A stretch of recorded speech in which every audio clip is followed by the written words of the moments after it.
The Poet at the Breakfast Table. By Oliver Wendell Holmes. Preface. In this, the third series of Breakfast Table Conversations, a slight dramatic background shows off a few talkers and writers, aided by certain silent supernumeraries. The machinery is much like that of the two preceding series. Some of the characters must seem like old acquaintances to those who have read the former papers. As I read these over for the first time for a number of years, I notice one character, presenting a class of beings who have greatly multiplied during the interval which separates the earlier and later breakfast table papers. I mean the scientific specialists. The entomologist, who confines himself rigidly to the study of the Coleoptera, is intended to typify this class. The subdivision of labor, which, as we used to be told, required 14 different workmen to make a single pin, has reached all branches of knowledge. We find new terms in all the professions, implying that special provinces have been marked off, each having its own school of students. In theology we have many curious subdivisions, among the rest eschatology, that is to say, the geography, geology, etc., of the undiscovered country. In medicine, if the surgeon who deals with dislocations of the right shoulder declines to meddle with the displacement on the other side, we are not surprised, but ring the bell of the practitioner who devotes himself to injuries of the left shoulder. On the other hand, we have had or have the encyclopedic intelligences like Cuvier, Buckle, and more emphatically Herbert Spencer, who take all knowledge, or large fields of it, to be their province. The author of Thoughts on the Universe has something in common with these, but he appears also to have a good deal about him of what we call the humorist, that is, an individual with a somewhat heterogeneous personality, in which various distinctly human elements are mixed together, so as to form a kind of coherent, and sometimes pleasing whole, which is to a symmetrical character as a breccia is to a mosaic. As for the young astronomer, his rhythmical discourse may be taken as expressing the reaction of what some would call the natural man, against the unnatural beliefs which he found in that lower world to which he descended by day from his midnight home in the firmament. I have endeavored to give fair play to the protest of gentle and reverential conservatism in the letter of the lady, which was not copied from, but suggested by, one which I received long ago from a lady bearing an honored name, and which I read thoughtfully and with profound respect. December, 1882. Preface to the new edition. It is now nearly 20 years since this book was published. Being the third of the Breakfast Table series, it could hardly be expected to attract so much attention as the earlier volumes. Still, I had no reason to be disappointed with its reception. It took its place with the others, and was in some points a clearer exposition of my views and feelings than either of the other books, its predecessors. The poems, Homesick in Heaven, and the longer group of passages coming from the midnight reveries of the young astronomer have thoughts in them not so fully expressed elsewhere in my writings. The first of these two poems is at war with our common modes of thought. In looking forward to rejoining in a future state those whom we have loved on earth, as most of us hope and many of us believe we shall, we are apt to forget that the same individuality is remembered by one relative as a babe, by another as an adult in the strength of maturity, and by a third as a wreck with little left except its infirmities and its affections. The main thought of this poem is a painful one to some persons.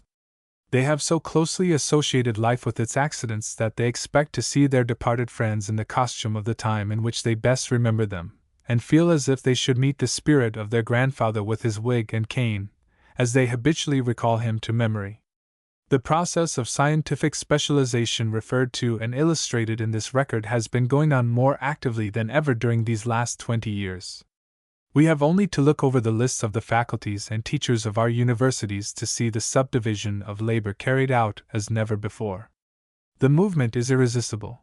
It brings with it exactness, exhaustive knowledge, a narrow but complete self-satisfaction, with such accompanying faults as pedantry, triviality, and the kind of partial blindness which belong to intellectual myopia. The specialist is idealized almost into sublimity in Browning's Burial of the Grammarian. We never need fear that he will undervalue himself. To be the supreme authority on anything is a satisfaction to self-love next door to the precious delusions of dementia. I have never pictured a character more contented with himself than this Scarabee of this story. Beverly Farms, Mass., August 1, 1891. O. W. H. The poet at the breakfast table. The idea of a man's interviewing himself is rather odd, to be sure. But then that is what we are all of us doing every day. I talk half the time to find out my own thoughts, as a schoolboy turns his pockets inside out to see what is in them. One brings to light all sorts of personal property he had forgotten in his inventory. You don't know what your thoughts are going to be beforehand? Said the member of the House, as he calls himself. Why, of course I don't. Bless your honest legislative soul, I suppose I have as many bound volumes of notions of one kind and another in my head as you have in your representative's library up there at the State House. I have to tumble them over, and open them in 100 places, and sometimes cut the leaves here and there, to find what I think about this and that. And a good many people who flatter themselves they are talking wisdom to me, are only helping me to get at the shelf and the book and the page where I shall find my own opinion about the matter in question. The member's eyes began to look heavy. It's a very queer place, that receptacle a man fetches his talk out of. The library comparison doesn't exactly hit it. You stow away some idea and don't want it, say for 10 years. When it turns up at last it has got so jammed and crushed out of shape by the other ideas packed with it, that it is no more like what it was than a raisin is like a grape on the vine, or a fig from a drum like one hanging on the tree. Then, again, some kinds of thoughts breed in the dark of one's mind like the blind fishes in the mammoth cave. We can't see them and they can't see us. But sooner or later the daylight gets in and we find that some cold, fishy little negative has been spawning all over our beliefs, and the brood of blind questions it has given birth to are burrowing round and under and butting their blunt noses against the pillars of faith we thought the whole world might lean on. And then, again, some of our old beliefs are dying out every year, and others feed on them and grow fat, or get poisoned as the case may be. And so, you see, you can't tell what the thoughts are that you have got salted down, as one may say, till you run a streak of talk through them, as the market people run a butter scoop through a firkin. Don't talk, thinking you are going to find out your neighbor, for you won't do it, but talk to find out yourself. There is more of you, and less of you, in spots, very likely, than you know. The member gave a slight but unequivocal start just here. It does seem as if perpetual somnolence was the price of listening to other people's wisdom. This was one of those transient nightmares that one may have in a doze of 20 seconds.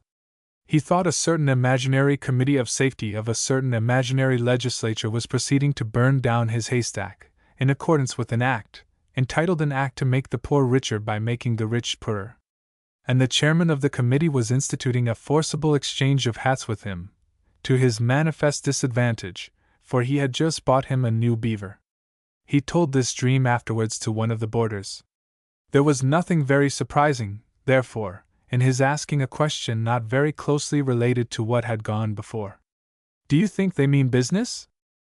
I beg your pardon, but it would be of material assistance to me in answering your question if I knew who they might happen to be. Why, those chaps that are setting folks on to burn us all up in our beds. Political firebugs we call 'em up our way.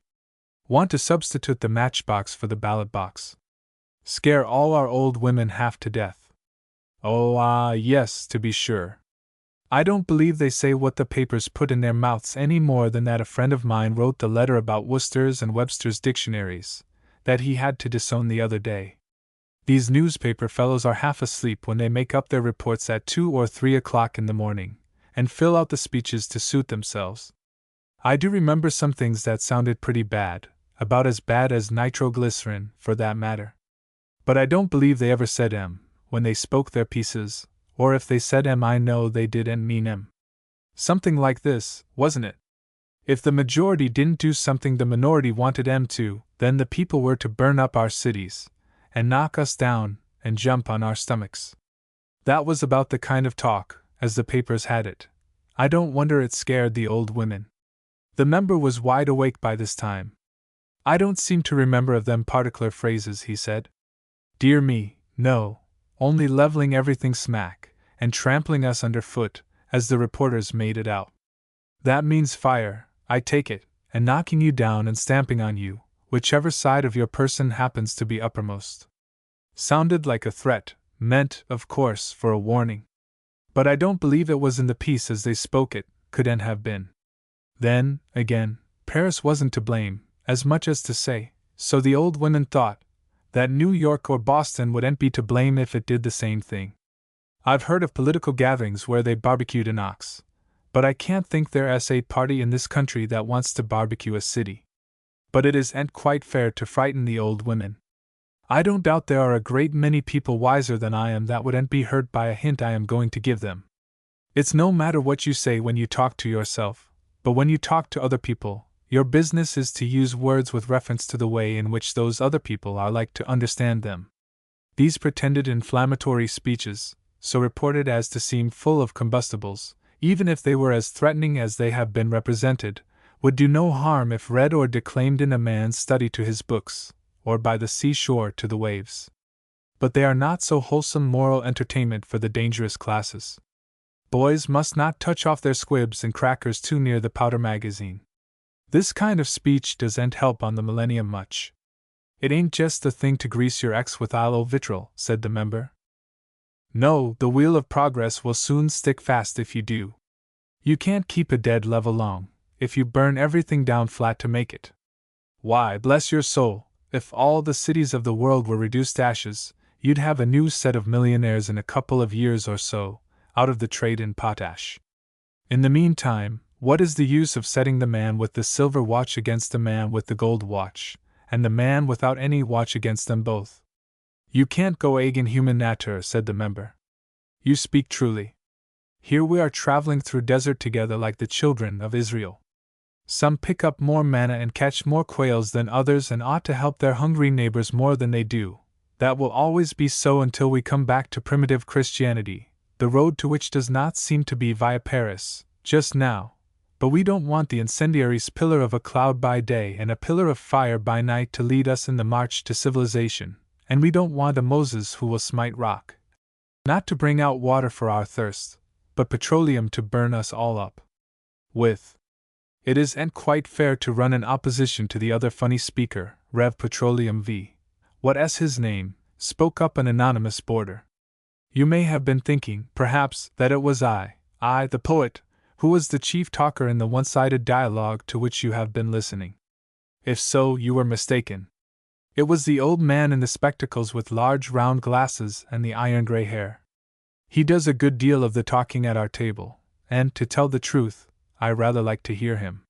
He stirs me up, and finds me occupation in various ways, and especially, because he has good solid prejudices, that one can rub against, and so get up and let off a superficial intellectual irritation, just as the cattle rub their backs against a rail. You remember Sidney Smith's contrivance in his pasture, or their sides against an apple tree.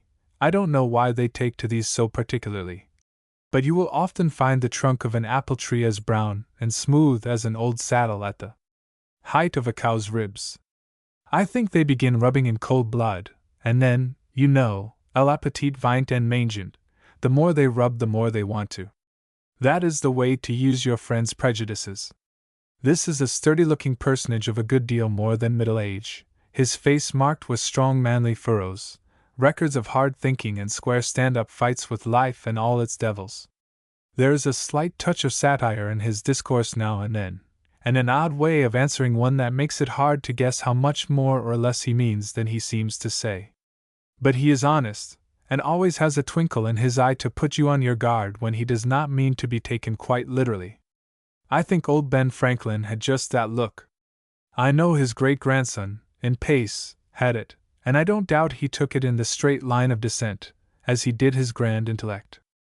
The member of the House evidently comes from one of the lesser inland centers of civilization, where the flora is rich in checkerberries and similar bounties of nature, and the fauna lively with squirrels, woodchucks, and the like, where the leading sportsmen snare partridges, as they are called, and hunt foxes with guns, where rabbits are entrapped in figure fours, and trout captured with the unpretentious earthworm, instead of the gorgeous fly, where they bet prizes for butter and cheese, and rag carpets executed by ladies more than 70 years of age, where they wear dress coats before dinner, and cock their hats on one side when they feel conspicuous and distinguished, where they say, sir, to you in their common talk, and have other Arcadian and bucolic ways which are highly unobjectionable, but are not so much admired in cities, where the people are said to be not half so virtuous.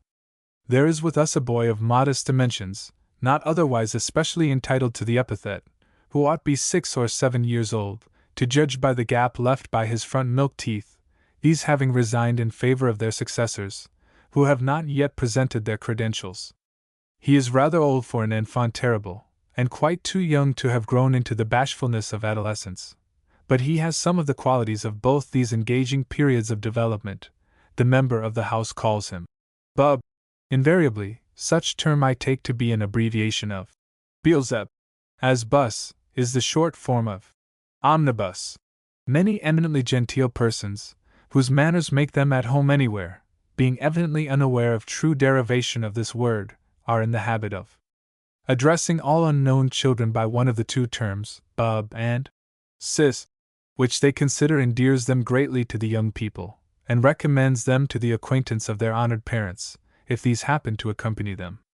The other boarders commonly call our diminutive companion that boy. He is a sort of expletive at the table, serving to stop gaps, taking the same place a washer does that makes a loose screw fit, and contriving to get driven in like a wedge between any two chairs where there is a crevice. I shall not call that boy by the monosyllable referred to, because, though he has many impish traits at present, he may become civilized and humanized by being in good company. Besides, it is a term which I understand is considered vulgar by the nobility and gentry of the mother country, and it is not to be found in Mr. Worcester's dictionary, on which, as is well known, the literary men of this metropolis are by special statute allowed to be sworn in place of the Bible. I know one, certainly, who never takes his oath on any other dictionary, any advertising fiction to the contrary, notwithstanding.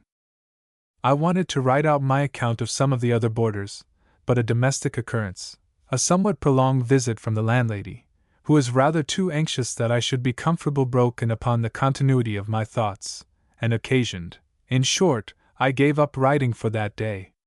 I wonder if anything like this ever happened. Author writing, Jacks? William, shall we have pudding today, or flapjacks? Flapjacks, an it please thee, and or a pudding for that matter, or what thou wilt, good woman, so thou come not betwixt me and my thought. Exit mistress, and, with strongly accented closing of the door, and murmurs to the effect, Ay, Mary, 'tis well for thee to talk as if thou hadst no stomach to fill. We poor wives must swink for our masters, while they sit in their armchairs growing as great in the girth through laziness as that ill-mannered fat man William hath rid of in his books of players' stuff. One had as well meddle with a poor pen, which hath thorns all over him, as try to deal with William when his eyes be rolling in that mad way. William, writing once more, after an exclamation in strong English of the older pattern. To do what? Oh, these women! These women! To have puddings or flapjacks. Oh! Oh! Oh! These women! I will e'en step over to the parson's and have a cup of sack with his reverence, for methinks Master Hamlet hath forgot that which was just now on his lips to speak. So I shall have to put off making my friends acquainted with the other boarders, some of whom seem to me worth studying and describing. I have something else of a graver character for my readers. I am talking, you know, as a poet. I do not say I deserve the name, but I have taken it, and if you consider me at all it must be in that aspect. You will, therefore, be willing to run your eyes over a few pages, read, of course by request, to a select party of the boarders. My birthplace, the home of my childhood and earlier and later boyhood, has within a few months passed out of the ownership of my family into the hands of that venerable alma mater who seems to have renewed her youth, and has certainly repainted her dormitories. In truth, when I last revisited that familiar scene and looked upon the Flamantia mania of the old halls, Massachusetts, with the dummy clock dial, Harvard, with the garrulous belfry, Little, Holden, with the sculptured unpunishable cherub over its portal, and the rest of my early brick-and-mortar acquaintances, I could not help saying to myself that I had lived to see the peaceable establishment of the Red Republic of Letters. Many of the things I shall put down I have no doubt told before in a fragmentary way. How many I cannot be quite sure, as I do not very often read my own prose works. but when a man dies a great deal is said of him which has often been said in other forms, and now this dear old house is dead to me in one sense, and I want to gather up my recollections and wind a string of narrative round them, tying them up like a nosegay for the last tribute. The same blossoms in it I have often laid on its threshold while it was still living for me. We Americans are all cuckoos, we make our homes in the nests of other birds. I have read somewhere that the lineal descendants of the man who carted off the body of William Rufus, with Walter Tyrrell's arrow sticking in it, have driven a cart, not absolutely the same one, I suppose, in the New Forest, from that day to this. I don't quite understand Mr. Ruskin's saying, if he said it, that he couldn't get along in a country where there were no castles, but I do think we lose a great deal in living where there are so few permanent homes. You will see how much I parted with which was not reckoned in the price paid for the old homestead. I shall say many things which an uncharitable reader might find fault with as personal. I should not dare to call myself a poet if I did not, for if there is anything that gives one a title to that name, it is that his inner nature is naked and is not ashamed. But there are many such things I shall put in words, not because they are personal, but because they are human, and are born of just such experiences as those who hear or read what I say are like to have had in greater or less measure. I find myself so much like other people that I often wonder at the coincidence. It was only the other day that I sent out a copy of verses about my great-grandmother's picture, and I was surprised to find how many other people had portraits of their great-grandmothers or other progenitors, about which they felt as I did about mine, and for whom I had spoken, thinking I was speaking for myself only. And so I am not afraid to talk very freely with you, my precious reader or listener. You too, beloved, were born somewhere and remember your birthplace or your early home. For you some house is haunted by recollections, to some roof you have bid farewell. Your hand is upon mine then, as I guide my pen. Your heart frames the responses to the litany of my remembrance. For myself it is a tribute of affection I am rendering, and I should put it on record for my own satisfaction, were there none to read or to listen. I hope you will not say that I have built a pillared portico of introduction to a humble structure of narrative. For when you look at the old gambrel-roofed house, you will see an unpretending mansion, such as very possibly you were born in yourself, or at any rate such a place of residence as your minister or some of your well-to-do country cousins find good enough, but not at all too grand for them. We have stately old colonial palaces in our ancient village, now a city, and a thriving one, square-fronted edifices that stand back from the vulgar highway, with folded arms, as it were, social fortresses of the time when the twilight luster of the throne reached as far as our half-cleared settlement, with the glacis before them in the shape of a long broad gravel walk, so that in King George's time they looked as formidably to any but the silk-stocking gentry as Gibraltar or Ehrenbreitstein to a visitor without the password. We forget all this in the kindly welcome they give us today, for some of them are still standing and doubly famous, as we all know. But the gambrel-roofed house, though stately enough for college dignitaries and scholarly clergymen, was not one of those old Tory, Episcopal churchgoers' strongholds. One of its doors opens directly upon the green, always called the Common, the other, facing the south, a few steps from it, over a paved footwalk, on the other side of which is the miniature front yard, bordered with lilacs and syringas. The honest mansion makes no pretensions. Accessible, companionable, holding its hand out to all, comfortable, respectable, and even in its way dignified, but not imposing, not a house for His Majesty's counsellor, or the right reverend successor of him who had not where to lay his head. For something like 150 years it has stood in its lot, and seen the generations of men come and go like the leaves of the forest. I passed some pleasant hours, a few years since, in the registry of deeds and the town records, looking up the history of the old house. How those dear friends of mine, the antiquarians, for whose grave counsels I compose my features on the 2 rare Thursdays when I am at liberty to meet them, in whose human herbarium the leaves and blossoms of past generations are so carefully spread out and pressed and laid away, would listen to an expansion of the following brief details into an historical memoir. The estate was the 3rd lot of the 8th squadron, whatever that might be, and in the year 1707 was allotted in the distribution of undivided lands to Mr. Fox, the Reverend Jabez Fox of Woburn, it may be supposed, as it passed from his heirs to the first Jonathan Hastings, from him to his son, the long-remembered college steward, from him in the year 1792 to the Reverend Eliphalet Pearson, professor of Hebrew and other Oriental languages in Harvard College, whose large personality swam into my ken when I was looking forward to my teens, from him the progenitors of my unborn self. I wonder if there are any such beings nowadays as the great Eliphalet, with his large features and conversational basso profundo, seemed to me. His very name had something elephantine about it, and it seemed to me that the house shook from cellar to garret at his footfall. Some have pretended that he had Olympian aspirations, and wanted to sit in the seat of Jove and bear the academic thunderbolt, and the aegis inscribed Christo et Ecclesi. It is a common weakness enough to wish to find oneself in an empty saddle. Cotton Mather was miserable all his days, I am afraid, after that entry in his diary. This day Dr. Sewell was chosen president, for his piety. There is no doubt that the men of the older generation look bigger and more formidable to the boys whose eyes are turned up at their venerable countenances than the race which succeeds them, to the same boys grown older. Everything is twice as large, measured on a 3-year-old's 3-foot scale as on a 30-year-old's 6-foot scale, but age magnifies and aggravates persons out of due proportion. Old people are a kind of monsters to little folks, mild manifestations of the terrible, it may be, but still, with their white locks and ridged and grooved features, which those horrid little eyes exhaust of their details, like so many microscopes, not exactly what human beings ought to be. The middle-aged and young men have left comparatively faint impressions in my memory, but how grandly the procession of the old clergymen who filled our pulpit from time to time, and passed the day under our roof, marches before my closed eyes.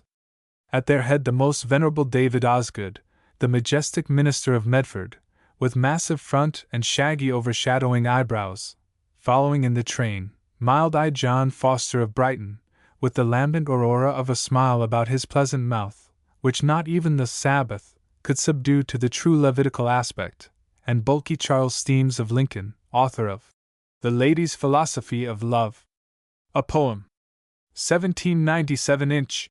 How I stared at him! He was the first living person ever pointed out to me as a poet, and Thaddeus Mason Harris of Dorchester, the same who, a poor youth, trudging along, staff in hand, being then in a stress of sore need, found all at once that somewhat was adhering to the end of his stick, which somewhat proved to be a gold ring of price, bearing the words, "God speed thee, friend," already in decadence as I remember him, with head slanting forward and downward as if looking for a place to rest in after his learned labors, and that other Thaddeus, the old man of West Cambridge, who outwatched the rest so long after they had gone to sleep in their own churchyards that it almost seemed as if he meant to sit up until the morning of the resurrection, and bringing up the rear, attenuated but vivacious little Jonathan Homer of Newton, who was, to look upon, a kind of expurgated, reduced and Americanized copy of Voltaire, but very unlike him in wickedness or wit. The good-humored junior member of our family always loved to make him happy by setting him chirping about Miles Coverdale's version, and the Bishop's Bible, and how he wrote to his friend Sir Isaac Coffin about something or other, and how Sir Isaac wrote back that he was very much pleased with the contents of his letter, and so on about Sir Isaac, ad libitum, for the Admiral was his old friend, and he was proud of him. The kindly little old gentleman was a collector of Bibles, and made himself believe he thought he should publish a learned commentary some day or other. But his friends looked for it only in the Greek kalends, say on the 31st of April, when that should come round, if you would modernize the phrase. I recall also one or two exceptional and infrequent visitors with perfect distinctness: cheerful Elijah Kellogg, a lively missionary from the region of the Quoddy Indians, with much hopeful talk about Sauk Basin and his tribe; also poor old poorhouse parson Isaac Smith, his head going like a China mandarin, as he discussed the possibilities of the escape of that distinguished captive whom he spoke of under the name, if I can reproduce phonetically its vibrating nasalities, of General Bangaparty, a name suggestive to my young imagination of a dangerous, loose-jointed skeleton, threatening us all like the armed figure of death in my little New England primer. I have mentioned only the names of those whose images come up pleasantly before me, and I do not mean to say anything which any descendant might not read smilingly. But there were some of the black-coated gentry whose aspect was not so agreeable to me. It is very curious to me to look back on my early likes and dislikes, and see how as a child I was attracted or repelled by such and such ministers, a good deal, as I found out long afterwards, according to their theological beliefs. On the whole, I think the old-fashioned New England divine softening down into Arminianism was about as agreeable as any of them. And here I may remark that a mellowing rigorist is always a much pleasanter object to contemplate than a tightening liberal, as a cold day warming up to 32 Fahrenheit is much more agreeable than a warm one chilling down to the same temperature. The least pleasing change is that kind of mental hemiplegia which now and then attacks the rational side of a man at about the same period of life when one side of the body is liable to be palsied, and in fact is, very probably, the same thing as palsy, in another form. The worst of it is that the subjects of it never seem to suspect that they are intellectual invalids, stammerers and cripples at best, but are all the time hitting out at their old friends with the well arm, and calling them hard names out of their twisted mouths. It was a real delight to have one of those good, hearty, happy, benignant old clergymen pass the Sunday with us, and I can remember some whose advent made the day feel almost like Thanksgiving. But now and then would come along a clerical visitor with a sad face and a wailing voice, which sounded exactly as if somebody must be lying dead upstairs, who took no interest in us children, except a painful one, as being in a bad way with our cheery looks, and did more to unchristianize us with his woebegone ways than all his sermons were like to accomplish in the other direction. I remember one in particular, who twit me so with my blessings as a Christian child, and whined so to me about the naked black children who, like the little vulgar boy, hadn't got no supper and hadn't got no ma, and hadn't got no catechism. How I wished for the moment I was a little black boy, that he did more in that one day to make me a heathen than he had ever done in a month to make a Christian out of an infant Hottentot. What a debt we owe to our friends of the left center, the Brooklyn and the Park Street and the Summer Street ministers, good, wholesome, sound-bodied, one-minded, cheerful-spirited men, who have taken the place of those wailing patronaires with the bandana handkerchiefs round their meager throats and a funeral service in their forlorn physiognomies. I might have been a minister myself, for aught I know, if this clergyman had not looked and talked so like an undertaker. All this belongs to one of the sideshows, to which I promised those who would take tickets to the main exhibition should have entrance gratis. If I were writing a poem you would expect, as a matter of course, that there would be a digression now and then. To come back to the old house and its former tenant, the professor of Hebrew and other Oriental languages. 15 years he lived with his family under its roof. I never found the slightest trace of him until a few years ago, when I cleaned and brightened with pious hands the brass lock of the study, which had for many years been covered with a thick coat of paint. On that I found scratched, as with a nail or fork, the following inscription. Only that and nothing more, but the story told itself. Master Edward Pearson, then about as high as the lock, was disposed to immortalize himself in monumental brass, and had got so far towards it, when a sudden interruption, probably a smart box on the ear, cheated him of his fame, except so far as this poor record may rescue it. Dead long ago. I remember him well, a grown man, as a visitor at a later period, and for some reason, I recall him in the attitude of the Colossus of Rhodes, standing full before a generous wood fire, not facing it, but quite the contrary, a perfect picture of the content afforded by a blazing hearth contemplated from that point of view, and, as the heat stole through his person and kindled his emphatic features, seeming to me a pattern of manly beauty. What a statue gallery of posturing friends we all have in our memory! The old professor himself sometimes visited the house after it had changed hands. Of course, my recollections are not to be wholly trusted, but I always think I see his likeness in a profile face to be found among the illustrations of Ries's Cyclopedia. See Plates, Volume 4. Plate 2, Painting, Diversities of the Human Face, Figure 4. And now let us return to our chief picture. In the days of my earliest remembrance, a row of tall Lombardy poplars mounted guard on the western side of the old mansion. Whether, like the cypress, these trees suggest the idea of the funeral torch or the monumental spire, whether their tremulous leaves make wits afraid by sympathy with their nervous thrills, whether the faint balsamic smell of their foliage and their closely swathed limbs have in them vague hints of dead pharaohs stiffened in their cerements, I will guess. But they always seemed to me to give enough sepulchral sadness to the house before which stood sentries. Not so with the row of elms which you may see leading up towards the western entrance. I think the patriarch of them all went over in the great gale of 1815. I know I used to shake the youngest of them with my hand, stout as it is now, with a trunk that would defy the bully of Crotona, or the strong man whose liaison with the Lady Delilah proved so disastrous. The college plain would be nothing without its elms. As the long hair of a woman is a glory to her, are these green tresses that bank themselves against sky in thick clustered masses the ornament and the pride of the classic green. You know the Washington elm. Or if you do not, you had better rekindle our patriotism by reading the inscription, which tells you that under its shadow the great leader first drew his sword at the head of an American army.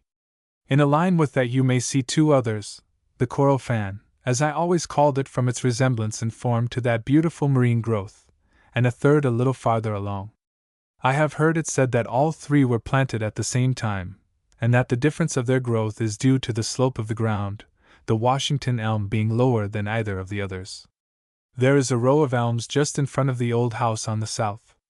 When I was a child, the one at the southwest corner was struck by lightning, and one of its limbs and a long ribbon of bark torn away. The tree never fully recovered its symmetry and vigor, and 40 years and more afterwards a second thunderbolt crashed upon it, and set its heart on fire, like those of the lost souls in the Hall of Eblis. Heaven had twice blasted it, and the axe finished what the lightning had begun. The soil of the university town is divided into patches of sandy and of clayey ground. The common and the college green, near which the old house stands, are on one of the sandy patches.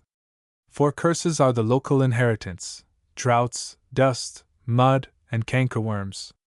I cannot but think that all the characters of a region help to modify the children born in it.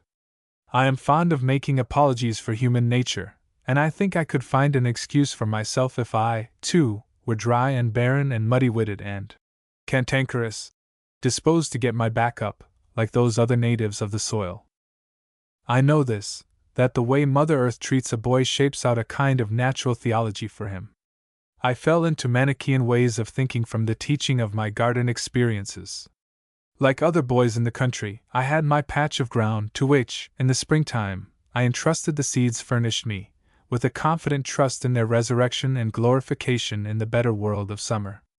But I soon found that my lines had fallen in a place where a vegetable growth had to run the gauntlet of as many foes and dials as a Christian pilgrim. Flowers would not blow, daffodils perished like criminals in their condemned caps, without their petals ever seeing daylight. Roses were disfigured with monstrous protrusions through their very centers, something that looked like a second bud pushing through the middle of the corolla. Lettuces and cabbages would not head, radishes knotted themselves until they looked like centenarians' fingers, and on every stem, on every leaf, and both sides of it, and at the root of everything that was a professional specialist in the shape of grub, caterpillar, aphis, or other expert, whose business it was to devour that particular part, and help order the whole attempt at vegetation. Such experiences must influence a child born to them. A sandy soil, where nothing flourishes but weeds and evil beasts of small dimensions, must breed different qualities in its human offspring from one of those fat and fertile spots which the wit whom I have once before noted described so happily that, if I quoted the passage, its brilliancy would spoil one of my pages, as a diamond breastpin sometimes kills the social effect of the wearer, who might have passed for a gentleman without it. Your arid patch of earth should seem to the natural birthplace of the leaner virtues and the abler vices, of temperance, and the domestic proprieties on the one hand, with a tendency to light weights and groceries and provisions, and to clandestine abstraction from the person on the other, as opposed to the free hospitality, the broadly planned burglaries, and the largely conceived homicides of our rich western alluvial regions. Yet nature is never wholly unkind. Economical as she was in my unparadised Eden, hard as it was to make some of my floral houris unveil, still the damask roses sweetened the June breezes, the bladed and plumed flowered illusies unfolded their close-wrapped cones, and larkspurs and lupins, ladies' delights, plebeian manifestations of the pansy, self-sowing marigolds, hollyhocks, the forest flowers of 2 seasons, and the perennial lilacs and syringas. All whispered to the winds blowing over them that some caressing presence was around me. Beyond the garden was the field, a vast domain of 4 acres or thereabout, by the measurement of after years, bordered to the north by a fathomless chasm, the ditch the baseball players of the present era jump over, on the east by unexplored territory, on the south by a barren enclosure, where the red sorrel proclaimed liberty and equality under its drapeau rouge, and succeeded in establishing a vegetable commune where all were alike, poor, mean, sour, and uninteresting, and on the west by the common, not then disgraced by jealous enclosures, which make it look like a cattle market. Beyond, as I looked round, were the colleges, the meeting house, the little square market house, long vanished, the burial ground where the dead presidents stretched their weary bones under epitaphs stretched out at as full length as their subjects, the pretty church where the gouty Tories used to kneel on their hassocks, the district schoolhouse, and hard by it Ma'am Hancock's cottage, never so called in those days, but rather 10-footer. Then houses scattered near and far, open spaces, the shadowy elms, round hilltops in the distance, and over all the great bowl of the sky. Mind you, this was the world, as I first knew it, terra veteribus cognita, as Mr. Arrowsmith would have called it, if he had mapped the universe of my infancy. But I am forgetting the old house again in the landscape. The worst of a modern stylish mansion is, that it has no place for ghosts. I watched one building not long since. It had no proper garret, to begin with, only a sealed interval between the roof and attics, where a spirit could not be accommodated, unless it were flattened out like Ravel, brother, after the millstone had fallen on him. There was not a nook or a corner in the whole horse fit to lodge any respectable ghost, for every part was as open to observation as a literary man's character and condition, his figure and estate, his coat and his countenance, are to his, or her, bohemian majesty on a tour of inspection through his, or her, subjects' keyholes. Now the old house had wainscots, behind which the mice were always scampering and squeaking and rattling down the plaster, and enacting family scenes and parlor theatricals. It had a cellar where the cold slug clung to the walls, and the misanthropic spider withdrew from the garish day, where the green mold loved to grow, and the long white potato shoots went feeling along the floor, if haply they might find the daylight. It had great brick pillars, always in a cold sweat with holding up the burden they had been aching under day and night for a century and more. It had sepulchral arches closed by rough doors that hung on hinges rotten with rust, behind which doors, if there was not a heap of bones connected with a mysterious disappearance of long ago, there well might have been, for it was just a place to look for them. It had a garret, very nearly such a one as it seems to me one of us has described in one of his books, but let us look at this one as I can reproduce it from memory. It has a flooring of laths with ridges of mortar squeezed up between them, which if you tread on you will go to, the Lord have mercy on you. Where will you go to? The same being crossed by narrow bridges of boards, on which you may put your feet, but with fear and trembling. Above you and around you are beams and joists, on some of which you may see, when the light is let in, the marks of the conchoidal clippings of the broadaxe, showing the rude way in which the timber was shaped as it came, full of sap, from the neighboring forest. It is a realm of darkness and thick dust, and shroud-like cobwebs and dead things they wrap in their grey folds. For a garret is like a seashore, where wrecks are thrown up and slowly go to pieces. There is the cradle which the old man you just remember was rocked in. There is the ruin of the bedstead he died on. That ugly slanting contrivance used to be put under his pillow in the days when his breath came hard. There is his old chair with both arms gone, symbol of the desolate time when he had nothing earthly left to lean on. There is the large wooden reel which the blear-eyed old deacon sent the minister's lady, who thanked him graciously, and twirled it smilingly, and in fitting season bowed it out decently to the limbo of troublesome conveniences. And there are old leather portmanteaus, like stranded porpoises, their mouths gaping in gaunt hunger for the food with which they used to be gorged to bulging repletion, and old brass andirons, waiting until time shall revenge them on their paltry substitutes, and they shall have their own again, and bring with them the forestick and the backlog of ancient days, and the empty churn, with its idle dasher, which the Nancys and Phoebes, who have left their comfortable places to the Bridgets and Noras, used to handle to good purpose, and the brown, shaky old spinning wheel, which was running, it may be, in the days when they were hinging the Salem witches. Under the dark and haunted garret were attic chambers which themselves had histories. On a pane in the northeastern chamber may be read these names: John Tracy, Robert Roberts, Thomas Prince. Stultus, another hand had added. When I found these names a few years ago, wrong side up, for the window had been reversed, I looked at once in the triennial to find them, for the epithet showed that they were probably students. I found them all under the years 1771 and 1773. Does it please their thin ghosts thus to be dragged to the light of day? Has Stultus forgiven the indignity of being thus characterized? The southeast chamber was the library hospital. Every scholar should have a book infirmary attached his library.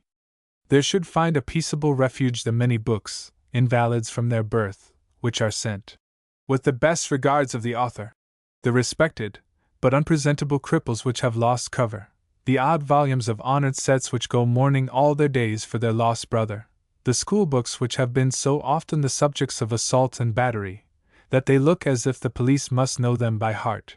These and still more the pictured story books, beginning with Mother Goose, which a dear old friend of mine has just been amusing his philosophic leisure with turning most ingeniously and happily into the tongues of Virgil and Homer, will be precious mementos by and by, when children and grandchildren come along.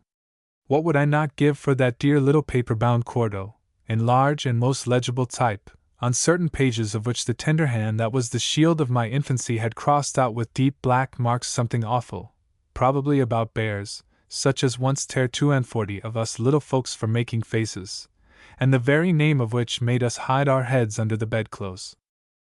I made strange acquaintances in that book infirmary up in the southeast attic. The Negro plot at New York helped to implant a feeling in me which it took Mr. Garrison a good many years to root out.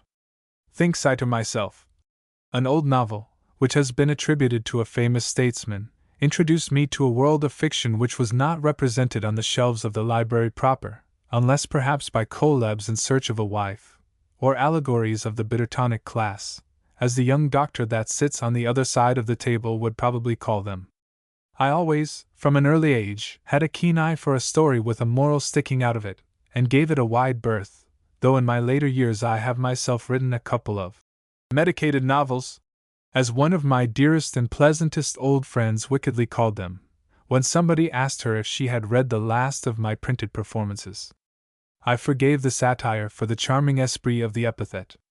Besides the works I have mentioned, there was an old Latin alchemy book, with the manuscript annotations of some ancient Rosicrucian, in the pages of which I had a vague notion that I might find the mighty secret of the lapis philosophorum, otherwise called chaos, the dragon, the green lion, the quinta essentia, the soap of sages, the vinegar of philosophers, the dew of heavenly grace, the egg, the old man, the sun, the moon, and by all manner of odd aliases, as I am assured by the plethoric little book before me, in parchment covers brown like a meerschaum with the smoke of furnaces and the thumbing of dead gold seekers, and the fingering of bony-handed book misers, and the long intervals of dusty slumber on the shelves of the bouquinist.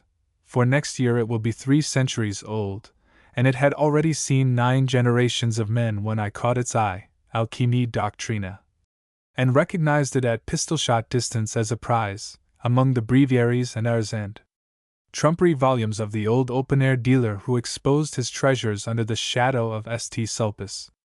I have never lost my taste for alchemy since I first got hold of the Palladium Spagyricum of Peter John Faber, and sought, in vain, it is true, through its pages for a clear, intelligible, and practical statement of how I could turn my lead sinkers and the weights of tall kitchen clock into good yellow gold, specific gravity 19.2, and exchangeable for whatever I then wanted, and for many more things than I was then aware of. One of the greatest pleasures of childhood found in the mysteries which it hides from the skepticism of the elders, and works up into small mythologies of its own. I have seen all this played over again in adult life, the same delightful bewilderment, semi-emotional belief in listening to the gaseous praises of this or that fantastic system, that I found in the pleasing mirages conjured up for me by the ragged old volume I used to pore over in the southeast attic chamber. The rooms of the second story, the chambers of birth and death, are sacred to silent memories. Let us go down to the ground floor. I should have begun with this, but that the historical reminiscences of the old house have been recently told in a most interesting memoir by a distinguished student of our local history. I retain my doubts about those, dents, on the floor of the right-hand room, the study, of successive occupants, said to have been made by the butts of the Continental Militia's firelocks, but this was the cause to which the story told me in childhood laid them. That military consultations were held in that room when the house was General Ward's headquarters, that the provincial generals and colonels and other men of war there planned the movement which ended in the fortifying of Bunker's Hill, that Warren slept in the house the night before the battle, that President Langdon went forth from the western door and prayed for God's blessing on the men just setting forth on their bloody expedition. All these things have been told, and perhaps none of them need be doubted. But now for 50 years and more that room has been a meeting ground for the platoons and companies which range themselves at the scholar's word of command. Pleasant it is to think that the retreating host of books is to give place to a still larger army of volumes, which have seen service under the eye of a great commander. For here the noble collection of hymns so freshly remembered as our silver-tongued orator, our erudite scholar, our honored college president, our accomplished statesman, our courtly ambassador, are to be reverently gathered by the heir of his name, himself not unworthy to be surrounded by that august assembly of the wise of all ages and of various lands and languages. Could such a many-chambered edifice have stood a century and a half and not have had its passages of romance to bequeath their lingering legends to the aftertime? There are other names on some of the small window panes, which must have had young flesh and blood owners, and there is one of early date which elderly persons have whispered was borne by a fair woman, whose graces made the house beautiful in the eyes of the youth of that time. One especially, you will find the name of Fortescue Vernon, of the class of 1780, in the triennial catalogue, was a favored visitor to the old mansion, but he went overseas, I think they told me, and died still young, and the name of the maiden which is scratched on the windowpane was never changed. I am telling the story honestly, as I remember it, but I may have colored it unconsciously, and the legendary pane may be broken before this for aught I know. At least, I have named no names except the beautiful one of the supposed hero of the romantic story. It was a great happiness to have been born in an old house haunted by such recollections, with harmless ghosts walking its corridors, with fields of waving grass and trees and singing birds, and that vast territory of 4 or 5 acres around it to give a child the sense that he was born to a noble principality. It has been a great pleasure to retain a certain hold upon it for so many years, and since in the natural course of things it must at length pass into other hands, it is a gratification to see the old place making itself tidy for a new tenant, like some venerable dame who is getting ready to entertain a neighbor of condition. Not long since a new cap of shingles adorned this ancient mother among the village, now city, mansions. She has dressed herself in brighter colors than she has hitherto worn, so they tell me, within the last few days. She has modernized her aspects in several ways. She has rubbed bright the glasses through which she looks at the common and the colleges, and as the sunsets shine upon her through the flickering leaves or the wiry spray of the elms I remember from my childhood, they will glorify her into the aspect she wore when President Holyoke, father of our long-since-dead centenarian, looked upon her in her youthful comeliness. The quiet corner formed by this and the neighboring residences has changed less than any place I can remember. Our kindly, polite, shrewd, and humorous old neighbor, who in former days has served the town as constable and auctioneer, and who bids fair to become the oldest inhabitant of the city, was there when I was born, and is living there today. By and by the stony foot of the great university will plant itself on this whole territory, and the private recollections which clung so tenaciously and fondly to the place and its habitations will have died with those who cherished them. Shall they ever live again in the memory of those who loved them here below? What is this life without the poor accidents which made it our own, and by which we identify ourselves? Ah me!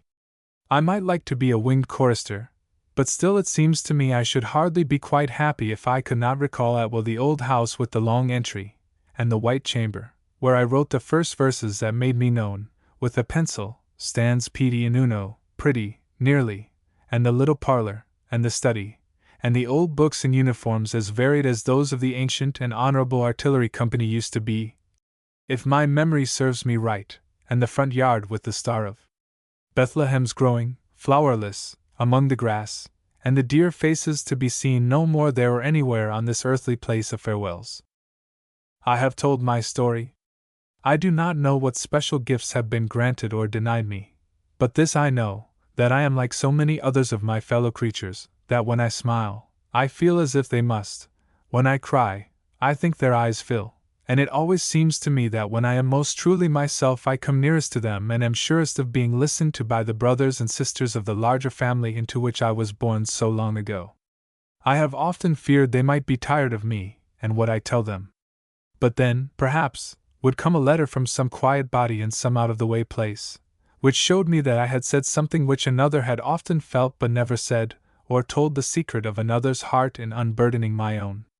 Such evidences that one is in the highway of human experience, and feeling light in the footsteps wonderfully. So it is that one is encouraged to go on writing as long as the world has anything that interests him, for he never knows how many of his fellow beings he may please or profit, and in how many places his name will be spoken as that of a friend. In the mood suggested by my story I have ventured on the poem that follows. Most people love this world more than they are willing to confess, and it is hard to conceive ourselves weaned from it so as to feel no emotion at the thought of its most sacred recollections, even after a sojourn of years, as we should count the lapse of earthly time, in the realm where, sooner or later, all tears shall be wiped away. I hope, therefore, the title of my lines will not frighten those who are little accustomed to think of men and women as human beings in any state but the present. 2. I am going to take it for granted now and henceforth, in my report of what was said and what was to be seen at our table, that I have secured one good, faithful, loving reader, who never finds fault, who never gets sleepy over my pages, whom no critic can bully out of a liking for me, and to whom I am always safe in addressing myself. My one elect may be man or woman, old or young, gentle or simple, living in the next block or on a slope of Nevada, my fellow countryman or an alien, but one such reader I shall assume to exist, and have always in my thought when I am writing. A writer is so like a lover, and a talk with the right listener is so like an arm-in-arm walk in the moonlight with the soft heartbeat just felt through the folds of muslin and broadcloth. But it takes very little to spoil everything for writer, talker, lover. There are a great many cruel things besides poverty that freeze the genial current of the soul, as the poet of the elegy calls it. Fire can stand any wind, but is easily blown out, and then comes smoldering and smoke, and profitless, slow combustion without the cheerful blaze which sheds light all round it. The one reader's hand may shelter the flame, the one blessed ministering spirit with the vessel of oil may keep it bright in spite of the stream of cold water on the other side doing its best to put it out. I suppose, if any writer, of any distinguishable individuality, could look into the hearts of all his readers, he might very probably find one in his parish of 1,000 or 1,000,000 who honestly preferred him to any other of his kind. I have no doubt we have each one of us, somewhere, our exact facsimile, so like us in all things except the accidents of condition, that we should love each other like a pair of twins, if our natures could once fairly meet. I know I have my counterpart in some state of this union. I feel sure that there is an Englishman somewhere precisely like myself. I hope he does not drop his H's, for it does not seem to me possible that the royal Dane could have remained faithful to his love for Ophelia, if she had addressed him as Hamlet. There is also a certain Monsieur, to me at this moment unknown, and likewise a Hervon something, each of whom is essentially my double. An Arab is at this moment eating dates, a Mandarin is just sipping his tea, and a South Sea Islander, with undeveloped possibilities, drinking the milk of a cocoanut, each one of whom, if he had been born in the gamba-roofed house, and cultivated my little sand patch, and grown up in the study, from the height of Walton's polyglot Bible to that of the shelf which held the Elzevir Tacitus and Casaubon's Polybius, with all the complex influences about him that surrounded me, would have been So nearly what I am that I should have loved him like a brother, always provided that I did not hate him for his resemblance to me, on the same principle as that which makes bodies in the same electric condition repel each other. For, perhaps after all, my one reader is quite as likely to be not the person most resembling myself, but the one to whom my nature is complementary. Just as a particular soil wants some one element to fertilize it, just as the body in some conditions has a kind of famine for one special food, so the mind has its wants, which do not always call for what is best, but which know themselves and are as peremptory as the salt-sick sailors call for a lemon or a raw potato, or, if you will, as those capricious longings, which have a certain meaning, we may suppose, and which at any rate we think it reasonable to satisfy if we can. I was going to say something about our boarders the other day when I got run away with by my local reminiscences. I wish you to understand that we have a rather select company at the table of our boarding house. Our landlady is a most respectable person, who has seen better days, of course, all landladies have, but has also, I feel sure, seen a good deal worse ones. For she wears a very handsome silk dress on state occasions, with a breast inset, as I honestly believe, with genuine pearls, and appears habitually with a very smart cap, from under which her grey curls come out with an unmistakable expression, conveyed in the hieratic language of the feminine priesthood, to the effect that while there is life there is hope. And when I come to reflect on the many circumstances which go to the making of matrimonial happiness, I cannot help thinking that a personage of her present able exterior, thoroughly experienced in all the domestic arts which render life comfortable, might make the later years of some hitherto companionless bachelor very endurable, not to say pleasant. The condition of the landlady's family is, from what I learn, such as to make the connection I have alluded to, I hope with delicacy, desirable for incidental as well as direct reasons, provided a fitting match could be found.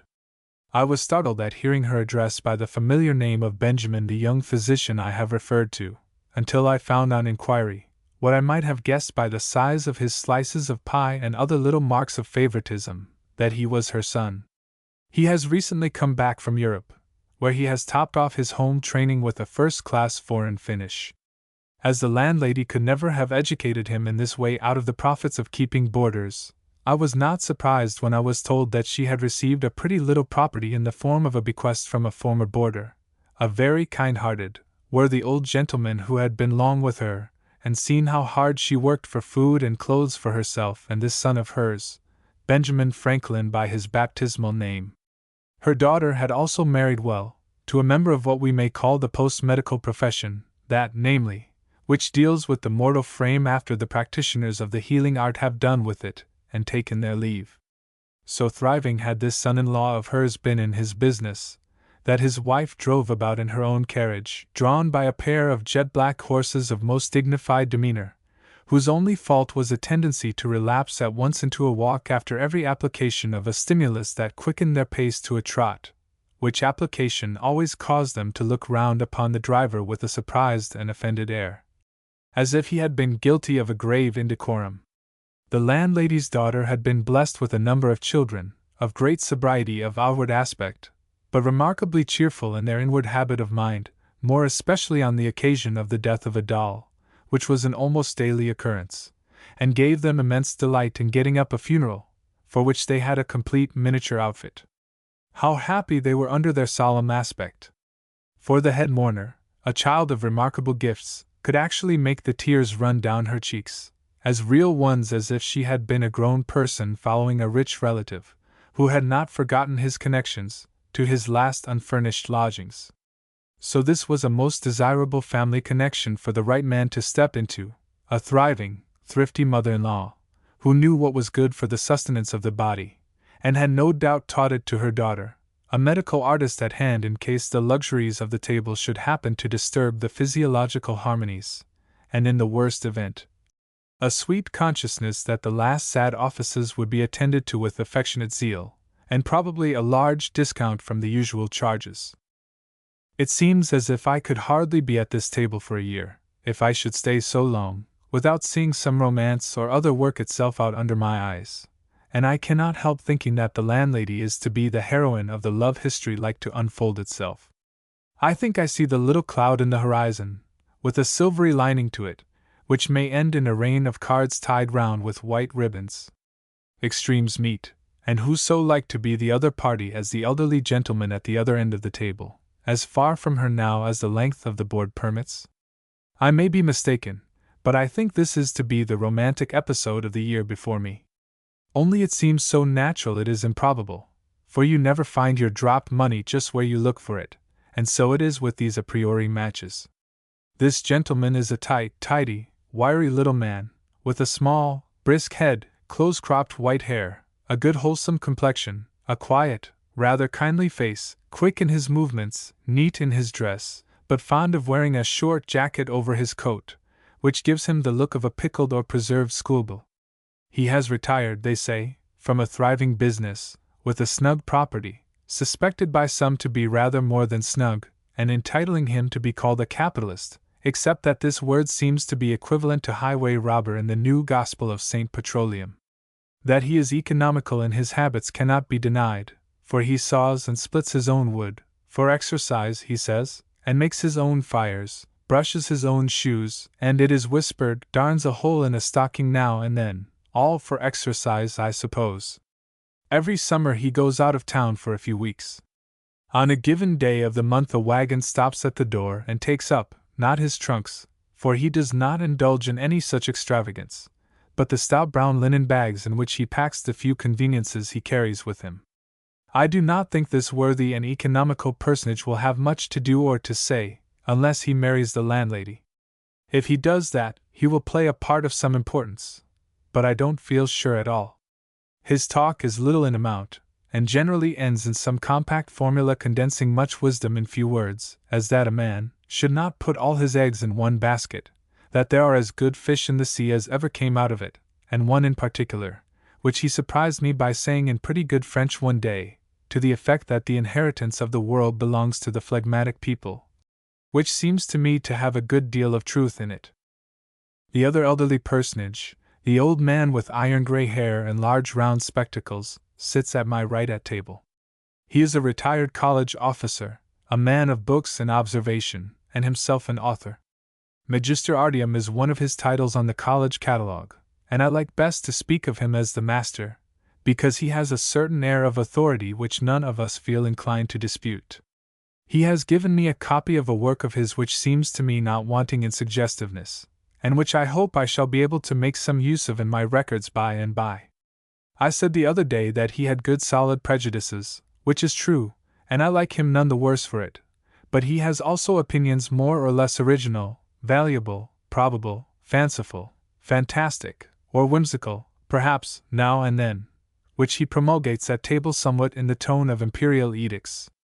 Another thing I like about him is, that he takes a certain intelligent interest in pretty much everything that interests other people. I asked him the other day what he thought most about in his wide range of studies. Sir, said he, I take stock in everything that concerns anybody. Humani nihil, you know the rest. But if you asked me what is my specialty, I should say, I applied myself more particularly to the contemplation of the order of things. A pretty wide subject, I ventured to suggest. Not wide enough, sir, not wide enough to satisfy the desire of a mind which wants to get at absolute truth, without reference to the empirical arrangements of our particular planet and its environments. I want to subject the formal conditions of space and time to a new analysis, and project a possible universe outside of the order of things. But I have narrowed myself by studying the actual facts of being. By and by, perhaps, I hope to do some sound thinking in heaven, if I ever get there, he said seriously, and it seemed to me not irreverently. I rather like that, I said. I think your telescopic people are, on the whole, more satisfactory than your microscopic ones. My left-hand neighbor fidgeted about a little in his chair as I said this. But the young man sitting not far from the landlady, to whom my attention had been attracted by the expression of his eyes, which seemed as if they saw nothing before him, but looked beyond everything, smiled a sort of faint starlight smile, that touched me strangely, for until that moment he had appeared as if his thoughts were far away, and I had been questioning whether he had lost friends lately, or perhaps had never had them. He seemed so remote from our boarding-house life. I will inquire about him, for he interests me, and I thought he seemed interested as I went on talking. No, I continued, I don't want to have the territory of a man's mind fenced in. I don't want to shut out the mystery of the stars and the awful hollow that holds them. We have done with those hypothetical temples that were open above to the heavens, but we can have attics and skylights to them. Minds with skylights, yes, stop, let us see if we can't get something out of that. 1-story intellects, 2-story intellects, 3-story intellects with skylights. All fact collectors, who have no aim beyond their facts, are 1-story men. 2-story men compare, reason, generalize, using the labors of the fact collectors as well as their own. 3-story men idealize, imagine, predict. Their best illumination comes from above, through the skylight. There are minds with large ground floors that can store an infinite amount of knowledge. Some librarians, for instance, who know enough of books to help other people, without being able to make much other use of their knowledge, have intellects of this class. Your great working lawyer has 2 spacious stories. His mind is clear, because his mental floors are large, and he has room to arrange his thoughts so that he can get at them, facts below, principles above, and all in ordered series. Poets are often narrow below, incapable of clear statement, and with small power of consecutive reasoning, but full of light, if sometimes rather bare of furniture, in the attics. The old master smiled. I think he suspects himself of a 3-story intellect, and I don't feel sure that he isn't right. Is it dark meat or white meat you will be helped to? Said the landlady, addressing the master. Dark meat for me, always, he answered. Then turning to me, he began one of those monologues of his, such as that which put the member of the house asleep the other day. It's pretty much the same in men and women, and in books and everything, that it is in turkeys and chickens. Why, take your poets, now, say Browning and Tennyson. Don't you think you can say which is the dark meat, and which is the white meat poet? And so of the people you know, can't you pick out the full-flavored, coarse-fibered characters from the delicate, fine-fibered ones? And in the same person, don't you know the same 2 shades in different parts of the character that you find in the wing and thigh of a partridge? I suppose you poets may like white meat best, very probably. You had rather have a wing than a drumstick, I dare say. Why, yes, said I suppose some of us do. Perhaps it is because a bird flies with his white fleshed limbs and walks with the dark fleshed ones. Besides, the wing muscles are nearer the heart than the leg muscles. I thought that sounded mighty pretty, and paused a moment to pat myself on the back, as is my wont when I say something that I think of superior quality. So I lost my innings, for the master is apt to strike in at the end of a bar, instead of waiting for a rest, if I may borrow a musical phrase. No matter, just at this moment, what he said, but he talked the member of the house asleep again. They have a new term nowadays. I am speaking to you, the reader, for people that do a good deal of talking. They call them conversationists, or conversationalists. Talkists, I suppose, would do just as well. It is rather dangerous to get the name of being one of these phenomenal manifestations, as one is expected to say something remarkable every time one opens one's mouth in company. It seems hard not to be able to ask for a piece of bread or a tumbler of water, without a sensation running round the table, as if one were an electric eel or a torpedo, and couldn't be touched without giving a shock. A fellow isn't all battery, is he? The idea that a gymnotus can't swallow his worm without a coruscation of animal lightning is hard on that brilliant but sensational being. Good talk is not a matter of will at all. It depends, you know we are all half materialists nowadays, on a certain amount of active congestion of the brain, and that comes when it is ready, and not before. I saw a man get up the other day in a pleasant company, and talk away for about 5 minutes, evidently by a pure effort of will. His person was good, his voice was pleasant, but anybody could see that it was all mechanical labor. He was sparring for wind, as the Hon. John Morrissey M.C. would express himself. Presently, do you, beloved, I am afraid you are not old enough, but do you remember the days of the tin tinderbox, the flint and steel? Click, click, click, LHH. Knuckles that time. Click, click, click. A spark has taken, and is eating into the black tinder, as a 6-year-old eats into a sheet of gingerbread.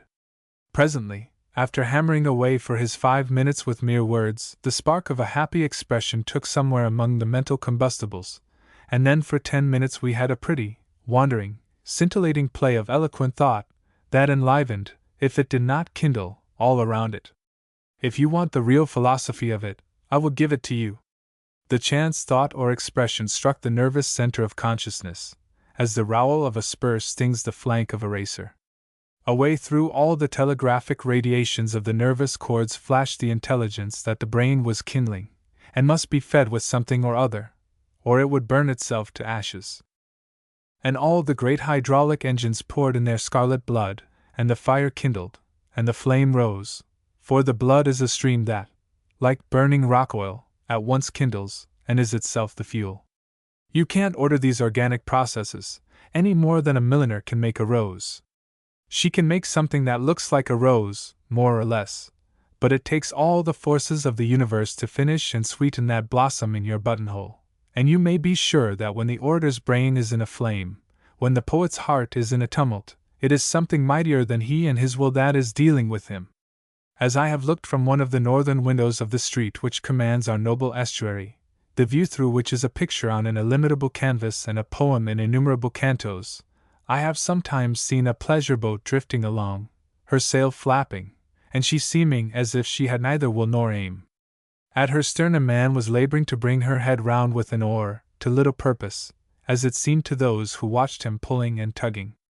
But all at once the wind of heaven, which had wandered all the way from Florida or from Labrador, it may be, struck full upon the sail, and it swelled and rounded itself, like a white bosom that had burst its bodice, and— You are right, it is too true. But how I love these pretty phrases. I am afraid I am becoming an epicure in words, which is a bad thing to be, unless it is dominated by something infinitely better than itself. But there is a fascination in the mere sound of articulated breath, of consonants that resist with the firmness of a maid of honor, or half or wholly yield to the wooing lips, of vowels that flow and murmur, each after its kind, the peremptory B and P, the brittle K, the vibrating R, the insinuating S, the feathery F, the velvety V, the bell-voiced M, the tranquil broad A, the penetrating E, the cooing U, the emotional O, and the beautiful combinations of alternate rock and stream, as it were, that they give to the rippling flow of speech. There is a fascination in the skillful handling of these, which the great poets and even prose writers have not disdained to acknowledge and use to recommend their thought. What do you say to this line of Homer as a piece of poetical full-band music? I know you read the Greek characters with perfect ease, but permit me, just for my own satisfaction, to put it into English letters. As if he should have spoken in our poorer phrase of that Greek line, which I do not remember having heard mention of as remarkable, has nearly every consonantal and vowel sound in the language. Try it by the Greek and by the English alphabet, it is a curiosity. Tell me that old Homer did not roll his sightless eyeballs about with delight, as he thundered out these ringing syllables. It seems hard to think of his going round like a hand-organ man, with such music and such thought as his to earn his bread with. One can't help wishing that Mr. Pugh could have got at him for a single lecture, at least of the Star Course, or that he could have appeared in the music hall. For this night only. I know I have rambled, but I hope you see that this is a delicate way of letting you into the nature of the individual who is, officially, the principal personage at our table. It would hardly do to describe him directly, you know. But you must not think, because the lightning zigzags, it does not know where to strike. I shall try to go through the rest of my description of our boarders with as little of digression as is consistent with my nature. I think we have a somewhat exceptional company. Since our landlady has got up in the world, her board has been decidedly a favorite with persons a little above the average in point of intelligence and education. In fact, ever since a boarder of hers, not wholly unknown to the reading public, brought her establishment into notice, it has attracted a considerable number of literary and scientific people, and now and then a politician, like the member of the House of Representatives, otherwise called the Great and General Court of the State of Massachusetts. The consequence is, that there is more individuality of character than in a good many similar boarding houses, where all are businessmen, engrossed in the same pursuit of money-making, or all are engaged in politics, and so deeply occupied with the welfare of the community that they can think and talk of little else. At my left hand sits as singular looking a human being as I remember seeing outside of a regular museum or tent show. His black coat shines as if it had been polished, and it has been polished on the wearer's back, no doubt, for the arms and other points of maximum attrition are particularly smooth and bright. Round shoulders, stooping over some minute labor, I suppose. Very slender limbs, with bends like a grasshopper's, sits a great deal, I presume, looks as if he might straighten them out all of a sudden, and jump instead of walking. Wears goggles very commonly, says it rests his eyes, which he strains in looking at very small objects. Voice has a dry creak, as if made by some small piece of mechanism that wanted oiling. I don't think he is a botanist, for he does not smell of dried herbs, but carries a camphorated atmosphere about with him, as if to keep the moths from attacking him. I must find out what is his particular interest. One ought to know something about his immediate neighbors at the table. This is what I said to myself, before opening a conversation with him. Everybody in our ward of the city was in a great stir about a certain election, and I thought I might as well begin with that as anything. How do you think the vote is likely to go tomorrow? I said. It isn't tomorrow, he answered, it's next month. Next month, said I. Why, what election do you mean? I mean the election to the presidency of the Entomological Society, sir, he creaked, with an air of surprise, as if nobody could by any possibility have been thinking of any other. Great competition, sir, between the dipterists and the lepidopterists as to which shall get in their candidate. Several close ballotings already, adjourned for a fortnight. Per concerns both of them. Wait till our turn comes. I suppose you are an entomologist? I said with a note of interrogation. Not quite so ambitious as that, sir. I should like to put my eyes on the individual entitled to that name. A society may call itself an entomological society, but the man who arrogates such a broad title as that to himself, in the present state of science, is a pretender, sir, a dilettante, an impostor. No man can be truly called an entomologist, sir. The subject is too vast for any single human intelligence to grasp. May I venture to ask, I said, a little awed by his statement and manner, what is your special province of study? I am often spoken of as a coleopterist, he said, but I have no right to so comprehensive a name. The genus Scarabaeus is what I have chiefly confined myself to, and ought to have studied exclusively. The beetles proper are quite enough for the labor of one man's life. Call me a Scarabaeist if you will. If I can prove myself worthy of that name, my highest ambition will be more than satisfied. I think, by way of compromise and convenience, I shall call him the Scarabaei. He has come to look wonderfully like those creatures, the beetles, I mean, by being so much among them. His room is hung round with cases of them, each impaled on a pin driven through him, something as they used to bury suicides. These cases take the place for him of pictures and all other ornaments. That boy steals into his room sometimes, and stares at them with great admiration, and has himself undertaken to form a rival cabinet, chiefly consisting of flies, so far, arranged in ranks superintended by an occasional spider. The old master, who is a bachelor, has a kindly feeling for this little monkey, and those of his kind. I like children, he said to me one day at table, I like M, and I respect M. Pretty much all the honest truth-telling there is in the world is done by them. Do you know they play the part in the household which the king's jester, who very often had a mighty long head under his cap and bells, used to play for a monarch? There's no radical club like a nest of little folks in a nursery. Did you ever watch a baby's fingers? I have, often enough, though I never knew what it was to own one. The master paused half a minute or so, sighed, perhaps at thinking what he had missed in life, looked up at me a little vacantly. I saw what was the matter. He had lost the thread of his talk. Baby's fingers, I intercalated. Yes, yes. Did you ever see how they will poke those wonderful little fingers of theirs into every fold and crack and crevice they can get at? That is their first education, feeling their way into the solid facts of the material world. When they begin to talk, it is the same thing over again in another shape. If there is a crack or a flaw in your answer to their confounded shoulder-hitting questions, They will poke and poke until they have got it gaping, just as the baby's fingers have made a rent out of that atom of a hole in his pinafore that your old eyes never took notice of. Then they make such fools of us by copying on a small scale what we do in the grand manner. I wonder if it ever occurs to our dried-up neighbor there to ask himself whether that boy's collection of flies is about as significant in the order of things as his own museum of beetles? I couldn't help thinking that perhaps that boy's questions about the simpler mysteries of life might have a good deal of the same kind of significance as the master's inquiries into the order of things. On my left, beyond my next neighbor the scarabee, at the end of the table, sits a person of whom we know little, except that he carries about him more palpable reminiscences of tobacco and the allied sources of comfort than a very sensitive organization might find acceptable. The master does not seem to like him much, for some reason or other. Perhaps he has a special aversion to the odor of tobacco. As his forefinger shows a little too distinctly that he uses a pen, I shall compliment him by calling him the man of letters, until I find out more about him. The young girl who sits on my right, next beyond the master, can hardly be more than 19 or 20 years old.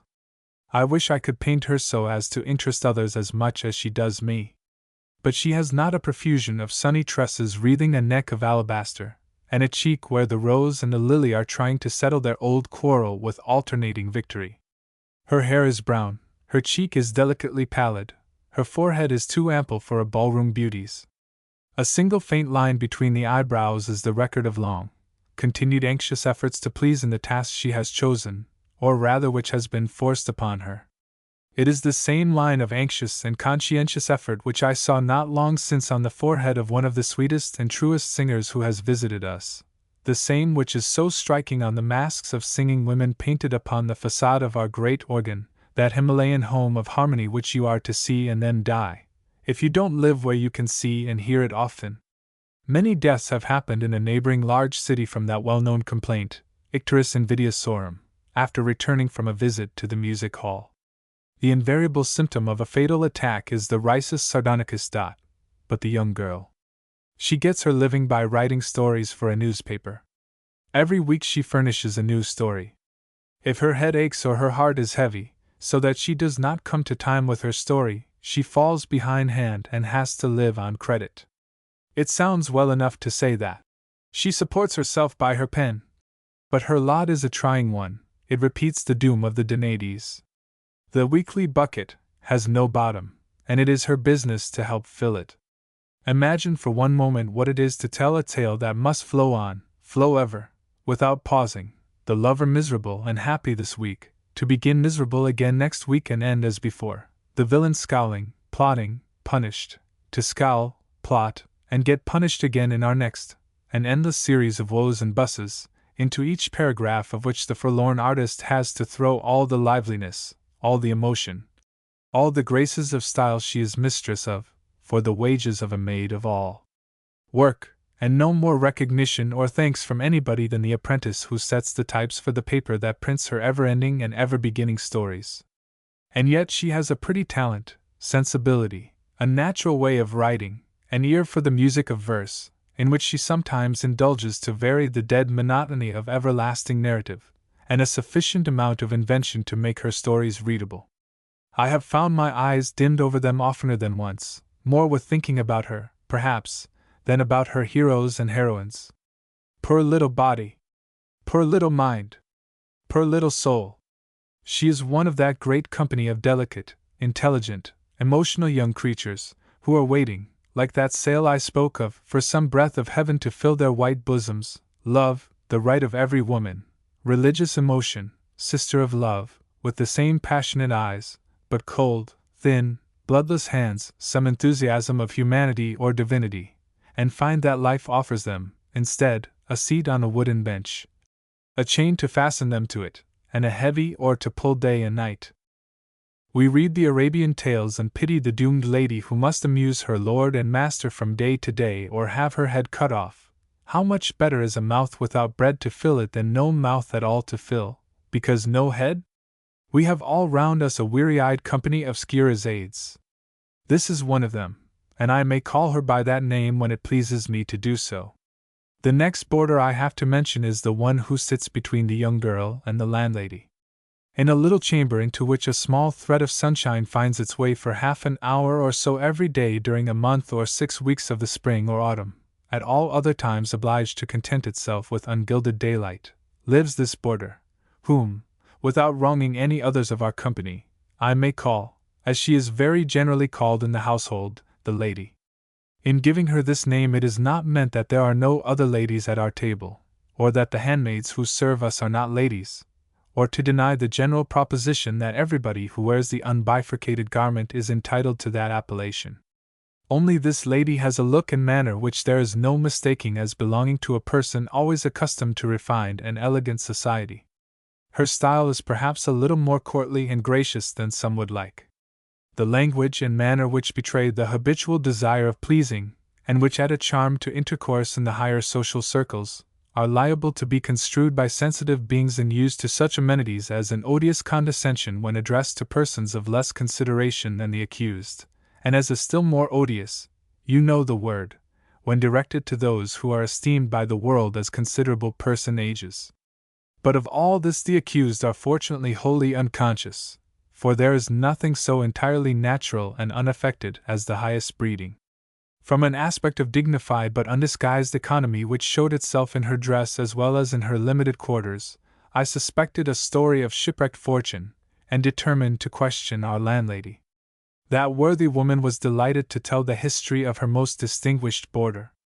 She was, as I had supposed, a gentlewoman whom a change of circumstances had brought down from her high estate.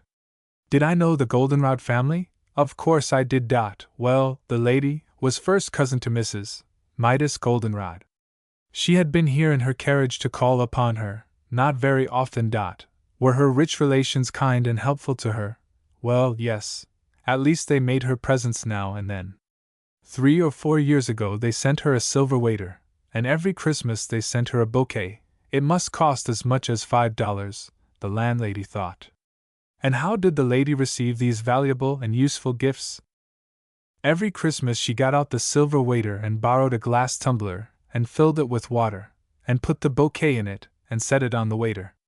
It smelt sweet enough and looked pretty for a day or two, but the landlady thought it wouldn't have hurt 'em if they'd sent a piece of goods for a dress, or at least a pocket handkerchief or two, or something or other that she could have made some kind of use of.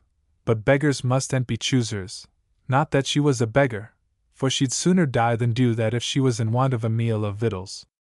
There was a lady I remember, and she had a little boy, and she was a widow, and after she'd buried her husband she was dreadful poor, and she was ashamed to let her little boy go out in his old shoes, and copper-toed shoes they was too, because his poor little 10 toes was a coming out of 'em.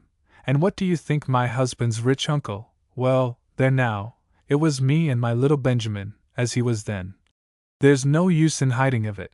And what do you think my husband's uncle sent me but a plaster of Paris image of a young woman that was, well, her appearance wasn't respectable, and I had to take and wrap her up in a towel and poke her right into my closet, and there she stayed till she got her head broke, and served her right, for she wasn't fit to show folks. You needn't say anything about what I told you, but the fact is I was desperate poor before I began to support myself taking boarders, and a lone woman without her. The sentence plunged into the gulf of her great remembered sorrow, and was lost to the records of humanity. Presently she continued in answer to my questions. The lady was not very sociable, kept mostly to herself. The young girl, our Scheherazade, used to visit her sometimes, and they seemed to like each other, but the young girl had not many spare hours for visiting. The lady never found fault, but she was very nice in her tastes, and kept everything about her looking as neat and pleasant as she could. What did she do? Why, she read, and she drew pictures, and she did needlework patterns, and played on an old harp she had. The gilt was mostly off, but it sounded very sweet, and she sung to it sometimes, those old songs that used to be in fashion 20 or 30 years ago, with words to 'em that folks could understand. Did she do anything to help support herself? The landlady couldn't say she did, but she thought there was rich people enough that ought to buy the flowers and things she worked and painted. All this points to the fact that she was bred to be an ornamental rather than what is called a useful member of society.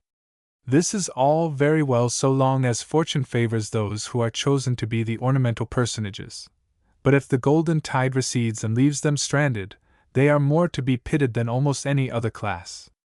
I cannot dig, to beg I am ashamed. I think it is unpopular in this country to talk much about gentlemen and gentlewomen. People are touchy about social distinctions, which no doubt are often invidious and quite arbitrary and accidental, but which it is impossible to avoid recognizing as facts of natural history. Society stratifies itself everywhere, and the stratum which is generally recognized as the uppermost will be apt to have the advantage in easy grace of manner and in unassuming confidence, and consequently be more agreeable in the superficial relations of life. To compare these advantages with the virtues and utilities would be foolish. Much of the noblest work in life is done by ill-dressed, awkward, ungainly persons, but that is no more reason for undervaluing good manners and what we call high breeding than the fact that the best part of the sturdy labor of the world is done by men with exceptionable hands is to be urged against the use of brown Windsor as a preliminary to appearance in cultivated society. I mean to stand up for this poor lady, whose usefulness in the world is apparently problematical.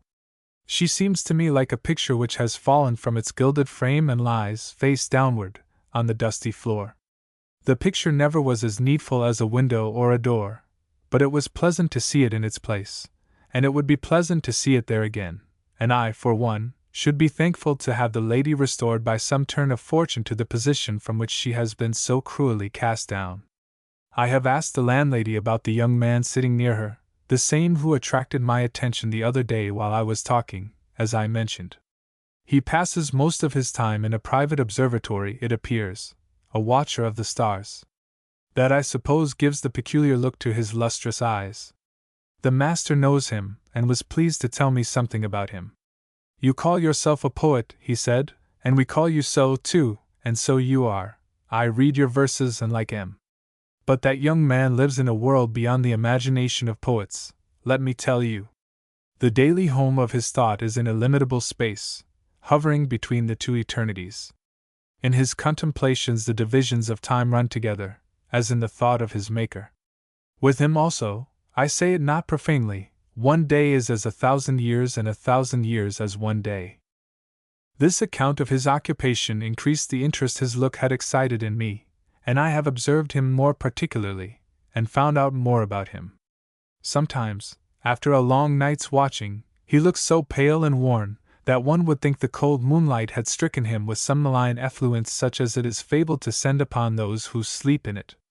At such times he seems more like one who has come from a planet farther away from the sun than our Earth, than like one of us terrestrial creatures.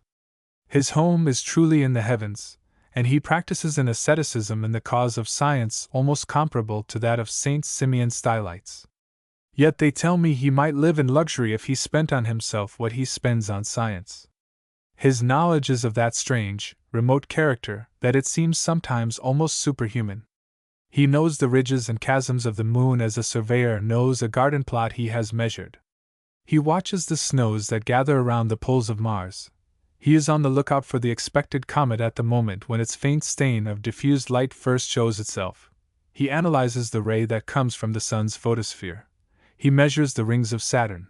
He counts his asteroids to see that none are missing, as the shepherd counts the sheep in his flock. A strange unearthly being, lonely, dwelling far apart from the thoughts and cares of the planet on which he lives, an enthusiast who gives his life to knowledge, a student of antiquity, to whom the records of the geologist are modern pages in the great volume of being, and the pyramids a memorandum of yesterday. As the eclipse or occultation that is to take place thousands of years hence is an event of tomorrow in the diary without beginning and without end, where he enters the aspect of the passing moment as it is read on the celestial dial. In very marked contrast with this young man is the something more than middle-aged register of deeds, a rusty, sallow, smoke-dried looking personage, who belongs to this earth as exclusively as the other belongs to the firmament. His movements are as mechanical as those of a pendulum, to the office, where he changes his coat and plunges into messuages and building lots, then, after changing his coat again, back to our table, and so, day by day, the dust of years gradually gathering around him as it does on the old folios that fill the shelves all round the great cemetery of past transactions of which he is the sexton. Of the salesman who sits next him, nothing need be said except that he is good-looking, rosy, well-dressed, and of very polite manners, only a little more brisk than the approved style of carriage permits, as one in the habit of springing with a certain alacrity at the call of a customer. You would like to see, I don't doubt, how we sit at the table, and I will help you by means of a diagram which shows the present arrangement of our seats. Our young Scheherazade varies her prose stories now and then, as I told you, with compositions in verse, one or two of which she has let me look over. Here is one of them, which she allowed me to copy. It is from a story of hers, The Sun Worshipper's Daughter, which you may find in the periodical before mentioned, to which she is a contributor, if you can lay your hand upon a file of it. I think our Scheherazade has never had a lover in human shape, or she would not play so lightly with the firebrands of the great passion. 3. The old master was talking about a concert he had been to hear. I don't like your chopped music anyway. That woman, she had more sense in her little finger than 40 medical societies. Florence Nightingale says that the music you pour out is good for sick folks, and the music you pound out isn't. Not that exactly, but something like it. I have been to hear some music pounding. It was a young woman, with as many white muslin flounces round her as the planet Saturn has rings, that did it. She gave the music stool a twirl or two and fluffed down onto it like a whirl of soapsuds in a hand basin. Then she pushed up her cuffs as if she was going to fight for the champion's belt. Then she worked her wrists and her hands, to limber 'em, I suppose, and spread out her fingers till they looked as though they would pretty much cover the keyboard, from the growling end to the little squeaky one. Then those two hands of hers made a jump at the keys as if they were a couple of tigers coming down on a flock of black and white sheep, and the piano gave a great howl as if its tail had been trod on. Dead stop, so still you could hear your hair growing.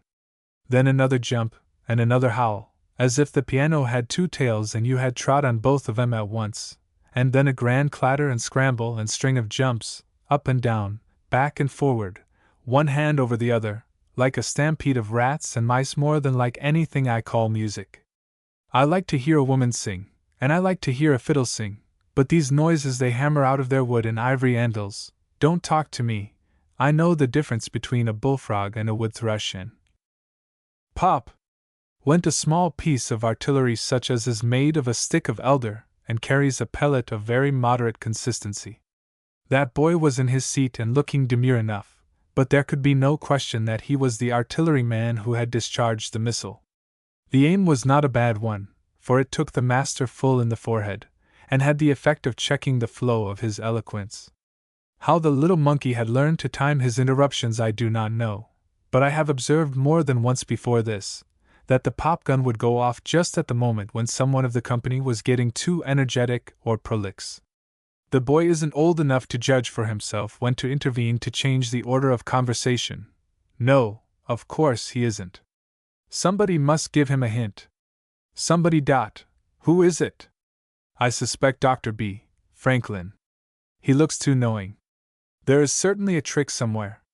Why, a day or two ago I was myself discoursing, with considerable effect, as I thought, on some of the new aspects of humanity, when I was struck full on the cheek by one of these little pellets, and there was such a confounded laugh that I had to wind up and leave off with a preposition instead of a good mouthful of polysyllables. I have watched our young doctor, however, and have been entirely unable to detect any signs of communication between him and this audacious child, who is like to become a power among us, for that pop-gun is fatal to any talker who is hit by its pellet. I have suspected a foot under the table as the prompter, but I have been unable to detect the slightest movement, or look as if he were making one, on the part of Dr. Benjamin Franklin. I cannot help thinking of the flappers in Swift's Laputa, only they gave one a hint when to speak and another a hint to listen, whereas the popgun says unmistakably, "Shut up!" I should be sorry to lose my confidence in Dr. B. Franklin, who seems very much devoted to his business, and whom I mean to consult about some small symptoms I have had lately. Perhaps it is coming to a new boarding house. The young people who come into Paris from the provinces are very apt, so I have been told by one that knows, to have an attack of typhoid fever a few weeks or months after their arrival. I have not been long enough at this table to get well acclimated. Perhaps that is it. Boarding house fever. Something like horse ale, very likely. Horses get it, you know, when they are brought to city stables. A little off my feed, as Hiram Woodruff would say. A queer discoloration about my forehead. Query, a bump? Cannot remember any. Might have got it against bedpost, or something while asleep. Very unpleasant to look so. I wonder how my portrait would look, if anybody should take it now. I hope not quite so badly as one I saw the other day, which I took for the end man of the Ethiopian Serenaders, or some traveler who had been exploring the sources of the Niger, until I read the name at the bottom and found it was a face I knew as well as my own. I must consult somebody, and it is nothing more than fair to give our young doctor a chance. Here goes for Dr. Benjamin Franklin. The young doctor has a very small office and a very large sign, with a transparency at night big enough for an oyster shop. These young doctors are particularly strong, as I understand, on what they call diagnosis, an excellent branch of the healing art, full of satisfaction to the curious practitioner, who likes to give the right Latin name to one's complaint, not quite so satisfactory to the patient, as it is not so very much pleasanter to be bitten by a dog with a collar round his neck telling you that he is called Snap or Teaser, than by a dog without a collar.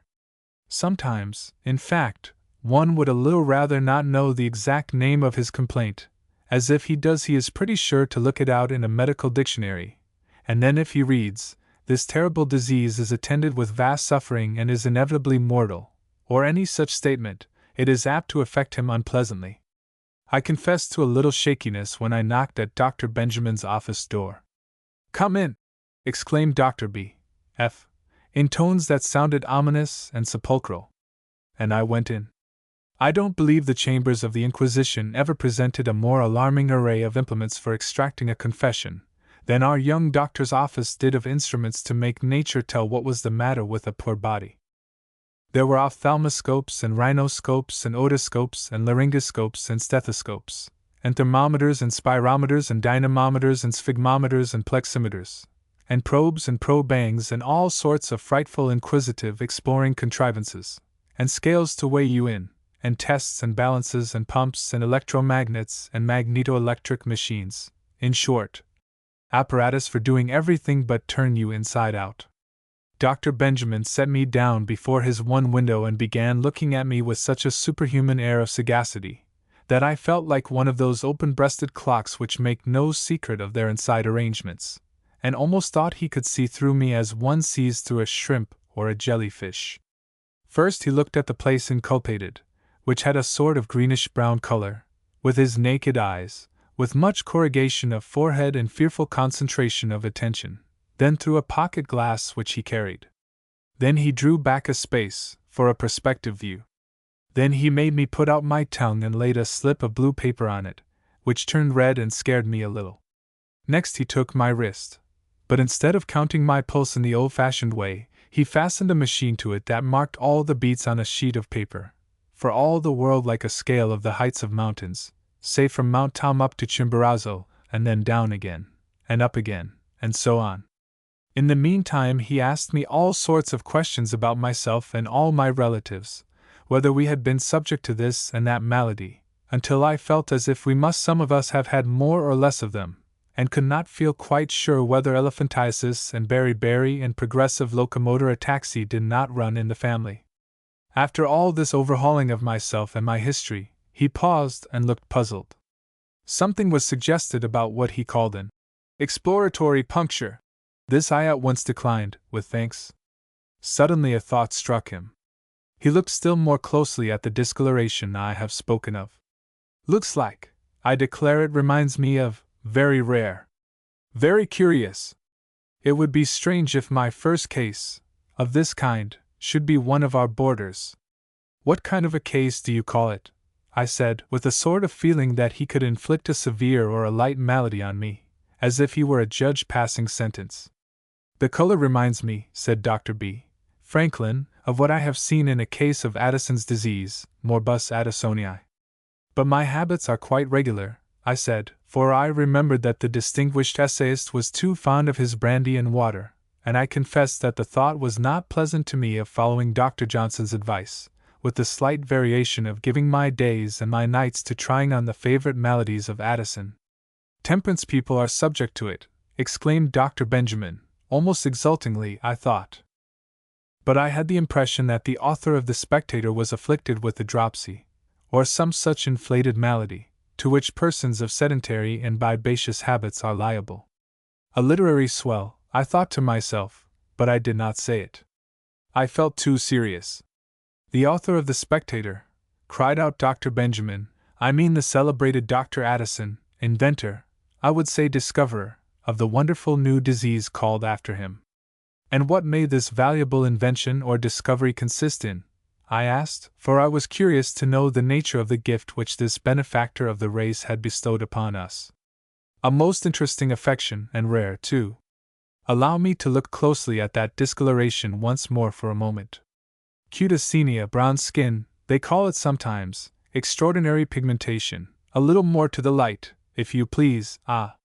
Now I get the bronze coloring admirably, beautifully. Would you have any objection to showing your case to the Societies of Medical Improvement and Medical Observation? My case. Oh dear, may I ask if any vital organ is commonly involved in this interesting complaint? I said faintly. Well, sir, the young doctor replied, there is an organ which is, sometimes, a little touched, I may say, a very curious and ingenious little organ or pair of organs. Did you ever hear of the capsulae superrenals? No, said I. Is it a mortal complaint? I ought to have known better than to ask such a question, but I was getting nervous and thinking about all sorts of horrid maladies people are liable to, with horrid names to match. It isn't a complaint. I mean they are not a complaint, they are two small organs, as I said, inside of you, and nobody knows what is the use of them. The most curious thing is that when anything is the matter with them you turn of the color of bronze. After all, I didn't mean to say I believed it was morbus Addisonii. I only thought of that when I saw the discoloration. So he gave me a recipe, which I took care to put where it could do no hurt to anybody, and I paid him his fee, which he took with the air of a man in the receipt of a great income, and said good morning. What in the name of 1,000 diablos is the reason these confounded doctors will mention their guesses about a case, as they call it, and all its conceivable possibilities out loud before their patients? I don't suppose there is anything in all this nonsense about Addison's disease, but I wish he hadn't spoken of that very interesting ailment, and I should feel a little easier if that discoloration would leave my forehead. I will ask the landlady about it. These old women often know more than the young doctors just come home with long names for everything they don't know how to cure. But the name of this complaint sets me thinking. Bronze skin. What an odd idea! Wonder if it spreads all over one. That would be picturesque and pleasant, now, wouldn't it? To be made a living statue of, nothing to do but strike an attitude. Arm up, so, like the one in the garden. John of Bologna's Mercury, thus on one foot. Needy knife grinder in the Tribune at Florence. No, not needy, come to think of it. Marcus Aurelius on horseback. Query. Are horses subject to the morbus Addisonii? Advertise for a bronze living horse. Lyceum invitations and engagements. Bronze versus brass. What's the use in being frightened? Bet it was a bump. Pretty certain I bumped my forehead against something. Never heard of a bronze man before. Have seen white men, black men, red men, yellow men, 2 or 3 blue men, stained with doctor's stuff, some green ones, from the country. But never a bronze man. Po! Sure it was a bump. Ask landlady to look at it. Landlady did look at it. Said it was a bump, and no mistake. Recommended a piece of brown paper dipped in vinegar. Made the house smell as if it were in quarantine for the plague from Smyrna. But discoloration soon disappeared, so I did not become a bronze man after all. Hope I never shall while I am alive. Shouldn't mind being done in bronze after I was dead. On second thoughts, not so clear about it, remembering how some of them look that we have got stuck up in public, think I had rather go down to posterity in an Ethiopian minstrel portrait, like our friend's the other day. You were kind enough to say, I remarked to the master, that you read my poems and liked them. Perhaps you would be good enough to tell me what it is you like about them. The master harpooned a breakfast roll and held it up before me. Will you tell me, he said, why you like that breakfast roll? I suppose he thought that would stop my mouth in 2 senses. But he was mistaken. To be sure I will, said I. First, I like its mechanical consistency. Brittle externally, that is for the teeth, which want resistance to be overcome. Soft, spongy, well-tempered and flavored internally, that is for the organ of taste. Wholesome, nutritious, that is for the internal surfaces and the system generally. Good, said the master, and laughed a hearty terrestrial laugh. I hope he will carry that faculty of an honest laugh with him wherever he goes. Why shouldn't he?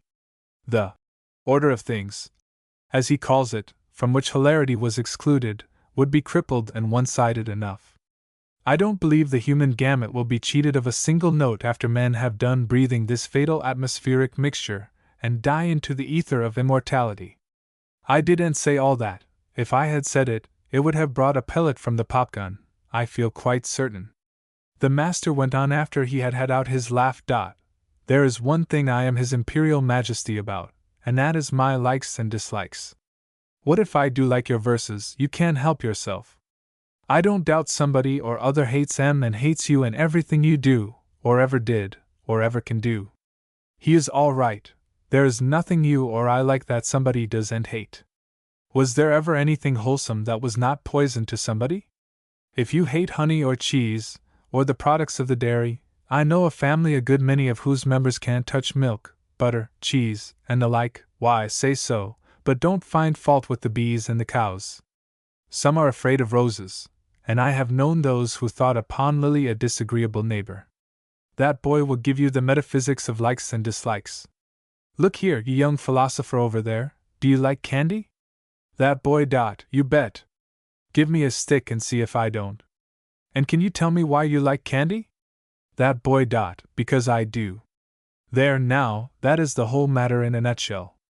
Why do your teeth like crackling crust, and your organs of taste like spongy crumb, and your digestive contrivances take kindly to bread rather than toadstools?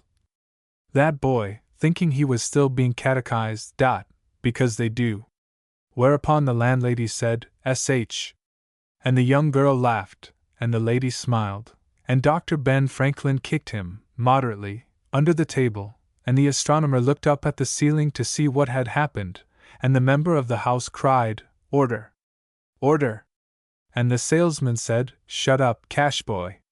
And the rest of the boarders kept on feeding, except the master, who looked very hard but half approvingly at the small intruder, who had come about as nearly right as most professors would have done. You poets, the master said after this excitement had calmed down, you poets have one thing about you that is odd. You talk about everything as if you knew more about it than the people whose business it is to know all about it. I suppose you do a little of what we teachers used to call cramming, now and then? If you like your breakfast you mustn't ask the cook too many questions, I answered. Oh, come now, don't be afraid of letting out your secrets. I have a notion I can tell a poet that gets himself up just as I can tell a make-believe old man on the stage by the line where the gray skullcap joins the smooth forehead of the young fellow of 70. You'll confess to a rhyming dictionary anyhow, won't you? I would as lief use that as any other dictionary, but I don't want it. When a word comes up fit to end a line with, I can feel all the rhymes in the language that are fit to go with it without naming them. I have tried them all so many times. I know all the polygamous words and all the monogamous ones, and all the unmarrying ones, the whole lot that have no mates, as soon as I hear their names called. Sometimes I run over a string of rhymes, but generally speaking it is strange what a short list it is of those that are good for anything. That is the pitiful side of all rhymed verse. Take two such words as home and world. What can you do with chrome or loam or gnome or tome? You have dome, foam, and Rome, and not much more to use in your poem, as some of our fellow countrymen call it. As for world, you know that in all human probability somebody or something will be hurled into it or out of it. Its clouds may be furled or its grass impearled. Possibly something may be whirled, or curled, or have swirled, one of Leigh Hunt's words, which with Lush, one of Keats's, is an important part of the stock in trade of some dealers in rhyme.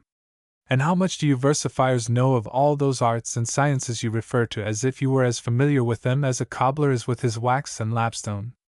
Enough not to make too many mistakes.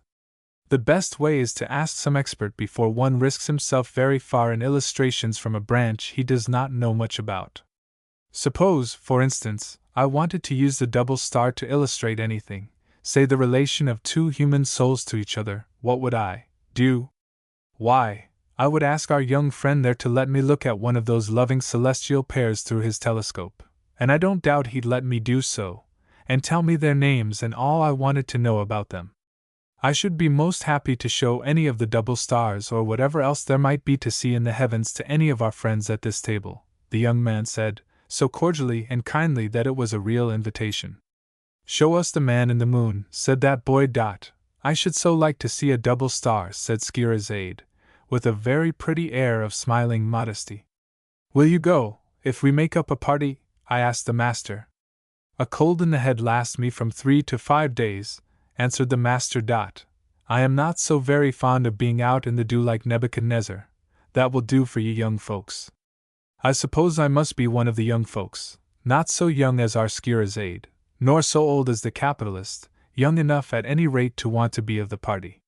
So we agreed that on some fair night when the astronomer should tell us that there was to be a fine show in the skies, we would make up a party and go to the observatory. I asked the scarabee whether he would not like to make one of us.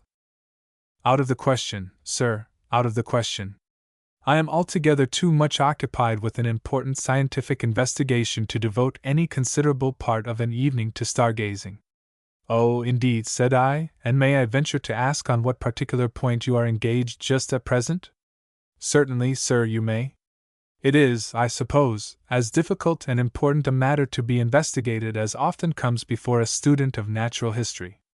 I wish to settle the point once for all whether the Pediculus meliti is or is not the larva of Melo. Now isn't this the drollest world to live in that one could imagine, short of being in a fit of delirium tremens? Here is a fellow creature of mine, and yours who is asked to see all the glories of the firmament brought close to him, and he is too busy with a little unmentionable parasite that infests the bristly surface of a bee to spare an hour or two of a single evening for the splendors of the universe. I must get a peep through that microscope of his and see the pediculus which occupies a larger space in his mental vision than the midnight march of the solar systems. The creature, the human one, I mean, interests me. I am very curious, I said, about that Pediculus meliti, just as if I knew a good deal about the little wretch and wanted to know more, whereas I had never heard him spoken of before, to my knowledge. Could you let me have a sight of him in your microscope? You ought to have seen the way in which the poor dried-up little scarabee turned towards me. His eyes took on a really human look, and I almost thought those antennae-like arms of his would have stretched themselves out and embraced me. I don't believe any of the boarders had ever shown any interest in him, except the little monkey of a boy, since he had been in the house. It is not strange, he had not seemed to me much like a human being, until all at once I touched the one point where his vitality had concentrated itself, and he stood revealed a man and a brother. Come in, said he, come in, right after breakfast, and you shall see the animal that has convulsed the entomological world with questions as to his nature and origin. So I went into the scarabee's parlor, lodging room, study, laboratory, and museum, a single apartment applied to these various uses, you understand. I wish I had time to have you show me all your treasures, I said, but I am afraid I shall hardly be able to do more than look at the bee parasite. But what a superb butterfly you have in that case!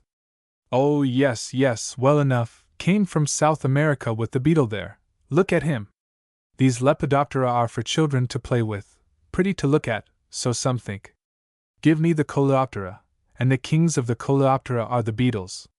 Lepidoptera and Neuroptera for little folks, Coleopteras for men, sir.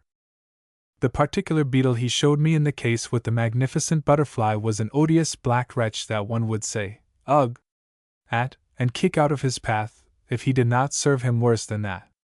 But he looked at it as a coin collector would look at a Pesenius Niger. If the coins of that emperor are as scarce as they used to be when I was collecting halfpenny tokens and pine tree shillings and battered bits of Roman brass with the head of Gallienus, or some such old fellow on them. A beauty, he exclaimed, and the only specimen of the kind in this country, to the best of my belief. A unique, sir, and there is a pleasure in exclusive possession. Not another beetle like that short of South America, sir.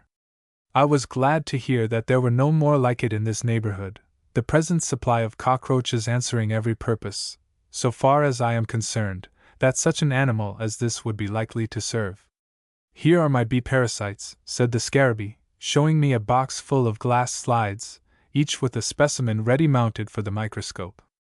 I was most struck with one little beast flattened out like a turtle, semi-transparent, six-legged, as I remember him, and every leg terminated by a single claw hooked like a lion's and as formidable for the size of the creature as that of the royal beast.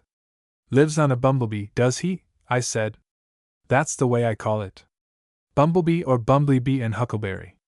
Humblebee and whortleberry for people that say Worcester and Norwich. The scarabee did not smile. He took no interest in trivial matters like this. Lives on a bumblebee. When you come to think of it, he must lead a pleasant kind of life. Sails through the air without the trouble of flying. Free pass everywhere that the bee goes. No fear of being dislodged. Look at those 6 grappling hooks. Helps himself to such juices of the bee as he likes best. The bee feeds on the choicest vegetable nectars, and he feeds on the bee. Lives either in the air or in the perfumed pavilion of the fairest and sweetest flowers. Think what tents the hollyhocks and the great lilies spread for him. And wherever he travels a band of music goes with him, for this hum which wanders by us is doubtless to him a vast and inspiring strain of melody. I thought all this, while the scarabee supposed I was studying the minute characters of the enigmatical specimen. I know what I consider your pediculus melidi, I said at length. Do you think it really the larva of Mello? Oh, I don't know much about that, but I think he is the best cared for, on the whole, of any animal that I know of, and if I wasn't a man I believe I had rather be that little sybarite than anything that feasts at the board of nature. The question is, whether he is the larva of Mello, the scarabee said, as if he had not heard a word of what I had just been saying. If I live a few years longer it shall be settled, sir, and if my epitaph can say honestly that I settled it, I shall be willing to trust my posthumous fame to that achievement. I said good morning to the specialist, and went off feeling not only kindly, but respectfully towards him.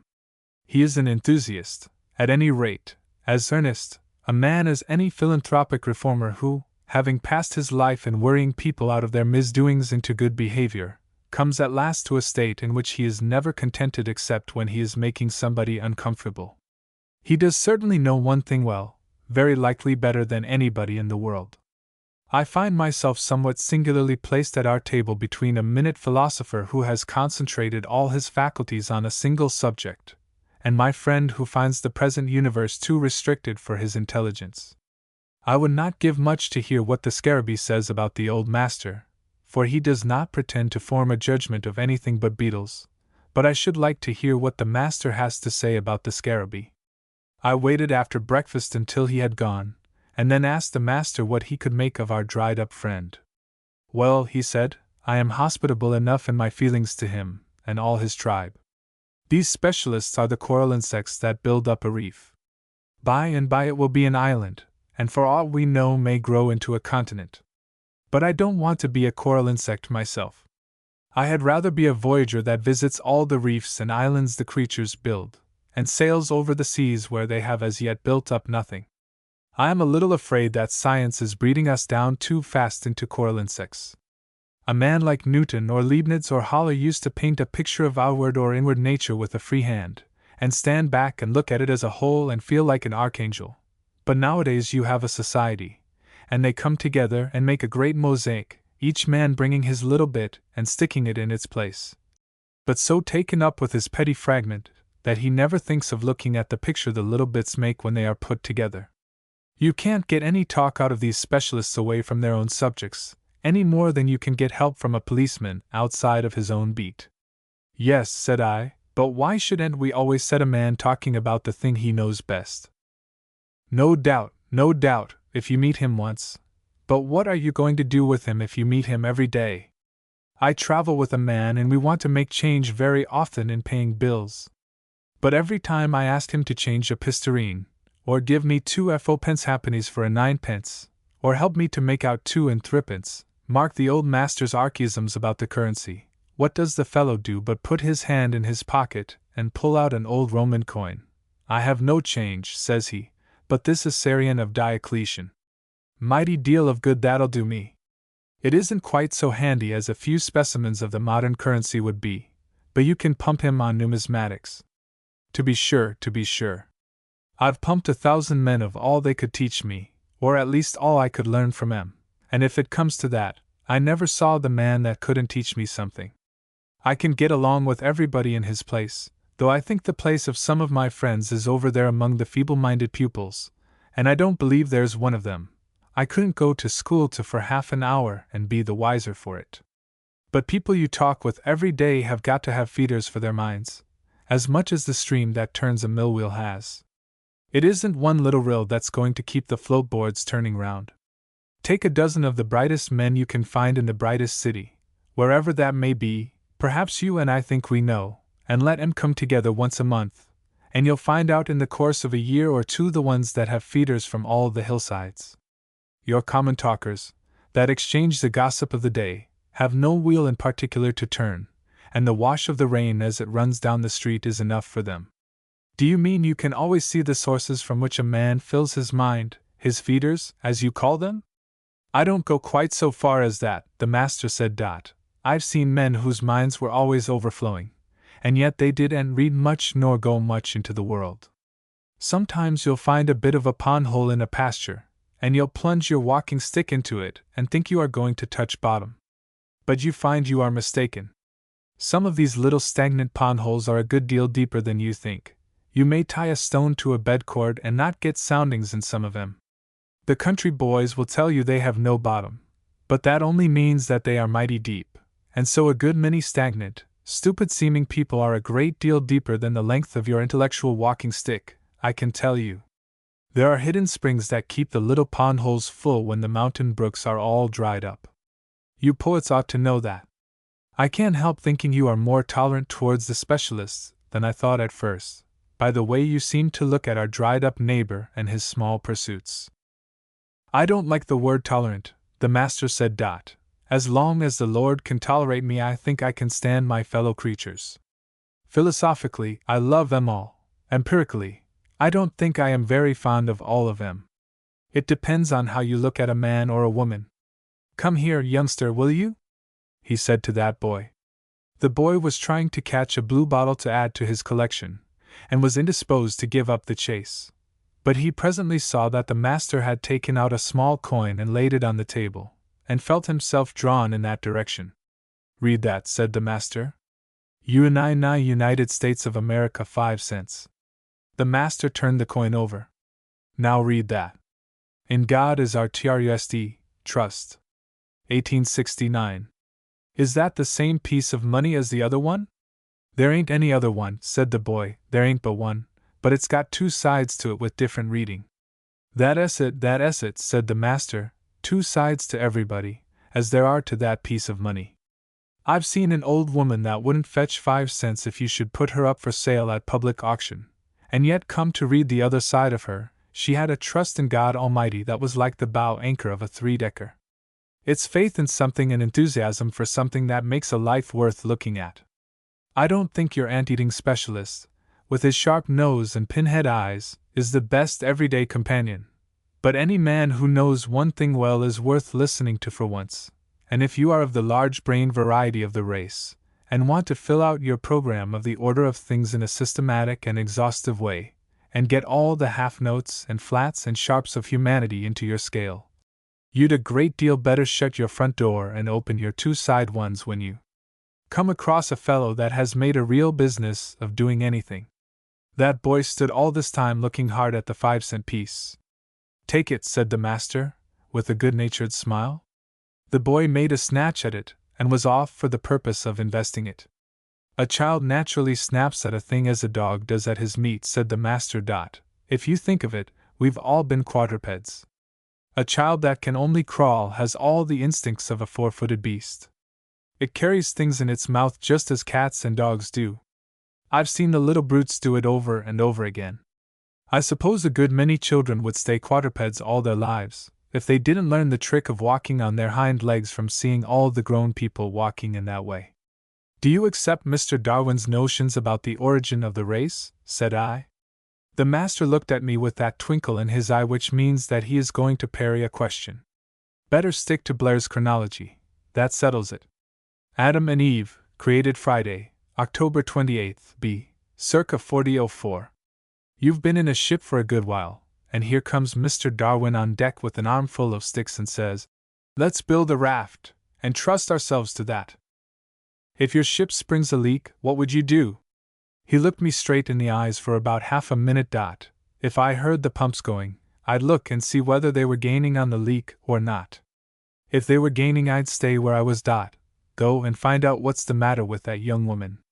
I had noticed that the young girl, the story writer, our Scheherazade, as I called her, looked as if she had been crying or lying awake half the night.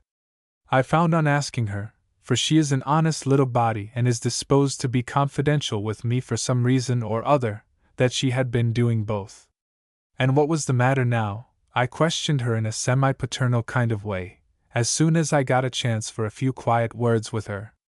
She was engaged to write a serial story, it seems, and had only got as far as the second number, and some critic had been jumping upon it, she said, and grinding his heel into it, till she couldn't bear to look at it. He said she did not write half so well as half a dozen other young women. She didn't write half so well as she used to write herself. She hadn't any characters and she hadn't any incidents. Then he went to work to show how her story was coming out, trying to anticipate everything she could make of it, so that her readers should have nothing to look forward to, and he should have credit for his sagacity in guessing, which was nothing so very wonderful, she seemed to think. Things she had merely hinted and left the reader to infer, he told right out in the bluntest and coarsest way. It had taken all the life out of her, she said.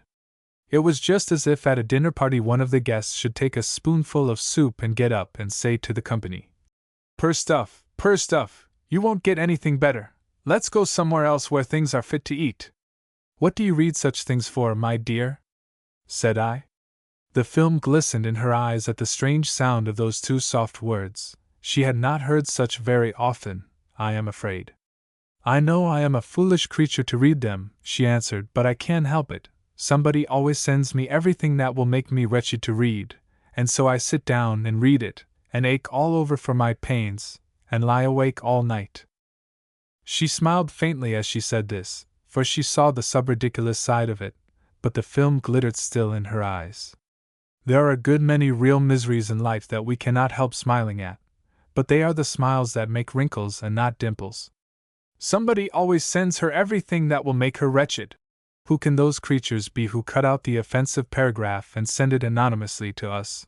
Who mail the newspaper which has the article we had much better not have seen?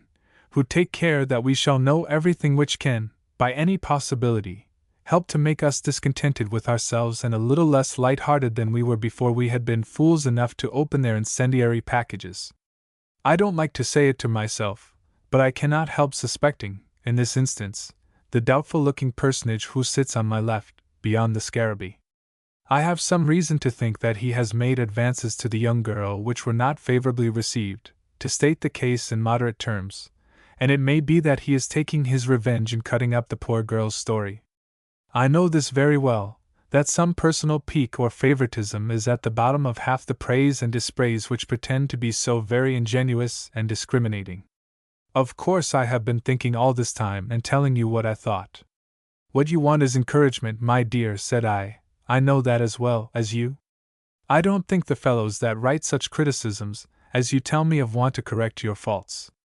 I don't mean to say that you can learn nothing from them, because they are not all fools by any means, and they will often pick out your weak points with a malignant sagacity, as a pettifogging lawyer will frequently find a real flaw in trying to get at everything he can quibble about. But is there nobody who will praise you generously when you do well? Nobody that will lend you a hand now while you want it? Or must they all wait until you have made yourself a name among strangers, and then all at once find out that you have something in you? "Oh," said the girl, and the bright film gathered too fast for her young eyes to hold much longer, "I ought not to be ungrateful. I have found the kindest friend in the world.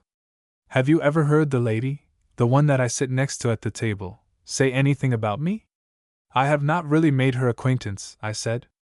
She seems to me a little distant in her manners, and I have respected her pretty evident liking for keeping mostly to herself. Oh, but when you once do know her, I don't believe I could write stories all the time as I do, if she didn't ask me up to her chamber, and let me read them to her.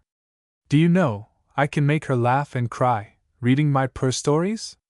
And sometimes, when I feel as if I had written out all there is in me, and want to lie down and go to sleep and never wake up except in a world where there are no weekly papers, when everything goes wrong, like a car off the track, she takes hold and sets me on the rails again all right. How does she go to work to help you? Why, she listens to my stories, to begin with, as if she really liked to hear them. And then you know I am dreadfully troubled now and then with some of my characters, and can't think how to get rid of them.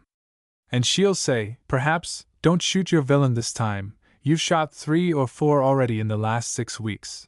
Let his mare stumble and throw him and break his neck. Or she'll give me a hint about some new way for my lover to make a declaration. She must have had a good many offers, it's my belief, for she has told me a dozen different ways for me to use in my stories. And whenever I read a story to her, she always laughs and cries in the right places. And that's such a comfort, for there are some people that think everything pitiable is so funny, and will burst out laughing when poor Rip Van Winkle, you've seen Mr. Jefferson, haven't you, is breaking your heart for you if you have one. Sometimes she takes a poem I have written and reads it to me so beautifully, that I fall in love with it, and sometimes she sets my verses to music and sings them to me. You have a laugh together sometimes, do you? Indeed we do. I write for what they call the comic department of the paper now and then. If I did not get so tired of storytelling, I suppose I should be gayer than I am, but as it is, we too get a little fun out of my comic pieces. I begin them half crying sometimes, but after they are done they amuse me. I don't suppose my comic pieces are very laughable. At any rate, the man who makes a business of writing me down says the last one I wrote is very melancholy reading, and that if it was only a little better perhaps some bereaved person might pick out a line or two that would do to put on a gravestone. Well, that is hard, I must confess. Do let me see those lines which excite such sad emotions. Will you read them very good-naturedly? If you will, I will get the paper that has. Aunt Tabitha. That is the one the fault-finder said produced such deep depression of feeling. It was written for the comic department. Perhaps it will make you cry, but it wasn't meant to. I will finish my report this time with our Scheherazades poem, hoping that any critic who deals with it will treat it with the courtesy due to all a young lady's literary efforts. 4. The old master has developed one quality of late for which I am afraid I hardly gave him credit. He has turned out to be an excellent listener. I love to talk, he said, as a goose loves to swim. Sometimes I think it is because I am a goose. For I never talked much at any one time in my life without saying something or other I was sorry for. You too, said I. Now that is very odd, for it is an experience I have habitually. I thought you were rather too much of a philosopher to trouble yourself about such small matters as to whether you had said just what you meant to or not, especially as you know that the person you talk to does not remember a word of what you said the next morning, but is thinking, it is much more likely, of what she said, or how her new dress looked, or some other body's new dress which made hers look as if it had been patched together from the leaves of last November. That's what she's probably thinking about. She, said the master, with a look which it would take at least half a page to explain to the entire satisfaction of thoughtful readers of both sexes.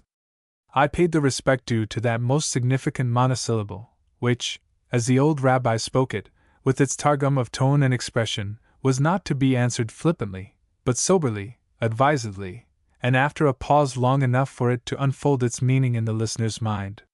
For there are short single words, all the world remembers Rachel's Hylas, which are like those Japanese toys that look like nothing of any significance as you throw them on the water, but which after a little time open out into various strange and unexpected figures, and then you find that each little shred had a complicated story to tell of itself. Yes, said I, at the close of this silent interval, during which the monosyllable had been opening out its meanings. She. When I think of talking, it is of course with a woman. For talking at its best being an inspiration, it wants a corresponding divine quality of receptiveness. And where will you find this but in woman? The master laughed a pleasant little laugh, not a harsh, sarcastic one, but playful, and tempered by so kind a look that it seemed as if every wrinkled line about his old eyes repeated, "God bless you," as the tracings on the walls of the Alhambra repeat a sentence of the Quran. I said nothing, but looked the question, "What are you laughing at?" Why, I laughed because I couldn't help saying to myself that a woman whose mind was taken up with thinking how she looked, and how her pretty neighbor looked, wouldn't have a great deal of thought to spare for all your fine discourse. "Come, now," said I, "a man who contradicts himself in the course of 2 minutes must have a screw loose in his mental machinery. I never feel afraid that such a thing can happen to me, though it happens often enough when I turn a thought over suddenly, as you did that 5-cent piece the other day, that it reads differently on its two sides. What I meant to say is something like this. A woman, notwithstanding she is the best of listeners, knows her business, and it is a woman's business to please. I don't say that it is not her business to vote, but I do say that a woman who does not please is a false note in the harmonies of nature. She may not have youth, or beauty, or even manner, but she must have something in her voice or expression, or both, which it makes you feel better disposed towards your race to look at or listen to. She knows that as well as we do, and her first question after you have been talking your soul into her consciousness is, "Did I please?" A woman never forgets her sex. She would rather talk with a man than an angel, any day. This frightful speech of mine reached the ear of our Scheherazade, who said that it was perfectly shocking and that I deserved to be shown up as the outlaw in one of her bandit stories. "Hush, my dear," said the lady, "you will have to bring John Milton into your story with our friend there, if you punish everybody who says naughty things like that. Send the little boy up to my chamber for Paradise Lost, if you please. He will find it lying on my table. The little old volume, he can't mistake it." So the girl called that boy round and gave him the message. I don't know why she should give it, but she did, and the lady helped her out with a word or two. The little volume, its cover protected with soft white leather from a long kid glove, evidently suggesting the brilliant assemblies of the days when friends and fortune smiled, came presently, and the lady opened it. "You may read that, if you like," she said. "It may show you that our friend is to be pilloried in good company." The young girl ran her eye along the passage the lady pointed out, blushed, laughed, and slapped the book down as though she would have liked to box the ears of Mr. John Milton, if he had been a contemporary and fellow contributor to the Weekly Bucket. "I won't touch the thing," she said. "He was a horrid man to talk so, and he had as many wives as Bluebeard." "Fair play," said the master. "Bring me the book, my little fractional superfluity. I mean you, my nursling, my boy, if that suits your small highness better." The boy brought the book. The old master, not unfamiliar with the great epic, opened pretty nearly to the place, and very soon found the passage. He read, aloud with grand scholastic intonation and in a deep voice that silenced the table as if a prophet had just uttered, "Thus saith the Lord." Went to water her geraniums, to make a short story of it, and left the two conversationists, to wit, the angel Raphael and the gentleman. There was but one gentleman in society then, you know, to talk it out. Everybody laughed, except the capitalist, who was a little hard of hearing, and the scarabee, whose life was too earnest for demonstrations of that kind. He had his eyes fixed on the volume, however, with eager interest. "The P&S carried," said the member of the House. "Will you let me look at that book a single minute?" said the scarabee. I passed it to him, wondering what in the world he wanted of Paradise Lost. "Dermes Lardarius," he said, pointing to a place where the edge of one side of the outer cover had been slightly tasted by some insect.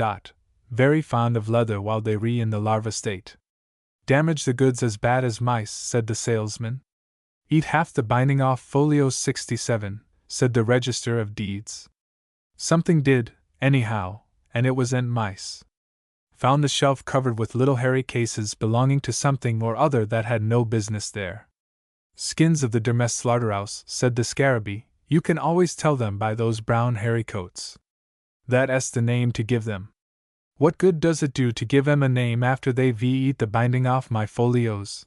Asked the Register of Deeds.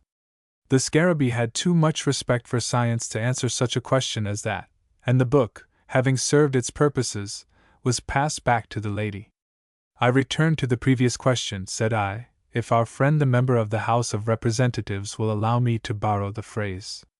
Womanly women are very kindly critics, except to themselves and now and then to their own sex. The less there is of sex about a woman, the more she is to be dreaded.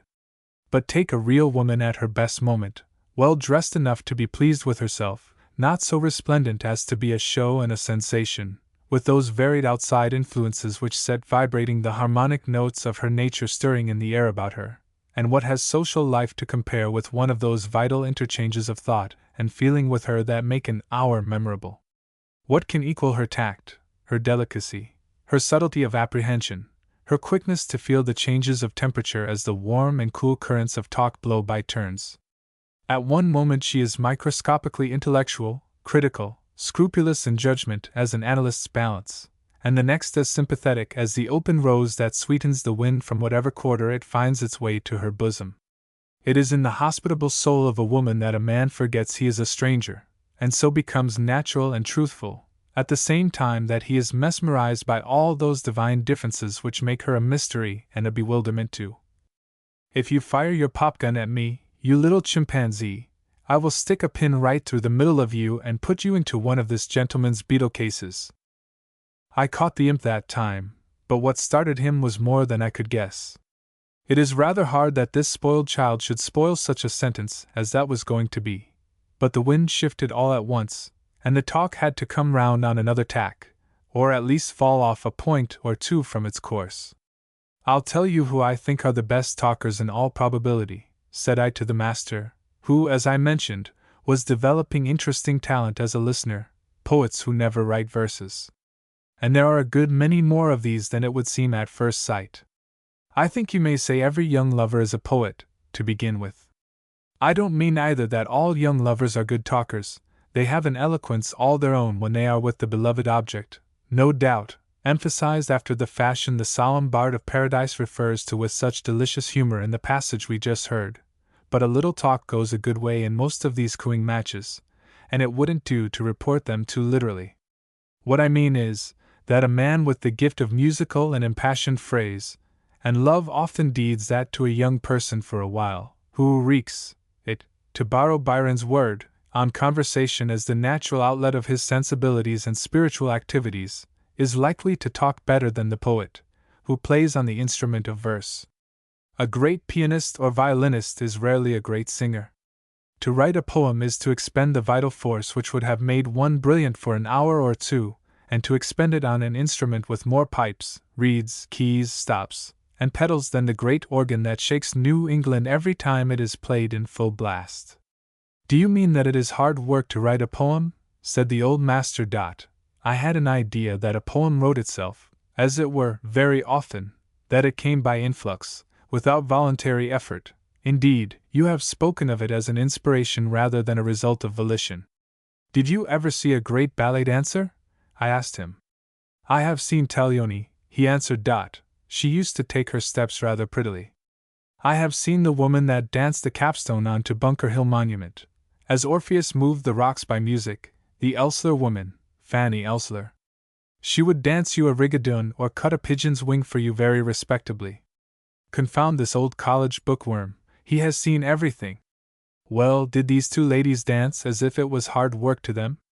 Why, no, I should say they danced as if they liked it, and couldn't help dancing. They looked as if they felt so corky. It was hard to keep them down.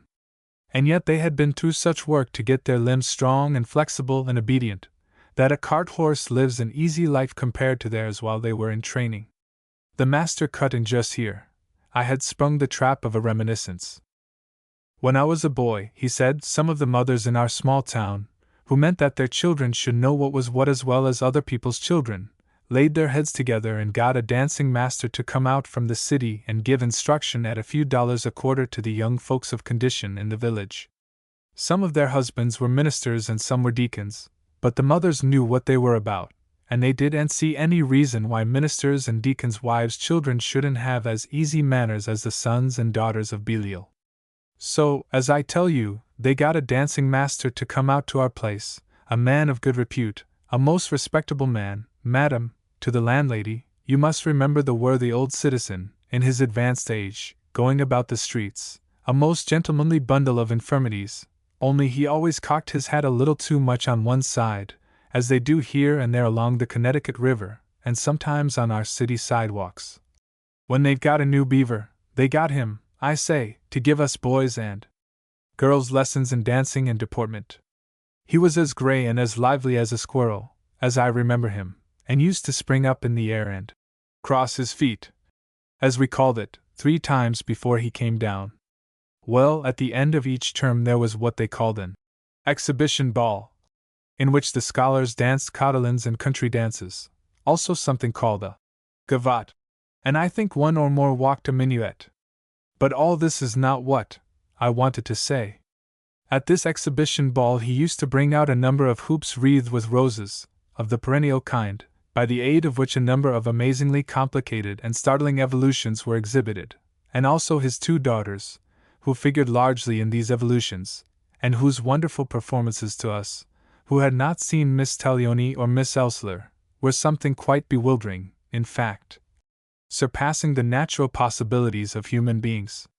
Their extraordinary powers were, however, accounted for by the following explanation, which was accepted in the school as entirely satisfactory. A certain little bone in the ankles of each of these young girls had been broken intentionally, secundum artem, at a very early age, and thus they had been fitted to accomplish these surprising feats which threw the achievements of the children who were left in the condition of the natural man into ignominious shadow. Thank you, said I, you have helped out my illustration so as to make it better than I expected. Let me begin again. Every poem that is worthy of the name, no matter how easily it seems to be written, represents a great amount of vital force expended at some time or other. When you find a beach strewed with the shells and other spoils that belonged once to the deep sea, you know the tide has been there, and that the winds and waves have wrestled over its naked sands. And so, if I find a poem stranded in my soul and have nothing to do but seize it as a wrecker carries off the treasure he finds cast ashore, I know I have paid at some time for that poem with some inward commotion, were it only an excess of enjoyment, which has used up just so much of my vital capital. But besides all the impressions that furnish the stuff of the poem, there has been hard work to get the management of that wonderful instrument I spoke of, the great organ, language. An artist who works in marble or colors has them all to himself and his tribe, but the man who molds his thought in verse has to employ the materials vulgarized by everybody's use, and glorify them by his handling. I don't know that you must break any bones in a poet's mechanism before his thought can dance in rhythm, but read your Milton, and see what training, what patient labor, it took before he could shape our common speech into his majestic harmonies. It is rather singular, but the same kind of thing has happened to me not very rarely before, as I suppose it has to most persons, that just when I happened to be thinking about poets and their conditions, this very morning, I saw a paragraph or 2 from a foreign paper which is apt to be sharp, if not cynical, relating to the same matter. I can't help it. I want to have my talk about it, and if I say the same things that writer did, somebody else can have the satisfaction of saying I stole them all. I thought the person whom I have called hypothetically the man of letters changed color a little and betrayed a certain awkward consciousness that some of us were looking at him or thinking of him, but I am a little suspicious about him, and may do him wrong. That poets are treated as privileged persons by their admirers and the educated public can hardly be disputed. That they consider themselves so there is no doubt whatever. On the whole, I do not know so easy a way of shirking all the civic and social and domestic duties, as to settle it in one's mind that one is a poet. I have, therefore, taken great pains to advise other persons laboring under the impression that they were gifted beings, destined to soar in the atmosphere of song above the vulgar realities of earth, not to neglect any homely duty under the influence of that impression. The number of these persons is so great that if they were suffered to indulge their prejudice against everyday duties and labors, it would be a serious loss to the productive industry of the country. My skirts are clear, so far as other people are concerned, of countenancing that form of intellectual opium eating in which rhyme takes the place of the narcotic. But what are you going to do when you find John Keats an apprentice to a surgeon or apothecary? Isn't it rather better to get another boy to sweep out the shop and shake out the powders and stir up the mixtures, and leave him undisturbed to write his ode on a Grecian urn or to a nightingale? Oh yes, the critic I have referred to would say, if he is John Keats, but not if he is of a much lower grade, even though he be genuine, what there is of him. But the trouble is, the sensitive persons who belong to the lower grades of the poetical hierarchy do not know their own poetical limitations, while they do feel a natural unfitness and disinclination for many pursuits which young persons of the average balance of faculties take to pleasantly enough. What is forgotten is this, that every real poet, even of the humblest grade, is an artist. Now I venture to say that any painter or sculptor of real genius, though he may do nothing more than paint flowers and fruit, or carve cameos, is considered a privileged person. It is recognized perfectly that to get his best work he must be ensured the freedom from disturbances which the creative power absolutely demands, more absolutely perhaps in these slighter artists than in the great masters. His nerves must be steady for him to finish a rose leaf or the fold of a nymph's drapery in his best manner, and they will be unsteadied if he has to perform the honest drudgery which another can do for him quite as well. And it is just so with the poet, though he were only finishing an epigram. You must no more meddle roughly with him than you would shake a bottle of Chambertin and expect the sunset glow to redden your glass unclouded. On the other hand, it may be said that poetry is not an article of prime necessity, and potatoes are. There is a disposition in many persons just now to deny the poet his benefit of clergy, and to hold him no better than other people. Perhaps he is not so good, half the time, but he is a luxury, and if you want him you must pay for him, by not trying to make a drudge of him while he is all his lifetime struggling with the chills and heats of his artistic intermittent fever. There may have been some lesser interruptions during the talk I have reported as if it was a set speech, but this was the drift of what I said and should have said if the other man, in the review I referred to, had not seen fit to meddle with the subject, as some fellow always does, just about the time when I am going to say something about it.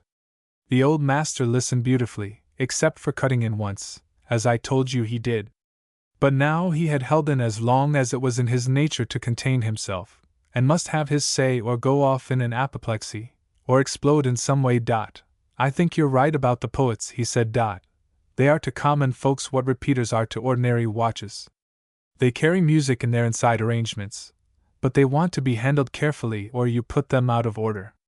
And perhaps you mustn't expect them to be quite as good timekeepers as the professional chronometer watches that make a specialty of being exact within a few seconds a month. They think too much of themselves. So does everybody that considers himself as having a right to fall back on what he calls his idiosyncrasy. Yet a man has such a right, and it is no easy thing to adjust the private claim to the fair public demand on him. Suppose you are subject to tic douloureux, for instance. Every now and then a tiger that nobody can see catches one side of your face between his jaws and holds on till he is tired and lets go. Some concession must be made to you on that score, as everybody can see. It is fair to give you a seat that is not in the draft, and your friends ought not to find fault with you if you do not care to join a party that is going on a sleigh ride. Now take a poet like Cooper. He had a mental neuralgia, a great deal worse in many respects than tic douloureux confined to the face. It was well that he was sheltered and relieved by the cares of kind friends, especially those good women, from as many of the burdens of life as they could lift off from him. I am fair to the poets, don't you agree that I am? Why, yes, I said, you have stated the case fairly enough, a good deal as I should have put it myself. Now then, the master continued, I'll tell you what is necessary to all these artistic idiosyncrasies to bring them into good square human relations outside of the special province where their ways differ from those of other people. I am going to illustrate what I mean by a comparison. I don't know, by the way, but you would be disposed to think and perhaps call me a wine-bibber on the strength of the freedom with which I deal with that fluid for the purposes of illustration. But I make mighty little use of it, except as it furnishes me an image now and then, as it did, for that matter, to the disciples and their master. In my younger days they used to bring up the famous old wines, the White Top, the Juno, the Eclipse, the Essex Junior, and the rest, in their old cobwebbed, dusty bottles. The resurrection of one of these old sepulchre dignitaries had something of solemnity about it. It was like the disinterment of a king, the bringing to light of the royal martyr King Charles I, for instance, that Sir Henry Halford gave such an interesting account of. And the bottle seemed to inspire a personal respect. It was wrapped in a napkin and borne tenderly and reverently round to the guests, and sometimes a dead silence went before the first gush of its amber flood, but nowadays the precious juice of a long-dead vintage is transferred carefully into a cut-glass decanter, and stands side by side with the sherry from a corner grocery, which looks just as bright and apparently thinks just as well of itself. The old historic Madeiras, which have warmed the periods of our famous rhetoricians of the past and burned in the impassioned eloquence of our earlier political demigods, have nothing to mark them externally but a bit of thread, it may be, round the neck of the decanter, or a slip of ribbon, pink on one of them and blue on another. Go to a London club, perhaps I might find something nearer home that would serve my turn, but go to a London club, and there you will see the celebrities all looking alike modern, all decanted off from their historic antecedents and their costume of circumstance into the everyday aspect of the gentleman of common cultivated society. That is Sir Coeur de Lion Plantagenet in the mutton chop whiskers and the plain grey suit. There is the laureate in a frock coat like your own, and the leader of the House of Commons in a necktie you do not envy. That is the kind of thing you want to take the nonsense out of you. If you are not decanted off from yourself every few days or weeks, you will think it sacrilege to brush a cobweb from your cork by and by. O little fool, that has published a little book full of little poems or other sputtering tokens of an uneasy condition, how I love you for the one soft nerve of special sensibility that runs through your exiguous organism, and the one phosphorescent particle in your unilluminated intelligence. But if you don't leave your spun-sugar confectionery business once in a while, and come out among lusty men, the bristly, pachydermatous fellows that hew out the highways for the material progress of society, and the broad-shouldered, out-of-door men that fight for the great prizes of life, you will come to think that the spun-sugar business is the chief end of man, and begin to feel and look as if you believed yourself as much above common people as that personage of whom Turgenev says that he had the air of his own statue erected by national subscription. The master paused and fell into a deep thinking fit, as he does sometimes. He had had his own say, it is true, but he had established his character as a listener to my own perfect satisfaction, for I, too, was conscious of having preached with a certain prolixity. I am always troubled when I think of my very limited mathematical capacities. It seems as if every well-organized mind should be able to handle numbers and quantities through their symbols to an indefinite extent, and yet, I am puzzled by what seems to a clever boy with a turn for calculation as plain as counting his fingers. I don't think any man feels well grounded in knowledge unless he has a good basis of mathematical certainties, and knows how to deal with them and apply them to every branch of knowledge where they can come into advantage.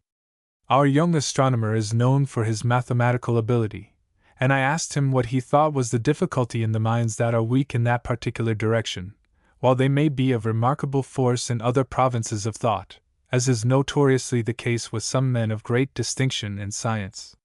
The young man smiled and wrote a few letters and symbols on a piece of paper. Can you see through that at once? He said. I puzzled over it for some minutes and gave it up. He said, as I returned it to him, you have heard military men say that such a person had an eye for country, haven't you? One man will note all the landmarks, keep the points of compass in his head, observe how the streams run, in short, carry a map in his brain of any region that he has marched or galloped through. Another man takes no note of any of these things, always follows somebody else's lead when he can, and gets lost if he is left to himself, a mere owl in daylight. Just so some men have an eye for an equation, and would read at sight the one that you puzzled over. It is told of Sir Isaac Newton that he required no demonstration of the propositions in Euclid's geometry, but as soon as he had read the enunciation the solution or answer was plain at once. The power may be cultivated, but I think it is to a great degree a natural gift, as is the eye for color, as is the ear for music. I think I could read equations readily enough, I said, if I could only keep my attention fixed on them, and I think I could keep my attention on them if I were imprisoned in a thinking cell, such as the creative intelligence shapes for its studio when at its divinest work. The young man's lustrous eyes opened very widely as he asked me to explain what I meant. What is the Creator's divinest work? I asked. Is there anything more divine than the sun, than a sun with its planets revolving about it, warming them, lighting them, and giving conscious life to the beings that move on them?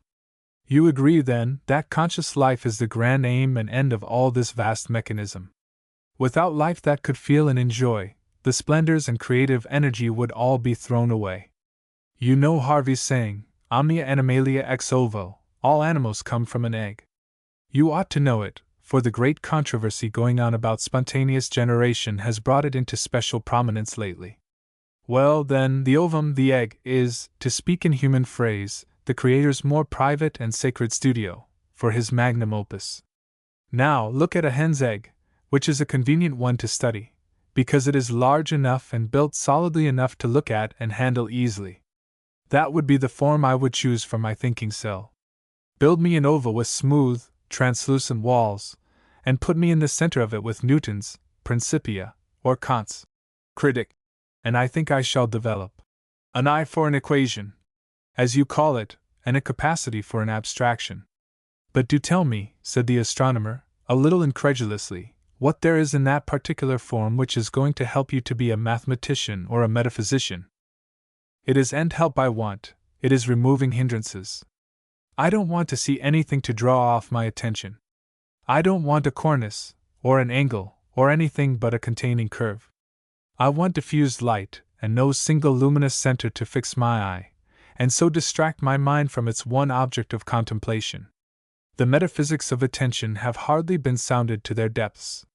The mere fixing the look on any single object for a long time may produce very strange effects.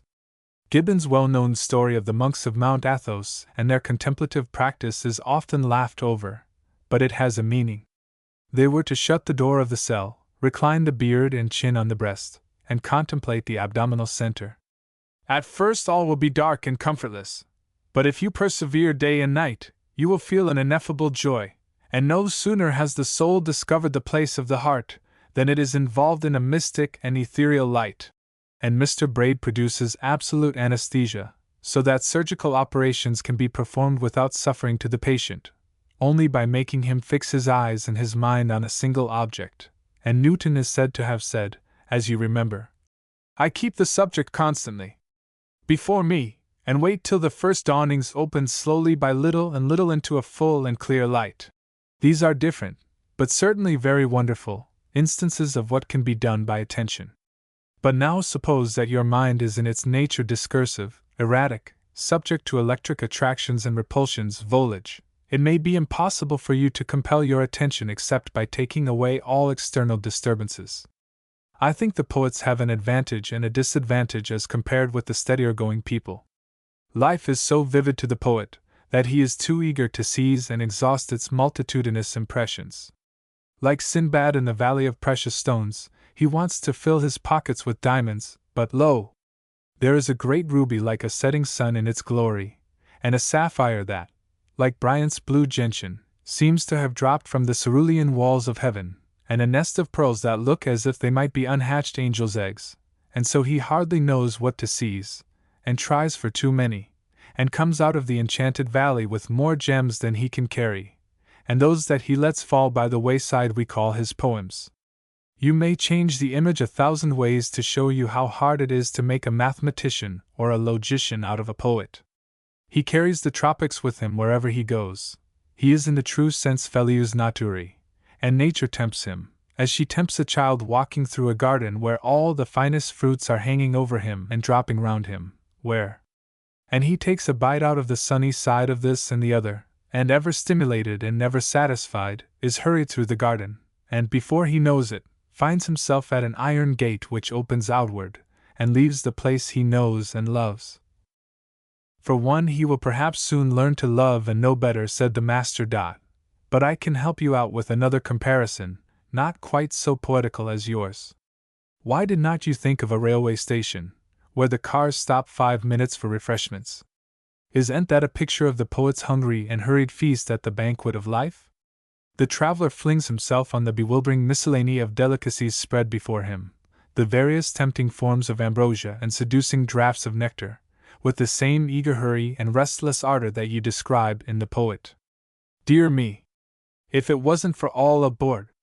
That summons of the deaf conductor which tears one away from his half-finished sponge cake and coffee, how I, who do not call myself a poet, but only a questioner, should have enjoyed a good long stop, say a couple of 1,000 years, at this way station on the great railroad leading to the unknown terminus. You say you are not a poet, I said, after a little pause, in which I suppose both of us were thinking where the great railroad would land us after carrying us into the dark tunnel, the farther end of which no man has seen, and taken a return train to bring us news about it. You say you are not a poet, and yet it seems to me you have some of the elements which go to make one. I don't think you mean to flatter me, the master answered, and what is more, for I am not afraid to be honest with you, I don't think you do flatter me. I have taken the inventory of my faculties as calmly as if I were an appraiser. I have some of the qualities, perhaps I may say many of the qualities, that make a man a poet, and yet I am not one. And in the course of a pretty wide experience of men and women, the master sighed, I thought, but perhaps I was mistaken, I have met a good many poets who were not rhymesters and a good many rhymesters who were not poets. So I am only one of the voiceless, that I remember one of you singers had some verses about. I think there is a little music in me, but it has not found a voice, and it never will. If I should confess the truth, there is no mere earthly immortality that I envy so much as the poets. If your name is to live at all, it is so much more to have it live in people's hearts than only in their brains. I don't know that one's eyes fill with tears when he thinks of the famous inventor of logarithms, but Psalm of Burns's or a hymn of Charles Wesley's goes straight to your heart, and you can't help loving both of them, the sinner as well as the saint. The works of other men live, but their personality dies out of their labors. The poet, who reproduces himself in his creation, as no other artist does or can, goes down to posterity with all his personality blended with whatever is imperishable in his song. We see nothing of the bees that built the honeycomb and stored it with its sweets, but we can trace the veining in the wings of insects that flitted through the forests which are now coal beds, kept unchanging in the amber that holds them, and so the passion of Sappho, the tenderness of Simonides, the purity of holy George Herbert, the lofty contemplativeness of James Shirley, are before us today as if they were living in a few tears of amber verse. It seems, when one reads, or, as if it were not a very difficult matter to gain immortality, such an immortality at least as a perishable language can give. A single lyric is enough, if one can only find in his soul and finish in his intellect one of those jewels fit to sparkle on the stretched forefinger of all time, a coin, a ring, a string of verses. These last, and hardly anything else does. Every century is an overloaded ship that must sink at last with most of its cargo. The small portion of its crew that get on board the new vessel which takes them off don't pretend to save a great many of the bulky articles. But they must not and will not leave behind the hereditary jewels of the race, and if you have found and cut a diamond, were it only a spark with a single polished facet, it will stand a better chance of being saved from the wreck than anything, no matter what, that wants much room for stowage. The pyramids last, it is true, but most of them have forgotten their builders' names. But the ring of Thothmes III, who reigned some 1400 years before our era, before Homer sang, before the Argonauts sailed, before Troy was built, is in the possession of Lord Ashburnham, and proclaims the name of the monarch who wore it more than 3,000 years ago. The gold coins with the head of Alexander the Great are some of them so fresh one might think they were newer than much of the silver currency we were lately handling.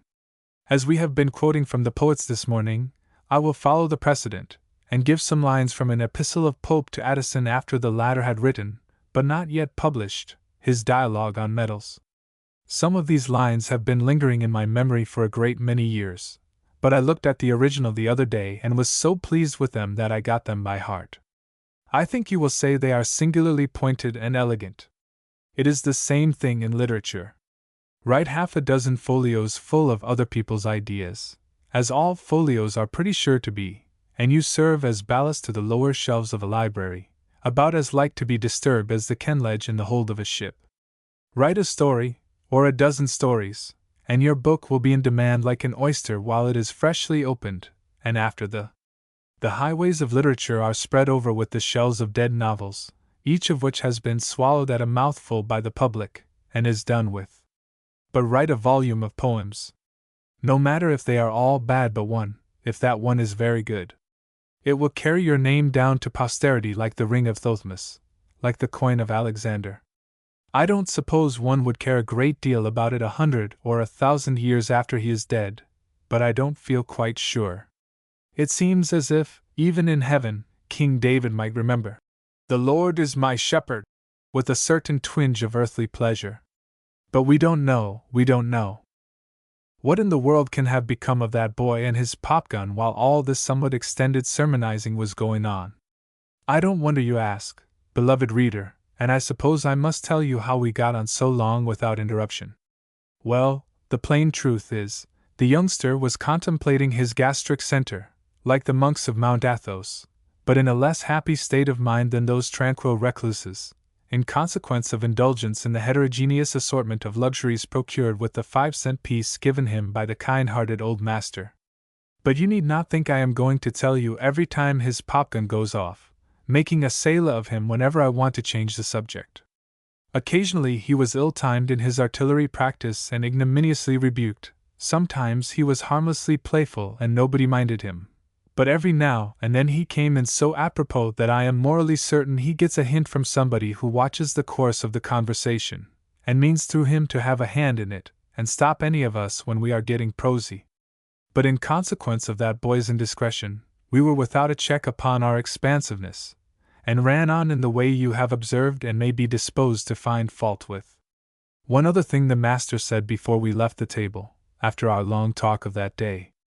"I have been tempted sometimes," said he, "to envy the immediate triumphs of the singer.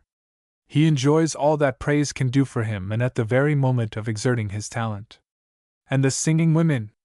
Once in a while, in the course of my life, I have found myself in the midst of a tulip bed of full-dressed, handsome women in all their glory, and when someone among them has shaken her gauzy wings, and sat down before the piano, and then, only giving the keys a soft touch now and then to support her voice, has warbled some sweet, sad melody intertwined with the longings or regrets of some tender-hearted poet. It has seemed to me that so to hush the rustling of the silks and silence the babble of the buds, as they call the chicks of a new season, and light up the flame of romance in cold hearts, in desolate ones, in old burnt-out ones, like mine, I was going to say, but I won't, for it isn't so.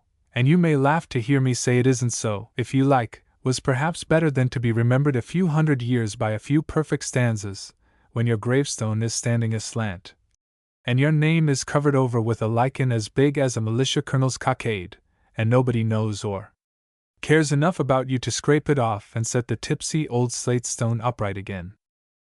I said nothing in reply to this, for I was thinking of a sweet singer to whose voice I had listened in its first freshness, and which is now only an echo in my memory. If any reader of the periodical in which these conversations are recorded can remember so far back as the first year of its publication, he will find among the papers contributed by a friend not yet wholly forgotten a few verses, lively enough in their way, headed, "The Boys." The sweet singer was one of this company of college classmates, the constancy of whose friendship deserves a better tribute than the annual offerings, kindly meant, as they are, which for many years have not been wanting at their social gatherings. The small company counts many noted personages on its list, as is well known to those who are interested in such local matters, but it is not known that every fifth man of the whole number now living is more or less of a poet, using that word with a generous breadth of significance. But it should seem that the divine gift it implies is more freely dispensed than some others, for while there are, or were, for one has taken his last degree, 8 musical quills, there was but one pair of lips which could claim any special consecration to vocal melody. Not that one that should undervalue the half-recitative of doubtful baritones, or the brilliant escapades of slightly unmanageable falsettos, or the concentrated efforts of the proprietors of 2 or 3 effective notes, who may be observed lying in wait for them, and coming down on them with all their might, and the look on their countenances of I too am a singer. But the voice that led all, and that all loved to listen to, the voice that was at once full, rich, sweet, penetrating, expressive, whose ample overflow drowned all the imperfections and made up for all the shortcomings of the others, is silent henceforth forevermore for all earthly listeners. And these were the lines that one of the boys, as they have always called themselves for ever so many years, read at the first meeting after the voice which had never failed them was hushed in the stillness of death. I fear that I have done injustice in my conversation and my report of it to a most worthy and promising young man whom I should be very sorry to injure in any way. Dr. Benjamin Franklin got hold of my account of my visit to him, and complained that I had made too much of the expression he used. He did not mean to say that he thought I was suffering from the rare disease he mentioned, but only that the color reminded him of it. It was true that he had shown me various instruments, among them one for exploring the state of a part by means of a puncture, but he did not propose to make use of it upon my person. In short, I had colored the story so as to make him look ridiculous. I am afraid I did, I said, but wasn't I colored myself so as to look ridiculous? I've heard it said that people with the jaundice see everything yellow. Perhaps I saw things looking a little queerly. With that black and blue spot I couldn't account for threatening to make a colored man and brother of me. But I am sorry if I have done you any wrong. I hope you won't lose any patience by my making a little fun of your meters and scopes and contrivances. They seem so odd to us outside people. Then the idea of being bronzed all over was such an alarming suggestion. But I did not mean to damage your business, which I trust is now considerable, and I shall certainly come to you again if I have need of the services of a physician. Only don't mention the names of any diseases in English or Latin before me next time. I dreamed about cutis aenea half the night after I came to see you. Dr. Benjamin took my apology very pleasantly. He did not want to be touchy about it, he said, but he had his way to make in the world, and found it a little hard at first, as most young men did. People were afraid to trust them, no matter how much they knew. One of the old doctors asked him to come in and examine a patient's heart for him the other day. He went with him accordingly, and when they stood by the bedside, he offered his stethoscope to the old doctor.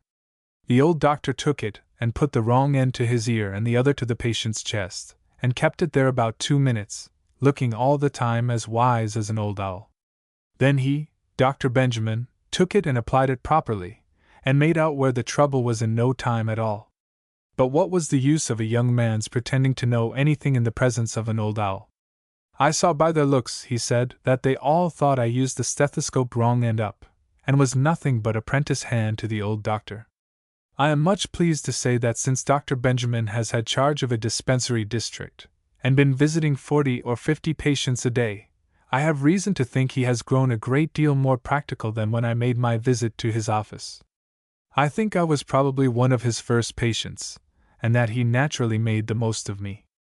But my second trial was much more satisfactory. I got an ugly cut from the carving knife in an affair with a goose of iron constitution in which I came off second best. I at once adjourned with Dr. Benjamin to his small office, and put myself in his hands. It was astonishing to see what a little experience of miscellaneous practice had done for him.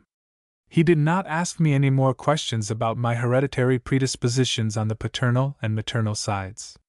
He did not examine me with the stethoscope or the laryngoscope. He only strapped up my cut, and informed me that it would speedily get well by the first intention. An odd phrase enough, but sounding much less formidable than cutis aenea. I am afraid I have had something of the French prejudice which embodies itself in the maxim, young surgeon, old physician.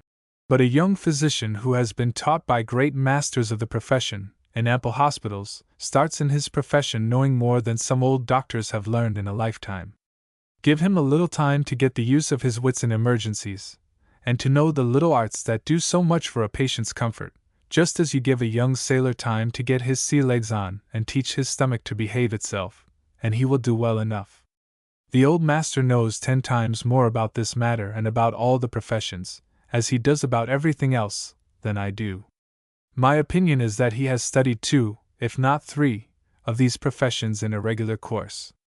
I don't know that he has ever preached, except as Charles Lamb said Coleridge always did, for when he gets the bit in his teeth he runs away with the conversation, and if he only took a text his talk would be a sermon. But if he has not preached, he has made a study of theology, as many laymen do. I know he has some shelves of medical books in his library, and has ideas on the subject of the healing art. He confesses to having attended law lectures and having had much intercourse with lawyers. So he has something to say on almost any subject that happens to come up. I told him my story about my visit to the young doctor, and asked him what he thought of youthful practitioners in general and of Dr. Benjamin in particular. "I'll tell you what," the master said, "I know something about these young fellows that come home with their heads full of science, as they call it, and stick up their signs to tell people they know how to cure their headaches and stomach aches. Science is a first-rate piece of furniture for a man's upper chamber, if he has common sense on the ground floor. But if a man has ain't got plenty of good common sense, the more science he has the worse for his patient." "I don't know that I see exactly how it is worse for the patient," I said. "Well, I'll tell you, and you'll find it's a mighty simple matter. When a person is sick, there is always something to be done for him, and done at once. If it is only to open or shut a window, if it is only to tell him to keep on doing just what he is doing already, it wants a man to bring his mind right down to the fact of the present case and its immediate needs. Now the present case, as the doctor sees it, is just exactly such a collection of paltry individual facts as never was before, a snarl and tangle of special conditions which it is his business to wind as much thread out of as he can. It is a good deal as when a painter goes to take the portrait of any sitter who happens to send for him. He has seen just such noses and just such eyes and just such mouths, but he never saw exactly such a face before, and his business is with that and no other person's, with the features of the worthy father of a family before him, and not with the portraits he has seen in galleries or books, or Mr. Copley's grand pictures of the fine old Tories, or the Apollos and Jupiters of Greek sculpture. It is the same thing with the patient. His disease has features of its own. There never was and never will be another case in all respects exactly like it. If a doctor has science without common sense, he treats a fever, but not this man's fever. If he has common sense without science, he treats this man's fever without knowing the general laws that govern all fevers and all vital movements.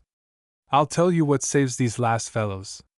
They go for weakness whenever they see it, with stimulants and strengtheners, and they go for overaction, heat, and high pulse, and the rest, with cooling and reducing remedies. That is 3/4 of medical practice. The other quarter wants science and common sense too. But the men that have science only begin too far back, and before they get as far as the case in hand, the patient has very likely gone to visit his deceased relatives. You remember Thomas Prince's Chronological History of New England, I suppose? He begins, you recollect, with Adam, and has to work down 5,624 years before he gets to the Pilgrim Fathers and the Mayflower. It was all very well, only it didn't belong there, but got in the way of something else. So it is with science, out of place. By far the larger part of the facts of structure and function you find in the books of anatomy and physiology have no immediate application to the daily duties of the practitioner. You must learn systematically, for all that. It is the easiest way and the only way that takes hold of the memory, except mere empirical repetition, like that of the handicraftsman. Did you ever see one of those Japanese figures with the points for acupuncture marked upon it? I had to own that my schooling had left out that piece of information.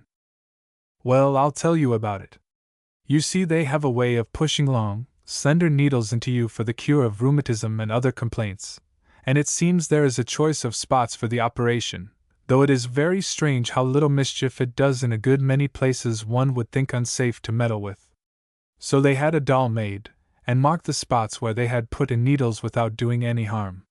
They must have had accidents from sticking the needles into the wrong places now and then, but I suppose they did and say a great deal about those.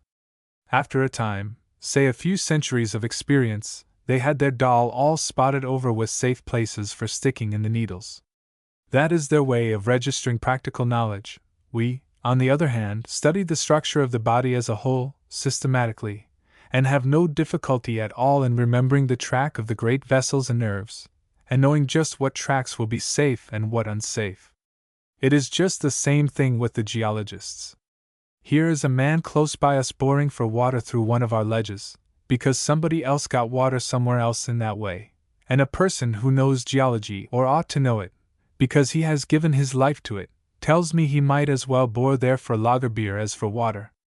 I thought we had had enough of this particular matter, and that I should like to hear what the master had to say about the three professions he knew something about, each compared with the others.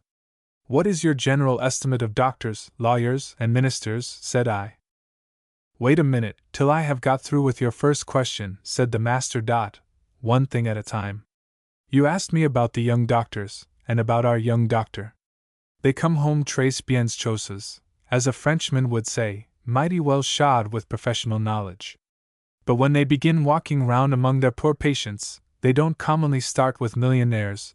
They find that their new shoes of scientific acquirements have got to be broken in just like a pair of boots or brogans. I don't know that I have put it quite strong enough. Let me try again. You've seen those fellows at the circus that get up on horseback so big that you wonder how they could climb into the saddle.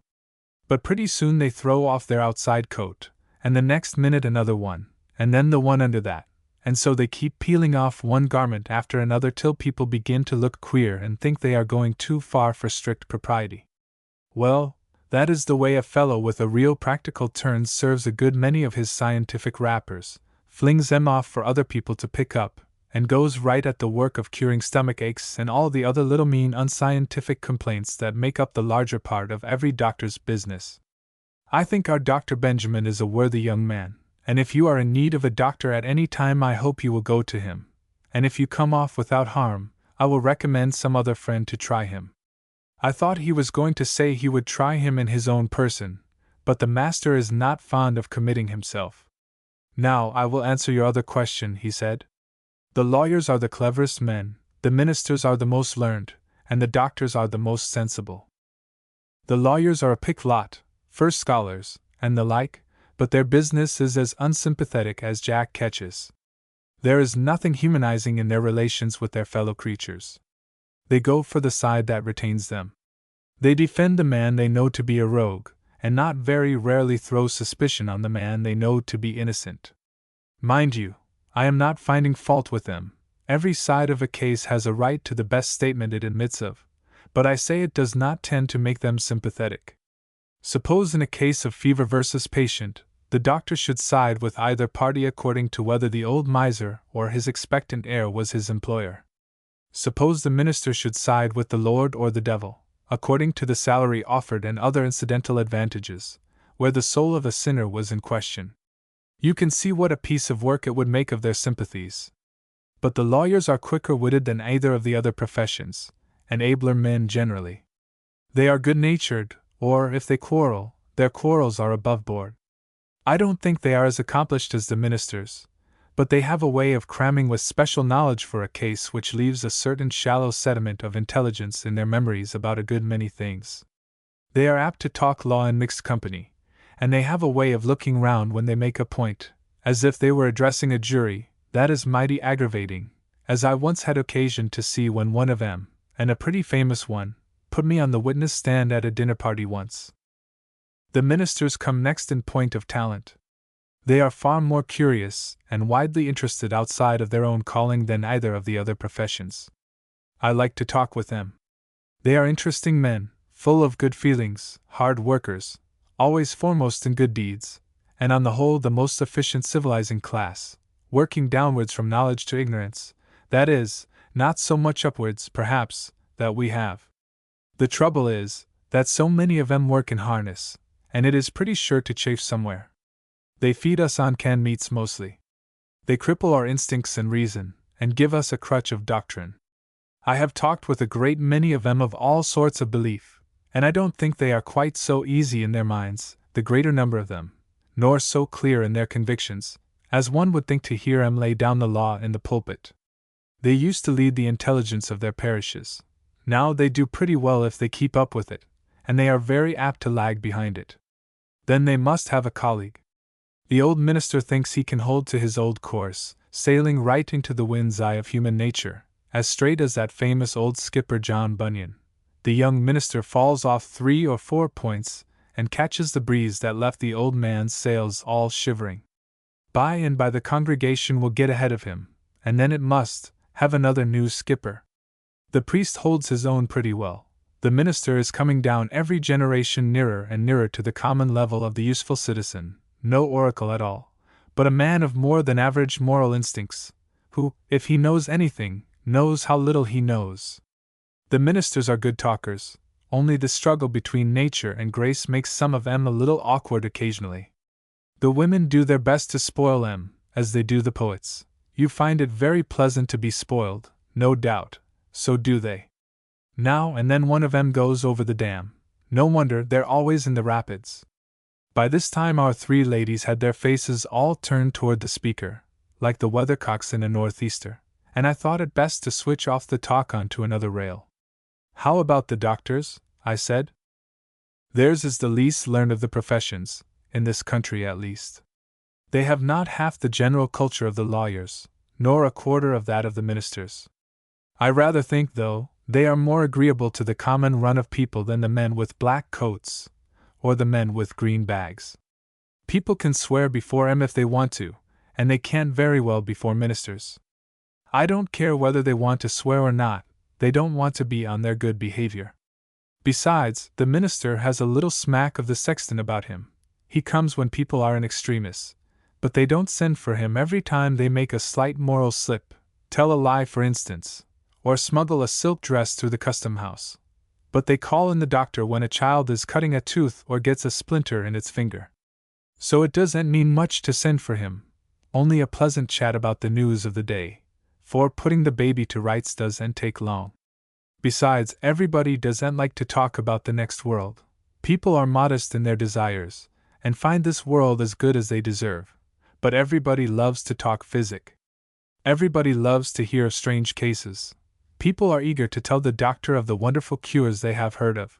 They want to know what is the matter with somebody or other who is said to be suffering from a complication of diseases, and above all to get a hard name, Greek or Latin, for some complaint which sounds altogether too commonplace in plain English.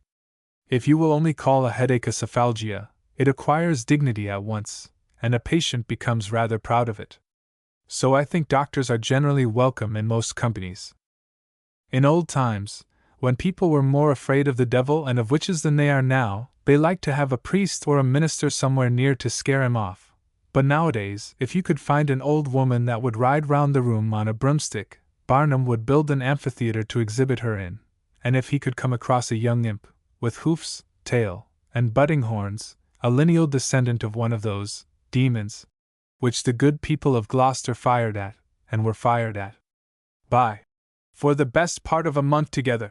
In the year 1692, the great showman would have him at any cost for his museum or menagerie. Men are cowards, sir, and are driven by fear as the sovereign motive. Men are idolaters, and want something to look at and kiss and hug, or throw themselves down before. They always did, they always will, and if you don't make it of wood, you must make it of words, which are just as much used for idols as promissory notes are used for values. The ministers have a hard time of it without bell and book and holy water. They are dismounted men in armor since Luther cut their saddle girths, and you can see they are quietly taking off one piece of iron after another until some of the best of them are fighting the devil, not the zoological devil with the big D, with the sword of the Spirit, and precious little else in the way of weapons of offense or defense. But we couldn't get on without the spiritual brotherhood, whatever became of our special creeds. There is a genius for religion, just as there is for painting or sculpture. It is half-sister to the genius for music, and has some of the features which remind us of earthly love. But it lifts us all by its mere presence. To see a good man and hear his voice once a week would be reason enough for building churches and pulpits. The master stopped all at once, and after about half a minute laughed his pleasant laugh. "What is it?" I asked him. "I was thinking of the great coach and team that is carrying us fast enough, I don't know but too fast, somewhere or other.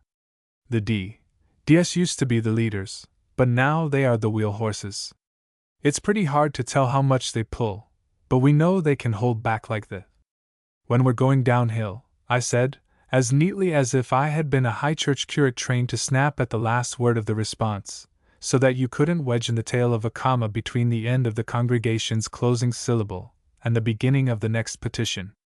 They do it well, but it always spoils my devotion.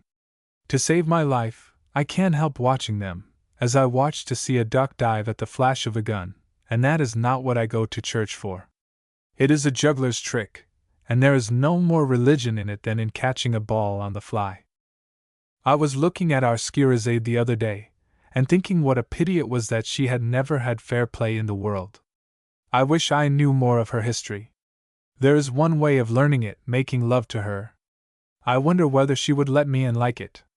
It is an absurd thing, and I ought not to confess, but I tell you and you only, beloved, my heart gave a perceptible jump when it heard the whisper of that possibility overhead. Every day has its ebb and flow, but such a thought as that is like one of those tidal waves they talk about, that rolls in like a great wall and overtops and drowns out all your landmarks, and you, too, if you don't mind what you are about and stand ready to run or climb or swim. Not quite so bad as that, though, this time. I take an interest in our Scheherazade. I am glad she did and smile on the pipe and the bohemian-looking fellow that finds the best part of his life in sucking at it. A fine thing, isn't it, for a young woman to marry a man who will hold her? But not quite so good as his meerschaum. It isn't for me to throw stones, though, who have been a Nicotian a good deal more than half my days. Cigar stump out now, and consequently have become very bitter on more persevering sinners. I say I take an interest in our Scheherazade, but I rather think it is more paternal than anything else, though my heart did give that jump. It has jumped a good many times without anything very remarkable coming of it. This visit to the observatory is going to bring us all, or most of us, together in a new way, and it wouldn't be very odd if some of us should become better acquainted than we ever have been. There is a chance for the elective affinities. What tremendous forces they are, if two subjects of them come within range. There lies a bit of iron. All the dynamic agencies of the universe are pledged to hold it just in that position, and there it will lie until it becomes a heap of red-brown rust. But see, I hold a magnet to it. It looks to you like just such a bit of iron as the other, and lo! It leaves them all, the tugging of the mighty earth, of the ghostly moon that walks in white, trailing the snaky waves of the ocean after her, of the awful sun, twice as large as a sphere that the whole orbit of the moon would but just girdle. It leaves the wrestling of all their forces, which are at a deadlock with each other, all fighting for it, and springs straight to the magnet. What a lucky thing it is for well-conducted persons that the maddening elective affinities don't come into play in full force very often. I suppose I am making a good deal more of our prospective visit than it deserves. It must be because I have got it into my head that we are bound to have some kind of sentimental outbreak amongst us, and that this will give a chance for advances on the part of anybody disposed in that direction. A little change of circumstance often hastens on a movement that has been long in preparation. A chemist will show you a flask containing a clear liquid. He will give it a shake or two, and the whole contents of the flask will become solid in an instant. Or you may lay a little heap of iron filings on a sheet of paper with a magnet beneath it, and they will be quiet enough as they are, but give the paper a slight jar and the specks of metal will suddenly find their way to the north or the south pole of the magnet and take a definite shape not unpleasing to contemplate, and curiously illustrating the laws of attraction, antagonism, and average, by which the worlds, conscious and unconscious, are alike governed. So with our little party, with any little party of persons who have got used to each other, leave them undisturbed and they might remain in a state of equilibrium forever. But let anything give them a shake or a jar, and the long-striving but hindered affinities come all at once into play and finish the work of a year in 5 minutes. We were all a good deal excited by the anticipation of this visit. The capitalist, who for the most part keeps entirely to himself, seemed to take an interest in it, and joined the group in the parlor who were making arrangements as to the details of the eventful expedition, which was very soon to take place. The young girl was full of enthusiasm. She is one of those young persons, I think, who are impressible, and of necessity depressible when their nervous systems are overtaxed, but elastic, recovering easily from mental worries and fatigues, and only wanting a little change of their conditions to get back their bloom and cheerfulness. I could not help being pleased to see how much of the child was left in her, after all the drudgery she had been through. What is there that youth will not endure and triumph over? Here she was.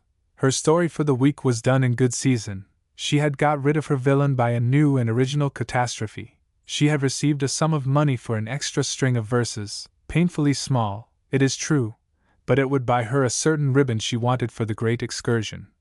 And now her eyes sparkled so that I forgot how tired and hollow they sometimes looked when she had been sitting up half the night over her endless manuscript. The morning of the day we had looked forward to promised as good an evening as we could wish. The capitalist, whose courteous and bland demeanor would never have suggested the thought that he was a robber and an enemy of his race, who was to be trampled underfoot by the beneficent regenerators of the social order as preliminary to the universal reign of peace on earth and goodwill to men, astonished us all with a proposal to escort the three ladies and procure a carriage for their conveyance. The lady thanked him in a very cordial way, but said she thought nothing of the walk. The landlady looked disappointed at this answer. For her part, she was on her legs all day and should be glad enough to ride, if so be he was going to have a carriage at any rate. It would be a sight pleasanter than to trudge afoot, but she would have him go to the expense on her account. Don't mention it, Madame R., said the capitalist, in a generous glow of enthusiasm. As for the young girl, she did not often get a chance for a drive, and liked the idea of it for its own sake, as children do, and she insisted that the lady should go in the carriage with her. So it was settled that the capitalist should take the three ladies in a carriage, and the rest of us go on foot. The evening behaved as it was bound to do on so momentous an occasion. The capitalist was dressed with almost suspicious nicety. We pedestrians could not help waiting to see them off, and I thought he handed the ladies into the carriage with the air of a French marquis. I walked with Dr. Benjamin and that boy, and we had to keep the little imp on the trot a good deal of the way in order not to be too long behind the carriage party. The member of the house walked with our two dummies, I beg their pardon, I mean the register of deeds and the salesman. The man of letters, hypothetically so called, walked by himself, smoking a short pipe which was very far from suggesting the spicy breezes that blow soft from Ceylon's isle. I suppose everybody who reads this paper has visited one or more observatories, and of course knows all about them. But as it may hereafter be translated into some foreign tongue and circulated among barbarous, but rapidly improving people who have as yet no astronomers among them, it may be well to give a little notion of what kind of place an observatory is. To begin then, a deep and solid stone foundation is laid in the earth, and a massive pier of masonry is built up on it. A heavy block of granite forms the summit of this pier, and on this block rests the equatorial telescope. Around this structure a circular tower is built, with 2 or more floors which come close up to the pier, but do not touch it at any point. It is crowned with a hemispherical dome, which, I may remark, half realizes the idea of my eggshell studio. This dome is cleft from its base to its summit by a narrow, ribbon-like opening, through which is seen the naked sky. It revolves on cannonballs, so easily that a single hand can move it, and thus the opening may be turned towards any point of the compass. As the telescope can be raised or depressed so as to be directed to any elevation from the horizon to the zenith, and turned around the entire circle with the dome, it can be pointed to any part of the heavens. But as the star or other celestial object is always apparently moving, in consequence of the real rotatory movement of the earth, the telescope is made to follow it automatically by an ingenious clockwork arrangement. No place, short of the temple of the living God, can be more solemn. The jars of the restless life around it do not disturb the serene intelligence of the half-reasoning apparatus. Nothing can stir the massive pier but the shocks that shake the solid earth itself. When an earthquake thrills the planet, the massive turret shudders with the shuddering rocks on which it rests, but it pays no heed to the wildest tempest, and while the heavens are convulsed and shut from the eye of the far-seeing instrument, it waits without a tremor for the blue sky to come back. It is the type of the true and steadfast man of the Roman poet, whose soul remains unmoved while the firmament cracks and tumbles about him.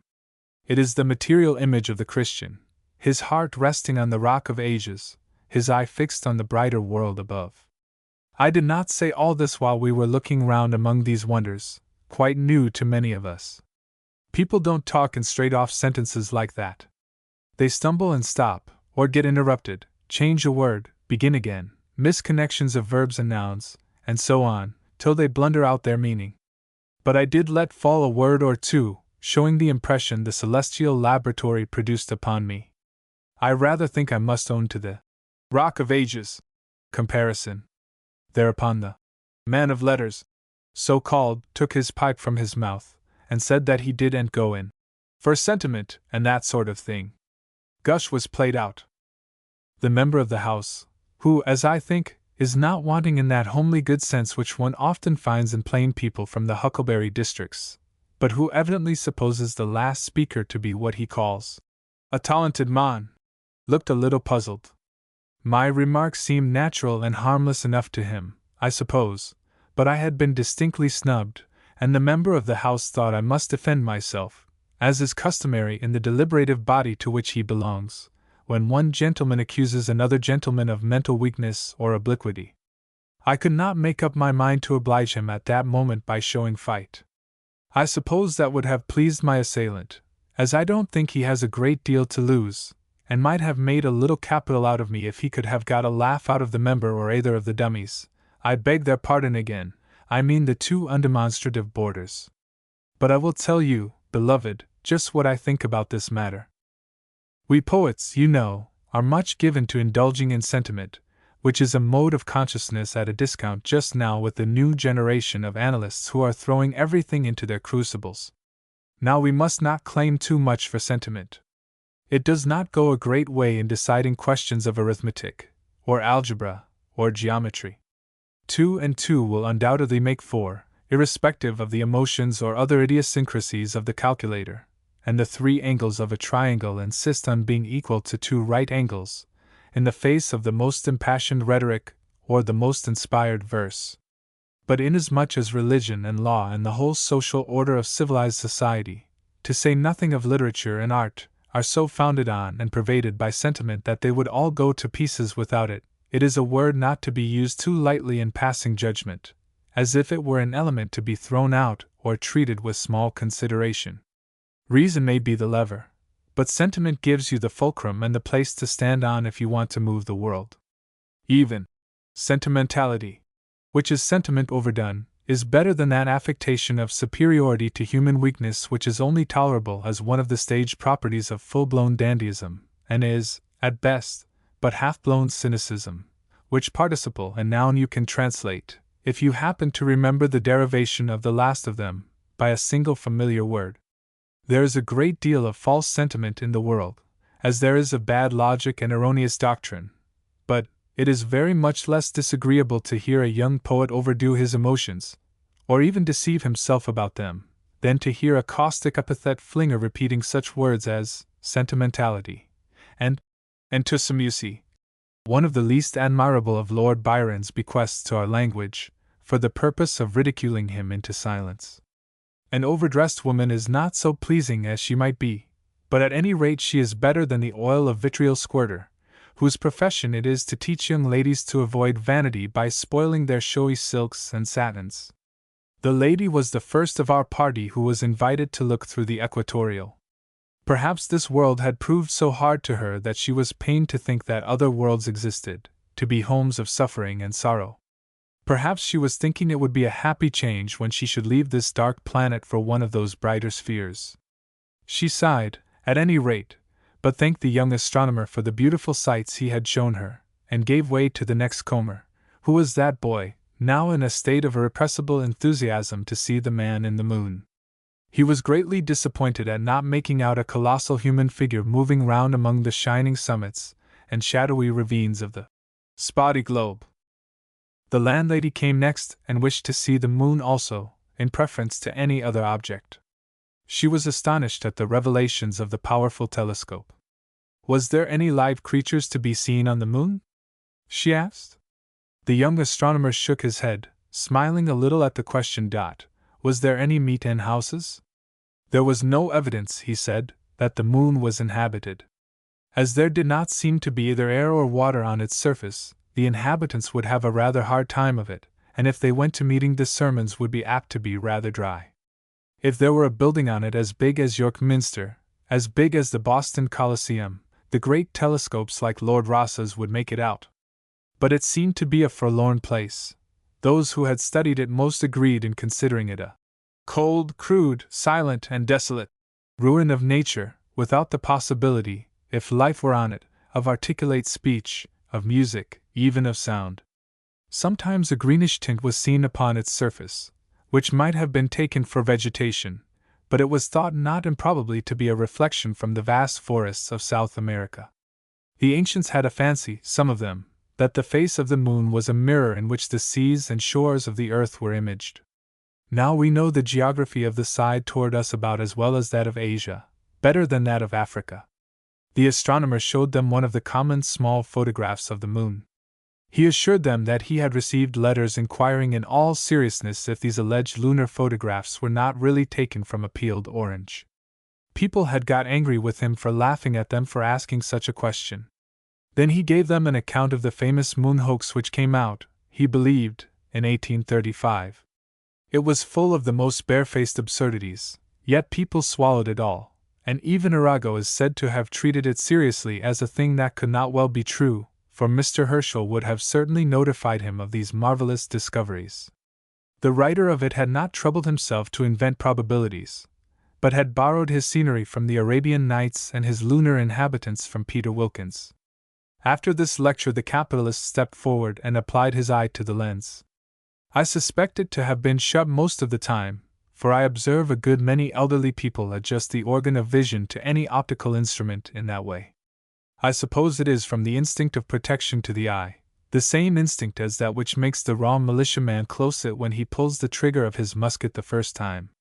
He expressed himself highly gratified, however, with what he saw, and retired from the instrument to make room for the young girl. She threw her hair back and took her position at the instrument. Saint Simeon Stylites the younger explained the wonders of the moon to her, Tycho and the grooves radiating from it, Kepler and Copernicus with their craters and ridges, and all the most brilliant shows of this wonderful little world. I thought he was more diffuse and more enthusiastic in his descriptions than he had been with the older members of the party. I don't doubt the old gentleman who lived so long on the top of his pillar would have kept a pretty sinner, if he could have had an elevator to hoist her up to him, longer than he would have kept her grandmother.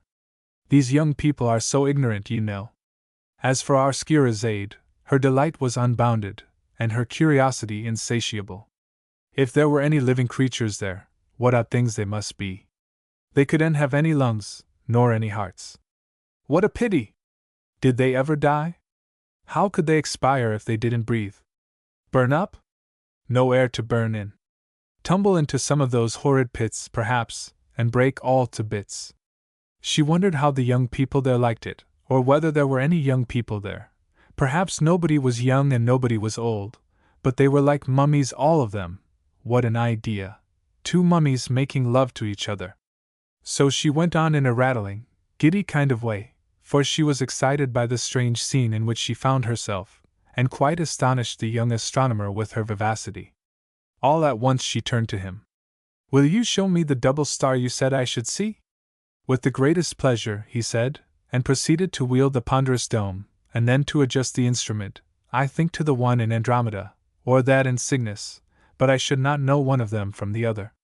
"How beautiful," she said as she looked at the wonderful object. "One is orange-red and one is emerald-green." The young man made an explanation in which he said something about complementary colors. "Goodness!" exclaimed the landlady. "What? Complementary to our party?" Her wits must have been a good deal confused by the strange sights of the evening. She had seen tickets marked complimentary, she remembered, but she could not for the life of her understand why our party should be particularly favored at a celestial exhibition like this. On the whole, she questioned inwardly whether it might not be some subtle pleasantry, and smiled, experimentally, with a note of interrogation in the smile, but finding no encouragement, allowed her features to subside gradually as if nothing had happened.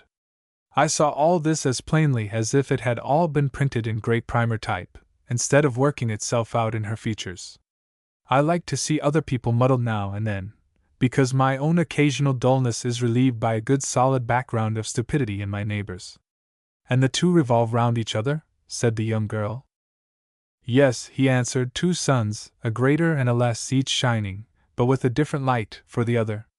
How charming! It must be so much pleasanter than to be alone in such a great empty space. I should think one would hardly care to shine if its light wasted itself in the monstrous solitude of the sky. Does not a single star seem very lonely to you up there? Not more lonely than I am myself, answered the young astronomer.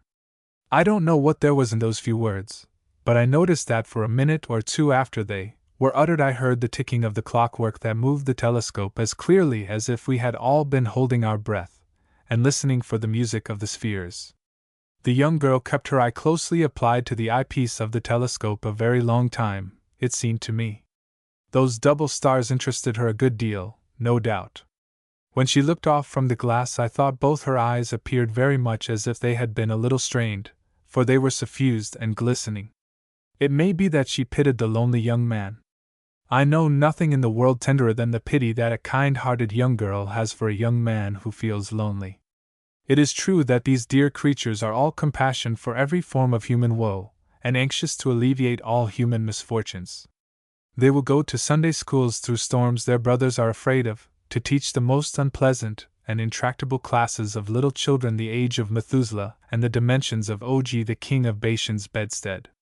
They will stand behind a table at a fair all day until they are ready to drop, dressed in their prettiest clothes and their sweetest smiles, and lay hands upon you, like so many Lady Potiphars, perfectly correct ones, of course, to make you buy what you do not want, at prices which you cannot afford, all this as cheerfully as if it were not martyrdom to them as well as to you. Such is their love for all good objects, such their eagerness to sympathize with all their suffering fellow creatures. But there is nothing they pity as they pity a lonely young man.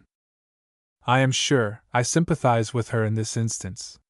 To see a pale student burning away, like his own midnight lamp, with only dead men's hands to hold, stretched out to him from the sepulchres of books, and dead men's souls imploring him from their tablets to warm them over again just for a little while in a human consciousness, when all this time there are soft, warm, living hands that would ask nothing better than to bring the blood back into those cold thin fingers, and gently caressing natures that would wind all their tendrils about the unawakened heart, which knows so little of itself, is pitiable enough and would be sadder still if we did not have the feeling that sooner or later the pale student will be pretty sure to feel the breath of a young girl against his cheek as she looks over his shoulder, and that he will come all at once to an illuminated page in his book that never writer traced in characters, and never printer set up in type, and never binder enclosed within his covers. But our young man seems farther away from life than any student whose head is bent downwards over his books. His eyes are turned away from all human things. How cold the moonlight is that falls upon his forehead, and how white he looks in it! Will not the rays strike through to his brain at last, and send him to a narrower cell than this eggshell dome which is his workshop and his prison? I cannot say that the young astronomer seemed particularly impressed with a sense of his miserable condition. He said he was lonely, it is true, but he said it in a manly tone, and not as if he were repining at the inevitable condition of his devoting himself to that particular branch of science. Of course, he is lonely, the most lonely being that lives in the midst of our breathing world. If he would only stay a little longer with us when we get talking, but he is busy almost always either in observation or with his calculations and studies, and when the nights are fair loses so much sleep that he must make it up by day. He wants contact with human beings. I wish he would change his seat and come round and sit by our Scheherazade. The rest of the visit went off well enough, except that the man of letters, so called, rather snubbed some of the heavenly bodies as not quite up to his standard of brilliancy. I thought myself that the double-star episode was the best part of it. I have an unexpected revelation to make to the reader. Not long after our visit to the observatory, the young astronomer put a package into my hands, a manuscript, evidently, which he said he would like to have me glance over. I found something in it which interested me, and told him the next day that I should like to read it with some care. He seemed rather pleased at this, and said that he wished I would criticize it as roughly as I liked, and if I saw anything in it which might be dressed to better advantage to treat it freely, just as if it were my own production. It had often happened to him, he went on to say, to be interrupted in his observations by clouds covering the objects he was examining for a longer or shorter time. In these idle moments he had put down many thoughts, unskillfully he feared, but just as they came into his mind. His blank verse he suspected was often faulty. His thoughts he knew must be crude, many of them. It would please him to have me amuse myself by putting them into shape. He was kind enough to say that I was an artist in words, but he held himself as an unskilled apprentice. I confess I was appalled when I cast my eye upon the title of the manuscript. Cirri and Nebulae. Oh, I said, that will never do. People don't know what cirri are, at least not 1 out of 50 readers. Wind clouds and star drifts will do better than that. Anything you like, he answered. What difference does it make how you christen a foundling? These are not my legitimate scientific offspring, and you may consider them left on your doorstep. I will not attempt to say just how much of the diction of these lines belongs to him, and how much to me. He said he would never claim them, after I read them to him in my version. I, on my part, do not wish to be held responsible for some of his more daring thoughts, if I should see fit to reproduce them hereafter. At this time I shall give only the first part of the series of poetical outbreaks for which the young devotee of science must claim his share of the responsibility. I may put some more passages into shape by and by. 6. I find I have so many things in common with the old master of arts, that I do not always know whether a thought was originally his or mine. That is what always happens where two persons of a similar cast of mind talk much together. And both of them often gain by the interchange. Many ideas grow better when transplanted into another mind than in the one where they sprang up. That which was a weed in one intelligence becomes a flower in the other. A flower, on the other hand, may dwindle down to a mere weed by the same change. Healthy growths may become poisonous by falling upon the wrong mental soil, and what seemed a nightshade in one mind unfold as a morning glory in the other. I thank God, the master said, that a great many people believe a great deal more than I do. I think, when it comes to serious matters, I like those who believe more than I do better than those who believe less. Why, said I, you have got hold of one of my own working axioms. I should like to hear you develop it. The member of the House said he should be glad to listen to the debate. The gentleman had the floor. The scarabee rose from his chair and departed. I thought his joints creaked as he straightened himself. The young girl made a slight movement. It was a purely accidental coincidence, no doubt, but I saw that boy put his hand in his pocket and pull out his popgun, and begin loading it. It cannot be that our Scheherazade, who looks so quiet and proper at the table, can make use of that boy and his catapult to control the course of conversation and change it to suit herself. She certainly looks innocent enough, but what does a blush prove, and what does its absence prove, on one of these innocent faces? There is nothing in all this world that can lie and cheat like the face and the tongue of a young girl. Just give her a little touch of hysteria. I don't mean enough of it to make her friends call the doctor in, but a slight hint of it in the nervous system, and Machiavel the waiting maid might take lessons of her. But I cannot think our Scheherazade is one of that kind, and I am ashamed of myself for noting such a trifling coincidence as that which excited my suspicion. I say, the master continued, that I had rather be in the company of those who believe more than I do, in spiritual matters at least, than of those who doubt what I accept as a part of my belief. To tell the truth, said I find that difficulty sometimes in talking with you. You have not quite so many hesitations as I have in following out your logical conclusions. I suppose you would bring some things out into daylight questioning that I had rather leave in that twilight of half-belief peopled with shadows, if they are only shadows, more sacred to me than many realities. There is nothing I do not question, said the master. I not only begin with the precept of Descartes, but I hold all my opinions involving any chain of reasoning always open to revision. I confess that I smiled internally to hear him say that. The old master thinks he is open to conviction on all subjects, but if you meddle with some of his notions and don't get tossed on his horns as if a bull had hold of you, I should call you lucky. You don't mean you doubt everything, I said. What do you think I question everything for? The master replied, if I never get any answers. You've seen a blind man with a stick, feeling his way along? Well, I am a blind man with a stick, and I find the world pretty full of men just as blind as I am, but without any stick. I try the ground to find out whether it is firm or not before I rest my weight on it, but after it has borne my weight, that question at least is answered. It very certainly was strong enough once. The presumption is that it is strong enough now. Still, the soil may have been undermined, or I may have grown heavier. Make as much of that as you will.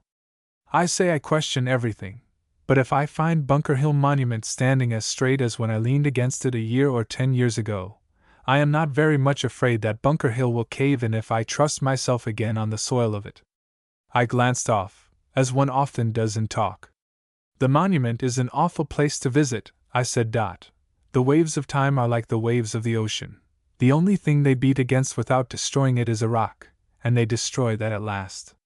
But it takes a good while. There is a stone now standing in very good order that was as old as a monument of Louis XIV. And Queen Anne's day is now when Joseph went down into Egypt. Think of the shaft on Bunker Hill standing in the sunshine on the morning of January 1st in the year 5872. It won't be standing, the master said. We are poor bunglers compared to those old Egyptians. There are no joints in one of their obelisks. They are our masters in more ways than we know of, and in more ways than some of us are willing to know. That old lawgiver wasn't learned in all the wisdom of the Egyptians for nothing. It scared people well a couple of 100 years ago when Sir John Marsham and Dr. John Spencer ventured to tell their stories about the sacred ceremonies of the Egyptian priesthood. People are beginning to find out now that you can't study any religion by itself to any good purpose. You must have comparative theology, as you have comparative anatomy. What would you make of a cat's foolish little good-for-nothing collarbone, if you did not know how the same bone means a good deal in other creatures, in yourself, for instance, as you'll find out if you break it? You can't know too much of your race and its beliefs, if you want to know anything about your Maker. I never found but one sect large enough to hold the whole of me. And may I ask what that was? I said. The human sect, the master answered. That has about room enough for me, at present, I mean to say. Including cannibals and all, said I. Oh, as to that, the eating of one's kind is a matter of taste, but the roasting of them has been rather more a specialty of our own particular belief than of any other I am acquainted with. If you broil a saint, I don't see why, if you have a mind, you shouldn't serve him up at your pop, went the little piece of artillery. Don't tell me it was accident. I know better. You can't suppose for 1 minute that a boy like that one would time his interruptions so cleverly. Now it so happened that at that particular moment Dr. B. Franklin was not at the table. You may draw your own conclusions. I say nothing, but I think a good deal. I came back to the Bunker Hill Monument. I often think, I said, of the dynasty which is to reign in its shadow for some thousands of years. It may be. The man of letters, so called, asked me, in a tone I did not exactly like, whether I expected to live long enough to see a monarchy take the place of a republic in this country. No, said I was thinking of something very different. I was indulging a fancy of mine about the man who is to sit at the foot of the monument for 1, or it may be 2 or 3,000 years. As long as the monument stands and there is a city near it, there will always be a man to take the names of visitors and extract some small tribute from their pockets, I suppose. I sometimes get thinking of the long, unbroken succession of these men, until they come to look like one man, continuous in being, unchanging as the stone he watches, looking upon the successive generations of human beings as they come and go, and outliving all the dynasties of the world in all probability. It has come to such a pass that I never speak to the man of the monument without wanting to take my hat off and feeling as if I were looking down a vista of 20 or 30 centuries. The man of letters, so called, said in a rather contemptuous way, I thought, that he hadn't got so far as that. He wasn't quite up to moral reflections on tollmen and ticket-takers. Sentiment wasn't his tap. He looked round triumphantly for a response. But the capitalist was a little hard of hearing just then. The register of deeds was browsing on his food and the calm bovine abstraction of a quadruped, and paid no attention. The salesman had bolted his breakfast, and whisked himself away with that peculiar alacrity which belongs to the retail dealer's assistant, and the member of the House. who had sometimes seemed to be impressed with his talented man's air of superiority to the rest of us, looked as if he thought the speaker was not exactly parliamentary. So he failed to make his point, and reddened a little, and was not in the best humor, I thought, when he left the table. I hope he will not let off any of his irritation on our poor little Scheherazade, but the truth is, the first person a man of this sort, if he is what I think him, meets, when he is out of humor, has to be made a victim of, and I only hope our young girl will not have to play Jephthah's daughter. And that leads me to say, I cannot help thinking that the kind of criticism to which this young girl has been subjected from some person or other, who is willing to be smart at her expense, is hurtful and not wholesome. The question is a delicate one. So many foolish persons are rushing into print, that it requires a kind of literary police to hold them back and keep them in order. Where there are mice there must be cats, and where there are rats we may think it worth our while to keep a terrier, who will give them a shake and let them drop, with all the mischief taken out of them. But the process is a rude and cruel one at best, and it too often breeds a love of destructiveness for its own sake in those who get their living by it. A poor poem or essay does not do much harm after all. Nobody reads it who is like to be seriously hurt by it. But a sharp criticism with a drop of witty venom in it stings a young author almost to death, and makes an old one uncomfortable to no purpose. If it were my business to sit in judgment on my neighbors, I would try to be courteous, at least, to those who had done any good service, but above all, I would handle tenderly those young authors who are coming before the public in the flutter of their first or early appearance, and are in the trembling delirium of stage fright already. Before you write that brilliant notice of some alliterative Angelina's book of verses, I wish you would try this experiment. Take half a sheet of paper and copy upon it any of Angelina's stanzas, the ones you were going to make fun of, if you will. Now go to your window, if it is a still day, open it, and let the half sheet of paper drop on the outside. How gently it falls through the soft air, always tending downwards, but sliding softly, from side to side, wavering, hesitating, balancing, until it settles as noiselessly as a snowflake upon the all-receiving bosom of the earth. Just such would have been the fate of poor Angelina's fluttering effort, if you had left it to itself. It would have slanted downward into oblivion so sweetly and softly that she would have never known when it reached that harmless consummation. Our epizoic literature is becoming so extensive that nobody is safe from its ad infinitum progeny. A man writes a book of criticisms. A quarterly review criticizes the critic. A monthly magazine takes up the critic's critic. A weekly journal criticizes the critic of the critic's critic, and a daily paper favors us with some critical remarks on the performance of the writer in the weekly, who has criticized the critical notice in the monthly of the critical essay in the quarterly on the critical work we started with. And thus we see that as each flea has smaller fleas that on him prey, even the critic himself cannot escape the common lot of being bitten. Whether all this is a blessing or a curse, like that one which made Pharaoh and all his household run to their toilet tables, is a question about which opinions might differ. The physiologists of the time of Moses, if there were vivisectors other than priests in those days, would probably have considered that other plague, of the frogs, as a fortunate opportunity for science, as this poor little beast has been the souffredeur of experimenters and schoolboys from time immemorial. But there is a form of criticism to which none will object. It is impossible to come before a public so alive with sensibilities as this we live in, with the smallest evidence of a sympathetic disposition, without making friends in a very unexpected way.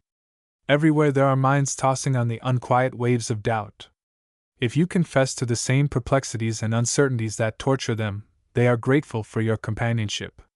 If you have groped your way out of the wilderness in which you were once wandering with them, they will follow your footsteps, it may be, and bless you as their deliverer. So, all at once, a writer finds he has a parish of devout listeners scattered, it is true, beyond the reach of any summons but that of a trumpet like the archangels, to whom his slight discourse may be of more value than the exhortations they hear from the pulpit, if these last do not happen to suit their special needs. Young men with more ambition and intelligence than force of character, who have missed their first steps in life and are stumbling irresolute amidst vague aims and changing purposes, hold out their hands, imploring to be led into, or at least pointed towards, some path where they can find a firm foothold. Young women born into a chilling atmosphere of circumstance which keeps all the buds of their nature unopened and always striving to get to a ray of sunshine, if one finds its way to their neighborhood, tell their stories, sometimes simply and touchingly, sometimes in a more or less affected and rhetorical way, but still stories of defeated and disappointed instincts which ought to make any moderately impressible person feel very tenderly toward them.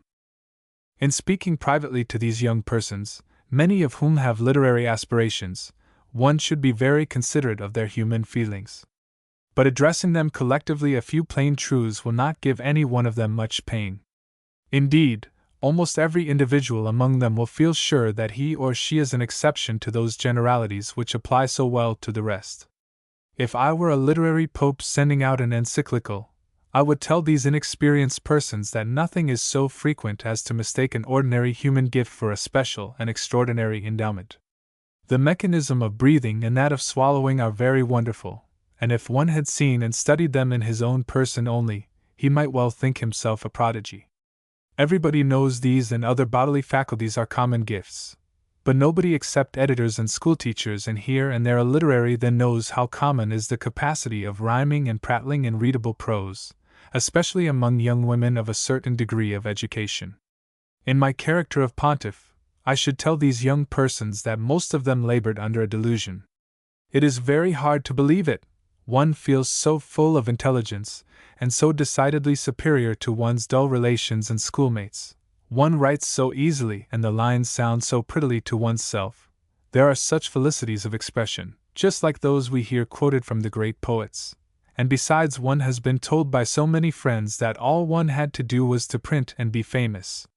Delusion, my poor dear, delusion at least 19 times out of 20, yes, 99 times in 100. But as private father confessor, I always allow as much as I can for the one chance in the 100.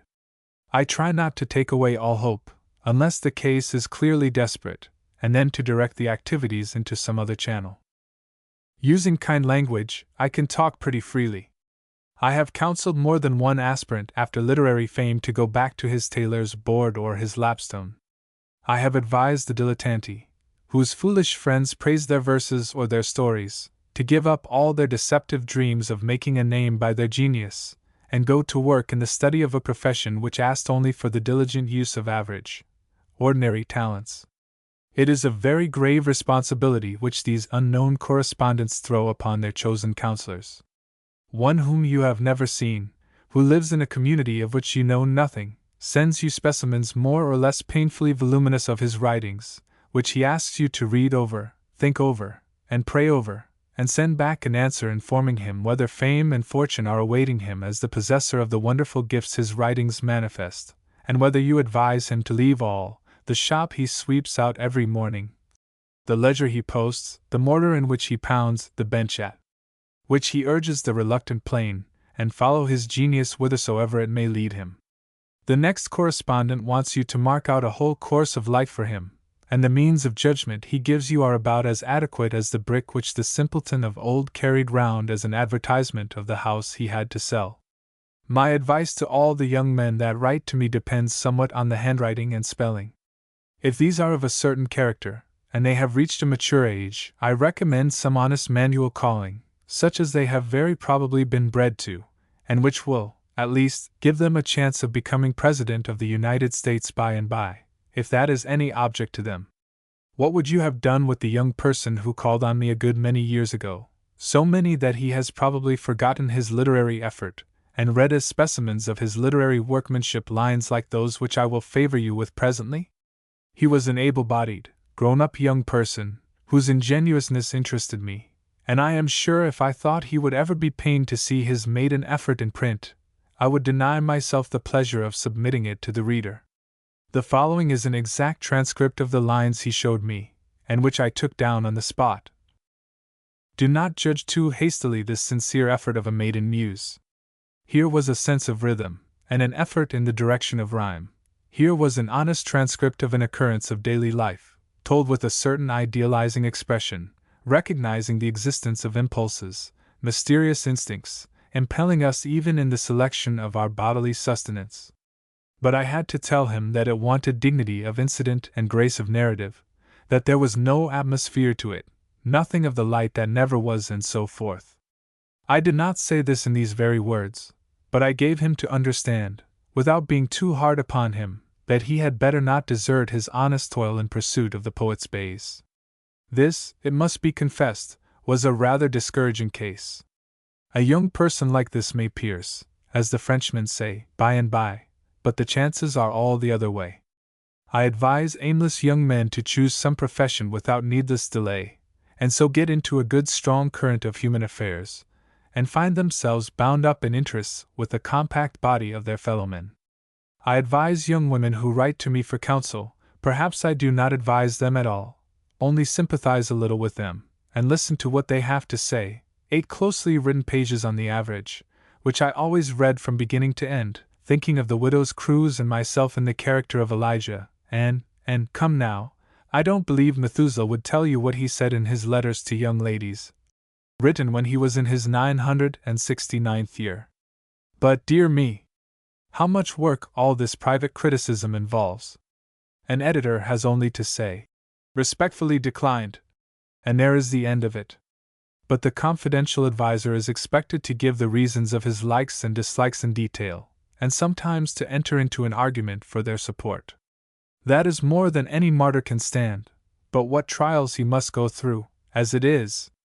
Great bundles of manuscripts, verse or prose, which the recipient is expected to read, perhaps to recommend to a publisher, at any rate to express a well-digested and agreeably flavored opinion about, which opinion, 9 times out of 10, disguise it as we may, has to be a bitter draught. Every form of egotism, conceit, false sentiment, hunger for notoriety, and eagerness for display of anserine plumage before the admiring public, all these come in by mail or express, covered with postage.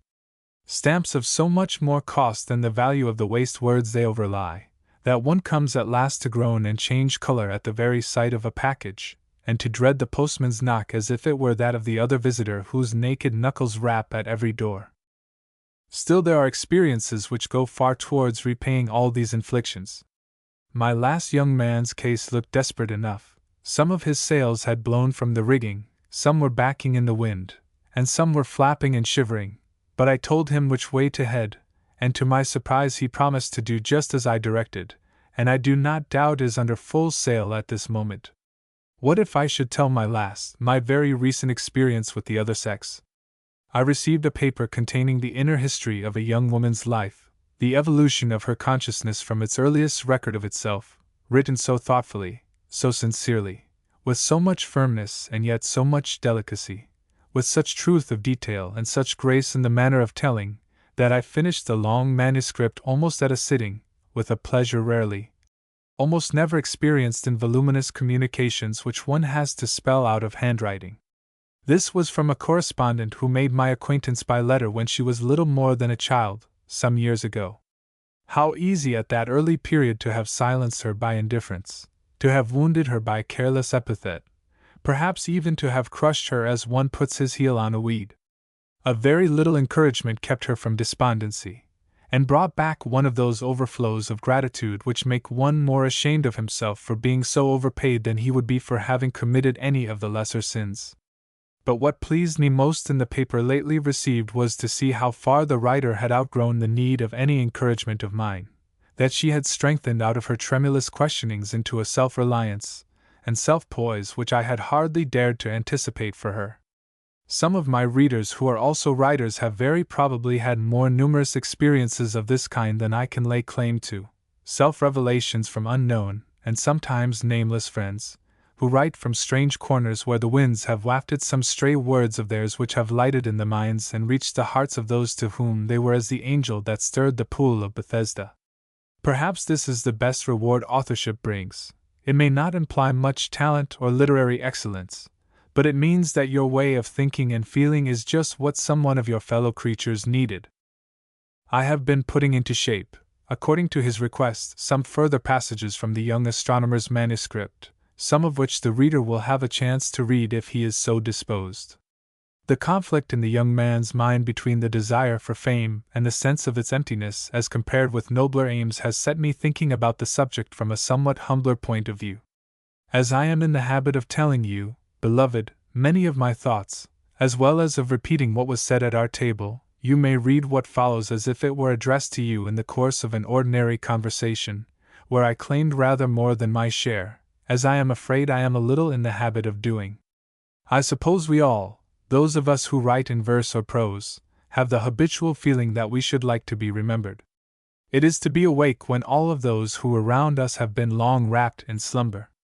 It is a pleasant thought enough that the name by which we have been called shall be familiar on the lips of those who come after us, and the thoughts that wrought themselves out in our intelligence, the emotions that trembled through our frames, shall live themselves over again in the minds and hearts of others. But is there not something of rest, of calm, in the thought of gently and gradually fading away out of human remembrance? What line have we written that was on a level with our conceptions? What page of ours that does not betray some weakness we would fain have left unrecorded? To become a classic and share the life of a language is to be ever open to criticisms, to comparisons, to the caprices of successive generations, to be called into court and stand at trial before a new jury, once or more than once in every century. To be forgotten is to sleep in peace with the undisturbed myriads, no longer subject to the chills and heats, the blasts, the sleet, the dust, which assail in endless succession that shadow of a man which we call his reputation. The line which dying we could wish to blot has been blotted out for us by a hand so tender, so patient, so used to its kindly task, that the page looks as fair as if it had never borne the record of our infirmity, or our transgression. And then so few would be wholly content with their legacy of fame. You remember poor Monsieur Jacques' complaint of the favoritism shown to Monsieur Berthier. It is in that exquisite week in a French country house. Have you seen his room? Have you seen how large it is? Twice as large as mine. He has 2 jugs, a large one and a little one. I have only one small one. And a tea service and a gilt cupid on the top of his looking glass. The famous survivor of himself has had his features preserved in the medallion, and the slice of his countenance seems clouded with the thought that it does not belong to a bust. The bust ought to look happy in its niche, but the statue opposite makes it feel as if it had been cheated out of half its personality, and the statue looks uneasy because another stands on a loftier pedestal. But Ignotus and Miserrimus are of the great majority in that vast assembly, that House of Commons whose members are all peers, where to be forgotten is the standing rule. The dignity of a silent memory is not to be undervalued. Fame is after all a kind of rude handling, and a name that is often on vulgar lips seems to borrow something not to be desired, as the paper money that passes from hand to hand gains somewhat which is a loss thereby.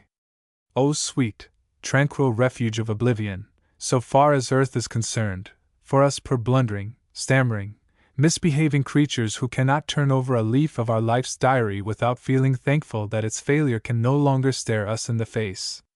Not unwelcome shall be the baptism of dust which hides forever the name that was given in the baptism of water. We shall have good company whose names are left unspoken by posterity. Who knows whether the best of men be known, or whether there be not more remarkable persons forgot than any that stand remembered in the known account of time? The greater part must be content to be as though they had not been, to be found in the register of God, not in the record of man. 27 names make up the first story before the flood, and the recorded names ever since contain not one living century. I have my moods about such things as the young astronomer has, as we all have.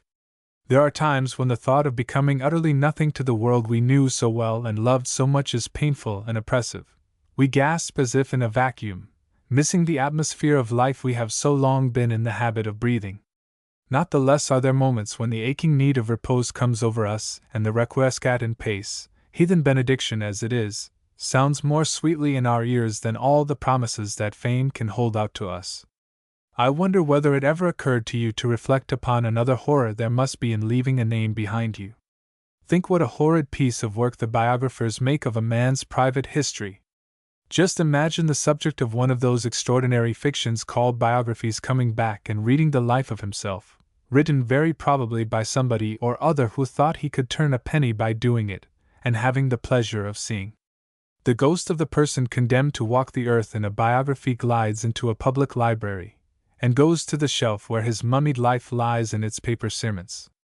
I can see the pale shadow glancing through the pages and hear the comments that shape themselves in the bodiless intelligence, as if they were made vocal by living lips. Born in July, 1776, and my honored father killed at the Battle of Bunker Hill. Atrocious libeler! To slander one's family at the start after such a fashion. The death of his parents left him in charge of his Aunt Nancy, whose tender care took the place of those parental attentions which should have guided and protected his infant years, and consoled him for the severity of another relative. Aunt Nancy! It was Aunt Betsy, you fool! Aunt Nancy used to. She has been dead these 80 years, so there is no use in mincing matters. She used to keep a bottle and a stick, and when she had been tasting a drop out of the bottle, the stick used to come off the shelf and I had to taste that. And here she is made a saint of, and poor Aunt Betsy, that did everything for me, is slandered by implication as a horrid tyrant. The subject of this commemorative history was remarkable for a precocious development of intelligence. An old nurse who saw him at the very earliest period of his existence is said to have spoken of him as one of the most promising infants she had seen in her long experience. At school he was equally remarkable, and at a tender age he received a paper adorned with a cut, inscribed Reward of Merit. I don't doubt the nurse said that there were several promising children born about that time. As for cuts, I got more from the schoolmaster's rattan than in any other shape. Didn't one of my teachers split a Gunter scale into 3 pieces over the palm of my hand? And didn't I grin when I saw the pieces fly? No humbug, now, about my boyhood. His personal appearance was not singularly prepossessing. Inconspicuous in stature and unattractive in features. You misbegotten son of an Aurang and grandson of an Asidin, ghost keep up with science, you observe, what business have you to be holding up my person to the contempt of my posterity? Haven't I been sleeping for this many a year in quiet, and don't the dandelions and buttercups look as yellow over me as over the best-looking neighbor I have in the dormitory? Why do you want to people the minds of everybody that reads your good-for-nothing libel which you call a biography, with your impudent caricatures of a man who was a better-looking fellow than yourself? I'll bet you 10 to 1, a man whom his Latin tutor called Formosus Pure when he was only a freshman. If that's what it means to make a reputation, to leave your character and your person, and the good name of your sainted relatives, and all you were, and all you had in thought and felt, so far as can be gathered by digging you out of your most private records, to be manipulated and bandied about and cheapened in the literary market as a chicken or a turkey or a goose is handled and bargained over at a provision stall, isn't it better to be content with the honest blue slate stone and its inscription informing posterity that you were a worthy citizen and a respected father of a family? I should like to see any man's biography with corrections and emendations by his ghost. We don't know each other's secrets quite so well as we flatter ourselves we do. We don't always know our own secrets as well as we might. You have seen a tree with different grafts upon it, an apple or a pear tree we will say. In the late summer months the fruit on one bough will ripen. I remember just such a tree, and the early ripening fruit was the jargonelle. By and by the fruit of another bough will begin to come into condition. The lovely St. Michael, as I remember, grew on the same stock as the jargonelle and the tree I am thinking of, and then, when these have all fallen or been gathered, another, we will say the winter nellis, has its turn, and so out of the same juices have come in succession fruits of the most varied aspects and flavors. It is the same thing with ourselves, but it takes us a long while to find it out. The various inherited instincts ripen in succession. You may be 9/10 paternal at one period of your life, and 9/10 maternal at another. All at once the traits of some immediate ancestor may come to maturity unexpectedly on one of the branches of your character, just as your features at different periods of your life betray different resemblances to your nearer or more remote relatives. But I want you to let me go back to the Bunker Hill Monument, and the dynasty of 20 or 30 centuries whose successive representatives are to sit in the gate, like the Jewish monarchs, while the people shall come by hundreds and by thousands to visit the memorial shaft until the story of Bunker's Hill is as old as that of Marathon. Would not one like to attend 20 consecutive soirees, at each one of which the lion of the party should be the man of the monument, at the beginning of each century, all the way, we will say, from Anno Domini 2002 and DOM 4000, or, if you think the style of dating will be changed, say to and Darwinii, we can keep a D. You see, 1872? Will the man be of the Indian type, as President Samuel Stanhope Smith and others have supposed the transplanted European will become by and by? Will he have shortened down to 4 feet and a little more, like the Eskimo, or will he have been bred up to 7 feet by the use of new chemical diets, ozonized and otherwise improved atmospheres, and animal fertilizers? Let us summon him in imagination and ask him a few questions. Isn't it like splitting a toad out of a rock to think of this man of 19 or 20 centuries hence coming out from his stony dwelling place and speaking with us? What are the questions we should ask him? He has but a few minutes to stay. Make out your own list. I will set down a few that come up to me as I write. What is the prevalent religious creed of civilization? Has the planet met with any accident of importance? How general is the republican form of government? Do men fly yet? Has the universal language come into use? Is there a new fuel since the English coal mines have given out? Is the euthanasia a recognized branch of medical science? Is the oldest inhabitant still living? Is the Daily Advertiser still published? And the Evening Transcript? Is there much inquiry for the works of a writer of the 19th century, old style, by the name of? My tongue cleaves to the roof of my mouth. I cannot imagine the putting of that question without feeling the tremors which shake a wooer as he falters out the words the answer to which will make him happy or wretched. Whose works was I going to question him about, do you ask me? Oh, the writings of a friend of mine, much esteemed by his relatives and others. But it's of no consequence, after all. I think he says he does not care much for posthumous reputation. I find something of the same interest in thinking about one of the boarders at our table that I find in my waking dreams concerning the man of the monument. This personage is the Register of Deeds. He is an unemotional character, living in his business almost as exclusively as the scarabee, but without any of that eagerness and enthusiasm which belong to our scientific specialist. His work is largely, principally, I may say, mechanical. He has developed, however, a certain amount of taste for the antiquities of his department, and once in a while brings out some curious result of his investigations into ancient documents. He too belongs to a dynasty which will last as long as there is such a thing as property in land and dwellings. When that is done away with, and we return to the state of villanage, holding our tenement houses, all to be of the same pattern of the state, that is to say, of the Tammany ring which is to take the place of the feudal lord, the office of Register of Deeds will, I presume, become useless, and the dynasty will be deposed. As we grow older we think more and more of old persons and of old things and places. As to old persons, it seems as if we never know how much they have to tell until we are old ourselves and they have been gone 20 or 30 years. Once in a while we come upon some survivor of his or her generation that we have overlooked, and feel as if we had recovered one of the lost books of Livy or fished up the golden candlestick from the ooze of the Tiber. So it was the other day after my reminiscences of the old gambrel-roofed house and its visitors. They found an echo in the recollections of one of the brightest and liveliest of my suburban friends, whose memory is exact about everything except her own age, which, there can be no doubt, she makes out a score or two of years more than it really is.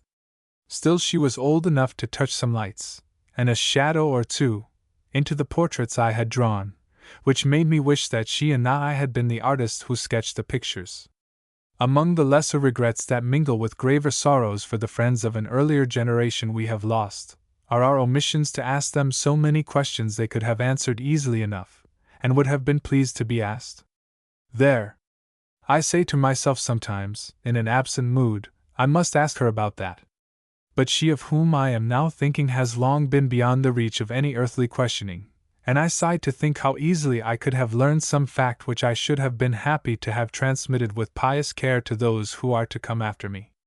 How many times I have heard her quote the line about blessings brightening as they take their flight, and how true it proves in many little ways that one never thinks of until it is too late. The Register of Deeds is not himself advanced in years, but he borrows an air of antiquity from the ancient records which are stored in his sepulchral archives. I love to go to his ossuary of dead transactions, as I would visit the catacombs of Rome or Paris. It is like wandering up the Nile to stray among the shelves of his monumental folios. Here stands a series of volumes, extending over a considerable number of years, all of which volumes are in his handwriting. But as you go backward there is a break, and you come upon the writing of another person, who is getting old apparently, for it is beginning to be a little shaky, and then you know that you have gone back as far as the last days of his predecessor. 30 or 40 years more carry you to the time when this incumbent began the duties of his office. His hand was steady then, and the next volume beyond it in date betrays the work of a still different writer. All this interests me, but I do not see how it is going to interest my reader. I do not feel very happy about the Register of Deeds. What can I do with him? Of what use is he going to be in my record of what I have seen and heard at the breakfast table? The fact of his being one of the boarders was not so important that I was obliged to speak of him, and I might just as well have drawn on my imagination and not allowed this dummy to take up the room which another guest might have profitably filled at our breakfast table. I suppose he will prove a superfluity, but I have got him on my hands, and I mean that he shall be as little in the way as possible. One always comes across people in actual life who have no particular business to be where we find them, and whose right to be at all is somewhat questionable. I am not going to get rid of the Register of Deeds by putting him out of the way, but I confess I do not see of what service he is going to be to me in my record. I have often found, however, that the disposer of men and things understands much better than we do how to place his pawns and other pieces on the chess-board of life. A fish more or less in the ocean does not seem to amount to much. It is not extravagant to say that any one fish may be considered a supernumerary. But when Captain Coram's ship sprung a leak and the carpenter could not stop it, and the passengers had made up their minds that it was all over with them, all at once, without any apparent reason, the pumps began gaining on the leak, and the sinking ship to lift herself out of the abyss which was swallowing her up. And what do you think it was that saved the ship, and Captain Coram, and so in due time gave to London that foundling hospital which he endowed, and under the floor of which he lies buried? Why, it was that very supernumerary fish, which we held of so little account, but which had wedged itself into the rent of the yawning planks, and served to keep out the water until the leak was finally stopped. I am very sure it was Captain Coram, but I almost hope it was somebody else, in order to give some poor fellow who is lying in wait for the periodicals a chance to correct me. That will make him happy for a month, and besides, he will not want to pick a quarrel about anything else if he has that splendid triumph. You remember Alcibiades and his dog's tail. Here you have the extracts I spoke of from the manuscript placed in my hands for revision and emendation. I can understand these alternations of feeling in a young person who has been long absorbed in a single pursuit, and in whom the human instincts which have been long silent are now beginning to find expression. I know well what he wants, a great deal better, I think, than he knows himself. 7. I was very sure that the old master was hard at work about something. He is always very busy with something, but I mean something particular. Whether it was a question of history or of cosmogony, or whether he was handling a test tube or a blowpipe, what he was about I did not feel sure, but I took it for granted that it was some crucial question or other he was at work on, some point bearing on the thought of the time. For the master, I have observed, is pretty sagacious and striking for the points where his work will be like to tell. We all know that class of scientific laborers to whom all facts are alike nourishing mental food, and who seem to exercise no choice whatever, provided only they can get hold of these same indiscriminate facts in quantities sufficient. They browse on them, as the animal to which they would not like to be compared browses on his thistles. But the master knows the movement of the age he belongs to, and if he seems to be busy with what looks like a small piece of trivial experimenting, one may feel pretty sure that he knows what he is about, and that his minute operations are looking to a result that will help him towards attaining his great end in life, an insight, so far as his faculties and opportunities will allow, into that order of things which he believes he can study with some prospect of taking in its significance. I became so anxious to know what particular matter he was busy with, that I had to call upon him to satisfy my curiosity. It was with a little trepidation that I knocked at his door. I felt a good deal as one might have felt on disturbing an alchemist at his work, at the very moment, it might be, when he was about to make projection. "Come in," said the master in his grave, massive tones. I passed through the library with him into a little room evidently devoted to his experiments. "You have come just at the right moment," he said. "Your eyes are better than mine. I have been looking at this flask, and I should like to have you look at it." It was a small mattress, as one of the elder chemists would have called it, containing a fluid, and hermetically sealed. He held it up at the window. Perhaps you remember the physician holding a flask to the light in Gerard Douw's Femme Hydropique. I thought of that fine figure as I looked at him. "Look," said he, "is it clear or cloudy?" "You need not ask me that," I answered. "It is very plainly turbid. I should think that some sediment had been shaken up in it." "What is it, elixir vitae or aurum potable?" "Something that means more than alchemy ever did.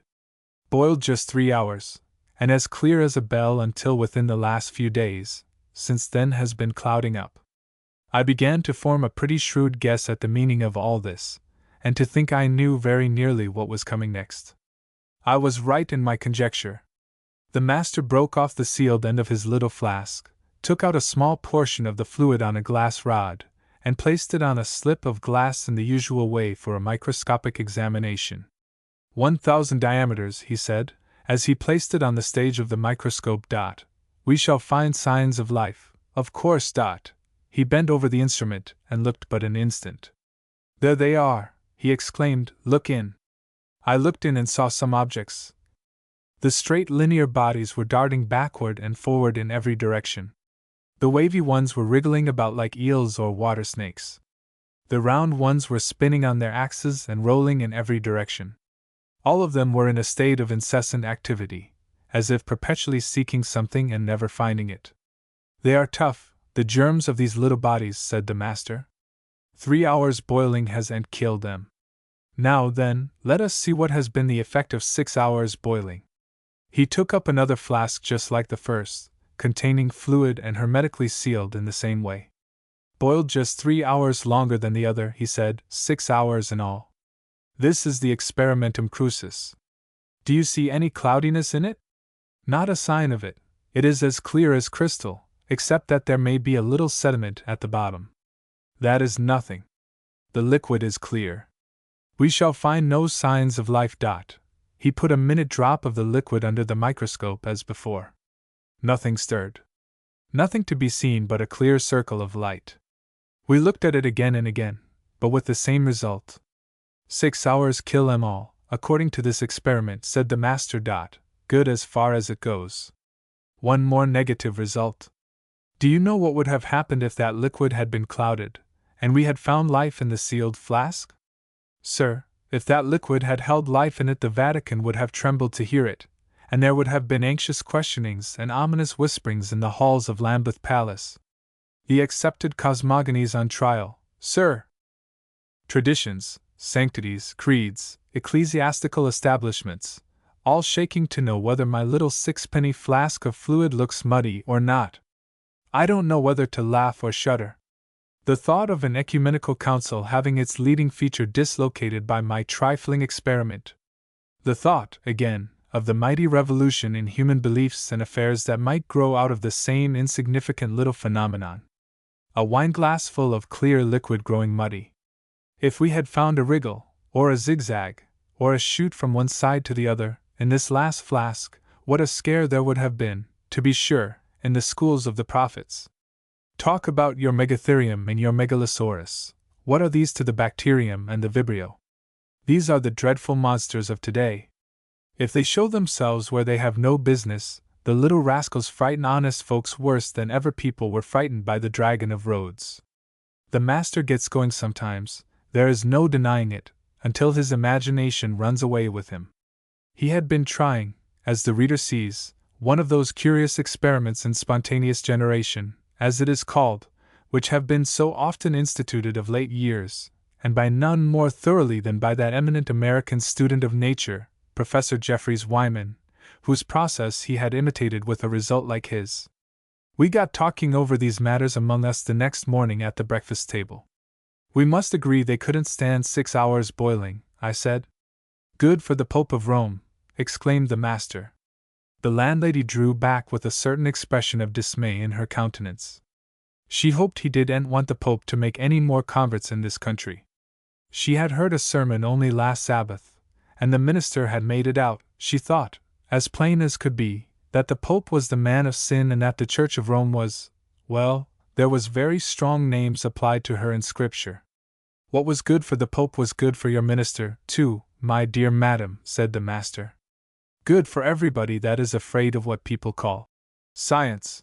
If it should prove that dead things come to life of themselves, it would be awkward, you know, because then somebody will get up and say if one dead thing made itself alive another might, and so perhaps the earth peopled itself without any help. Possibly the difficulty wouldn't be so great as many people suppose. We might perhaps find room for a creator after all, as we do now, though we see a little brown seed grow till it sucks up the juices of half an acre of ground, apparently all by its own inherent power. That does not stagger us. I am not sure that it would if Mr. Cross's or Mr. Weeks's Acarus should show himself all of a sudden, as they said he did, in certain mineral mixtures acted on by electricity. The landlady was off soundings, and looking vacant enough by this time.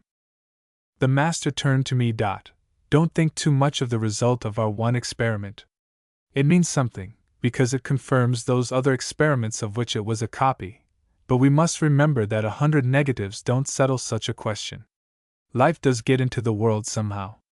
You don't suppose Adam had the cutaneous unpleasantness politely called sora, do you? Hardly, I answered. He must have been a walking hospital if he carried all the maladies about him which have plagued his descendants. Well, then, how did the little beast which is peculiar to that special complaint intrude himself into the order of things? You don't suppose there was a special act of creation for the express purpose of bestowing that little wretch on humanity, do you? I thought, on the whole, I wouldn't answer that question. You and I are at work on the same problem, said the young astronomer to the master. I have looked into a microscope now and then, and I have seen that perpetual dancing about of minute atoms in a fluid, which you call molecular motion. Just so, when I look through my telescope I see the stardust whirling about in the infinite expanse of ether. Or if I do not see its motion, I know that it is only on account of its immeasurable distance. Matter and motion everywhere, void and rest nowhere. You ask why your restless microscopic atoms may not come together and become self-conscious and self-moving organisms. I ask why my telescopic stardust may not come together and grow and organize into habitable worlds, the ripened fruit on the branches of the tree Yggdrasil, if I may borrow from our friend the poet's province. It frightens people, though, to hear the suggestion that worlds shape themselves from star mist. It does not trouble them at all to see the watery spheres that round themselves into being out of the vapors floating over us. They are nothing but raindrops. But if a planet can grow as a raindrop grows, why then, it was a great comfort to these timid folk when Lord Ross's telescope resolved certain nebulae into star clusters. Sir John Herschel would have told them that this made little difference in accounting for the formation of worlds by aggregation, but at any rate it was a comfort to them. These people have always been afraid of the astronomers, said the master. They were shy, you know, of the Copernican system, for a long while. Well, they might be with an oubliette waiting for them if they ventured to think that the earth moved round the sun. Science settled that point finally for them, at length, and then it was all right, when there was no use in disputing the fact any longer. By and by geology began turning up fossils that told extraordinary stories about the duration of life upon our planet. What subterfuges were not used to get rid of their evidence? Think of a man seeing the fossilized skeleton of an animal split out of a quarry, his teeth worn down by mastication, and the remains of food still visible in his interior, and in order to get rid of a piece of evidence contrary to the traditions he holds to, seriously maintaining that this skeleton never belonged to a living creature, but was created with just these appearances, a make-believe, a sham, a Barnum's mermaid contrivance to amuse its creator and impose upon his intelligent children. And now people talk about geological epochs and hundreds of millions of years in the planet's history, as calmly as if they were discussing the age of their deceased great-grandmothers. 10 or a dozen years ago people said sh. If you ventured to meddle with any questions supposed to involve a doubt of the generally accepted Hebrew traditions. Today such questions are recognized as perfectly fair subjects for general conversation, not in the basement story, perhaps, or among the rank and file of the curbstone congregations, but among intelligent and educated persons. You may preach about them in your pulpit, you may lecture about them, you may talk about them with the first sensible-looking person you happen to meet, you may write magazine articles about them, and the editor need not expect to receive remonstrances from angry subscribers and withdrawals of subscriptions, as he would have been sure to not a great many years ago. Why, you may go to a tea party where the clergyman's wife shows her best cap and his daughters display their shining ringlets, and you will hear the company discussing the Darwinian theory of the origin of the human race as if it were as harmless a question as that of the lineage of a spinster's lapdog. You may see a fine lady who is as particular in her genuflections as any Buddhist or Mahometan saint in his manifestations of reverence, who will talk over the anthropoid ape, the supposed founder of the family to which we belong, and even go back with you to the acephalous mollusk, first cousin to the clams and mussels, whose rudimental spine was the hinted prophecy of humanity, all this time never dreaming, apparently, that what she takes for a matter of curious speculation involves the whole future of human progress and destiny. I can't help thinking that if we had talked as freely as we can and do now in the days of the first boarder at this table, I mean the one who introduced it to the public, it would have sounded a good deal more aggressively than it does now. The old master got rather warm in talking. Perhaps the consciousness of having a number of listeners had something to do with it. This whole business is an open question, he said, and there is no use in saying, "Hush! Don't talk about such things."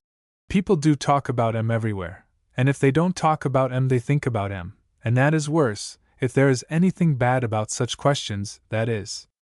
If for the fall of man, science comes to substitute the rise of man, sir, it means the utter disintegration of all the spiritual pessimisms which have been like a spasm in the heart, and a cramp in the intellect of men for so many centuries. And yet who dares to say that it is not a perfectly legitimate and proper question to be discussed, without the slightest regard to the fears or the threats of pope or prelate?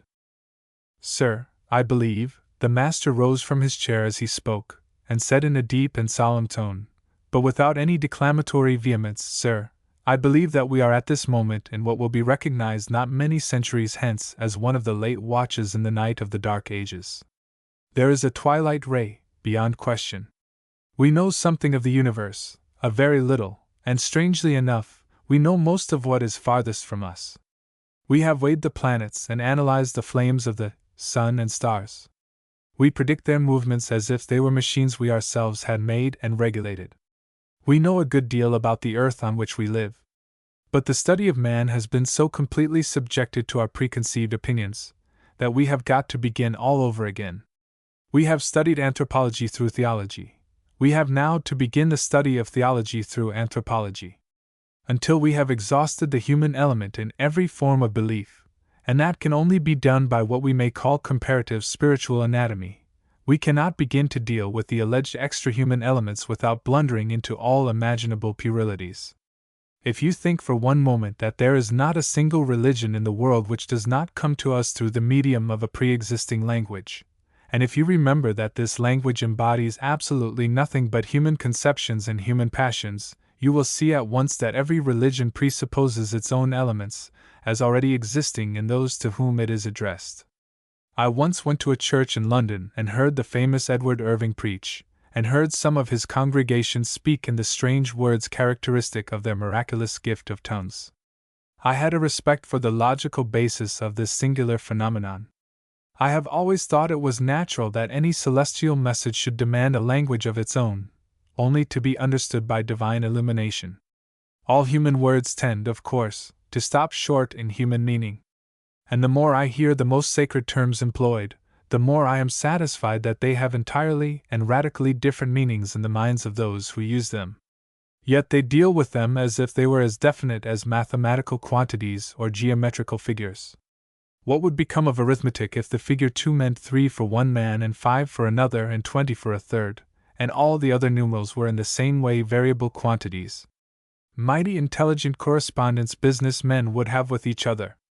But how is this any worse than the difference of opinion which led a famous clergyman to say to a brother theologian, "Oh, I see, my dear sir, your God is my devil"?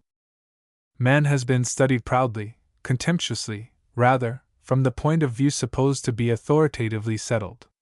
The self-sufficiency of egotistic natures was never more fully shown than in the expositions of the worthlessness and wretchedness of their fellow creatures given by the dogmatists who have gone back, as the vulgar phrase is, on their race, their own flesh and blood. Did you ever read what Mr. Bancroft says about Calvin in his article on Jonathan Edwards? And mighty well said it is too, in my judgment. Let me remind you of it, whether you have read it or not. Setting himself up over against the privileged classes, he, with a loftier pride than theirs, revealed the power of a yet higher order of nobility, not of a registered ancestry of 15 generations, but one absolutely spotless in its escutcheon, preordained in the council chamber of eternity. I think you'll find I have got that sentence right, word for word, and there is a great deal more in it than many good folks who call themselves after the Reformer seem to be aware of.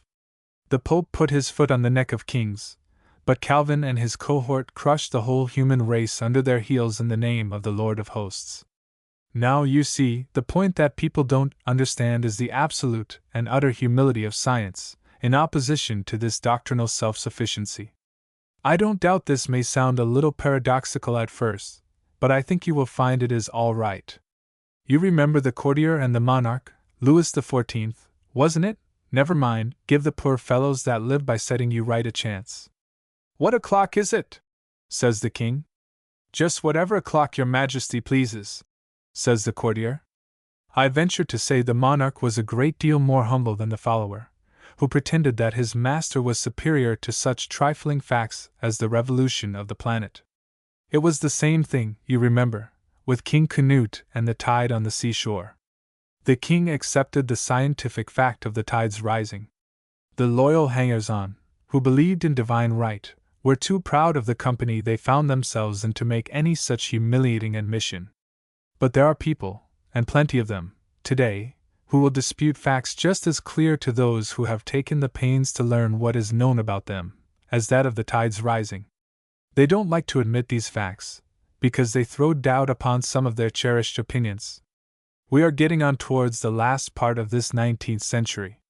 What we have gained is not so much in positive knowledge, though that is a good deal, as it is in the freedom of discussion of every subject that comes within the range of observation and inference. How long is it since Mrs.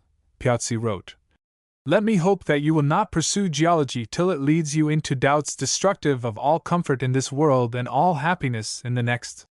The master paused and I remained silent, for I was thinking things I could not say. It is well always to have a woman nearby when one is talking on this class of subjects. Whether there will be 3 or 4 women to one man in heaven is a question which I must leave to those who talk as if they knew all about the future condition of the race to answer. But very certainly there is much more of hearty faith, much more of spiritual life, among women than among men, in this world. They need faith to support them more than men do, for they have a great deal less to call them out of themselves, and it comes easier to them, for their habitual state of dependence teaches them to trust in others. When they become voters, if they ever do, it may be feared that the pews will lose what the wardrooms gain. Relax a woman's hold on man, and her knee joints will soon begin to stiffen. Self-assertion brings out many fine qualities, but it does not promote devotional habits. I remember some such thoughts as this were passing through my mind while the master was talking. I noticed that the lady was listening to the conversation with a look of more than usual interest. We men have the talk mostly to ourselves at this table. The master, as you have found out, is fond of monologues, and I myself, well, I suppose I must own to a certain love for the reverberated music of my own accents. At any rate, the master and I do most of the talking. But others help us do the listening. I think I can show that they listen to some purpose. I am going to surprise my reader with a letter which I received very shortly after the conversation took place which I have just reported. It is of course by a special license, such as belongs to the supreme prerogative of an author, that I am enabled to present it to him. He need ask no questions. It is not his affair how I obtained the right to give publicity to a private communication. I have become somewhat more intimately acquainted with the writer of it than in the earlier period of my connection with this establishment, and I think I may say have gained her confidence to a very considerable degree. My dear sir, the conversations I have had with you, limited as they have been, have convinced me that I am quite safe in addressing you with freedom on a subject which interests me, and others more than myself. We at our end of the table have been listening, more or less intelligently, to the discussions going on between 2 or 3 of you gentlemen on matters of solemn import to us all. This is nothing very new to me. I have been used, from an early period of my life, to hear the discussion of grave questions, both in politics and religion. I have seen gentlemen at my father's table get as warm over a theological point of dispute as in talking over their political differences. I rather think it has always been very much so, in bad as well as in good company, for you remember how Milton's fallen angels amused themselves with disputing on Providence, foreknowledge, will, and fate, and it was the same thing in that club Goldsmith writes so pleasantly about. Indeed, why should not people very often come, in the course of conversation, to the one subject which lies beneath all else about which our thoughts are occupied? And what more natural than that one should be inquiring about what another has accepted and cease to have any doubts concerning? It seems to me all right that at the proper time, in the proper place, those who are less easily convinced than their neighbors should have the fullest liberty of calling to account all the opinions which others receive without question. Somebody must stand sentry at the outposts of belief, and it is a sentry's business, I believe, to challenge every one who comes near him, friend or foe. I want you to understand fully that I am not one of those poor nervous creatures who are frightened out of their wits when any question is started that implies the disturbance of their old beliefs. I manage to see some of the periodicals, and now and then dip a little way into a new book which deals with these curious questions you were talking about, and others like them. You know they find their way almost everywhere. They do not worry me in the least. When I was a little girl, they used to say that if you put a horsehair into a tub of water it would turn into a snake in the course of a few days. That did not seem to me so very much stranger than it was that an egg should turn into a chicken. What can I say to that? Only that it is the Lord's doings, and marvelous in my eyes. And if our philosophical friend should find some little live creatures, or what seem to be live creatures, in any of his messes, I should say as much, and no more. You do not think I would shut up my Bible and prayer book because there is one more thing I do not understand in a world where I understand so very little of all the wonders that surround me? It may be very wrong to pay any attention to those speculations about the origin of mankind which seem to conflict with the sacred record. But perhaps there is some way of reconciling them, as there is of making the 7 days of creation harmonize with modern geology. At least, these speculations are curious enough in themselves, and I have seen so many good and handsome children come of parents who were anything but virtuous and comely, that I can believe in almost any amount of improvement taking place in a tribe of living beings, if time and opportunity favor it. I have read in books of natural history that dogs came originally from wolves. When I remember my little Flora, who, as I used to think, could do everything but talk, it does not seem to me that she was much nearer her savage ancestors than some of the horrid cannibal wretches are to their neighbors the great apes. You see that I am tolerably liberal in my habit of looking at all these questions. We women drift along with the current of the times, listening, in our quiet way, to the discussions going on round us in books and in conversation, and shift the phrases in which we think and talk with something of the same ease as that with which we change our style of dress from year to year. I doubt if you of the other sex know what an effect this habit of accommodating our tastes to changing standards has upon us. Nothing is fixed in them, as you know, the very law of fashion is change. I suspect we learn from our dressmakers to shift the costume of our minds, and slip on the new fashions of thinking all the more easily because we have been accustomed to new styles of dressing every season. It frightens me to see how much I have written without having yet said a word of what I began this letter on purpose to say. I have taken so much space in defining my position, to borrow the politician's phrase, that I begin to fear you will be out of patience before you come to the part of my letter I care most about your reading. What I want to say is this. When these matters are talked about before persons of different ages and various shades of intelligence, I think one ought to be very careful that his use of language does not injure the sensibilities, perhaps blunt the reverential feelings, of those who are listening to him. You of the sterner sex say that we women have intuitions, but not logic, as our birthright. I shall not commit my sex by conceding this to be true as a whole, but I will accept the first half of it, and I will go so far as to say that we do not always care to follow out a train of thought until it ends in a blind cul-de-sac, as some of what are called the logical people are fond of doing. Now I want to remind you that religion is not a matter of intellectual luxury to those of us who are interested in it, but something very different. It is our life, and more than our life, for that is measured by pulse beats, but our religious consciousness partakes of the infinite, towards which it is constantly yearning. It is very possible that 100 or 500 years from now the forms of religious belief may be so altered that we should hardly know them. But the sense of dependence on divine influence, and the need of communion with the unseen and eternal will be then just what they are now. It is not the geologist's hammer, or the astronomer's telescope, or the naturalist's microscope, that is going to take away the need of the human soul for that rock to rest upon which is higher than itself, that star which never sets, that all-pervading presence which gives life to all the least moving atoms of the immeasurable universe. I have no fears for myself, and listen very quietly to all your debates. I go from your philosophical discussions to the reading of Jeremy Taylor's Rule and Exercises of Holy Dying, without feeling that I have unfitted myself in the least degree for its solemn reflections. And, as I have mentioned his name, I cannot help saying that I do not believe that good man himself would have ever shown the bitterness to those who seem to be at variance with the received doctrines which one may see in some of the newspapers that call themselves religious. I have kept a few old books from my honored father's library, and among them is another of his which I always thought had more true Christianity in its title than there is in a good many whole volumes. I am going to take the book down, or up, for it is not a little one, and write out the title, which, I dare say, you remember, and very likely you have the book. Discourse of the Liberty of Prophesying, showing the unreasonableness of prescribing to other men's faith, and the iniquity of persecuting different opinions. Now, my dear sir, I am sure you believe that I want to be liberal and reasonable, and not to act like those weak alarmists who, whenever the silly sheep begin to skip as if something was after them, and huddle together in their fright, are sure there must be a bear or a lion coming to eat them up. But for all that, I want to beg you to handle some of these points, which are so involved in the creed of a good many well-intentioned persons that you cannot separate them from it without picking their whole belief to pieces, with more thought for them than you might think at first they were entitled to. I have no doubt you gentlemen are as wise as serpents, and I want you to be as harmless as doves.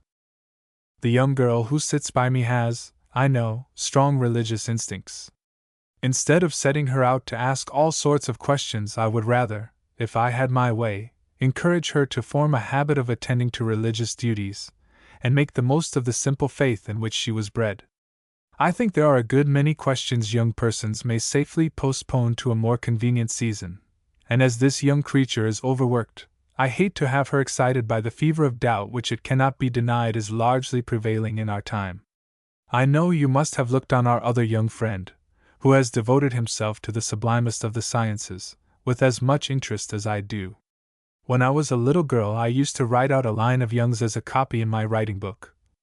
But I do not now feel quite so sure that the contemplation of all the multitude of remote worlds does not tend to weaken the idea of a personal deity.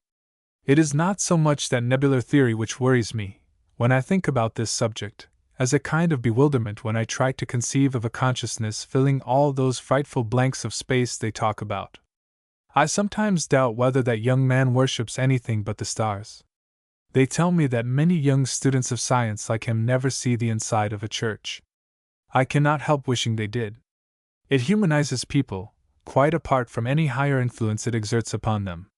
One reason, perhaps, why they do not care to go to places of worship is that they are liable to hear the questions they know something about handled in sermons by those who know very much less about them. And so they lose a great deal. Almost every human being, however vague his notions of the power addressed, is capable of being lifted and solemnized by the exercise of public prayer. When I was a young girl, we traveled in Europe, and I visited Ferney with my parents, and I remember we all stopped before a chapel, and I read upon its front. I knew Latin enough to understand it, I am pleased to say, Deo erexit Voltaire.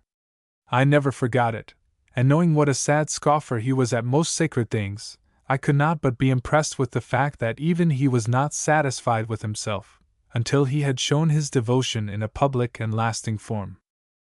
We all want religion sooner or later. I am afraid there are some who have no natural turn for it, as there are persons without an ear for music, to which, if I remember right, I heard one of you comparing what you called religious genius. But sorrow and misery bring even these to know what it means, in a great many instances. May I not say to you, my friend, that I am one who has learned the secret of the inner life by the discipline of trials in the life of outward circumstance? I can remember the time when I thought more about the shade of color in a ribbon, whether it matched my complexion or not, than I did about my spiritual interests in this world or the next. It was needful that I should learn the meaning of that text. Whom the Lord loveth he chasteneth.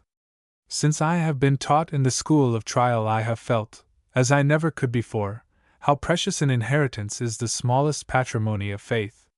When everything seemed gone from me, I found I had still one possession. The bruised reed that I had never leaned on became my staff. The smoking flax which had been a worry to my eyes burst into flame, and I lighted the taper at it which has since guided all my footsteps. And I am but one of the thousands who have had the same experience. They have been through the depths of affliction, and know the needs of the human soul. It will find its God in the unseen, Father, Savior, Divine Spirit, Virgin Mother. It must and will breathe its longings and its griefs into the heart of a being capable of understanding all its necessities and sympathizing with all its woes. I am jealous, yes, I own I am jealous of any word, spoken or written, that would tend to impair that birthright of reverence which becomes for so many in after years the basis of a deeper religious sentiment. And yet, as I have said, I cannot and will not shut my eyes to the problems which may seriously affect our modes of conceiving the eternal truths on which, and by which, our souls must live. What a fearful time is this into which we poor sensitive and timid creatures are born!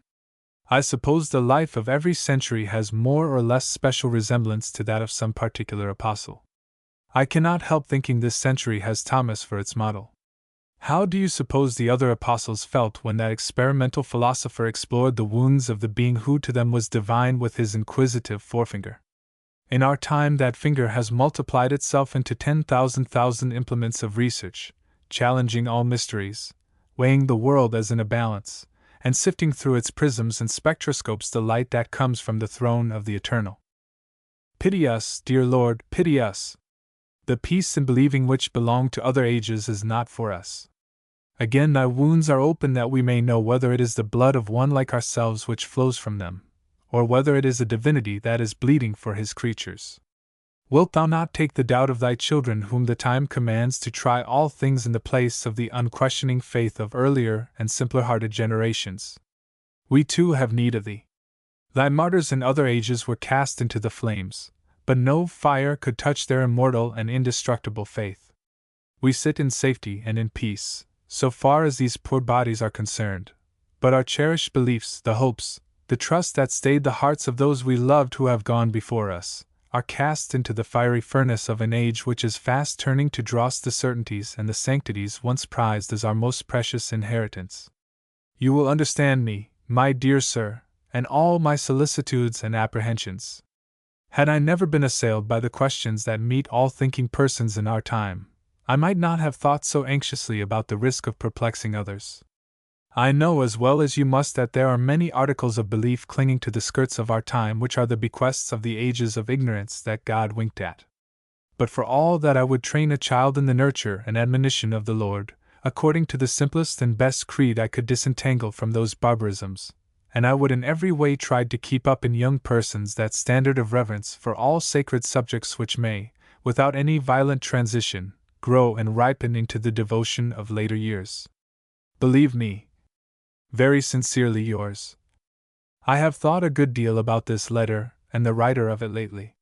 She seemed at first removed to a distance from all of us, but here I find myself in somewhat near relations with her.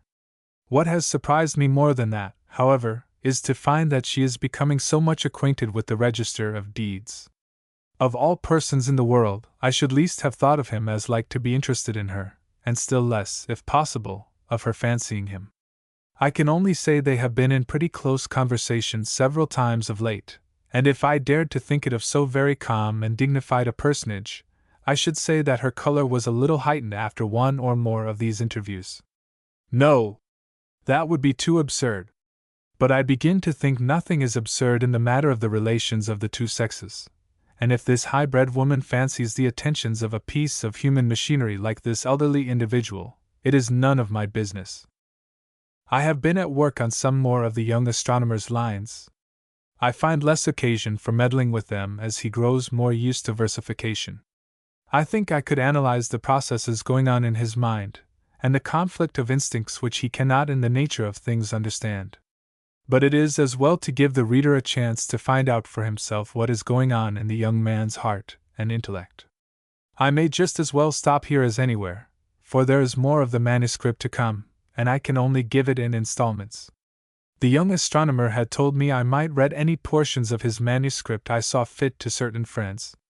I tried this last extract on the old master. "It's the same story we all have to tell," said he, when I had done reading. "We are all asking questions nowadays. I should like to hear him read some of his verses himself, and I think some of the other boarders would like to.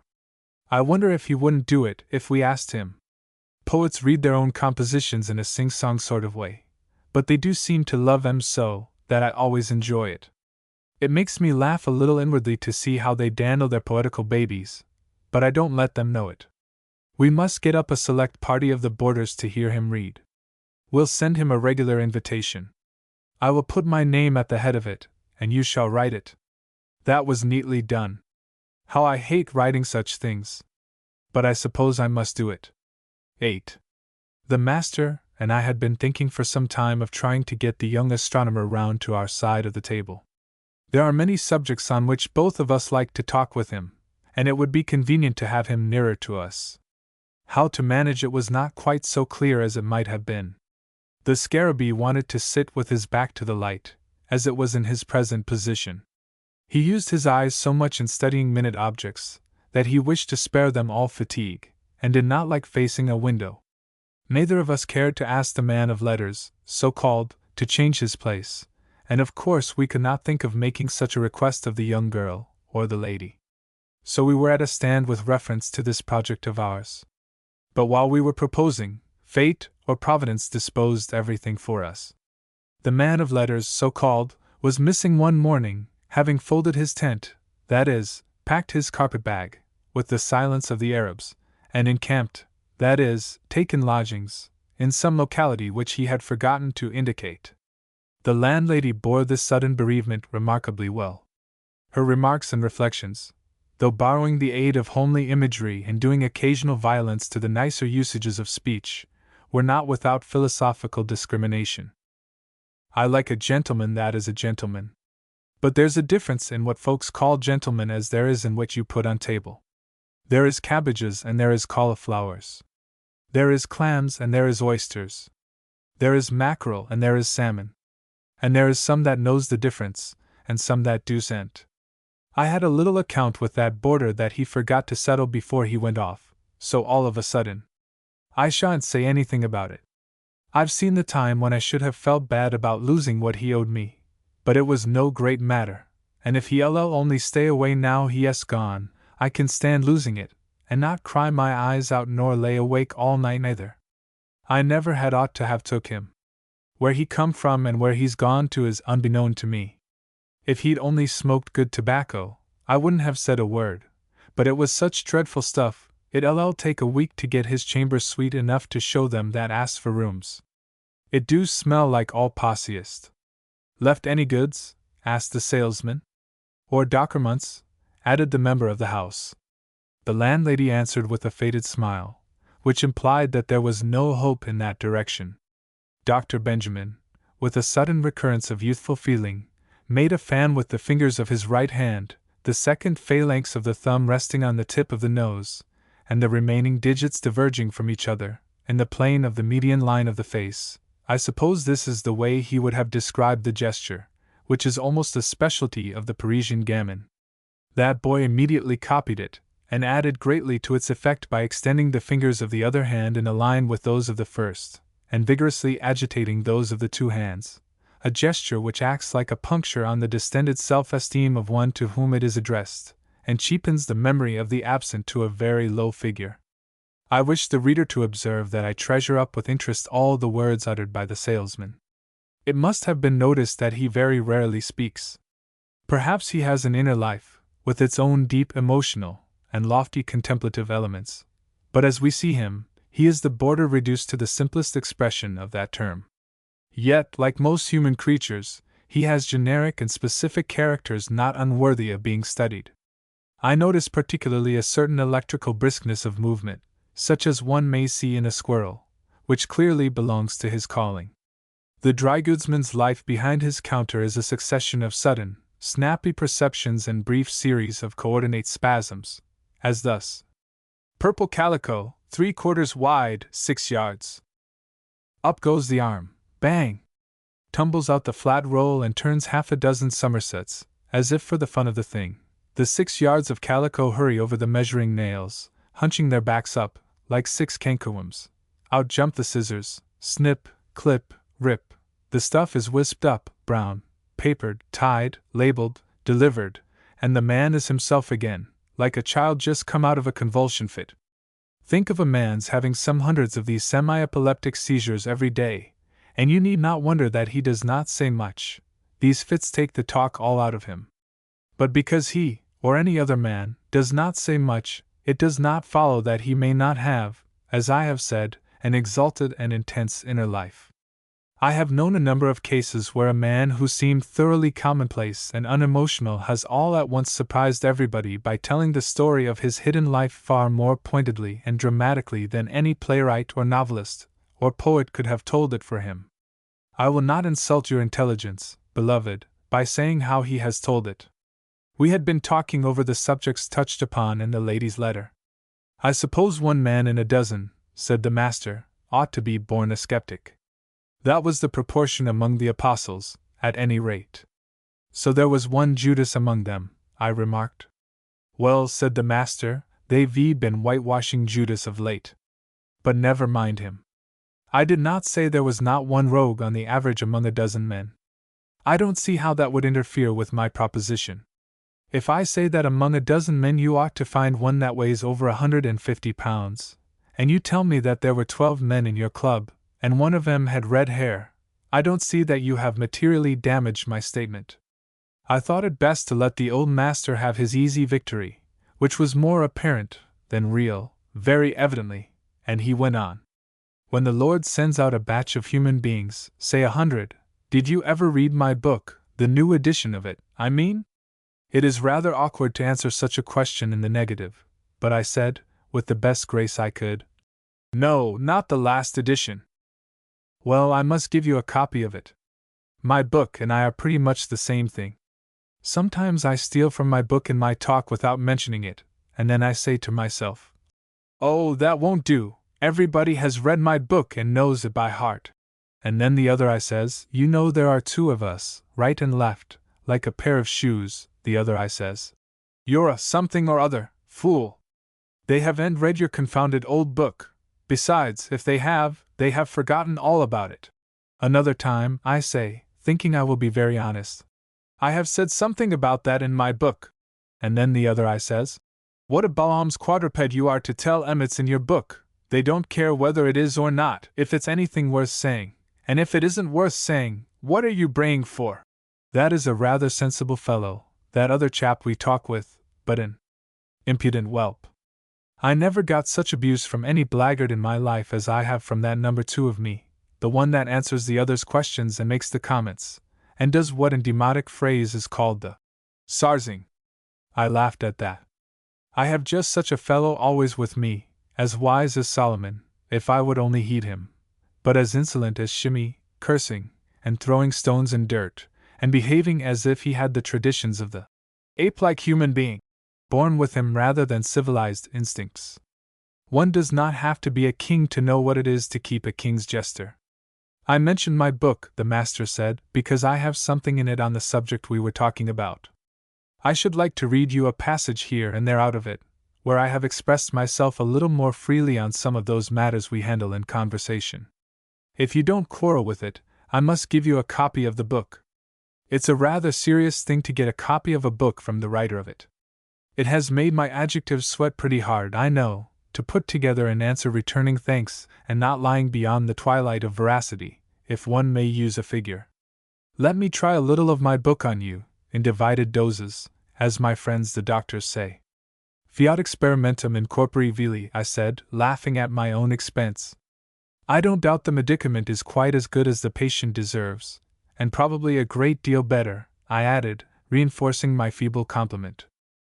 When you pay a compliment to an author, don't qualify it in the next sentence so as to take all the goodness out of it.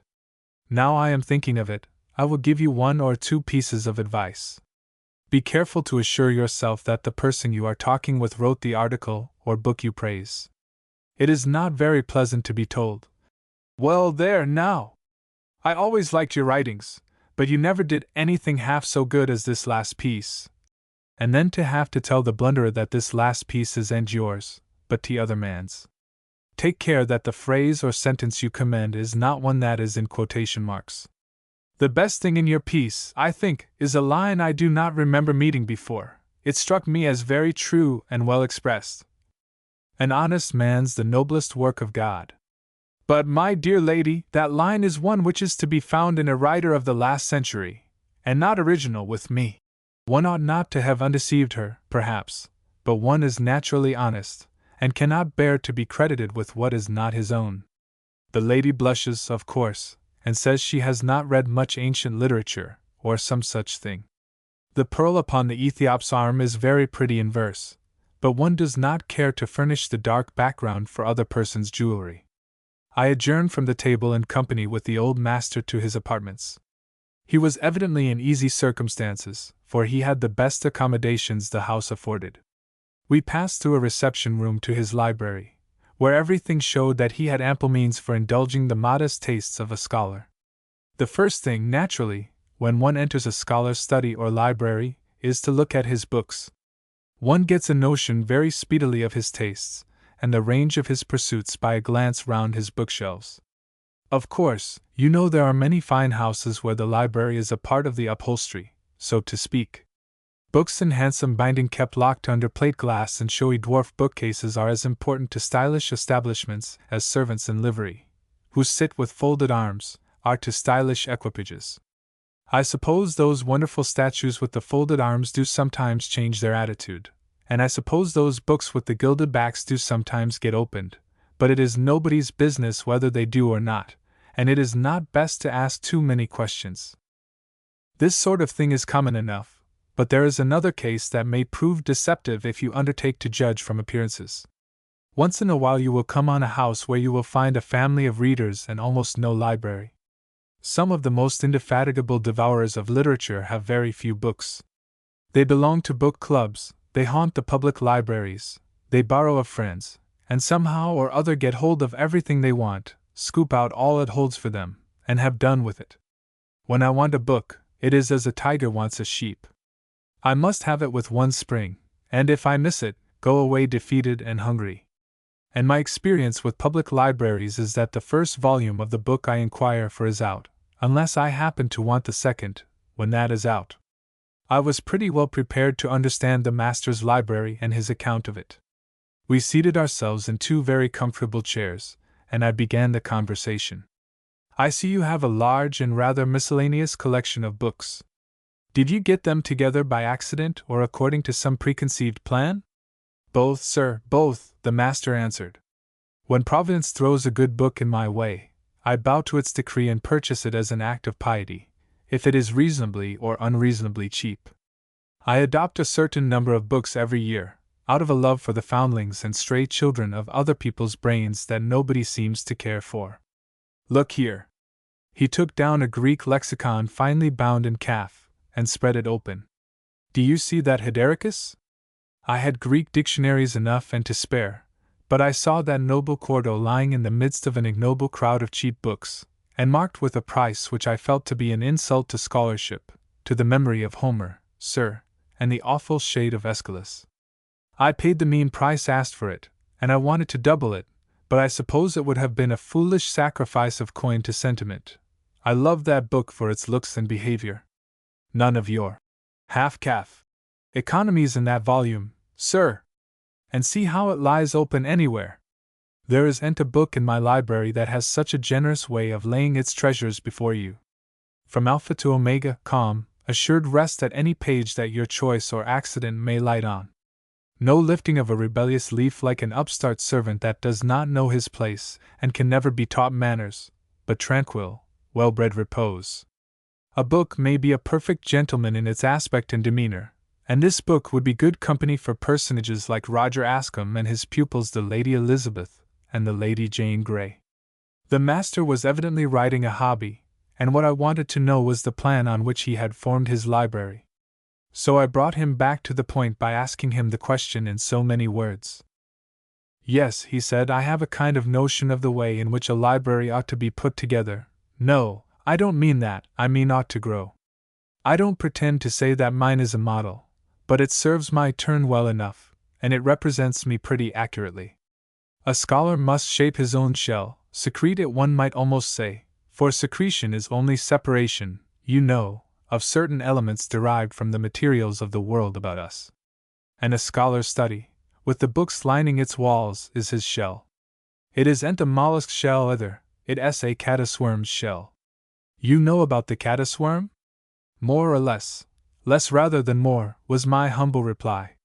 Well, sir, the caddisworm is the larva of a fly, and he makes a case for himself out of all sorts of bits of everything that happen to suit his particular fancy, dead or alive, sticks and stones and small shells with their owners in them, living as comfortable as ever. Every one of these caddisworms has his special fancy as to what he will pick up and glue together, with a kind of natural cement he provides himself, to make his case out of. In it he lives, sticking his head and shoulders out once in a while, that is all. Don't you see that a student in his library is a caddisworm in his case? I've told you that I take an interest in pretty much everything, and don't mean to fence out any human interests from the private grounds of my intelligence. Then, again, there is a subject, perhaps I may say there is more than one, that I want to exhaust, to know to the very bottom. And besides, of course I must have my literary harem, my Père serfs, where my favorites await my moments of leisure and pleasure, my scarce and precious editions, my luxurious typographical masterpieces, my Delilahs, that take my head in their lap, the pleasant storytellers and the like. The books I love because they are fair to look upon, prized by collectors, endeared by old associations, secret treasures that nobody else knows anything about, books, in short, that I like for insufficient reasons it may be, but peremptorily, and mean to like and to love and to cherish till death us do part. Don't you see I have given you a key to the way my library is made up, so that you can a priorize the plan according to which I have filled my bookcases? I will tell you how it is carried out. In the first place, you see, I have 4 extensive cyclopedias. Out of these I can get information enough to serve my immediate purpose on almost any subject. These, of course, are supplemented by geographical, biographical, bibliographical, and other dictionaries, including of course lexicons to all the languages I ever meddle with. Next to these come the works relating to my 1 or 2 specialties, and these collections I make as perfect as I can. Every library should try to be complete on something, if it were only on the history of pinheads. I don't mean that I buy all the trashy compilations on my special subjects, but I try to have all the works of any real importance relating to them, old as well as new.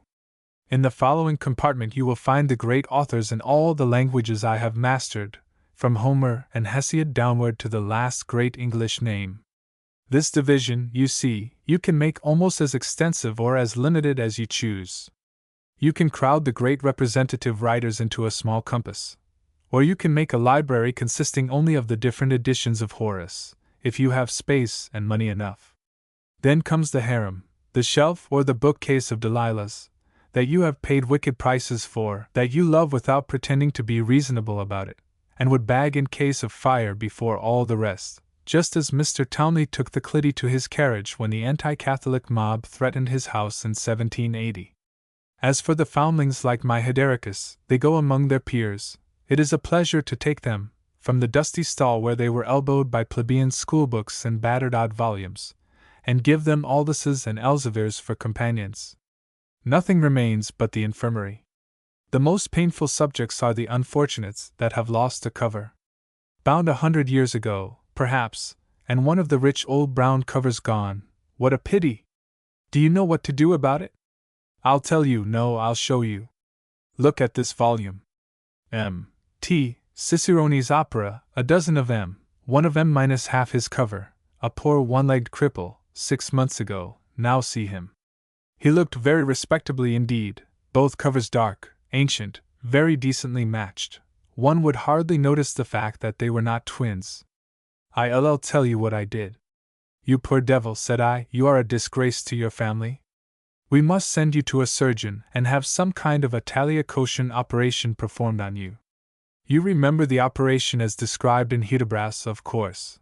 The first thing was to find a subject of similar age and aspect ready to part with one of his members. So I went to Quidlibet's, you know Quidlibet, and that hieroglyphic sign of his with the omniscient-looking eye as its most prominent feature, and laid my case before him. I want you, said I, to look up an old book of mighty little value. One of your 10-cent vagabonds would be the sort of thing, but an old beggar, with a cover like this, and lay it by for me. And Quidlibet, who is a pleasant body to deal with, only he has insulted 1 or 2 gentlemanly books by selling them to me at very low-bred and shamefully insufficient prices. Quidlibet, I say, laid by 3 old books for me to help myself from, and didn't take the trouble even to make me pay the 30 cents for 'em. Well, said I to myself, let us look at our 3 books that have undergone the last insult short of the trunkmakers or the paper mills, and see what they are. There may be something worth looking at in one or the other of 'em. Now do you know it was with a kind of a tremor that I untied the package and looked at these 3 unfortunates, too humble for the companionable dime to recognize as its equal in value. The same sort of feeling you know if you ever tried the Bible Anki, or the Sortes Virgilians. I think you will like to know what the 3 books were which had been bestowed upon me gratis, that I might tear away one of the covers of the one that best matched my Cicero, and give it to the binder to cobble my crippled volume with. The master took the 3 books from a cupboard and continued, No, an odd volume of the Adventurer. It has many interesting things enough, but is made precious by containing Simon Brown's famous dedication to the Queen of his answer to Tyndall's Christianity as old as the creation. Simon Brown was the man without a soul. An excellent person, a most worthy dissenting minister, but lying under a strange delusion. Here is a paragraph from his dedication. He was once a man, and of some little name, but of no worth, as his present unparalleled case makes but too manifest. For by the immediate hand of an avenging God, his very thinking substance has, for more than 7 years, been continually wasting away, till it is wholly perished out of him, if it be not utterly come to nothing.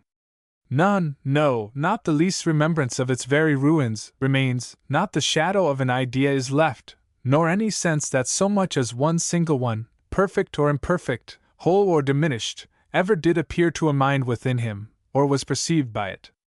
Think of this as the dedication of a book, universally allowed to be the best which that controversy produced.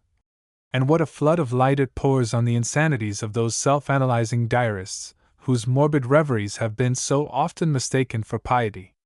No, I had something for me, then, besides the cover, which was all it claimed to have worth offering. No, too, was A View of Society and Manners in Italy. Volume 3. By John Moore M.D. Silico Moore. You know his pleasant book. In this particular volume what interested me most, perhaps, was the very spirited and intelligent account of the miracle of the liquefaction of the blood of St. Januarius, but it gave me an hour's mighty agreeable reading. So much for number 2. No, 3. Was an essay on the great effects of even languid and unheeded local motion, by the Hon. Robert Boyle. published in 1685, and, as appears from other sources, received with great and general applause. I confess I was a little startled to find how near this earlier philosopher had come to the modern doctrines, such as are illustrated in Tyndall's Heat considered as a mode of motion. He speaks of us who endeavor to resolve the phenomena of nature into matter and local motion. That sounds like the 19th century, but what shall we say to this? As when a bar of iron or silver, having been well hammered, is newly taken off of the anvil, though the eye can discern no motion in it, yet the touch will readily perceive it to be very hot, and if you spit upon it, the brisk agitation of the insensible parts will become visible in that which they will produce in the liquor. He takes a bar of tin, and tries whether by bending it to and fro 2 or 3 times he cannot procure a considerable internal commotion among the parts, and having by this means broken or cracked it in the middle, finds, as he expected, that the middle parts had considerably heated each other. There are many other curious and interesting observations in the volume which I should like to tell you of, but these will serve my purpose. Which book furnished you the old cover you wanted? Said I. Did he kill the owl? Said the master, laughing. I suppose you, the reader, know the owl story?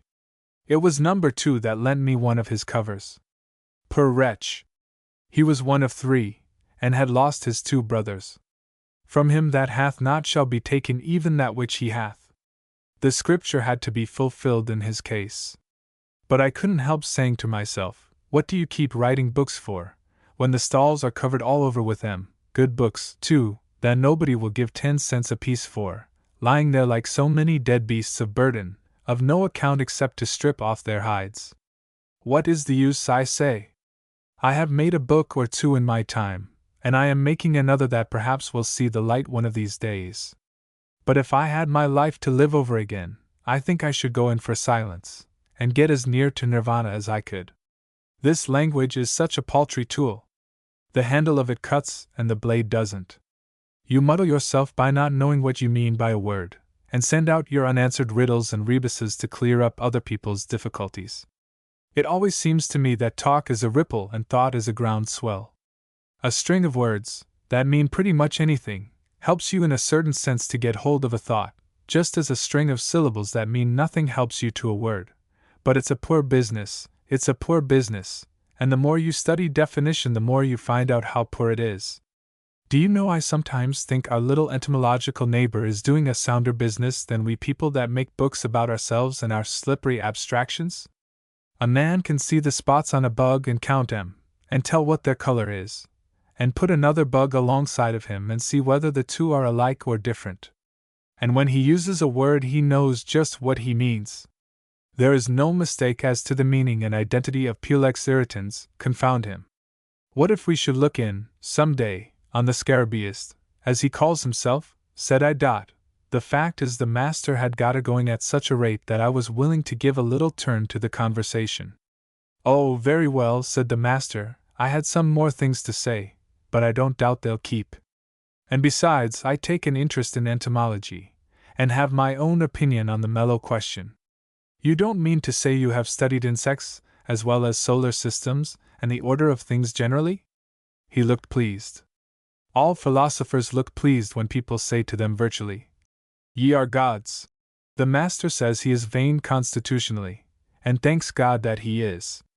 I don't think he has enough vanity to make a fool of himself with it, but the simple truth is he cannot help knowing that he has a wide and lively intelligence, and it pleases him to know it, and to be reminded of it, especially in an oblique and tangential sort of way, so as not to look like downright flattery. Yes, I have amused a summer or 2 with insects, among other things. I described a new tabanus, horsefly you know, which, I think, had escaped notice. I felt as grand when I showed up my new discovery as if I had created the beast. I don't doubt Herschel felt as if he had made a planet when he first showed the astronomers Georgium Sidus, as he called it. And that reminds me of something. I was riding on the outside of a stagecoach from London to Windsor in the year, never mind the year, but it must have been in June, I suppose, for I bought some strawberries.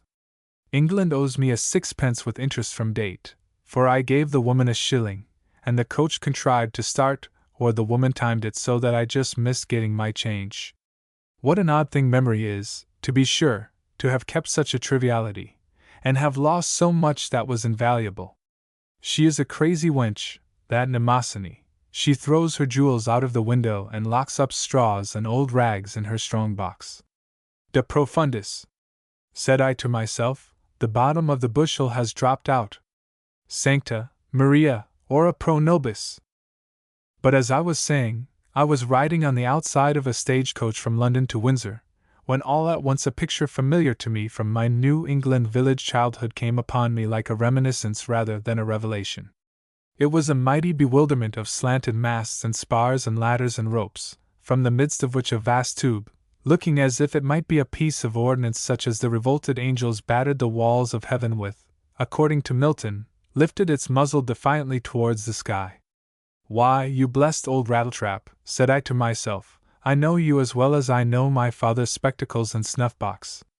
And that same crazy witch of a memory, so divinely wise and foolish, travels 3,500 miles or so in a single pulse beat, makes straight for an old house and an old library and an old corner of it, and whisks out a volume of an old cyclopedia, and there is the picture of which this is the original. Sir William Herschel's great telescope. It was just about as big, as it stood there by the roadside, as it was in the picture, not much different anyway. Why should it be? The pupil of your eye is only a gimlet hole, not so very much bigger than the eye of a sail needle, and a camel has to go through it before you can see him. You look into a stereoscope and think you see a miniature of a building or a mountain. You don't, you are made a fool of by your lying intelligence, as you call it. You see the building and the mountain just as large as with your naked eye looking straight at the real objects. Doubt it, do you? Perhaps you'd like to doubt it to the music of a couple of gold $5 pieces. If you would, say the word, and man and money, as Messrs. Heenan and Morrissey have it, shall be forthcoming, for I will make you look at a real landscape with your right eye, and a stereoscopic view of it with your left eye, both at once, and you can slide one over the other by a little management, and see how exactly the picture overlies the true landscape. We won't try it now, because I want to read you something out of my book. I have noticed that the master very rarely fails to come back to his original proposition, though he, like myself, is fond of zigzagging in order to reach it. Men's minds are like the pieces on a chessboard in their way of moving. One mind creeps from the square it is on to the next, straight forward, like the pawns. Another sticks close to its own line of thought, and follows it as far as it goes, with no heed for others' opinions, as the bishop sweeps the board in the line of his own color.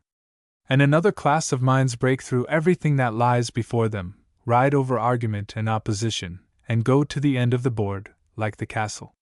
But there is still another sort of intellect which is very apt to jump over the thought that stands next and come down in the unexpected way of the knight. But that same knight, as the chess manuals will show you, will contrive to get on to every square of the board in a pretty series of moves that looks like a pattern of embroidery, and so these zigzagging minds like the master's, and I suppose my own is something like it, will sooner or later get back to the square next the one they started from. The master took down a volume from one of the shelves. I could not help noticing that it was a shelf near his hand as he sat, and that the volume looked as if he had made frequent use of it. I saw, too, that he handled it in a loving sort of way.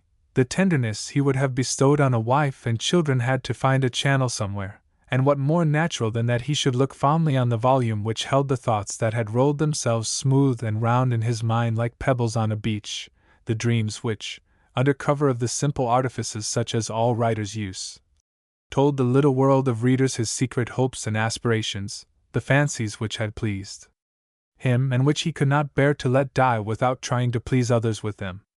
I have a great sympathy with authors, most of all with unsuccessful ones.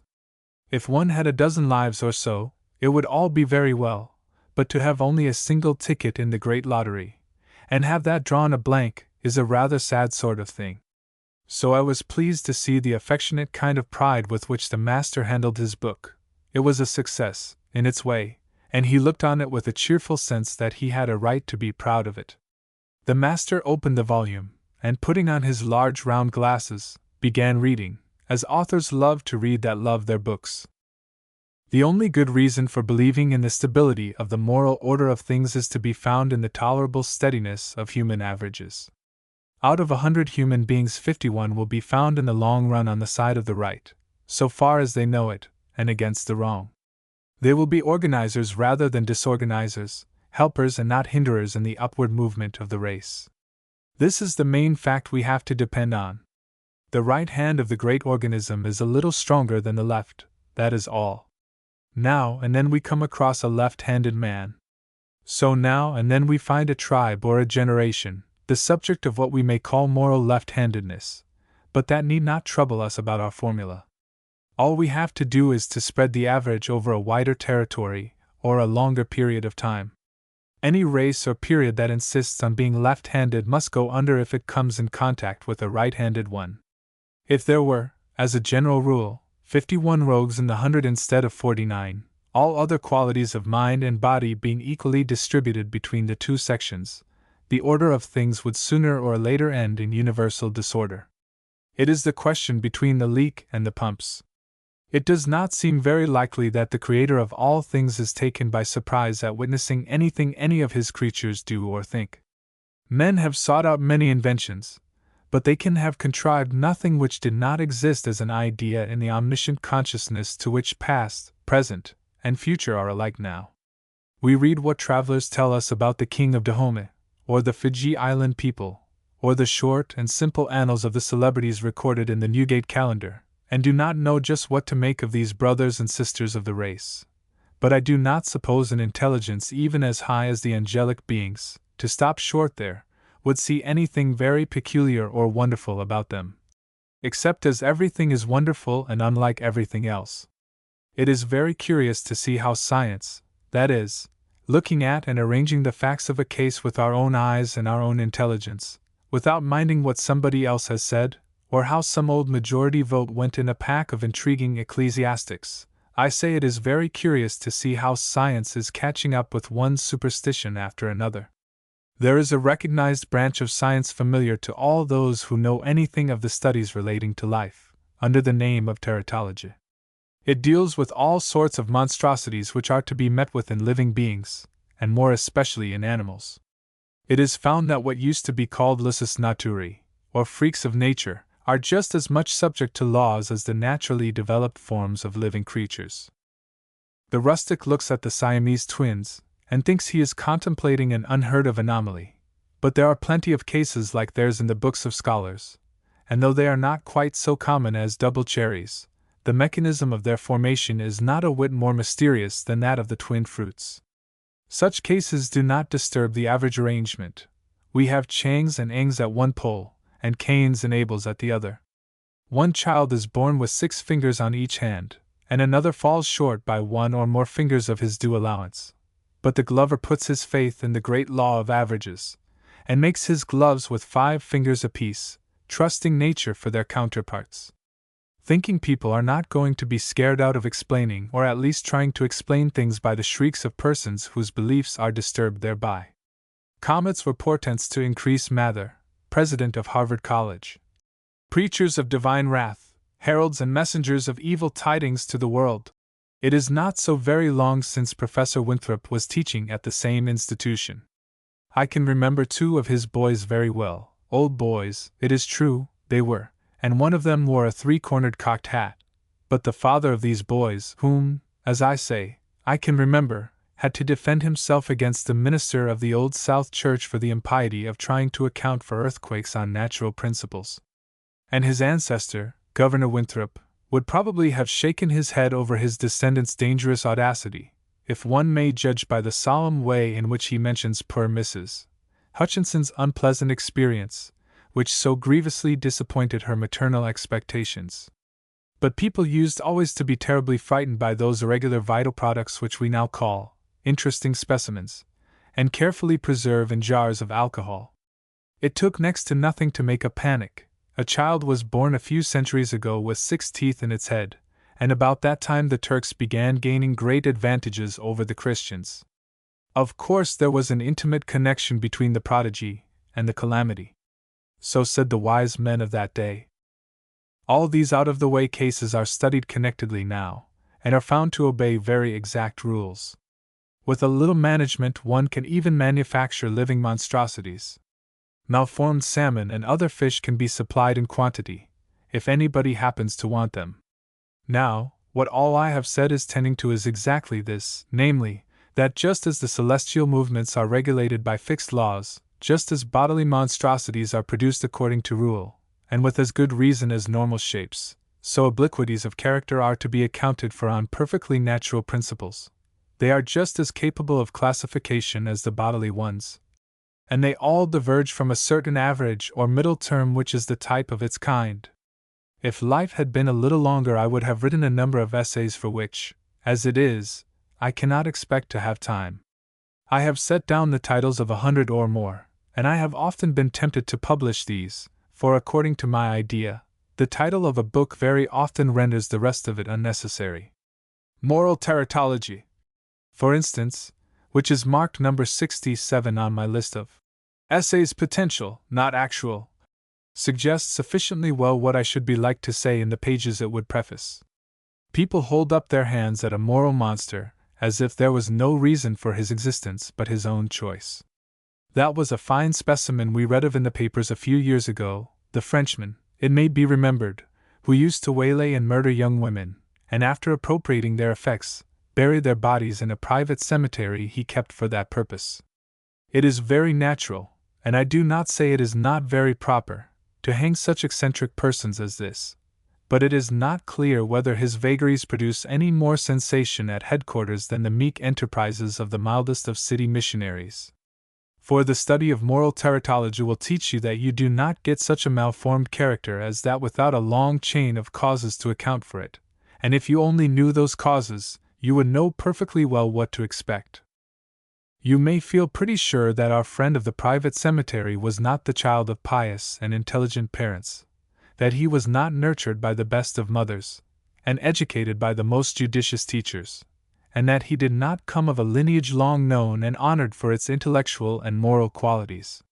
Suppose that one should go to the worst quarter of the city and pick out the worst-looking child of the worst couple he could find, and then train him up successively at the school for infant rogues, the academy for young scamps, and the college for complete criminal education.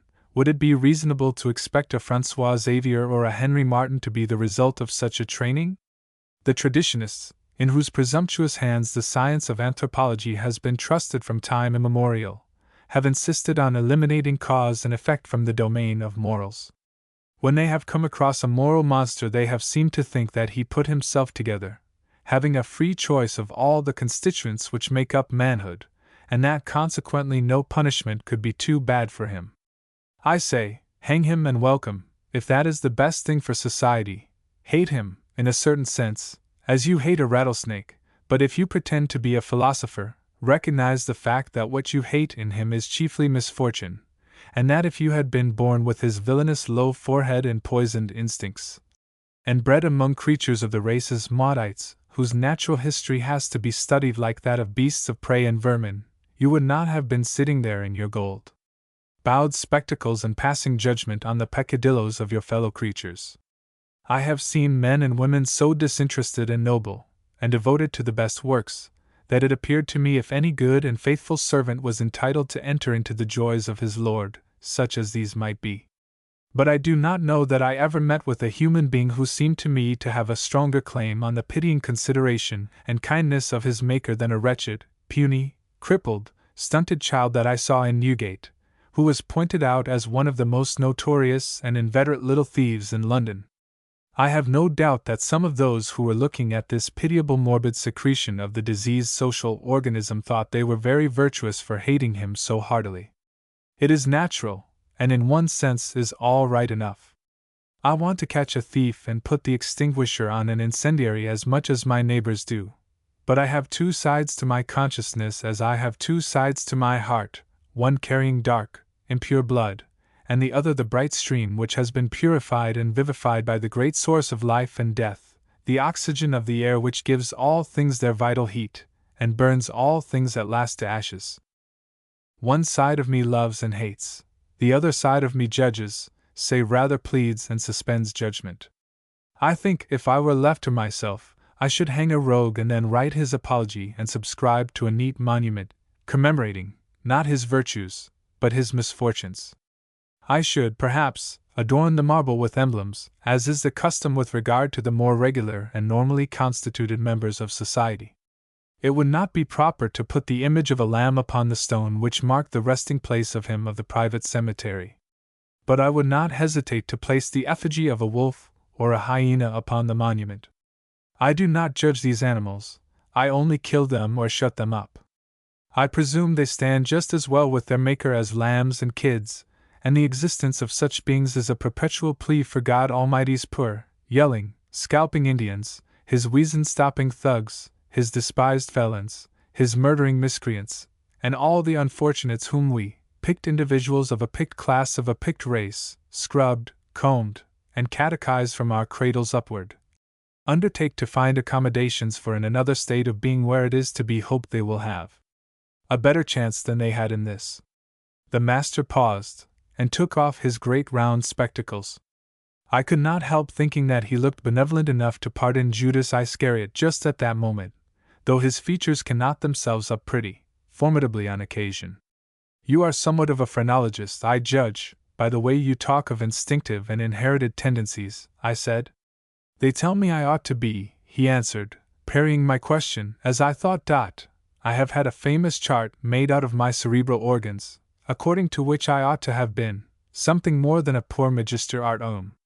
I thought a shade of regret deep in the lines on his broad, antique-looking forehead, and I began talking about all the sights I had seen in the way of monstrosities, of which I had a considerable list, as you will see when I tell you my weakness in that direction. This, you understand, beloved, is private and confidential. I pay my $0.25 and go into all the sideshows that follow the caravans and circuses round the country. I have made friends of all the giants and all the dwarfs. I became acquainted with Monsieur Bihin, le plus bel homme du monde, and one of the biggest, a great many years ago, and have kept up my agreeable relations with him ever since. He is a most interesting giant, with a softness of voice and tenderness of feeling which I find very engaging. I was on friendly terms with Mr. Charles Freeman, a very superior giant of American birth, 7 feet 4, I think, in height, double-jointed, of Mylodon muscularity, the same who in a British prize ring tossed the Tipton slasher from one side of the rope to the other, and now lies stretched, poor fellow, in a mighty grave in the same soil which holds the sacred ashes of Cribb, and the honored dust of Burke, not the one commonly called the Sublime, but that other Burke to whom nature had denied the sense of hearing lest he should be spoiled by listening to the praises of the admiring circles which looked on his dear-bought triumphs. Nor have I despised those little ones whom that devout worshipper of nature in her exceptional forms, the distinguished Barnum, has introduced to the notice of mankind. The General touches his chapeau to me, and the Commodore gives me a sailor's greeting. I have had confidential interviews with the double-headed daughter of Africa, so far, at least, as her twofold personality admitted of private confidences.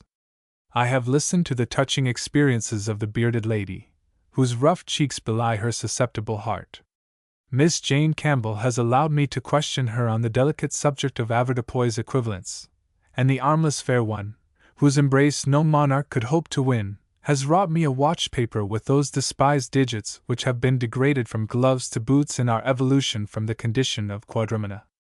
I hope you have read my experiences as good-naturedly as the old master listened to them.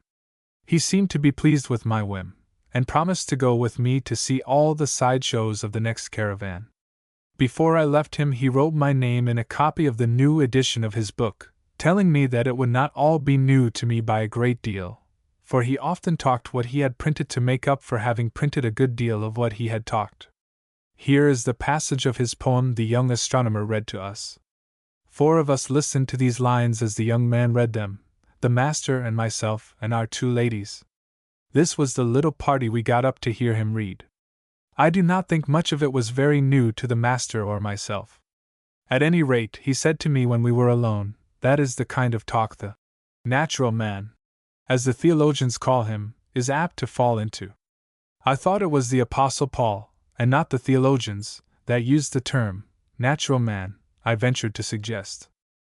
I should like to know where the Apostle Paul learned English, said the master, with the look of one who does not mean to be tripped up if he can help himself. But at any rate, he continued, the natural man, so called, is worth listening to now and then, for he didn't make his nature, and the devil didn't make it, and if the Almighty made it, I never saw or heard of anything he made that wasn't worth attending to.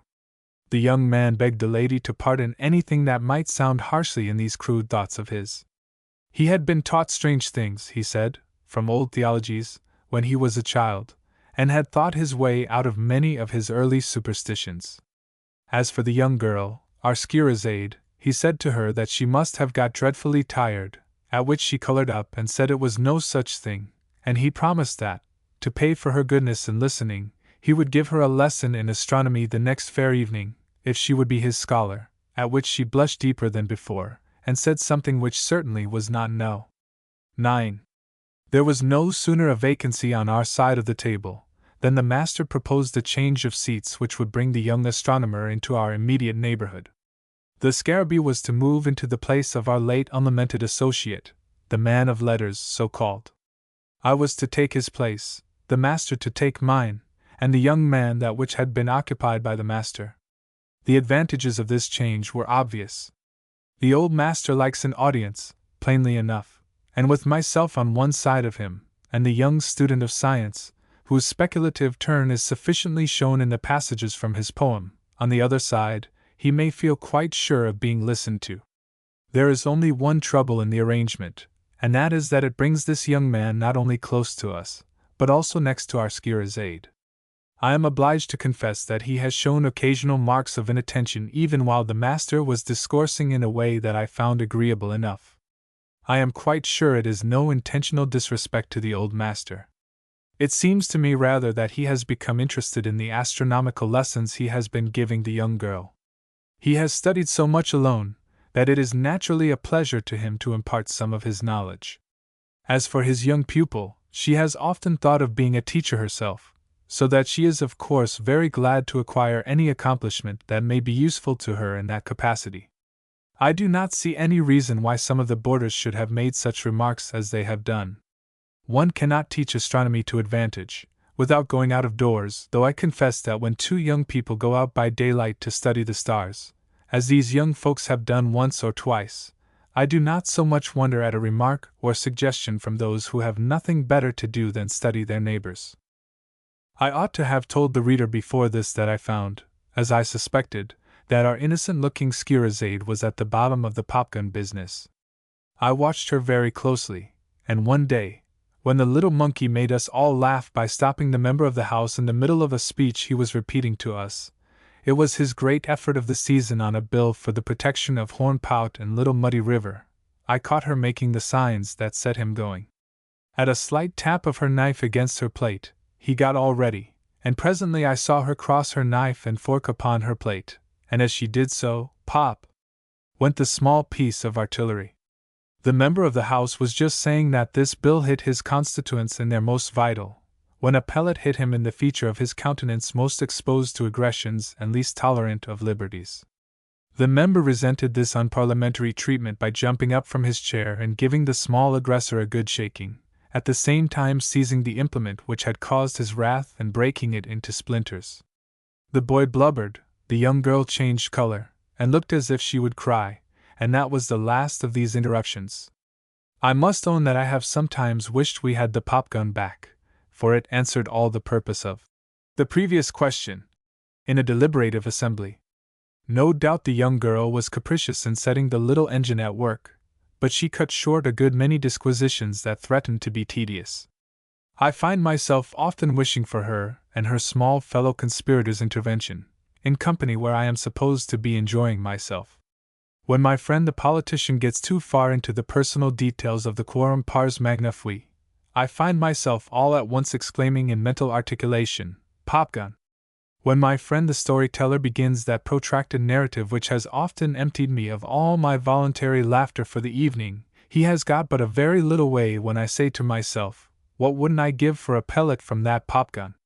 In short, so useful has that trivial implement proved as a jaw-stopper and a boricide, that I never go to a club or a dinner party, without wishing the company included our Scheherazade and that boy with his popgun.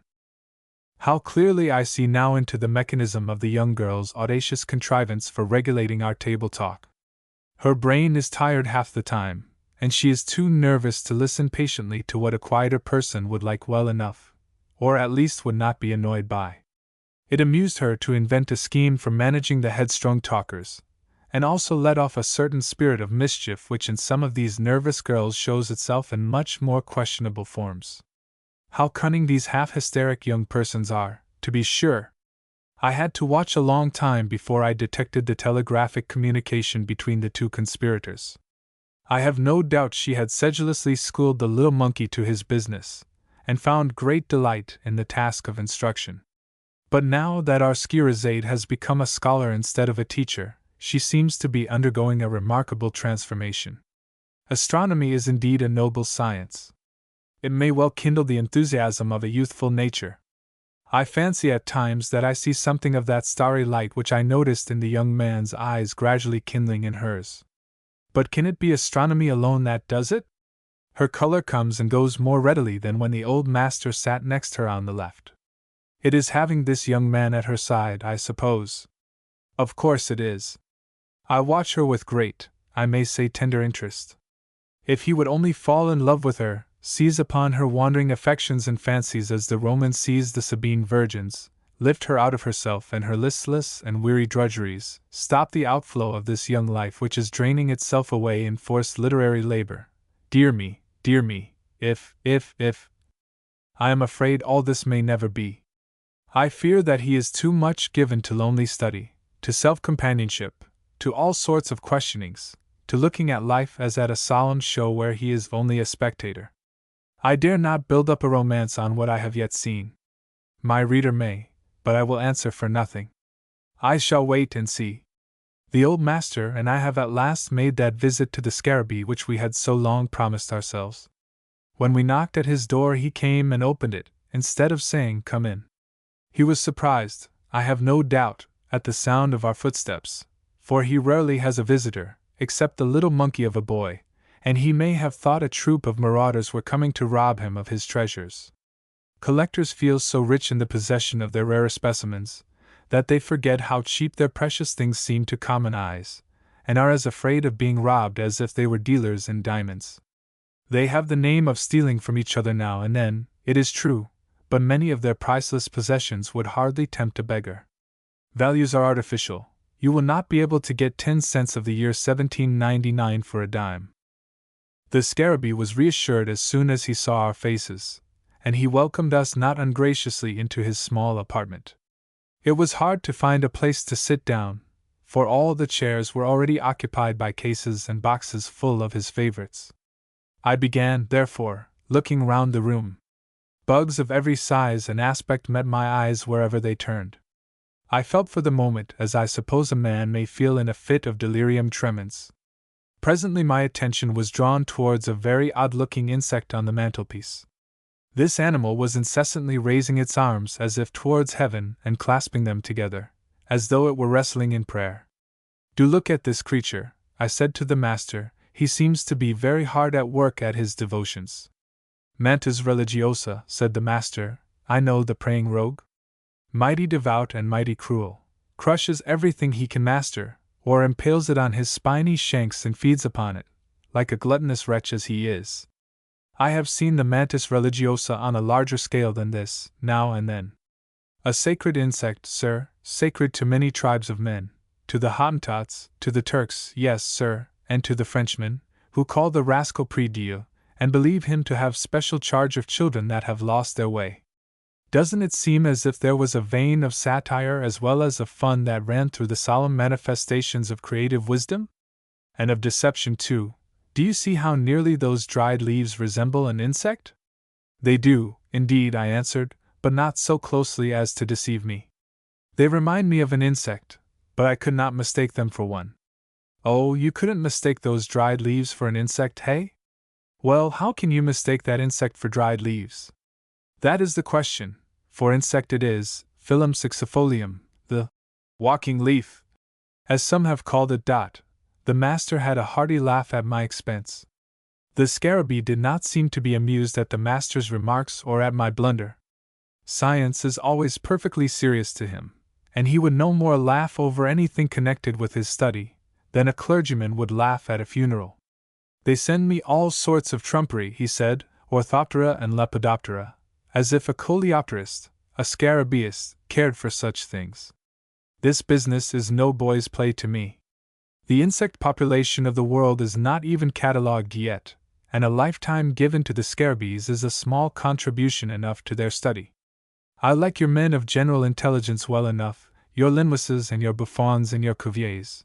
But Cuvier had to go to Latreille for his insects, and if Latreille had been able to consult me, yes, me, gentlemen, he would e'en have made the blunders he did about some of the Coleoptera. The old master, as I think you must have found out by this time, you, beloved, I mean, who read every word, has a reasonably good opinion, as perhaps he has a right to have, of his own intelligence and acquirements. The Scarabee's exultation and glow as he spoke of the errors of the great entomologist, which he himself could have corrected, had the effect on the old master which a lusty crow has upon the feathered champion of the neighboring barnyard. He too knew something about insects. Had he not discovered a new tabanus?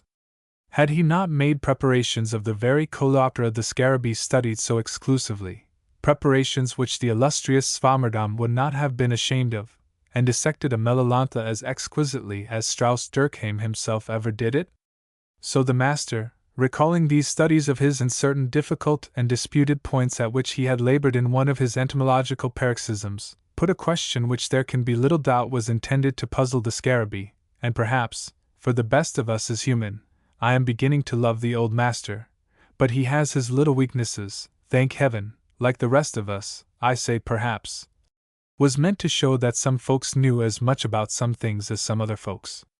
The little dried-up specialist did not dilate into fighting dimensions as, perhaps, again, the master may have thought he would. He looked a mild surprise, but remained as quiet as one of his own beetles when you touch him, and he makes believe he is dead. The blank silence became oppressive. Was the Scarabee crushed, as so many of his namesakes are crushed, under the heel of this trampling omniscient? At last the Scarabee creaked out very slowly. Did I understand you to ask the following question, to wit? And so forth, for I was quite out of my depth, and only know that he repeated the master's somewhat complex inquiry, word for word. That was exactly my question, said the master, and I hope it is not uncivil to ask one which seems to me to be a puzzler. Not uncivil in the least, said the Scarabee, with something as much like a look of triumph as his dry face permitted, not uncivil at all, but a rather extraordinary question to ask at this date of entomological history. I settled that question some years ago, by a series of dissections, 630 in number, reported in an essay I can show you and would give you a copy of, but that I am a little restricted in my revenue, and our society has to be economical, so I have but this one. You see, sir, and he went on with elytra and antennae and tarsi and metatarsi and tracheae and stomata and wing muscles and leg muscles and ganglions, all plain enough, I do not doubt, to those accustomed to handling doorbugs and squash bugs and such undesirable objects of affection to all but naturalists. He paused when he got through, not for an answer, for there evidently was none, but to see how the master would take it. The Scarabee had had it all his own way. The master was loyal to his own generous nature. He felt as a peaceful citizen might feel who had squared off at a stranger for some supposed wrong, and suddenly discovered that he was undertaking to chastise Mr. Dick Curtis, the pet of the fancy, or Mr. Joshua Hudson, the John Bull fighter. He felt the absurdity of his discomfiture, for he turned to me good-naturedly and said, "To tell the truth, I rather think the master enjoyed his own defeat. The Scarabee had a right to his victory.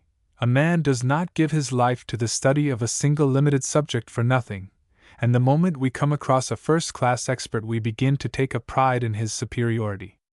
It cannot offend us, who have no right at all to be his match on his own ground. Besides, there is a very curious sense of satisfaction in getting a fair chance to sneer at ourselves and scoff at our own pretensions.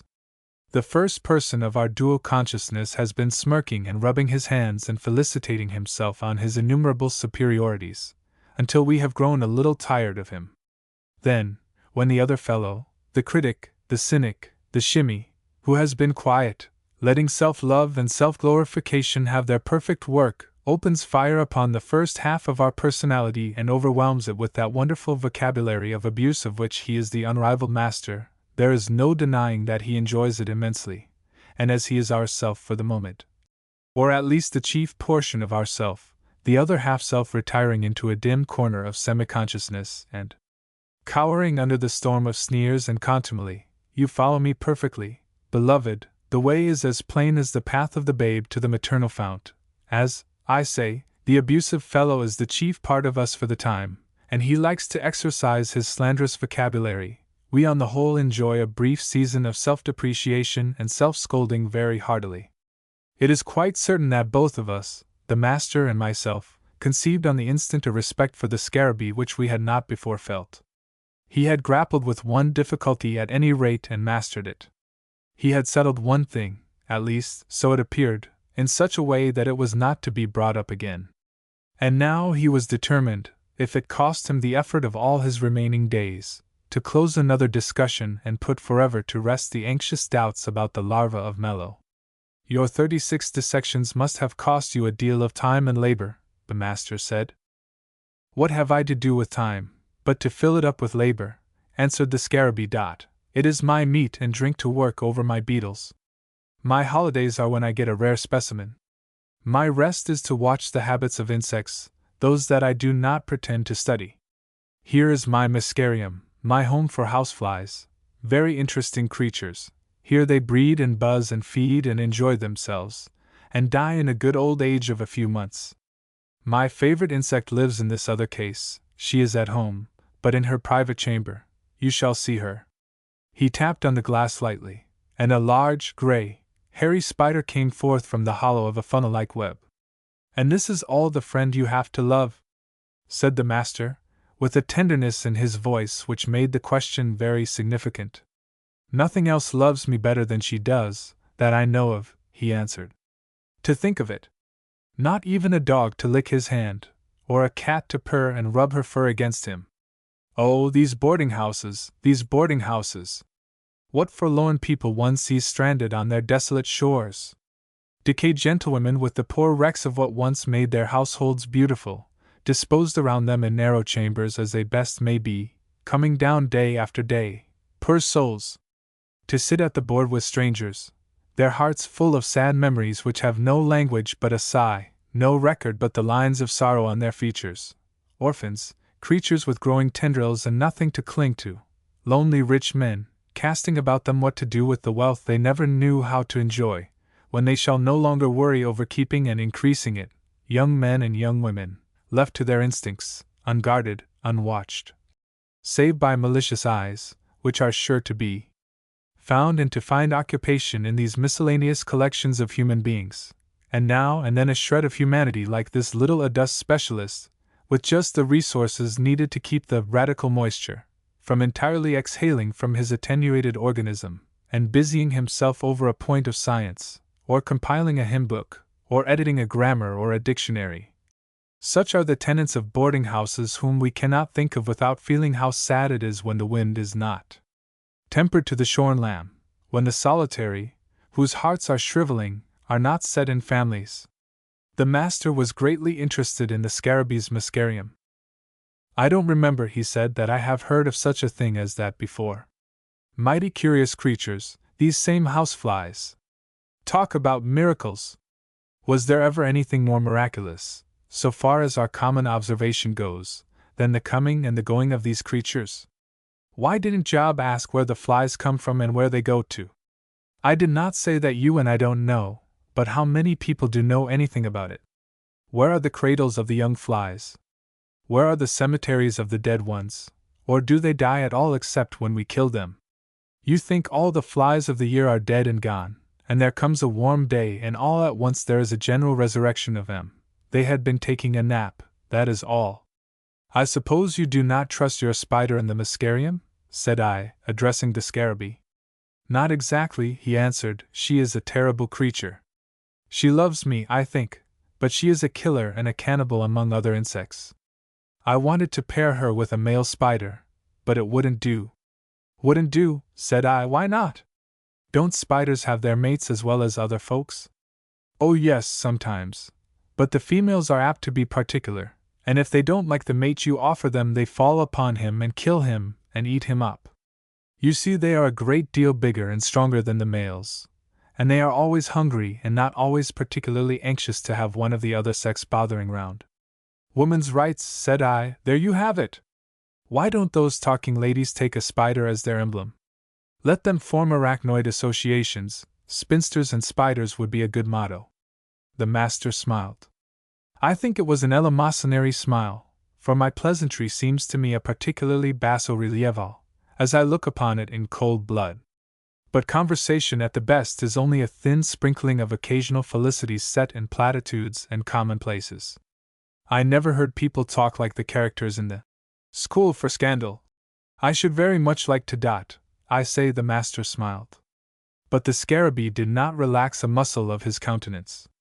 There are persons whom the very mildest of facetiae sets off into such convulsions of laughter, that one is afraid lest they should injure themselves. Even when a jest misses fire completely, so that it is no jest at all, but only a jocular intention, they laugh just as heartily. Leave out the point of your story, get the word wrong on the duplicity of which the pun that was to excite hilarity depended, and they still honor your abortive attempt with the most lusty and vociferous merriment. There is a very opposite class of persons whom anything in the nature of a joke perplexes, troubles, and even sometimes irritates, seeming to make them think they are trifled with, if not insulted.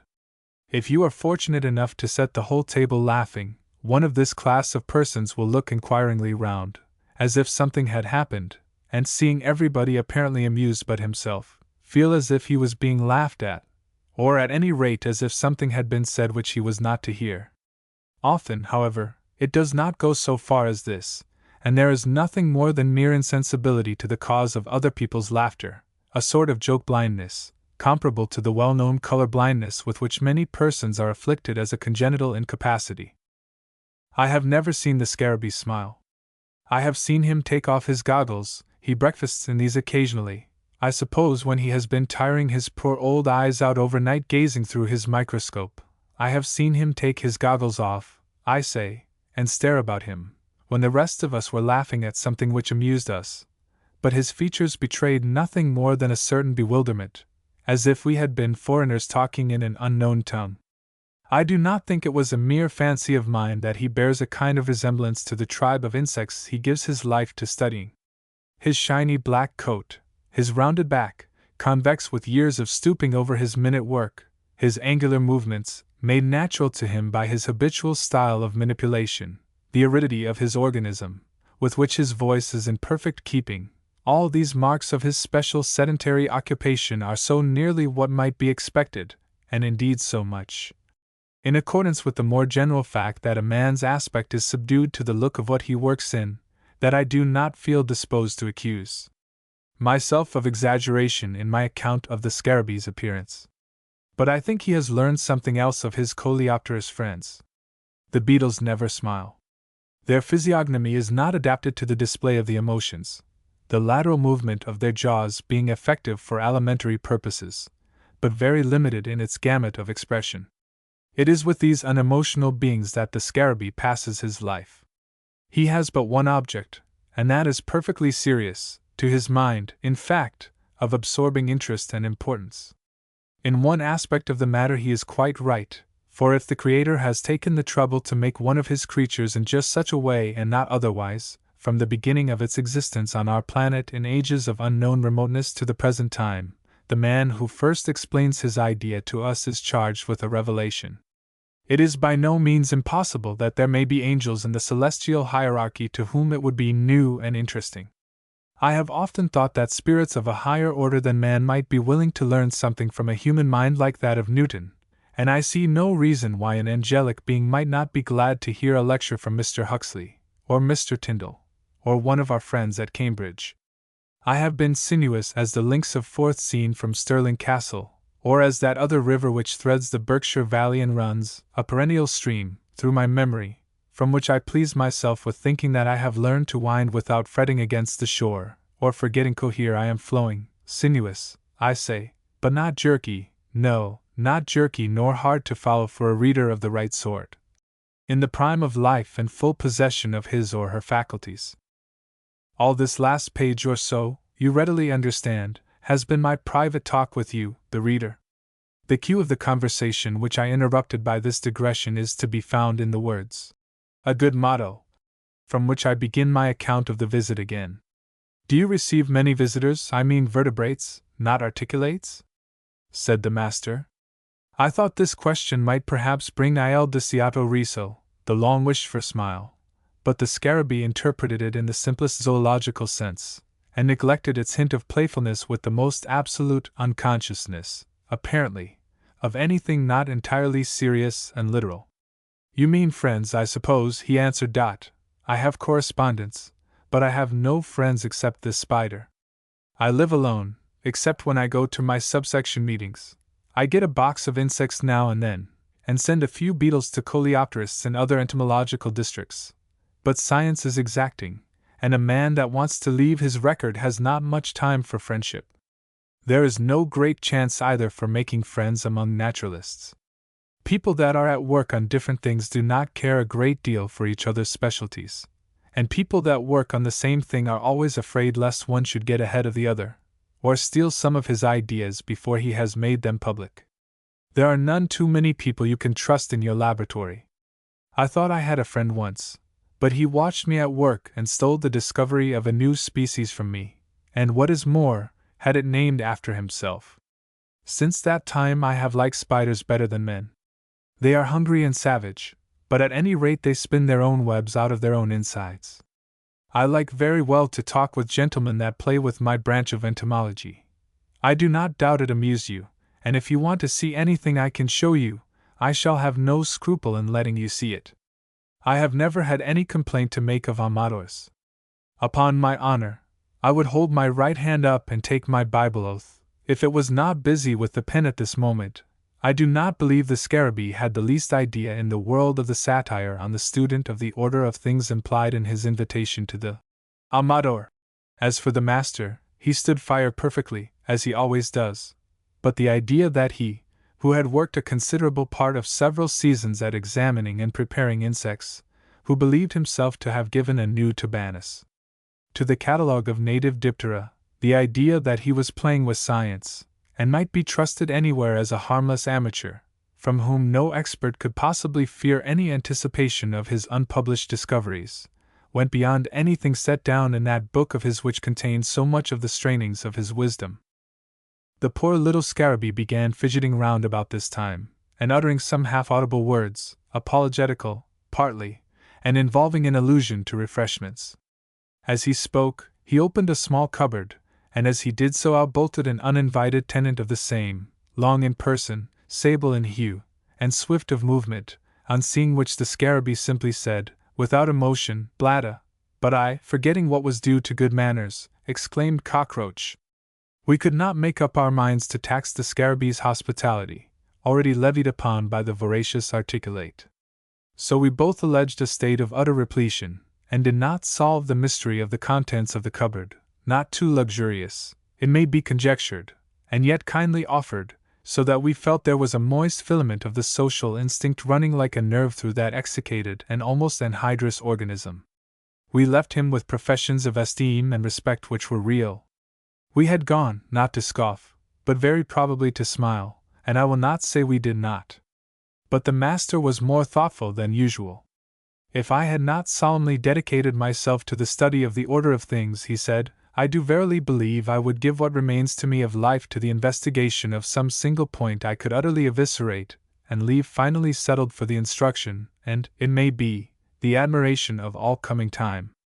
The keel ploughs 10,000 leagues of ocean and leaves no trace of its deep graven furrows. The chisel scars only a few inches on the face of a rock, but the story it has traced is read by 100 generations. The eagle leaves no track of his path, no memory of the place where he built his nest, but a patient mollusk has bored a little hole in a marble column of the temple of Serapis, and the monument of his labor outlasts the altar and the statue of the divinity. Phew, said I to myself, that sounds a little like what we college boys used to call a squirt. The master guessed my thought and said, smiling, "That is from one of my old lectures. A man's tongue wags along quietly enough, but his pen begins prancing as soon as it touches paper. I know what you are thinking. You're thinking this is a squirt. That word has taken the nonsense out of a good many high-stepping fellows. But it did a good deal of harm too, and it was a vulgar lot that applied it oftenest. I am at last perfectly satisfied that our landlady has no designs on the capitalist, and as well convinced that any fancy of mine that he was like to make love to her was a mistake. The good woman is too much absorbed in her children, and more especially in the doctor, as she delights to call her son, to be the prey of any foolish desire of changing her condition. She is doing very well as it is, and if the young man succeeds, as I have little question that he will, I think it probable enough that she will retire from her position as the head of a boarding house. We have all liked the good woman who have lived with her. I mean we 3 friends who have put ourselves on record. Her talk, I must confess, is a little diffuse and not always absolutely correct, according to the standard of the great Worcester.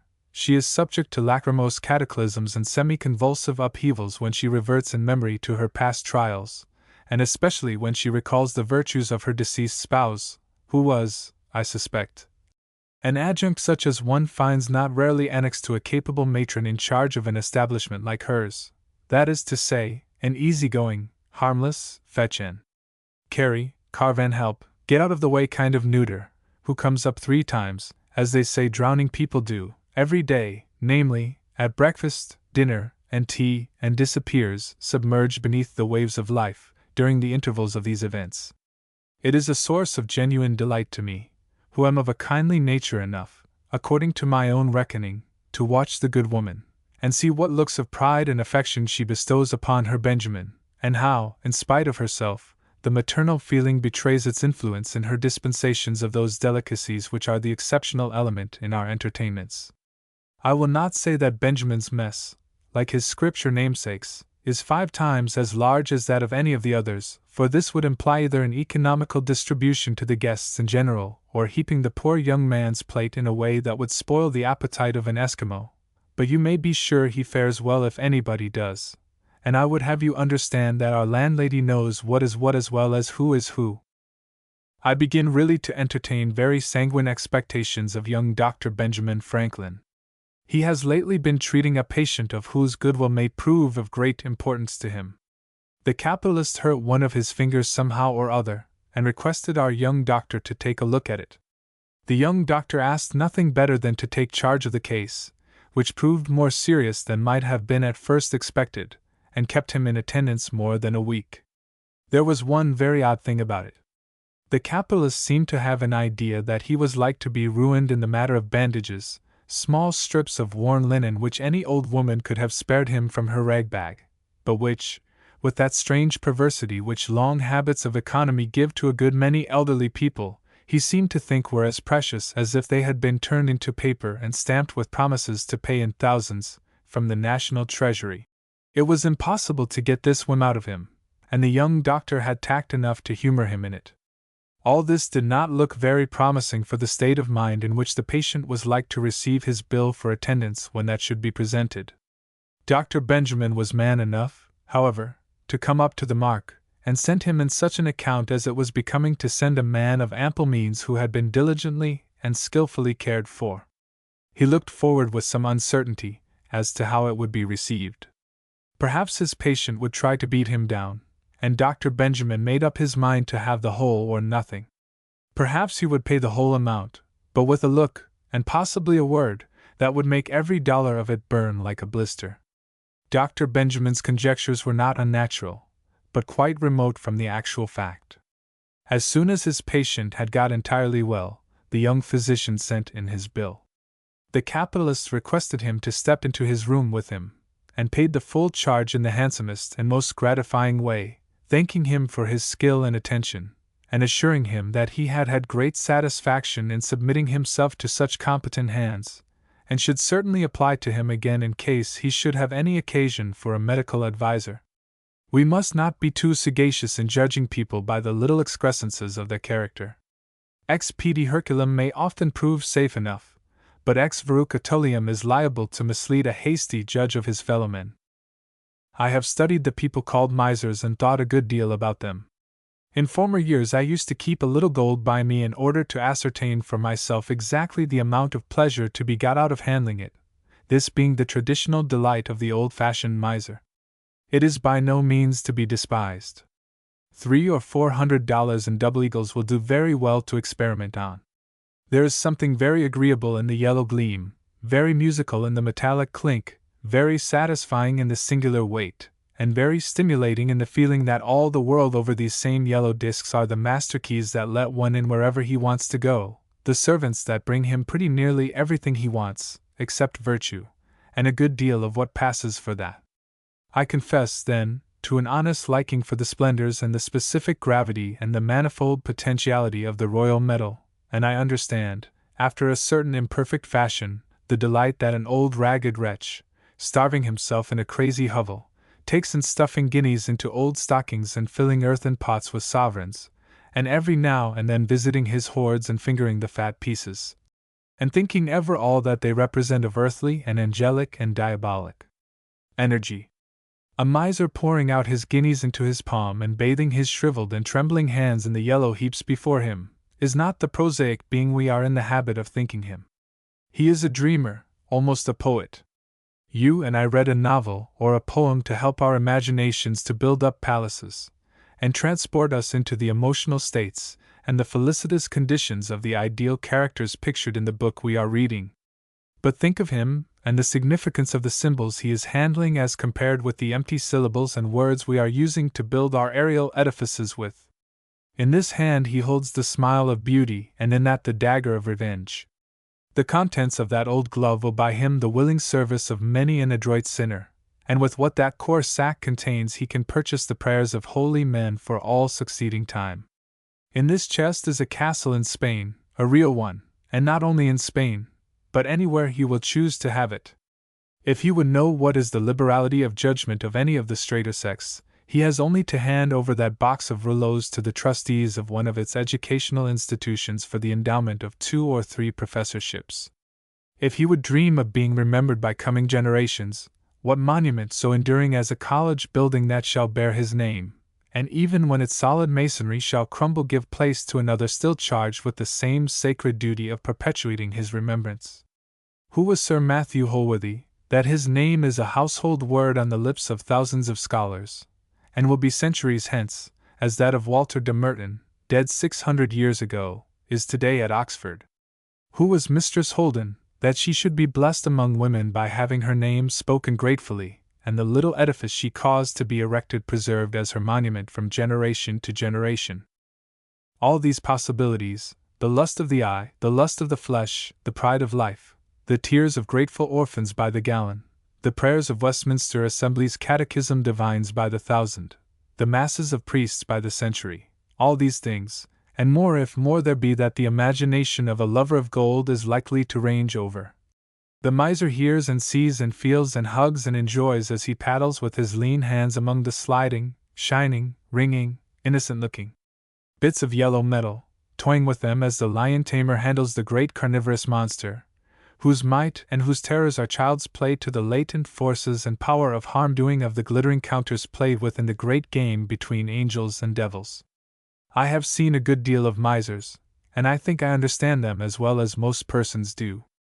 But the capitalist's economy in rags and his liberality to the young doctor are very oddly contrasted with each other. I should not be surprised at any time to hear that he had endowed a scholarship or professorship or built a college dormitory, in spite of his curious parsimony in old linen. I do not know where our young astronomer got the notions that he expresses so freely in the lines that follow.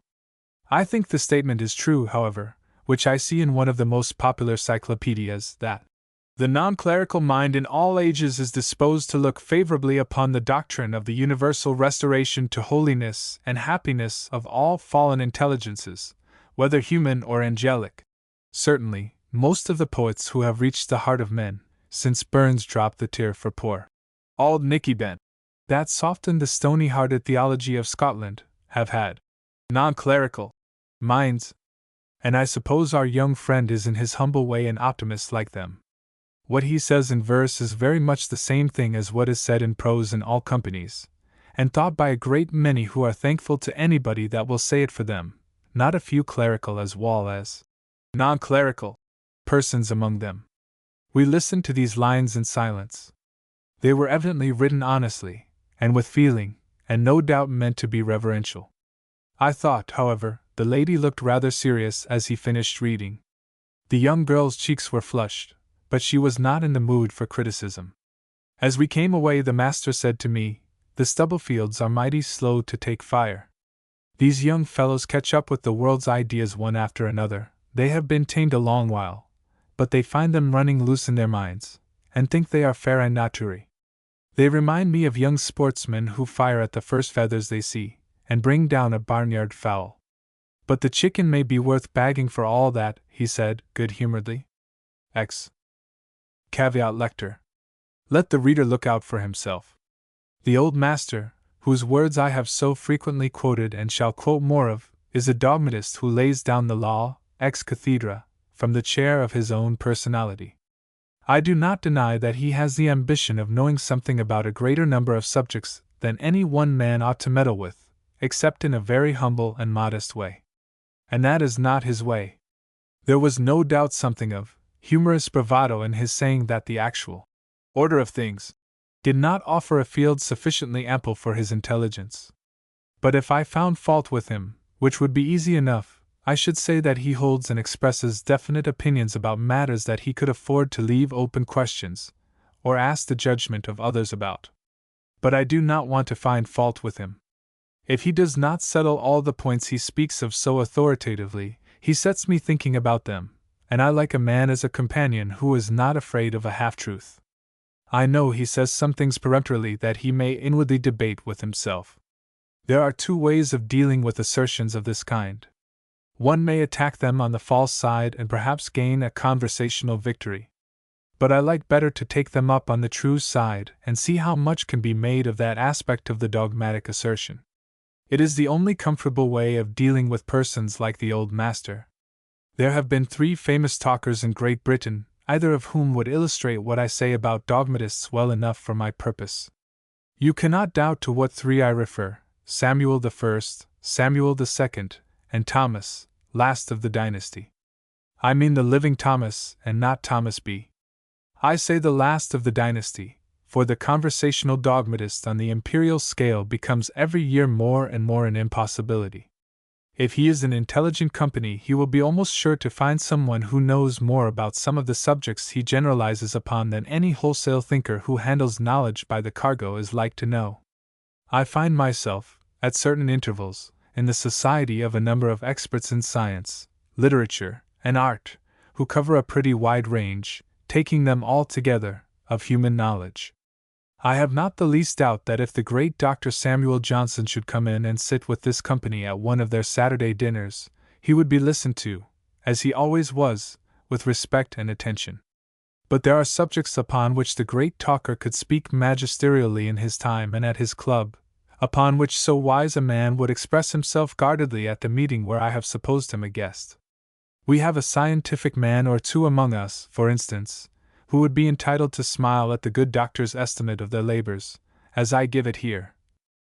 Of those that spin out life in trifles and die without a memorial, many flatter themselves with high opinion of their own importance, and imagine that they are every day adding some improvement to human life. Some turn the wheel of electricity, some suspend rings to a lodestone, and find that what they did yesterday they can do again today.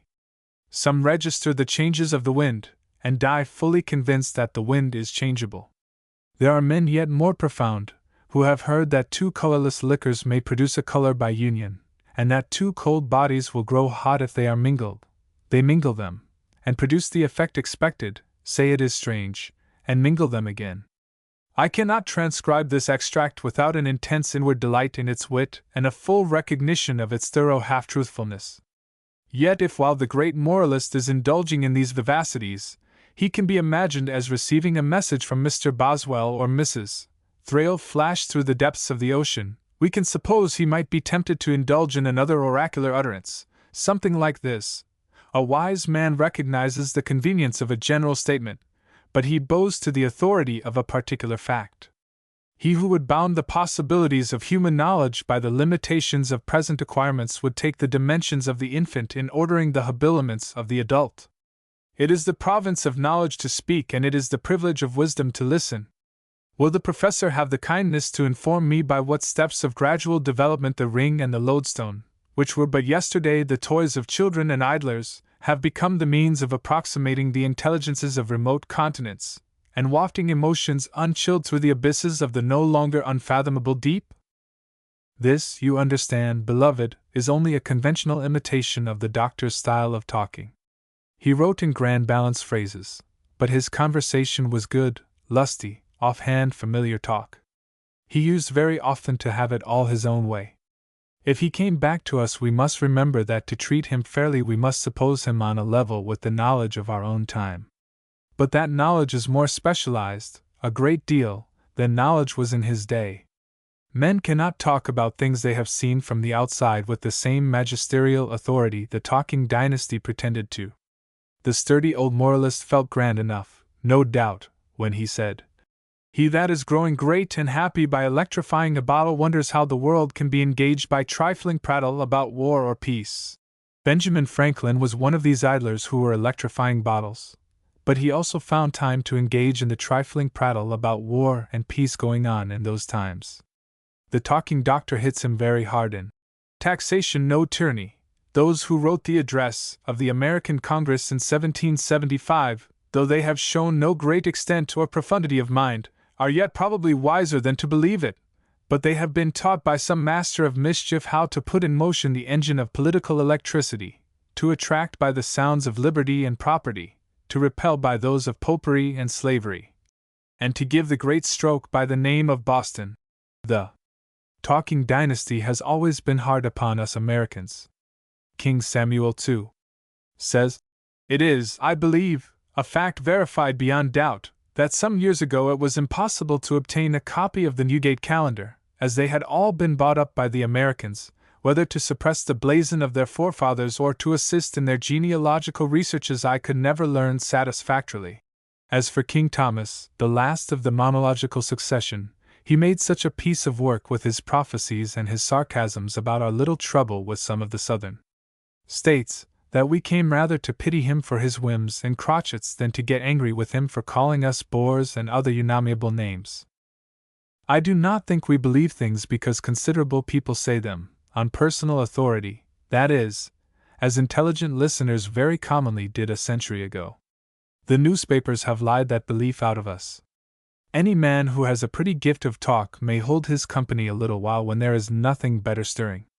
Every now and then a man who may be dull enough prevailingly has a passion of talk come over him which makes him eloquent and silences the rest.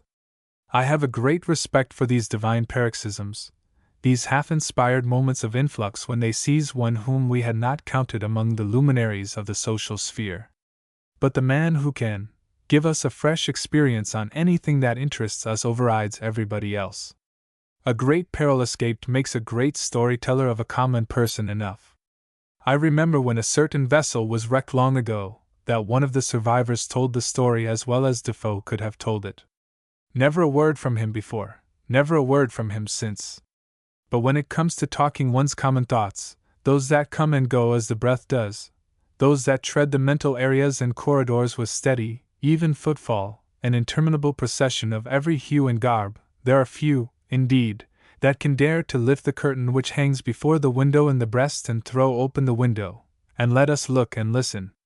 We are all loyal enough to our sovereign when he shows himself, but sovereigns are scarce. I never saw the absolute homage of listeners but once, that I remember, to a man's common talk, and that was to the conversation of an old man, illustrious by his lineage and the exalted honors he had won, whose experience had lessons for the wisest, and whose eloquence had made the boldest tremble. All this because I told you to look out for yourselves and not take for absolute truth everything the old master of our table, or anybody else at it sees fit to utter.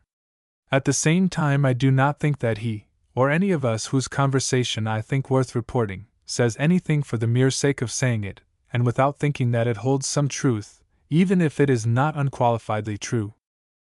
I suppose a certain number of my readers wish very heartily that the young astronomer whose poetical speculations I am recording would stop trying by searching to find out the Almighty, and sign the 39 Articles, or the Westminster Confession of Faith, at any rate slip his neck into some collar or other, and pull quietly in the harness, whether it galled him or not.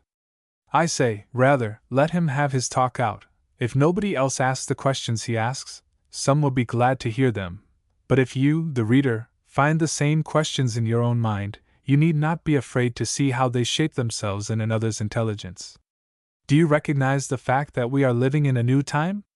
Knowledge, it excites prejudices to call it science, is advancing as irresistibly, as majestically, as remorselessly as the ocean moves in upon the shore. The courtiers of King Canute, I am not afraid of the old comparison, represented by the adherents of the traditional beliefs of the period, move his chair back an inch at a time, but not until his feet are pretty damp, not to say wet. The rock on which he sat securely a while ago is completely under water. And now people are walking up and down the beach and judging for themselves how far inland the chair of King Canute is like to be moved while they and their children are looking on, at the rate in which it is edging backward. And it is quite too late to go into hysterics about it. The shore, solid, substantial, a great deal more than 1800 years old, is natural humanity.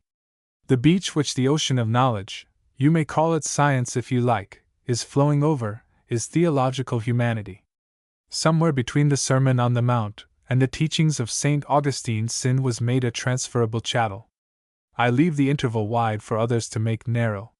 The doctrine of heritable guilt, with its mechanical consequences, has done for our moral nature what the doctrine of demoniac possession has done in barbarous times and still does among barbarous tribes for disease. Out of that black cloud came the lightning which struck the compass of humanity. Conscience, which from the dawn of moral being had pointed to the poles of right and wrong only as the great current of will flowed through the soul, was demagnetized, paralyzed, and knew henceforth no fixed meridian, but stayed where the priest or the council placed it. There is nothing to be done but to polarize the needle over again. And for this purpose we must study the lines of direction of all the forces which traverse our human nature. We must study man as we have studied stars and rocks. We need not go, we are told, to our sacred books for astronomy or geology or other scientific knowledge. Do not stop there.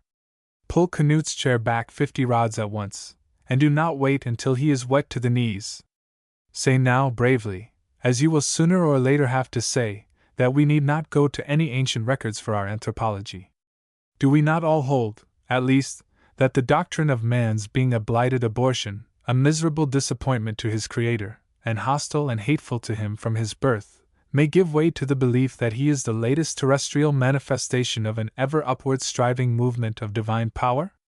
If there lives a man who does not want to disbelieve the popular notions about the condition and destiny of the bulk of his race, I should like to have him look me in the face and tell me so. I am not writing for the basement story or the nursery, and I do not pretend to be, but I say nothing in these pages which would not be said without fear of offense in any intelligent circle, such as clergymen of the higher castes are in the habit of frequenting. There are teachers in type for our grandmothers and our grandchildren who vaccinate the two childhoods with wholesome doctrine, transmitted harmlessly from one infant to another. But we three men at our table have taken the disease of thinking in the natural way. It is an epidemic in these times, and those who are afraid of it must shut themselves up close or they will catch it. I hope none of us are wanting in reverence.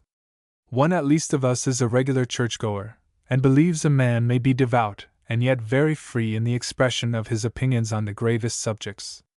There may be some good people who think that our young friend who puts his thoughts in verse is going sounding over perilous depths, and are frightened every time he throws the lead. There is nothing to be frightened at. This is a manly world we live in. Our reverence is good for nothing if it does not begin with self-respect. Occidental manhood springs from that as its basis. Oriental manhood finds the greatest satisfaction in self-abasement. There is no use in trying to graft the tropical palm upon the northern pine. The same divine forces underlie the growth of both, but leaf and flower and fruit must follow the law of race, of soil, of climate. Whether the questions which assail my young friend have risen in my reader's mind or not, he knows perfectly well that nobody can keep such questions from springing up in every young mind of any force or honesty. As for the excellent little wretches who grow up in what they are taught, with never a scruple or a query, Protestant or Catholic, Jew or Mormon, Mahometan or Buddhist, they signify nothing in the intellectual life of the race. If the world had been wholly peopled with such half-vitalized mental negatives, there never would have been a creed like that of Christendom. I entirely agree with the spirit of the verses I have looked over, in this point at least, that a true man's allegiance is given to that which is highest in his own nature. He reverences truth, he loves kindness, he respects justice. The two first qualities he understands well enough. But the last, justice, at least as between the infinite and the finite, has been so utterly dehumanized, disintegrated, decomposed, and diabolized in passing through the minds of the half-civilized banditti who have peopled and unpeopled the world for some scores of generations, that it has become a mere algebraic X, and has no fixed value whatever as a human conception. As for power, we are outgrowing all superstition about that. We have not the slightest respect for it as such, and it is just as well to remember this in all our spiritual adjustments.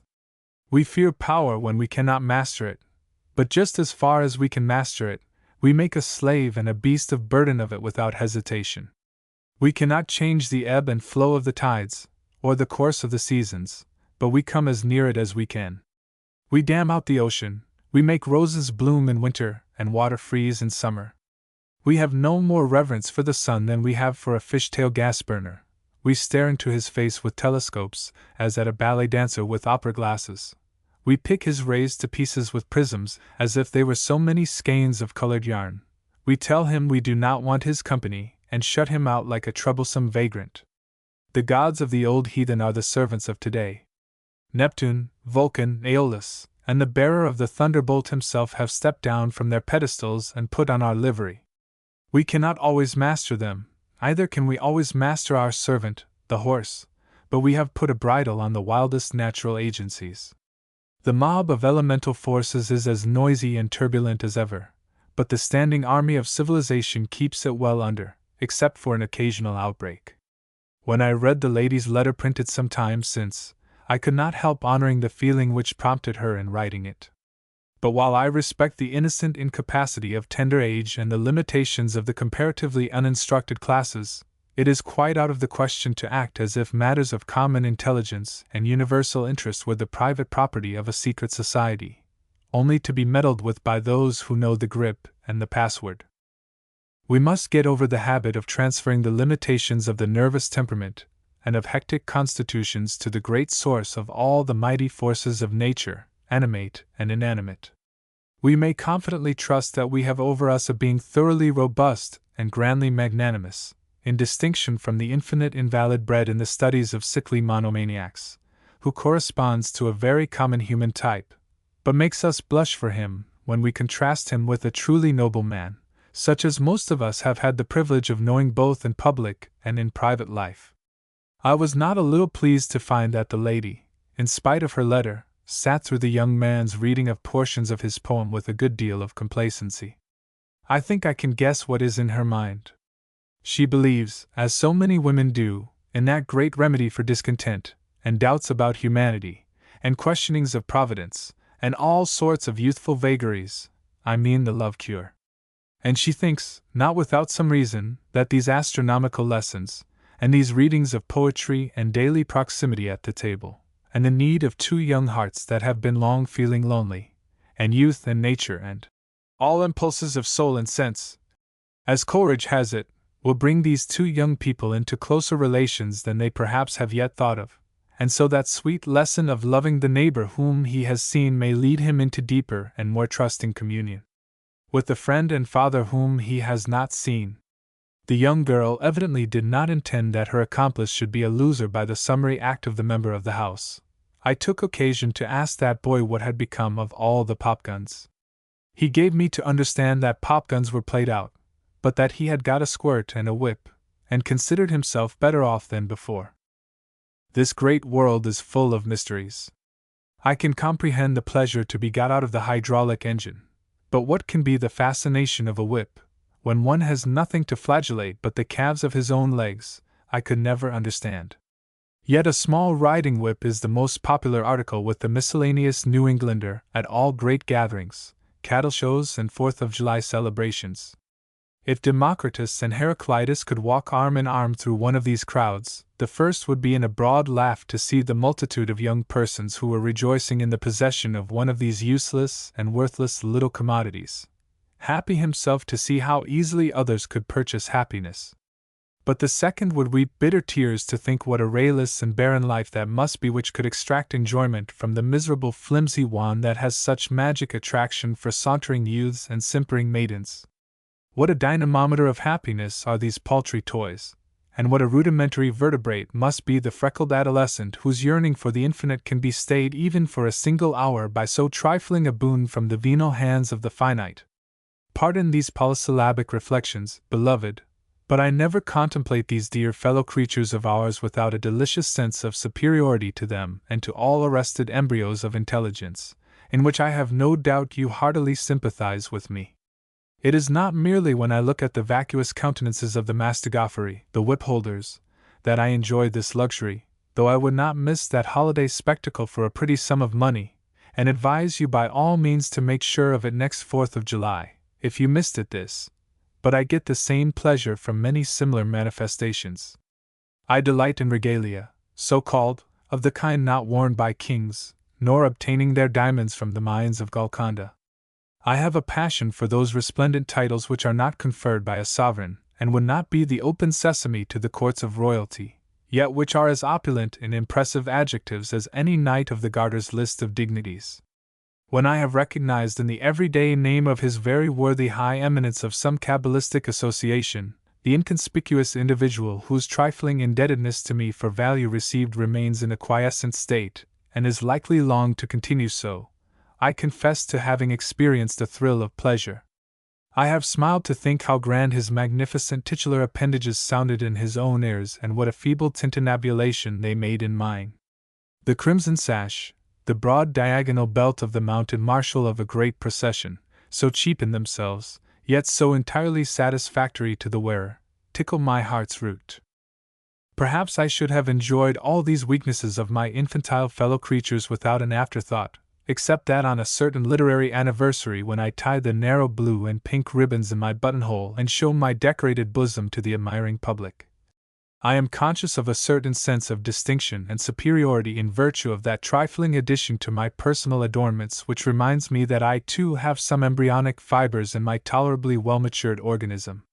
I hope I have not hurt your feelings, if you happen to be a high and mighty grand functionary in any illustrious fraternity.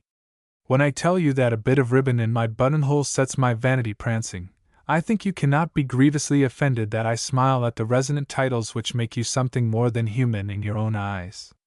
I would not for the world be mistaken for one of those literary roughs whose brass knuckles leave their mark on the foreheads of so many inoffensive people.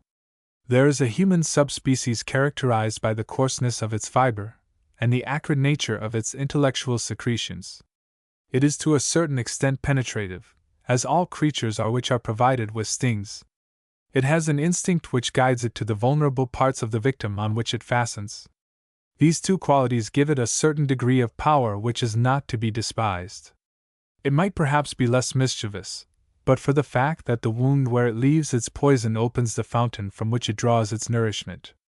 Beings of this kind can be useful if they will only find their appropriate sphere, which is not literature, but that circle of rough and tumble political life where the fine-fibred men are at a discount, where epithets find their subjects poison-proof, and the sting which would be fatal to a literary debutante only wakes the eloquence of the pachydermatous wardroom politician to a fiercer shriek of declamation. The master got talking the other day about the difference between races and families. I am reminded of what he said by what I have just been saying myself about coarse-fibered and fine-fibered people. We talk about a Yankee, a New Englander, he said, as if all of them were just the same kind of animal. There is knowledge and knowledge, said John Bunyan. There are Yankees and Yankees.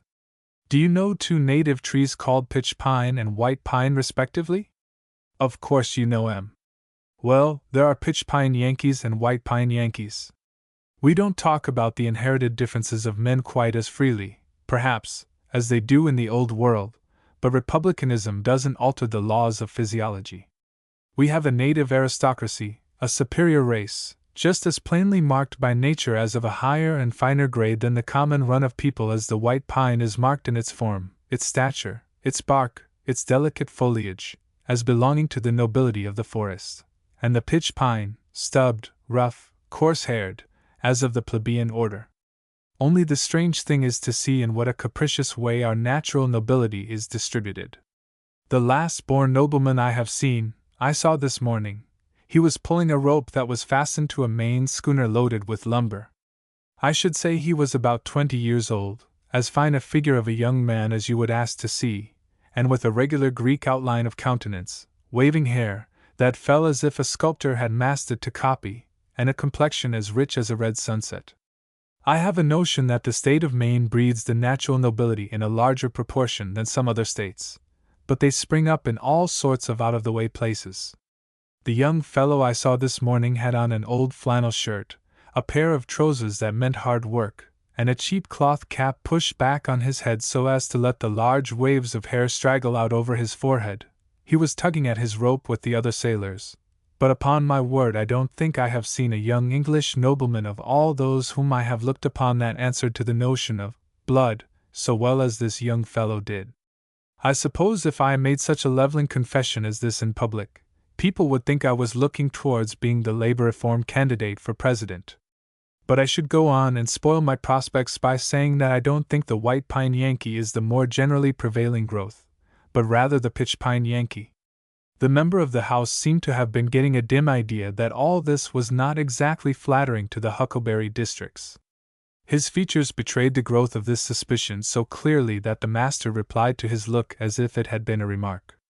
I need hardly say that this particular member of the General Court was a pitch pine Yankee of the most thoroughly characterized aspect and flavor.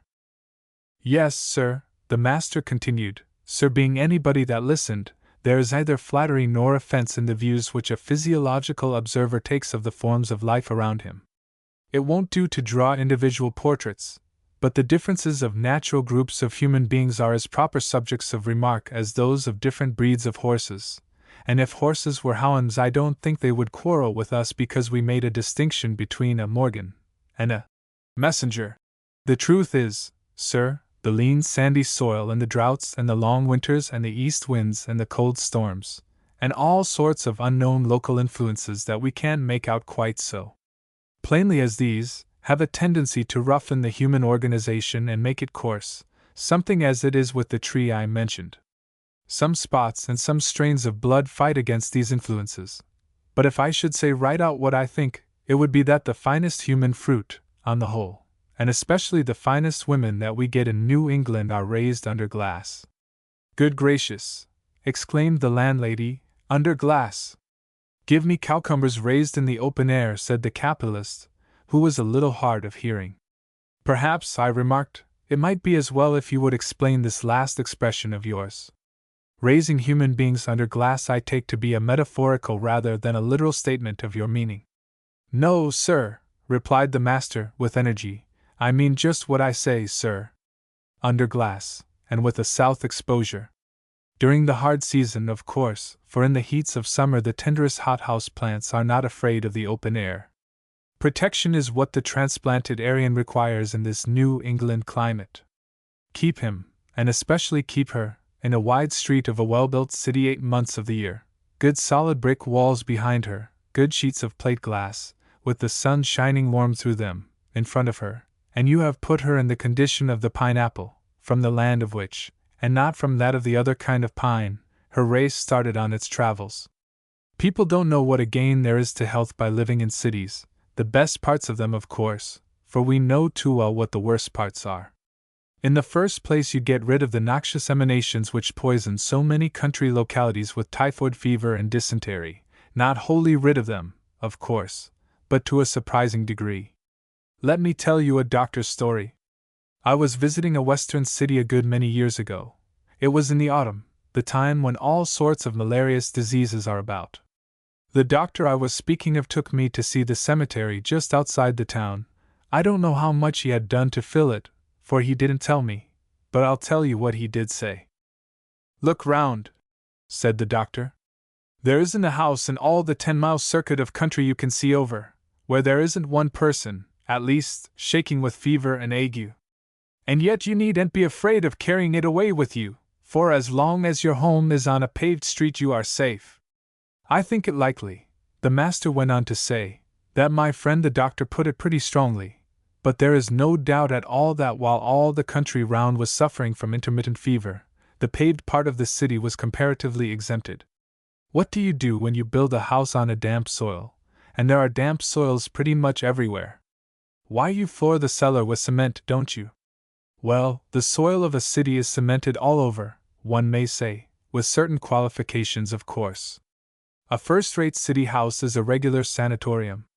The only trouble is that the little good-for-nothings that come of utterly used-up and worn-out stock, and ought to die, can't die, to save their lives. So they grow up to dilute the vigor of the race with skim-milk vitality. They would have died, like good children, in most average country places, but 8 months of shelter in a regulated temperature, in a well-sunned house, in a duly moistened air, with good sidewalks to go about on in all weather, and 4 months of the cream of summer and the fresh milk of Jersey cows, make the little sham organizations, the worm-eaten windfalls, for that's what they look like, hang on to the boughs of life like frozen thaws. Regular struldbrugs they come to be, a good many of 'em.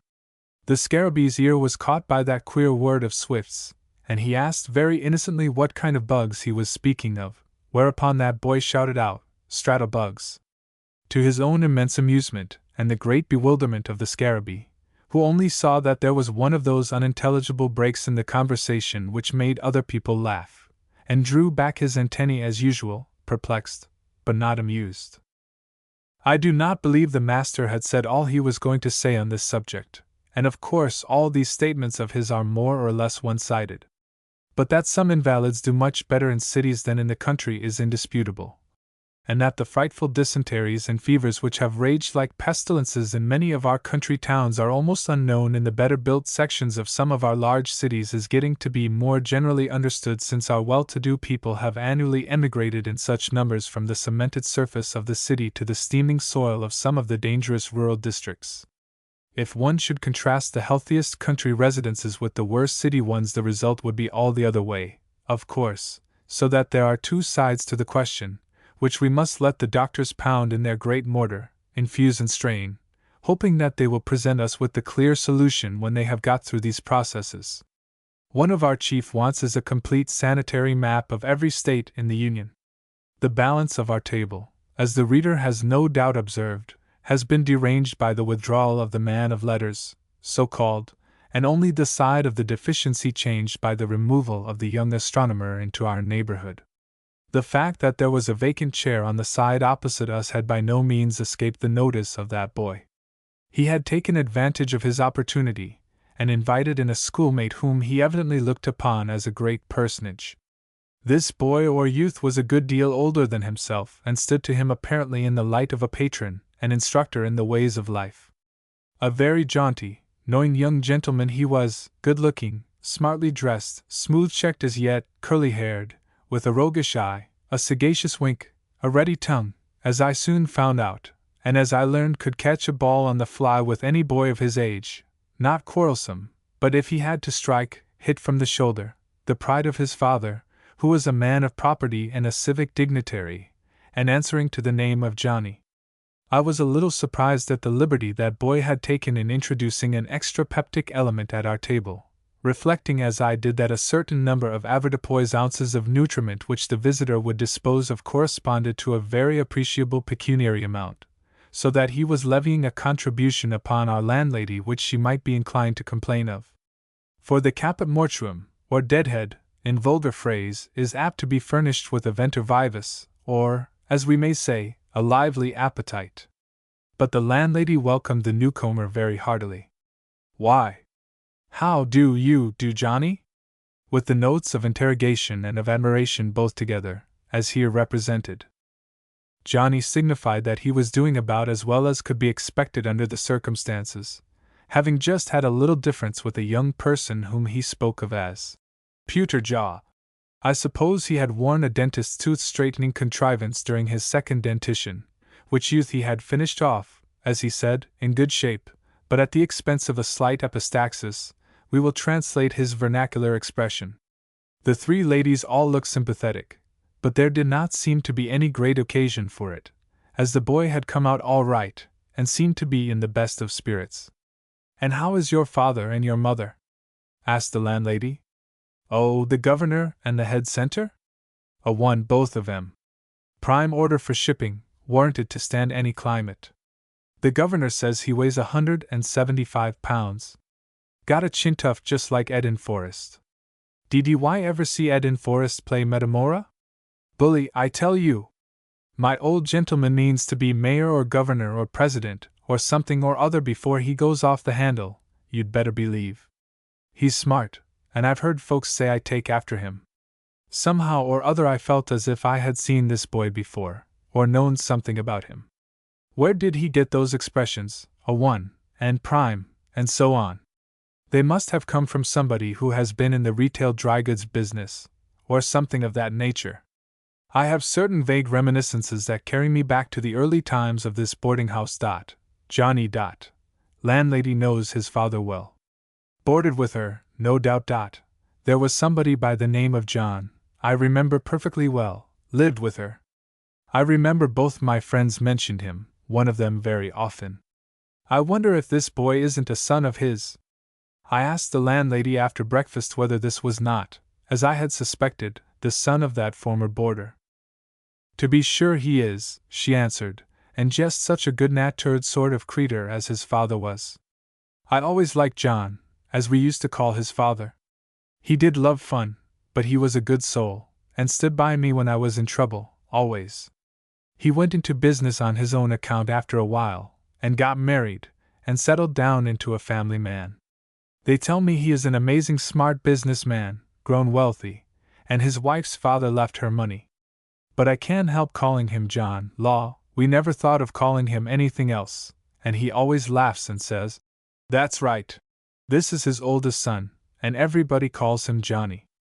That boy of ours goes to the same school with his boy, and thinks there never was anybody like him. You see, there was a boy undertook to impose on our boy, and Johnny gave the other boy a good licking, and ever since that he is always wanting to have Johnny round with him and bring him here with him. And when those two boys get together, there never was boys that was so chock full of fun and sometimes mischief, but not very bad mischief, as those two boys be.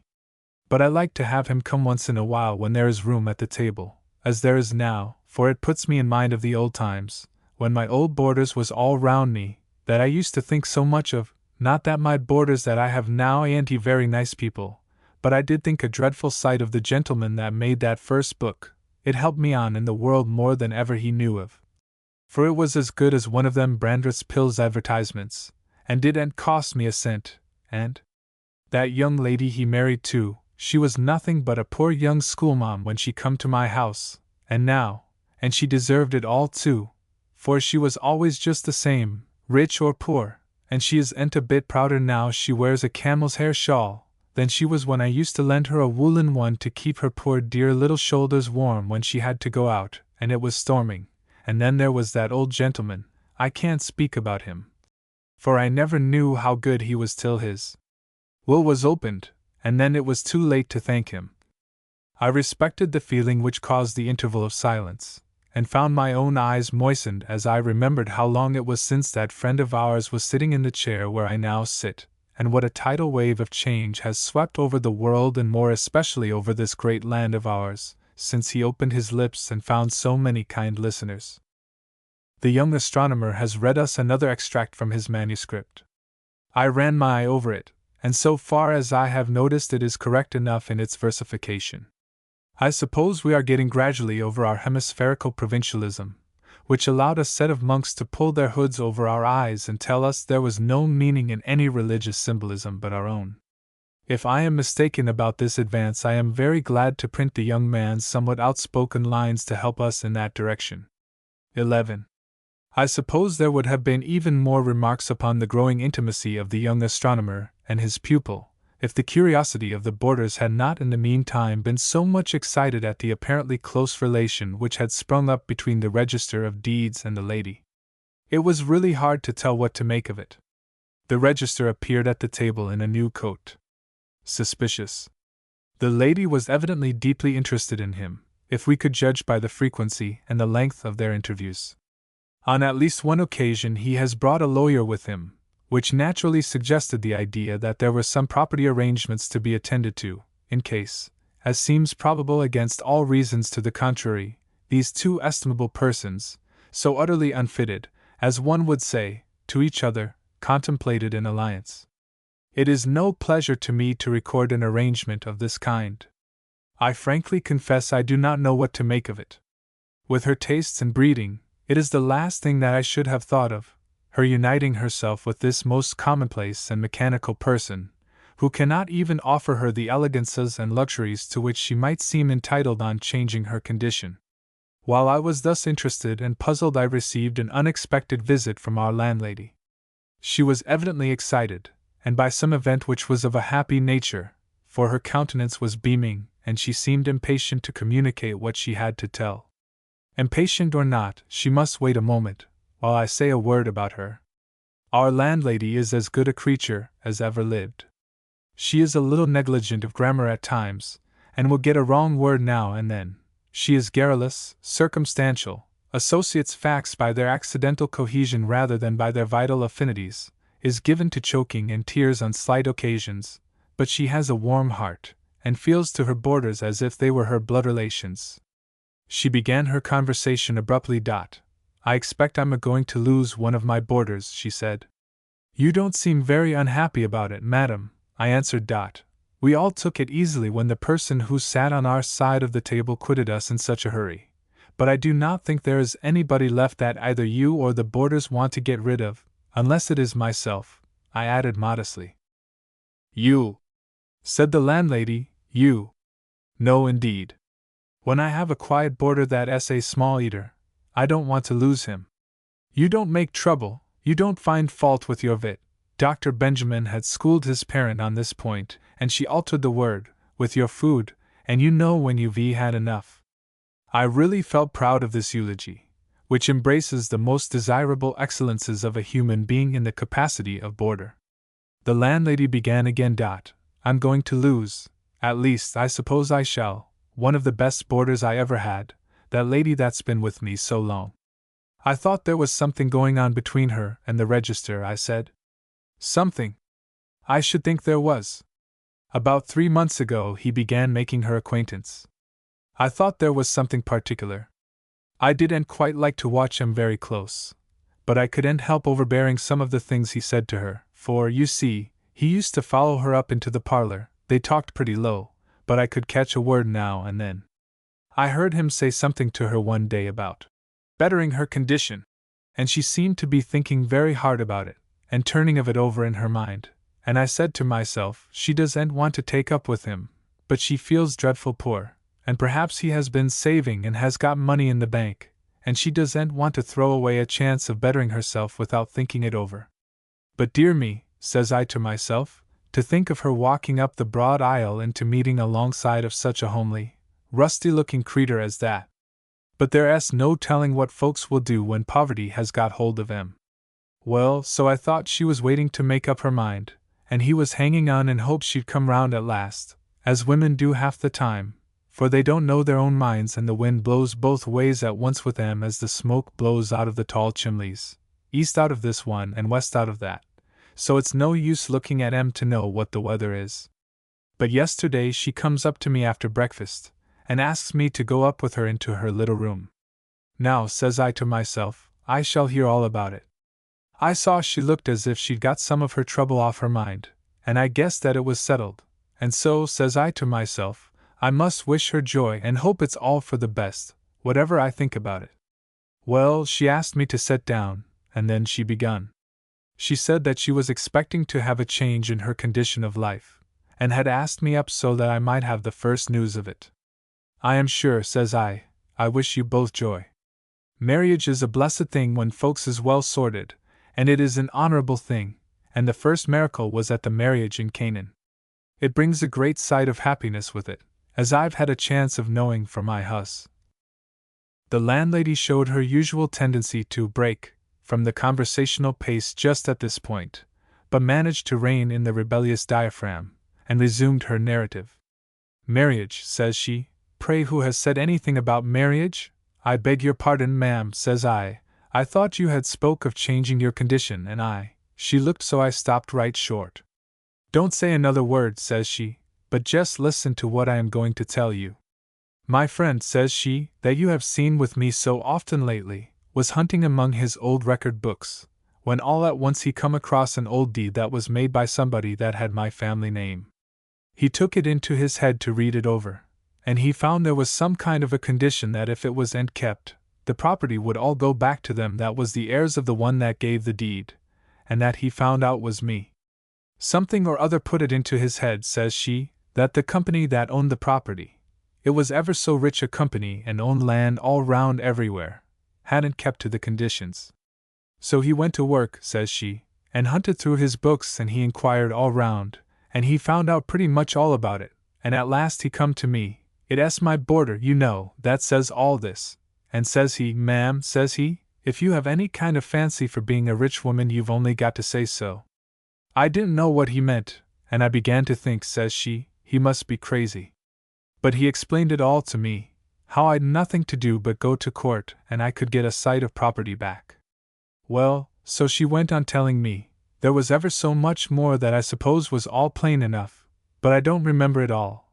Only I know my boarder was a good deal worried at first at the thought of taking money that other people thought was theirs, and the register he had to talk to her, and he brought a lawyer and he talked to her, and her friends they talked to her. And the upshot of it all was that the company agreed to settle the business by paying her, well, I don't know just how much, but enough to make her one of the rich folks again. I may as well add here that, as I have since learned, this is one of the most important cases of releasing right of reentry for condition broken which has been settled by arbitration for a considerable period. If I am not mistaken, the Register of Deeds will get something more than a new coat out of this business, for the lady very justly attributes her change of fortunes to his sagacity, and his activity in following up the hint he had come across by mere accident. So my supernumerary fellow boarder, whom I would have dispensed with as a cumberer of the table, has proved a ministering angel to one of the personages whom I most cared for. One would have thought that the most scrupulous person need not have hesitated in asserting an unquestioned legal and equitable claim simply because it had lain a certain number of years in abeyance. But before the lady could make up her mind to accept her good fortune, she had been kept awake many nights in doubt and inward debate whether she should avail herself of her rights. If it had been private property, so that another person must be made poor that she should become rich, she would have lived and died in want rather than claim her own. I do not think any of us would like to turn out the possessor of a fine estate enjoyed for 2 or 3 generations on the faith of unquestioned ownership by making use of some old forgotten instrument, which accident had thrown in our way. But it was all nonsense to indulge in any sentiment in a case like this, where it was not only a right, but a duty which she owed herself and others in relation with her, to accept what Providence, as it appeared, had thrust upon her, and when no suffering would be occasioned to anybody. Common sense told her not to refuse it. So did several of her rich friends, who remembered about this time that they had not called upon her for a good while, and among them Mrs. Midas Goldenrod. Never had that lady's carriage stood before the door of our boarding-house so long, never had it stopped so often, as since the revelation which had come from the Registry of Deeds. Mrs. Midas Goldenrod was not a bad woman, but she loved and hated in too exclusive and fastidious a way to allow us to consider her as representing the highest ideal of womanhood. She hated narrow ill-ventilated courts, where there was nothing to see if one looked out of the window but old men in dressing gowns and old women in caps. She hated little dark rooms with airtight stoves in them. She hated rusty bombazine gowns and last year's bonnets. She hated gloves that were not as fresh as new-laid eggs, and shoes that had grown bulgy and wrinkled in service. She hated common crockeryware and teaspoons of slight constitution. She hated second appearances on the dinner table. She hated coarse napkins and tablecloths. She hated to ride in the horse cars. She hated to walk except for short distances, when she was tired of sitting in her carriage. She loved with sincere and undisguised affection a spacious city mansion and a charming country villa, with a seaside cottage for a couple of months or so. She loved a perfectly appointed household, a cook who was up to all kinds of salmis and vol au vent, a French maid, and a stylish-looking coachman, and the rest of the people necessary to help one live in a decent manner. She loved pictures that other people said were first-rate, and which had at least cost first-rate prices. She loved books with handsome backs, in showy cases. She loved heavy and richly wrought plate, fine linen and plenty of it, dresses from Paris frequently, and as many as could be gotten without troubling the custom house, Russia sables and Venetian point lace, diamonds, and good big ones. And speaking generally, she loved dear things in distinction from cheap ones, the real article and not the economical substitute. For the life of me I cannot see anything satanic in all this. Tell me, beloved, only between ourselves, if some of these things are not desirable enough in their way, and if you and I could not make up our minds to put up with some of the least objectionable of them without any great inward struggle. Even in the matter of ornaments there is something to be said. Why should we be told that the New Jerusalem is paved with gold, and that its 12 gates are each of them a pearl, and that its foundations are garnished with sapphires and emeralds and all manner of precious stones, if these are not among the most desirable of objects? And is there anything very strange in the fact that many a daughter of earth finds it a sweet foretaste of heaven to wear about her frail earthly tabernacle these glittering reminders of the celestial city? Mrs. Midas Goldenrod was not so entirely peculiar and anomalous in her likes and dislikes. The only trouble was that she mixed up these accidents of life too much with life itself, which is so often serenely or actively noble and happy without reference to them. She valued persons chiefly according to their external conditions, and of course the very moment her relative, the lady of our breakfast table, began to find herself in a streak of sunshine she came forward with a lighted candle to show her which way her path lay before her. The lady saw all this, how plainly, how painfully! Yet she exercised a true charity for the weakness of her relative. Sensible people have as much consideration for the frailties of the rich as for those of the poor. There is a good deal of excuse for them. Even you and I, philosophers and philanthropists, as we may think ourselves, have a dislike for the enforced economies, proper and honorable though they certainly are, of those who are 2 or 3 degrees below us in the scale of agreeable living. These are very worthy persons you have been living with, my dear, said Mrs. Midas. The "my dear" was an expression which had flowered out more luxuriantly than ever before in the new streak of sunshine. Eminently respectable parties, I have no question, but then we shall want you to move as soon as possible to our quarter of the town, where we can see more of you than we have been able to in this queer place. It was not very pleasant to listen to this kind of talk, but the lady remembered her annual bouquet, and her occasional visits from the rich lady, and restrained the inclination to remind her of the humble sphere from which she herself, the rich and patronizing personage, had worked her way up, if it was up, into that world which she seemed to think was the only one where a human being could find life worth having. Her cheek flushed a little, however, as she said to Mrs.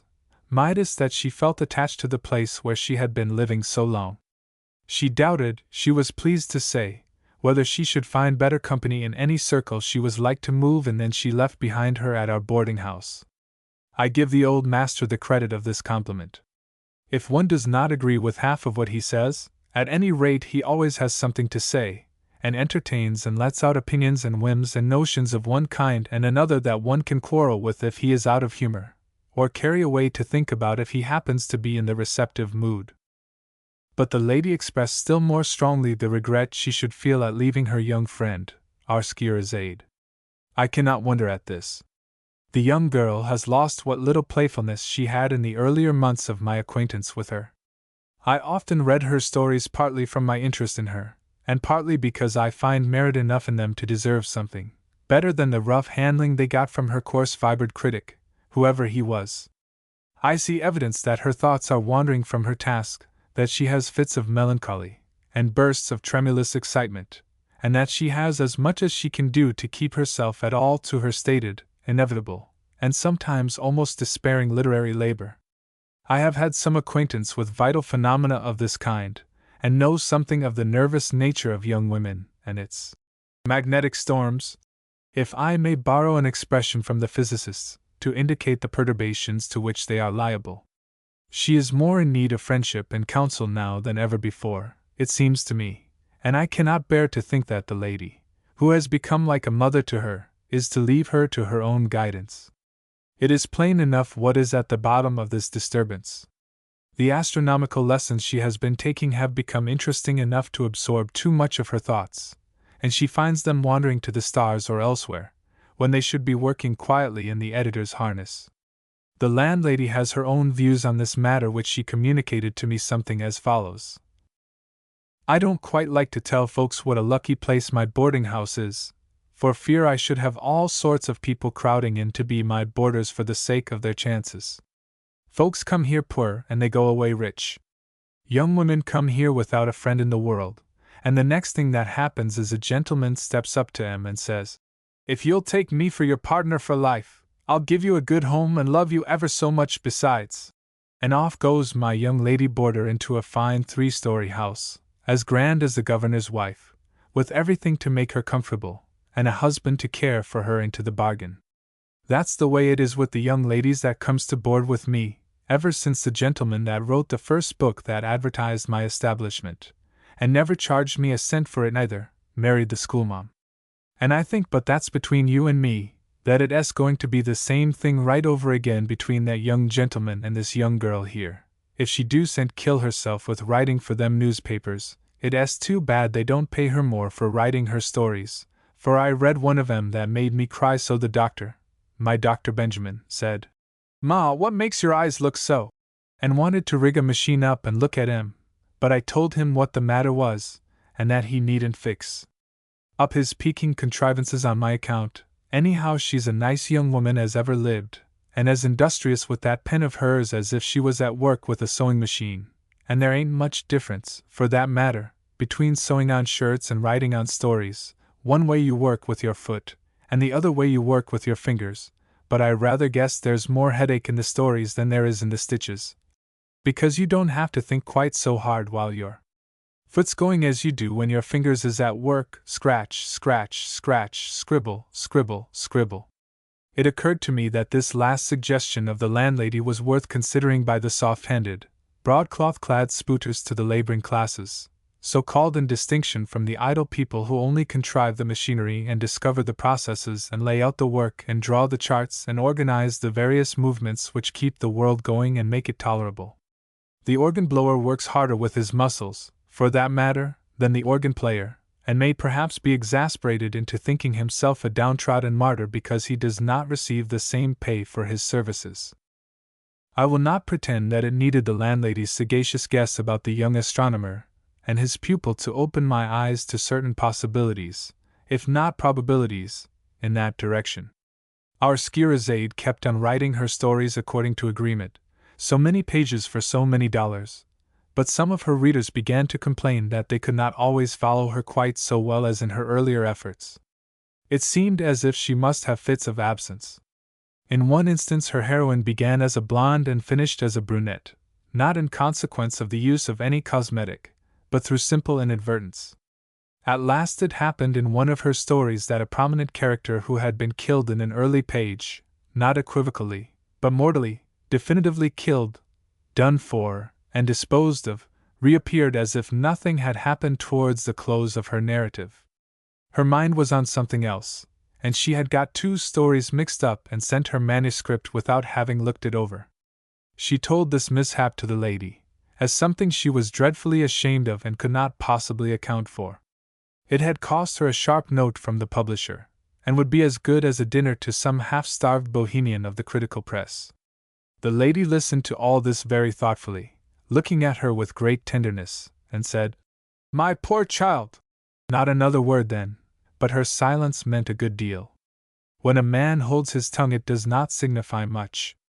But when a woman dispenses with the office of that mighty member, when she sheathes her natural weapon at a trying moment, it means that she trusts to still more formidable engine, to tears it may be, a solvent more powerful than that with which Hannibal softened the Alpine rocks, or to the heaving bosom, the sight of which has subdued so many stout natures, or, it may be, to a sympathizing, quieting look which says, "Peace, be still!" to the winds and waves of the little inland ocean, in a language that means more than speech. While these matters were going on, the master and I had many talks on many subjects. He had found me a pretty good listener, for I had learned that the best way of getting at what was worth having from him was to wind him up with a question and let him run down all of himself. It is easy to turn a good talker into an insufferable bore by contradicting him, and putting questions for him to stumble over, that is, if he is not a bore already, as good talkers are apt to be, except now and then. We had been discussing some knotty points one morning when he said all at once, "Come into my library with me. I want to read you some new passages from an interleaved copy of my book. You haven't read the printed part yet. I gave you a copy of it, but nobody reads a book that is given to him. Of course not. Nobody but a fool expects him to. He reads a little in it here and there, perhaps, and he cuts all the leaves if he cares enough about the writer, who will be sure to call on him some day, and if he is left alone in his library for 5 minutes will have hunted every corner of it until he has found the book he sent, if it is to be found at all, which doesn't always happen. If there's a penal colony anywhere in a garret or closet for typographical offenders and vagrants. What do you do when you receive a book you don't want, from the author?" said I. "Give him a good-natured adjective or two if I can, and thank him, and tell him I am lying under a sense of obligation to him." "That is as good an excuse for lying as almost any," I said. "Yes, but look out for the fellows that send you a copy of their book to trap you into writing a bookseller's advertisement for it. I got caught so once, and never heard the end of it, and never shall hear it. He took down an elegantly bound volume, on opening which appeared a flourishing and eminently flattering dedication to himself. "There," said he, "what could I do less than acknowledge such a compliment in polite terms, and hope and expect the book would prove successful, and so forth, and so forth. Well, I get a letter every few months from some new locality where the man that made that book is covering the fences with his placards, asking me whether I wrote that letter which he keeps in stereotype and has kept so any time these 12 or 15 years. Animus tuus oculis, as the Freshman used to say. If Her Majesty, the Queen of England, sends you a copy of her Leaves from the Journal of Our Life in the Highlands, be sure you mark your letter of thanks for it private." We had got comfortably seated in his library in the meantime, and the master had taken up his book. I noticed that every other page was left blank, and that he had written in a good deal of new matter. "I tell you what," he said, "there's so much intelligence about nowadays in books and newspapers and talk that it's mighty hard to write without getting something or other worth listening to into your essay or your volume. The foolishest book is a kind of leaky boat on a sea of wisdom. Some of the wisdom will get in anyhow. Every now and then I find something in my book that seems so good to me, I can't help thinking it must have leaked in. I suppose other people discover that it came through a leak, full as soon as I do. You must write a book or two to find out how much and how little you know and have to say. Then you must read some notices of it by somebody that loves you and one or two by somebody that hates you. You'll find yourself a very odd piece of property after you've been through these experiences. They retrying to the Constitution. I'm always glad to hear that a friend is as well as can be expected after he has had a book. You mustn't think there are no better things in these pages of mine than the ones I'm going to read you, but you may come across something here that I forgot to say when we were talking over these matters." He began, reading from the manuscript portion of his book. "We find it hard to get and to keep any private property in thought. Other people are all the time saying the same things we are hoarding to say when we get ready." He looked up from his book just here and said, "Don't be afraid, I am not going to quote Parent. One of our old boarders, the one that called himself the professor, I think it was, said some pretty audacious things about what he called pathological piety, as I remember, in one of his papers. And here comes along Mr. Galton, and shows in detail from religious biographies that there is a frequent correlation between an unusually devout disposition and a weak constitution.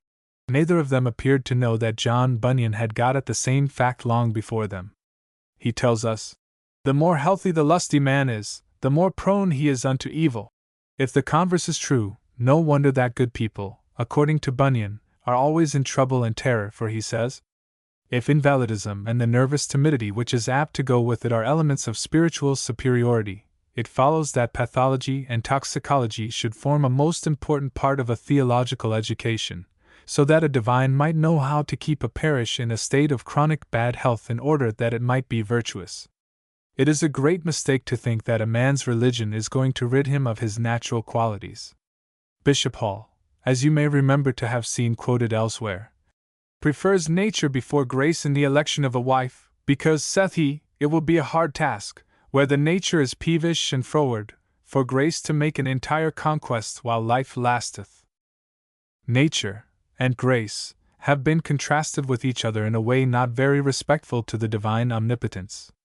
Kings and queens reign, by the grace of God, but a sweet, docile, pious disposition, such as is born in some children and grows up with them, that congenital gift which good Bishop Hall would look for in a wife, is attributed to nature.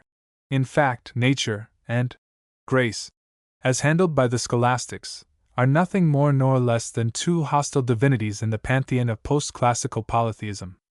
What is the secret of the profound interest which Darwinism has excited in the minds and hearts of more persons than dare to confess their doubts and hopes? It is because it restores nature to its place as a true divine manifestation. It is that it removes the traditional curse from that helpless infant lying in its mother's arms. It is that it lifts from the shoulders of man the responsibility for the fact of death. It is that, if it is true, woman can no longer be taunted with having brought down on herself the pangs which make her sex a martyrdom. If development upward is the general law of the race, if we have grown by natural evolution out of the caveman, and even less human forms of life, we have everything to hope from the future. That the question can be discussed without offense shows that we are entering on a new era, a revival greater than that of letters, the revival of humanity. The prevalent view of nature has been akin to that which long reigned with reference to disease. This used to be considered as a distinct entity apart from the processes of life, of which it is one of the manifestations. It was a kind of demon to be attacked with things of odious taste and smell, to be fumigated out of the system as the evil spirit was driven from the bridal chamber in the story of Tobit. The doctor of earlier days, even as I can remember him, used to exorcise the demon of disease with recipes of odor as potent as that of the angel's diabolifuge, the smoke from a fish's heart and liver, duly burned. The which smell when the evil spirit had smelled he fled into the uttermost parts of Egypt. The very moment that disease passes into the category of vital processes, and is recognized as an occurrence absolutely necessary, inevitable, and as one may say, normal under certain given conditions of constitution and circumstance, the medicine man loses his half-miraculous endowments. The mythical serpent is untwined from the staff of Aesculapius, which thenceforth becomes a useful walking stick, and does not pretend to be anything more. Sin, like disease, is a vital process. It is a function, and not an entity. It must be studied as a section of anthropology. No preconceived idea must be allowed to interfere with our investigation of the deranged spiritual function, any more than the old ideas of demoniacal possession must be allowed to interfere with our study of epilepsy. Spiritual pathology is a proper subject for direct observation and analysis, like any other subject involving a series of living actions. In these living actions, everything is progressive. There are sudden changes of character in what is called conversion, which, at first, hardly seem to come into line with the common laws of evolution. But these changes have been long preparing, and it is just as much in the order of nature that certain characters should burst all at once from the rule of evil propensities, as it is that the evening primrose should explode, as it were, into bloom with audible sound, as you may read in Keats's Endymion, or observe in your own garden. There is a continual tendency in men to fence in themselves and a few of their neighbors who agree with them in their ideas, as if they were an exception to their race. We must not allow any creed or religion whatsoever to confiscate to its own private use and benefit the virtues which belong to our common humanity. The Good Samaritan helped his wounded neighbor simply because he was a suffering fellow creature. Do you think your charitable act is more acceptable than the Good Samaritan's, because you do it in the name of him who made the memory of that kind man immortal? Do you mean that you would not give the cup of cold water for the sake simply and solely of the poor, suffering fellow mortal, as willingly as you now do, professing to give it for the sake of him who is not thirsty or in need of any help of yours? We must ask questions like this, if we are to claim for our common nature what belongs to it. The scientific study of man is the most difficult of all branches of knowledge. It requires, in the first place, an entire new terminology to get rid of that enormous load of prejudices with which every term applied to the malformations, the functional disturbances, and the organic diseases of the moral nature is at present burdened. Take that one word sin, for instance. All those who have studied the subject from nature and not from books know perfectly well that a certain fraction of what is so called is nothing more or less than a symptom of hysteria, that another fraction is the index of a limited degree of insanity, that still another is the result of a congenital tendency which removes the act we sit in judgment upon from the sphere of self-determination, if not entirely, at least to such an extent that the subject of the tendency cannot be judged by any normal standard. To study nature without fear is possible, but without reproach, impossible. The man who worships in the temple of knowledge must carry his arms with him as our Puritan fathers had to do when they gathered in their first rude meeting-houses. It is a fearful thing to meddle with the ark which holds the mysteries of creation. I remember that when I was a child the tradition was whispered round among us little folks that if we tried to count the stars we should drop down dead. Nevertheless, the stars have been counted, and the astronomer has survived. This nursery legend is the child's version of those superstitions which would have strangled in their cradles the young sciences now adolescent and able to take care of themselves, and which, no longer daring to attack these, are watching with hostile aspect the rapid growth of the comparatively new science of man. The real difficulty of the student of nature at this time is to reconcile absolute freedom and perfect fearlessness with that respect for the past, that reverence for the spirit of reverence wherever we find it, that tenderness for the weakest fibers by which the hearts of our fellow creatures hold to their religious convictions, which will make the transition from old belief to a larger light and liberty an interstitial change and not a violent mutilation. I remember once going into a little church in a small village some miles from a great European capital. The special object of adoration in this humblest of places of worship was a bambino, a holy infant, done in wax, and covered with cheap ornaments such as a little girl would like to beautify her doll with. Many a good Protestant of the old Puritan type would have felt a strong impulse to seize this idolatrous figure and dash it to pieces on the stone floor of the little church. But one must have lived a while among simple-minded pious Catholics to know what this poor waxen image and the whole baby house of bambinos mean for a humble, unlettered, unimaginative peasantry. He will find that the true office of this eidolon is to fix the mind of the worshipper, and that in virtue of the devotional thoughts it has called forth so often for so many years in the mind of that poor old woman who is kneeling before it, it is no longer a wax doll for her, but has undergone a transubstantiation quite as real as that of the Eucharist. The moral is that we must not roughly smash other people's idols because we know, or think we know, that they are of cheap human manufacture. Do you think cheap manufactures encourage idleness? Said I. The master stared.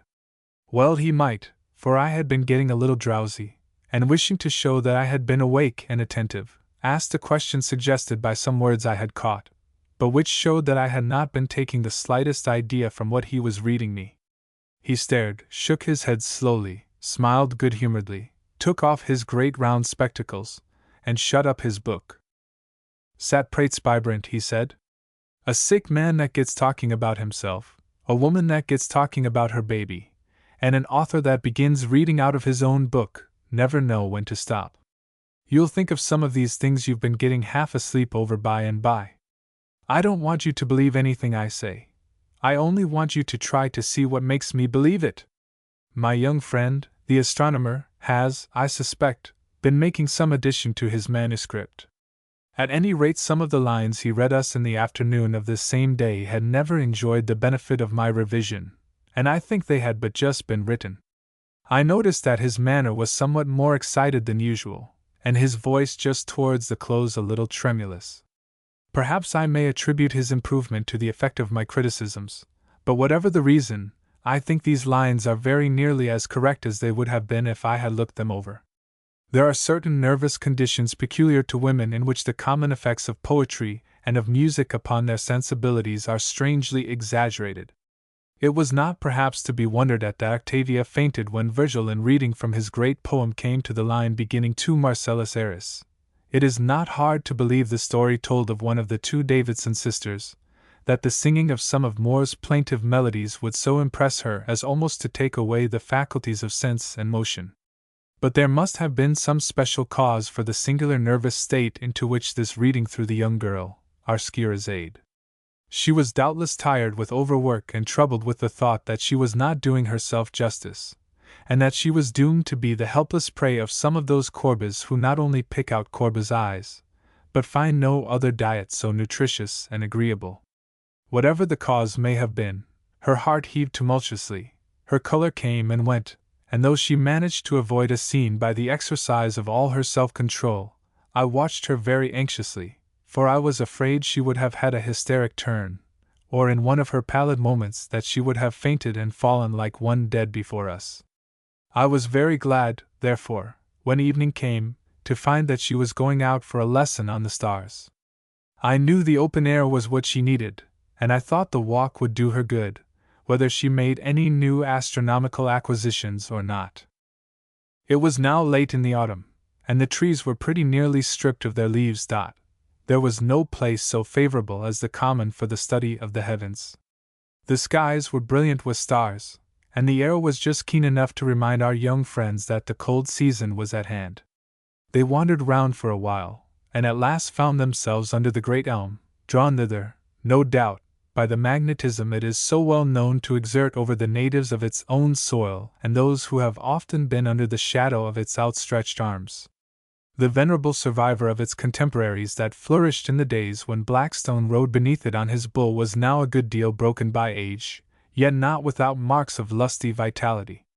It had been wrenched and twisted and battered by so many scores of winters that some of its limbs were crippled and many of its joints were shaky, and but for the support of the iron braces that lent their strong sinews to its more infirm members it would have gone to pieces in the first strenuous northeaster, or the first sudden and violent gale from the southwest. But there it stood, and there it stands as yet, though its obituary was long ago written after one of the terrible storms that tore its branches, leafing out hopefully in April as if it were trying in its dumb language to lisp, "Our Father," and dropping its slender burden of foliage in October as softly as if it were whispering Amen. Not far from the ancient and monumental tree lay a small sheet of water, once agile with life and vocal with evening melodies, but now stirred only by the swallow as he dips his wing, or by the morning bath of the English sparrows, those high-headed, thick-bodied, full-feeding, hot-tempered little John bulls that keep up such a swashing and swabbing and spattering round all the water basins. One might think from the fuss they make about it that a bird never took a bath here before, and that they were the missionaries of ablution to the unwashed Western world. There are those who speak lightly of this small aqueous expanse, the eye of the sacred enclosure, which has looked unwinking on the happy faces of so many natives and the curious features of so many strangers. The music of its twilight minstrels has long ceased, but their memory lingers like an echo in the name it bears. Cherish it, inhabitants of the two-hilled city, once three-hilled, ye who have said to the mountain, "Remove hence," and turned the sea into dry land. May no contractor fill his pockets by undertaking to fill thee, thou granite-girdled lakelet, or drain the civic purse by drawing off thy waters. For art thou not the palladium of our Troy? Didst thou not, like the divine image which was the safeguard of Ilium, fall from the skies? And if the Trojan could look with pride upon the heaven-descended form of the goddess of wisdom, cannot he who dwells by thy shining oval look in that mirror and contemplate himself, the native of Boston? There must be some fatality which carries our young men and maidens in the direction of the common, when they have anything very particular to exchange their views about. At any rate, I remember two of our young friends brought up here a good many years ago, and I understand that there is one path across the enclosure which a young man must not ask a young woman to take with him unless he means business, for an action will hold, for breach of promise, if she consents to accompany him, and he chooses to forget his obligations. Our two young people stood at the western edge of the little pool, studying astronomy in the reflected firmament. The Pleiades were trembling in the wave before them, and the three great stars of Orion, for these constellations were both glittering in the eastern sky. "There is no place too humble for the glories of heaven to shine in," she said, "and their splendor makes even this little pool beautiful and noble." He answered, "Where is the light to come from that is to do as much for our poor human lives?" A simple question enough, but the young girl felt her color change as she answered. "From friendship, I think. Grazing only as yet, not striking full, hardly hitting at all, but there are questions and answers that come so very near, the wind of them alone almost takes the breath away." There was an interval of silence. Two young persons can stand looking at water for a long time without feeling the necessity of speaking. Especially when the water is alive with stars and the young persons are thoughtful and impressible. The water seems to do half the thinking while one is looking at it. Its movements are felt in the brain very much like thought. When I was in full training as a flaneur, I could stand on the Pont Neuf with the other experts in the great science of passive cerebration and look at the river for half an hour with so little mental articulation that when I moved on it seemed as if my thinking marrow had been asleep and was just waking up refreshed after its nap. So the reader can easily account for the interval of silence. It is hard to tell how long it would have lasted, but just then a lubberly intrusive boy threw a great stone, which convulsed the firmament, the one at their feet, I mean. The 6 Pleiades disappeared as if in search of their lost sister. The belt of Orion was broken asunder, and 100 worlds dissolved back into chaos. They turned away and strayed off into one of the more open paths, where the view of the sky over them was unobstructed. For some reason or other the astronomical lesson did not get on very fast this evening.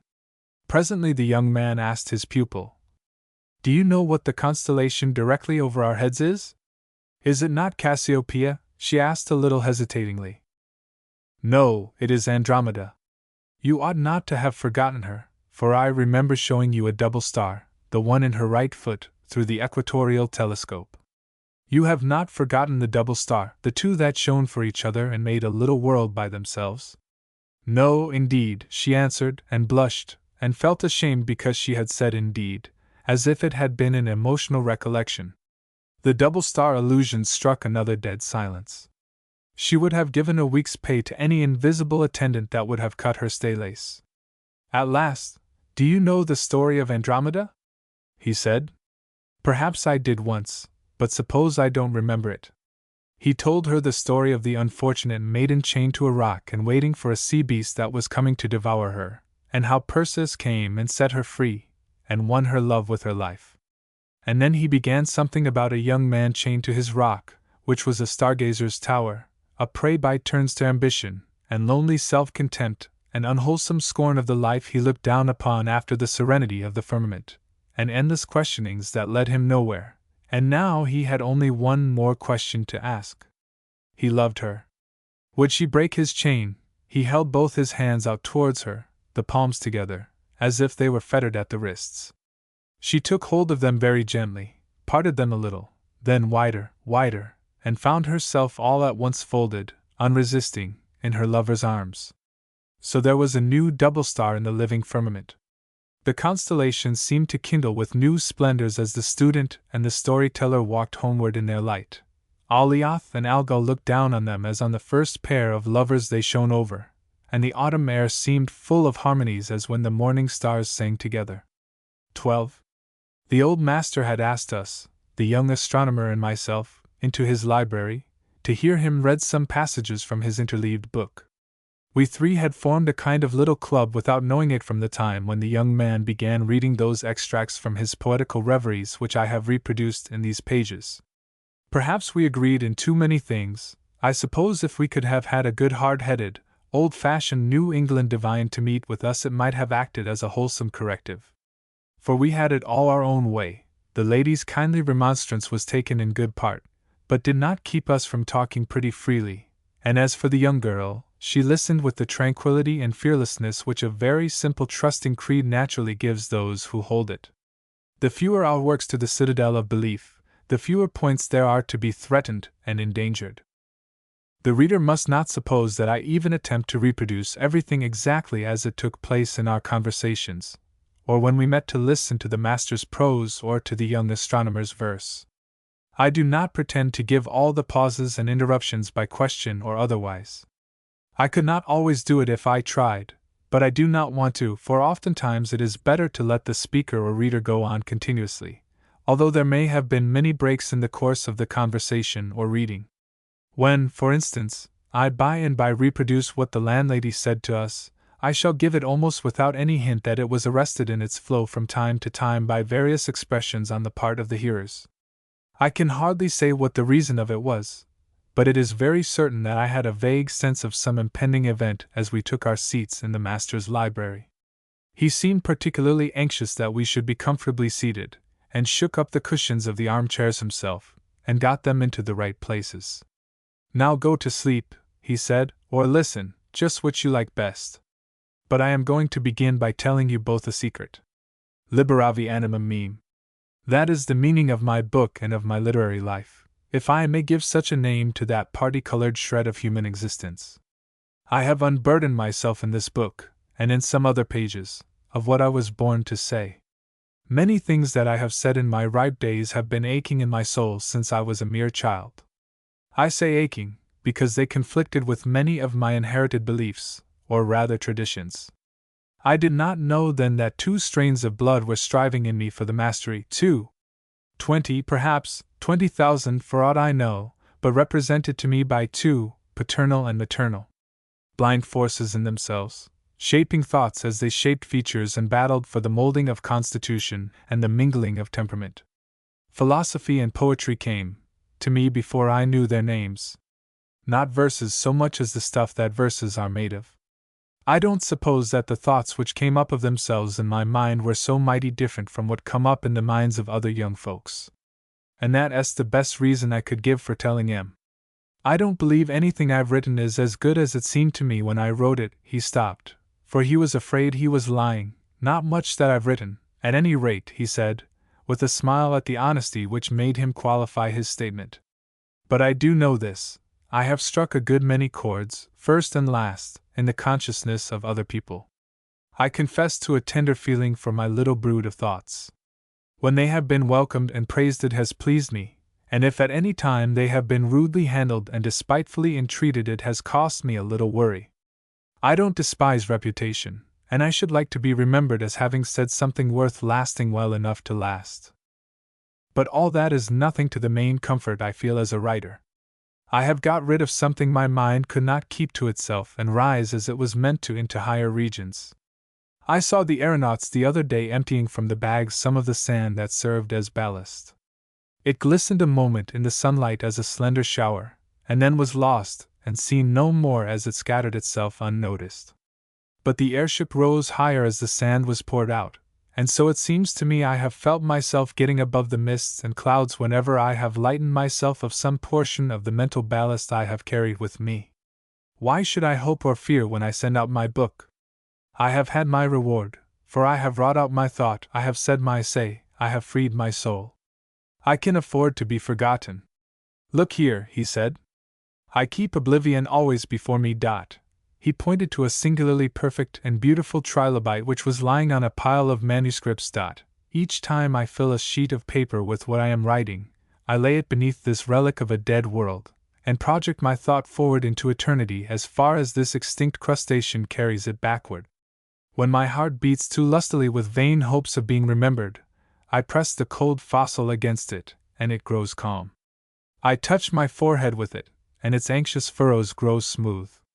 Our world, too, with all its breathing life, is but a leaf to be folded with the other strata, and if I am only patient, by and by I shall be just as famous as imperious Caesar himself, embedded with me in a conglomerate. He began reading. There is no new thing under the sun, said the preacher. He would not say so now, if he should come to life for a little while, and have his photograph taken, and go up in a balloon, and take a trip by railroad and a voyage by steamship, and get a message from General Grant by the cable, and see a man's leg cut off without its hurting him. If it did not take his breath away and lay him out as flat as the Queen of Sheba was knocked over by the splendors of his court, he must have rivaled our Indians in the nil admirari line. For all that, It is a strange thing to see what numbers of new things are really old. There are many modern contrivances that are of as early date as the first man, if not thousands of centuries older. Everybody knows how all the arrangements of our telescopes and microscopes are anticipated in the eye, and how our best musical instruments are surpassed by the larynx. But there are some very odd things any anatomist can tell, showing how our recent contrivances are anticipated in the human body. In the alimentary canal are certain pointed eminences called villi, and certain ridges called valvulo-connivantes. The makers of heating apparatus have exactly reproduced the first in the pot of their furnaces, and the second in many of the radiators to be seen in our public buildings. The object in the body and the heating apparatus is the same: to increase the extent of surface. We mix hair with plaster, as the Egyptians mixed straw with clay to make bricks, so that it shall hold more firmly. But before man had any artificial dwelling, the same contrivance of mixing fibrous threads with a cohesive substance had been employed in the jointed fabric of his own spinal column. India rubber is modern, but the yellow animal substance which is elastic like that, and serves the same purpose in the animal economy which that serves in our mechanical contrivances, is as old as the mammalia. The dome, the round and the Gothic arch, the groined roof, the flying buttress, are all familiar to those who have studied the bony frame of man. All forms of the lever and all the principal kinds of hinges are to be met with in our own frames. The valvular arrangements of the blood vessels are unapproached by any artificial apparatus, and the arrangements for preventing friction are so perfect that two surfaces will play on each other for 80 years or more and never once trouble their owner by catching or rubbing so as to be felt or heard. But stranger than these repetitions are the coincidences one finds in the manners and speech of antiquity and our own time. In the days when Flood Ireson was drawn in the cart by the Maenads of Marblehead, that fishing town had the name of nurturing a young population not over fond of strangers. It used to be said that if an unknown landsman showed himself in the streets, the boys would follow after him, crying, "Rock him! Rock him!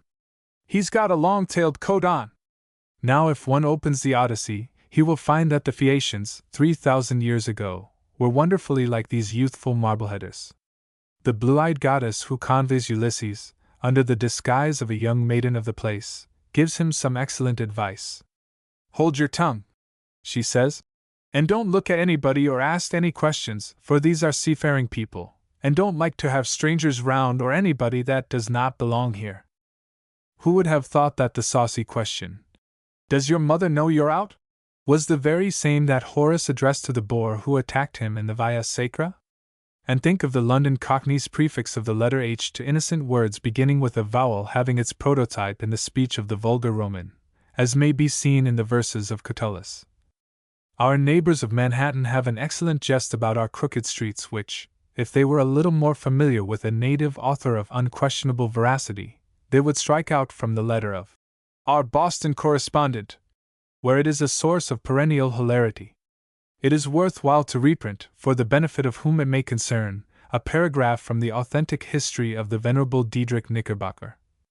The sage council, as has been mentioned in a preceding chapter, not being able to determine upon any plan for the building of their city, the cows, in a laudable fit of patriotism, took it under their peculiar charge, and as they went to and from pasture, established paths through the bushes, on each side of which the good folks built their houses, which is one cause of the rambling and picturesque turns and labyrinths which distinguish certain streets of New York at this very day.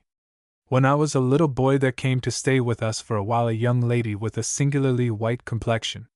Now I had often seen the masons slacking lime, and I thought it was the whitest thing I had ever looked upon. So I always called this fair visitor of ours Slack Lime.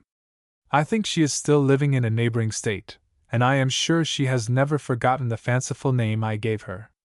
But within 10 or a dozen years I have seen this very same comparison going the round of the papers, and credited to a Welsh poet, David Apgwylym, or something like that, by name. I turned a pretty sentence enough in one of my lectures about finding poppies springing up amidst the corn, as if it had been foreseen by nature that wherever there should be hunger that asked for food, there would be pain that needed relief. And many years afterwards, I had the pleasure of finding that Mistress Piazzi had been beforehand with me in suggesting the same moral reflection.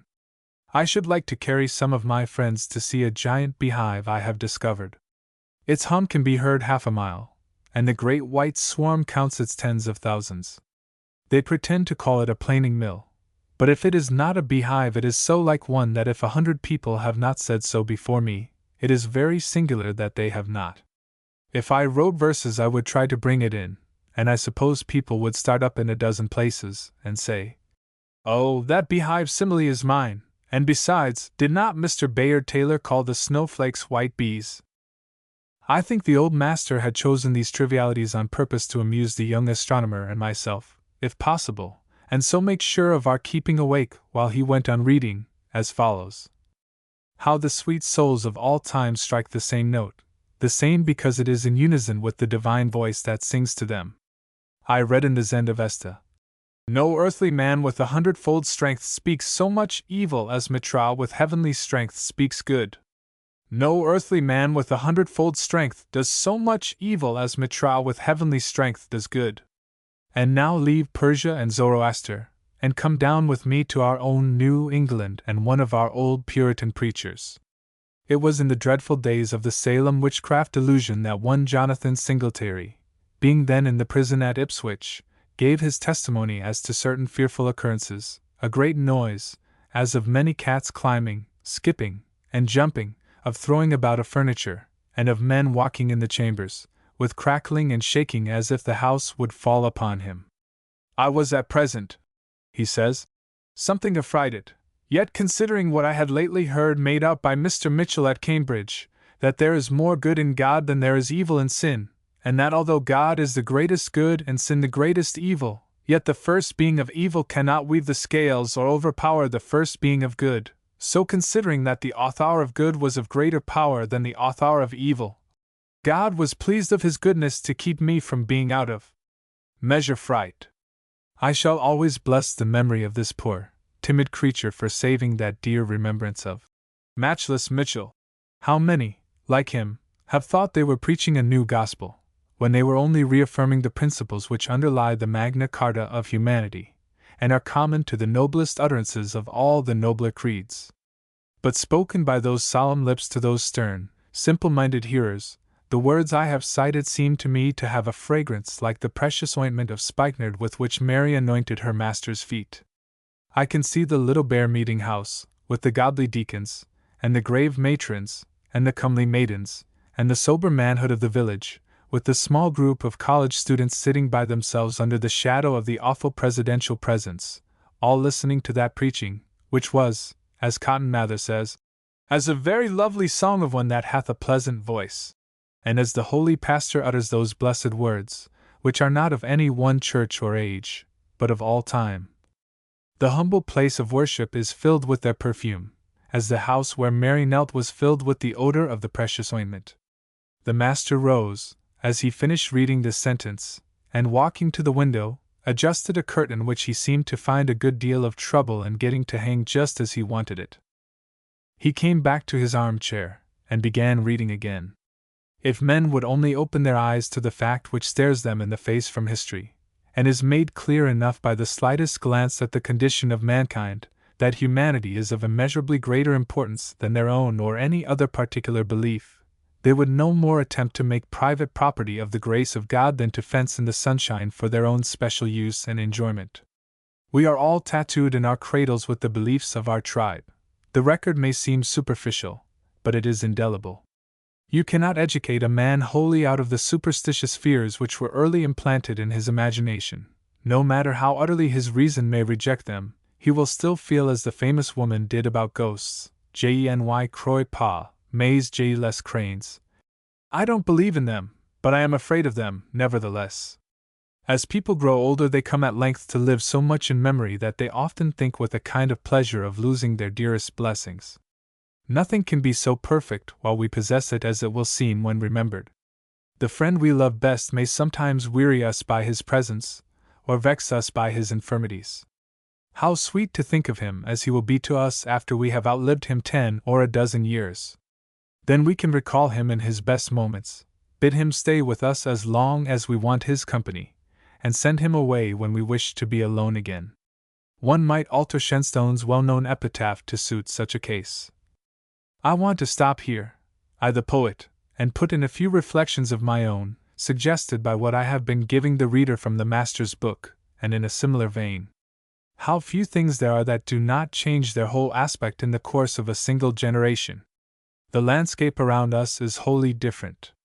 Even the outlines of the hills that surround us are changed by the creeping of the villages with their spires and schoolhouses up their sides. The sky remains the same, and the ocean. A few old churchyards look very much as they used to, except, of course, in Boston, where the gravestones have been rooted up and planted in rows with walks between them, to the utter disgrace and ruin of our most venerated cemeteries. The registry of deeds and the probate office show us the same old folios, where we can read our grandfather's title to his estate, if we had a grandfather, and he happened to own anything, and see how many pots and kettles there were in his kitchen by the inventory of his personal property. Among living people none remains so long unchanged as the actors. I can see the same Othello today, if I choose, that when I was a boy I saw smothering Mrs. Duff Desdemona with the pillow, under the instigations of Mr. Couperiago. A few stone heavier than he was then, no doubt, but the same truculent blackamoor that took by the throat the circumcised dog in Aleppo, and told us about it in the old Boston theatre. In the course of a fortnight, if I care to cross the water, I can see Mademoiselle de Jazet in the same parts one saw her in under Louis Philippe, and be charmed by the same grace and vivacity which delighted my grandmother, if she was in Paris, and went to see her in the part of Fanchon tout seul at the Theatre des Capucines, in the days when the great Napoleon was still only first consul. The graveyard and the stage are pretty much the only places where you can expect to find your friends, as you left them 25 or 50 years ago. I have noticed, I may add, that old theatregoers bring back the past with their stories more vividly than men with any other experiences. There were two old New Yorkers that I used to love to sit talking with about the stage. One was a scholar and a writer of note, a pleasant old gentleman, with the fresh cheek of an octogenarian Cupid. The other not less noted in his way, deep in local lore, large-brained, full-blooded, of somewhat perturbing and tumultuous presence. It was good to hear them talk of George Frederick Cook, of Keene, and the lesser stars of those earlier constellations. Better still to breakfast with old Samuel Rogers, as some of my readers have done more than once, and hear him answer to the question who was the best actor he remembered. I think on the whole Garrick. If we did but know how to question these charming old people before it is too late. About 10 years, more or less, after the generation in advance of our own has all died off, it occurs to us all at once. There! I can ask my old friend what he knows of that picture, which must be a copy, of that house and its legends about which there is such a mystery. He or she must know all about that. Too late. Too late. Still, now and then one saves a reminiscence that means a good deal by means of a casual question. I asked the first of those two old New Yorkers the following question. Who, on the whole, seemed to you the most considerable person you ever met? Now it must be remembered that this was a man who had lived in a city that calls itself the metropolis, one who had been a member of the state and the national legislature, who had come in contact with men of letters and men of business, with politicians and members of all the professions, during a long and distinguished public career. I paused for his answer with no little curiosity. Would it be one of the great ex-presidents whose names were known to all the world? Would it be the silver-tongued orator of Kentucky or the godlike champion of the Constitution, our New England Jupiter Capitolinus? Who would it be? Take it all together, he answered very deliberately.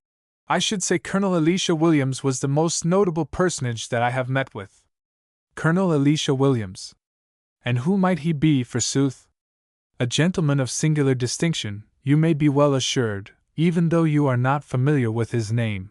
But as I am not writing a biographical dictionary, I shall leave it to my reader to find out who and what he was.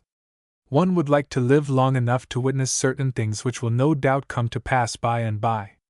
I remember that when one of our good kind-hearted old millionaires was growing very infirm, his limbs failing him, and his trunk getting packed with the infirmities which mean that one is bound on a long journey, he said very simply and sweetly.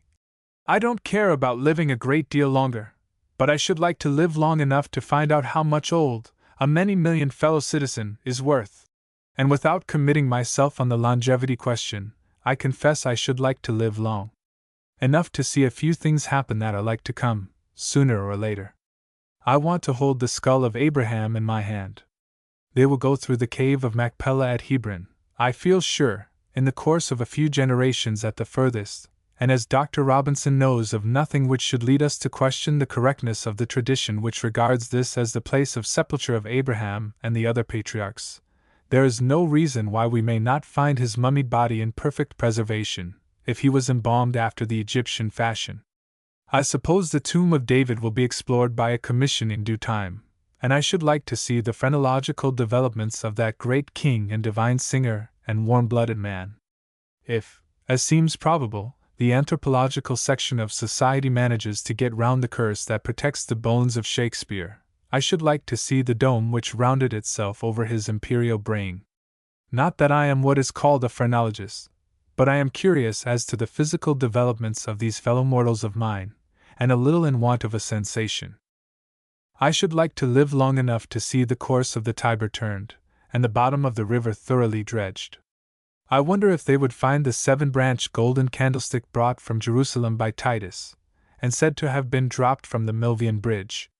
I have often thought of going fishing for it some year when I wanted a vacation, as some of my friends used to go to Ireland to fish for salmon. There was an attempt of that kind, I think, a few years ago. We all know how it looks well enough, from the figure of it on the Arch of Titus, but I should like to heft it in my own hand, and carry it home and shine it up, excuse my colloquialisms, and sit down and look at it, and think and think and think until the Temple of Solomon built up its walls of hewn stone and its roofs of cedar around me as noiselessly as when it rose, and there was neither hammer nor axe nor any tool of iron heard in the house while it was in building. All this, you will remember, beloved, is a digression on my own account, and I return to the old master whom I left smiling at his own alteration of Shenstone's celebrated inscription. He now began reading again. I want it to be understood that I consider that a certain number of persons are at liberty to dislike me peremptorily, without showing cause, and that they give no offense whatever in so doing. If I did not cheerfully acquiesce in this sentiment towards myself on the part of others, I should not feel at liberty to indulge my own aversions. I try to cultivate a Christian feeling to all my fellow creatures, but inasmuch as I must also respect truth and honesty, I confess to myself a certain number of inalienable dislikes and prejudices, some of which may possibly be shared by others. Some of these are purely instinctive, for others I can assign a reason. Our likes and dislikes play so important a part in the order of things that it is well to see on what they are founded. There are persons I meet occasionally who are too intelligent by half for my liking. They know my thoughts beforehand, and tell me what I was going to say. Of course they are masters of all my knowledge, and a good deal besides, have read all the books I have read, and in later editions, have had all the experiences I have been through, and more too. In my private opinion, every mother's son of them will lie at any time rather than confess ignorance. I have a kind of dread, rather than hatred, of persons with a large excess of vitality, great feeders, great laughers, great storytellers, who come sweeping over their company with a huge tidal wave of animal spirits and boisterous merriment. I have pretty good spirits myself, and enjoy a little mild pleasantry, but I am oppressed and extinguished by these great lusty, noisy creatures, and feel as if I were a mute at a funeral when they get into full blast. I cannot get along much better with those drooping, languid people, whose vitality falls short as much as that of the others is in excess. I have not life enough for two. I wish I had. It is not very enlivening to meet a fellow creature whose expression and accents say, "You are the hair that breaks the camel's back of my endurance, you are the last drop that makes my cup of woe run over." Persons whose heads drop on one side like those of toothless infants, whose voices recall the tones in which our old snuffling choir used to wail out the verses of. There is another style which does not captivate me. I recognize an attempt at the grand manner now and then, in persons who are well enough in their way, but of no particular importance, socially or otherwise. some family tradition of wealth or distinction is apt to be at the bottom of it, and it survives all the advantages that used to set it off. I like family pride as well as my neighbors, and respect the high-born fellow citizen whose progenitors have not worked in their shirt-sleeves for the last 2 generations full as much as I ought to. But grandpère oblige, a person with a known grandfather is too distinguished to find it necessary to put on airs. The few royal princes I have happened to know were very easy people to get along with, and had not half the social reaction I have often seen in the collapsed dowagers who lifted their eyebrows at me in my earlier years. My heart does not warm as it should do towards the persons, not intimates, who are always too glad to see me when we meet by accident, and discover all at once that they have a vast deal to unbosom themselves of to me. There is one blameless person whom I cannot love and have no excuse for hating. It is the innocent fellow creature, otherwise inoffensive to me, whom I find I have involuntarily joined on turning a corner. I suppose the Mississippi, which was flowing quietly along, minding its own business, hates the Missouri for coming into it all at once with its muddy stream. I suppose the Missouri in like manner hates the Mississippi for diluting with its limpid, but insipid current the rich reminiscences of the varied soils through which its own stream has wandered. I will not compare myself to the clear or the turbid current, but I will own that my heart sinks when I find all of a sudden I am in for a corner confluence, and I cease loving my neighbor as myself until I can get away from him. These antipathies are at least weaknesses. They may be sins in the eye of the recording angel. I often reproach myself with my wrongdoings. I should like sometimes to thank heaven for saving me from some kinds of transgression, and even for granting me some qualities that if I dared I should be disposed to call virtues. I should do so, I suppose, if I did not remember the story of the Pharisee. That ought not to hinder me. The parable was told to illustrate a single virtue, humility, and the most unwarranted inferences have been drawn from it as to the whole character of the 2 parties. It seems not at all unlikely, but rather probable, that the Pharisee was a fairer dealer, a better husband, and a more charitable person than the publican, whose name has come down to us, linked with one virtue, but who may have been guilty, for aught that appears to the contrary, of 1,000 crimes. Remember how we limit the application of other parables. The Lord, it will be recollected, commended the unjust steward because he had done wisely. His shrewdness was held up as an example, but after all he was a miserable swindler, and deserved the state prison as much as many of our financial operators. The parable of the Pharisee and the publican is a perpetual warning against spiritual pride. But it must not frighten any one of us out of being thankful that he is not, like this or that neighbor, under bondage to strong drink or opium, that he is not an eerie railroad manager, and that his head rests in virtuous calm on his own pillow. If he prays in the morning to be kept out of temptation as well as for his daily bread, shall he not return thanks at night that he has not fallen into sin as well as that his stomach has been filled? I do not think the poor Pharisee has ever had fair play, and I am afraid a good many people sin with the comforting, half-latent intention of smiting their breasts afterwards and repeating the prayer of the publican. This little movement which I have thus indicated seemed to give the master new confidence in his audience. He turned over several pages until he came to a part of the interleaved volume where we could all see he had written in a passage of new matter in red ink as of special interest. I told you, he said, in Latin, and I repeated in English, that I have freed my soul in these pages, I have spoken my mind. I have read you a few extracts, most of them of rather slight texture, and some of them, you perhaps thought, whimsical. But I meant, if I thought you were in the right mood for listening to it, to read you some paragraphs which give in small compass the pith, the marrow, of all that my experience has taught me. Life is a fatal complaint, and an eminently contagious one. I took it early, as we all do, and have treated it all along with the best palliatives I could get hold of, inasmuch as I could find no radical cure for its evils, and have so far managed to keep pretty comfortable under it. It is a great thing for a man to put the whole meaning of his life into a few paragraphs, if he does it so that others can make anything out of it. If he conveys his wisdom after the fashion of the old alchemists, he may as well let it alone. He must talk in very plain words, and that is what I have done.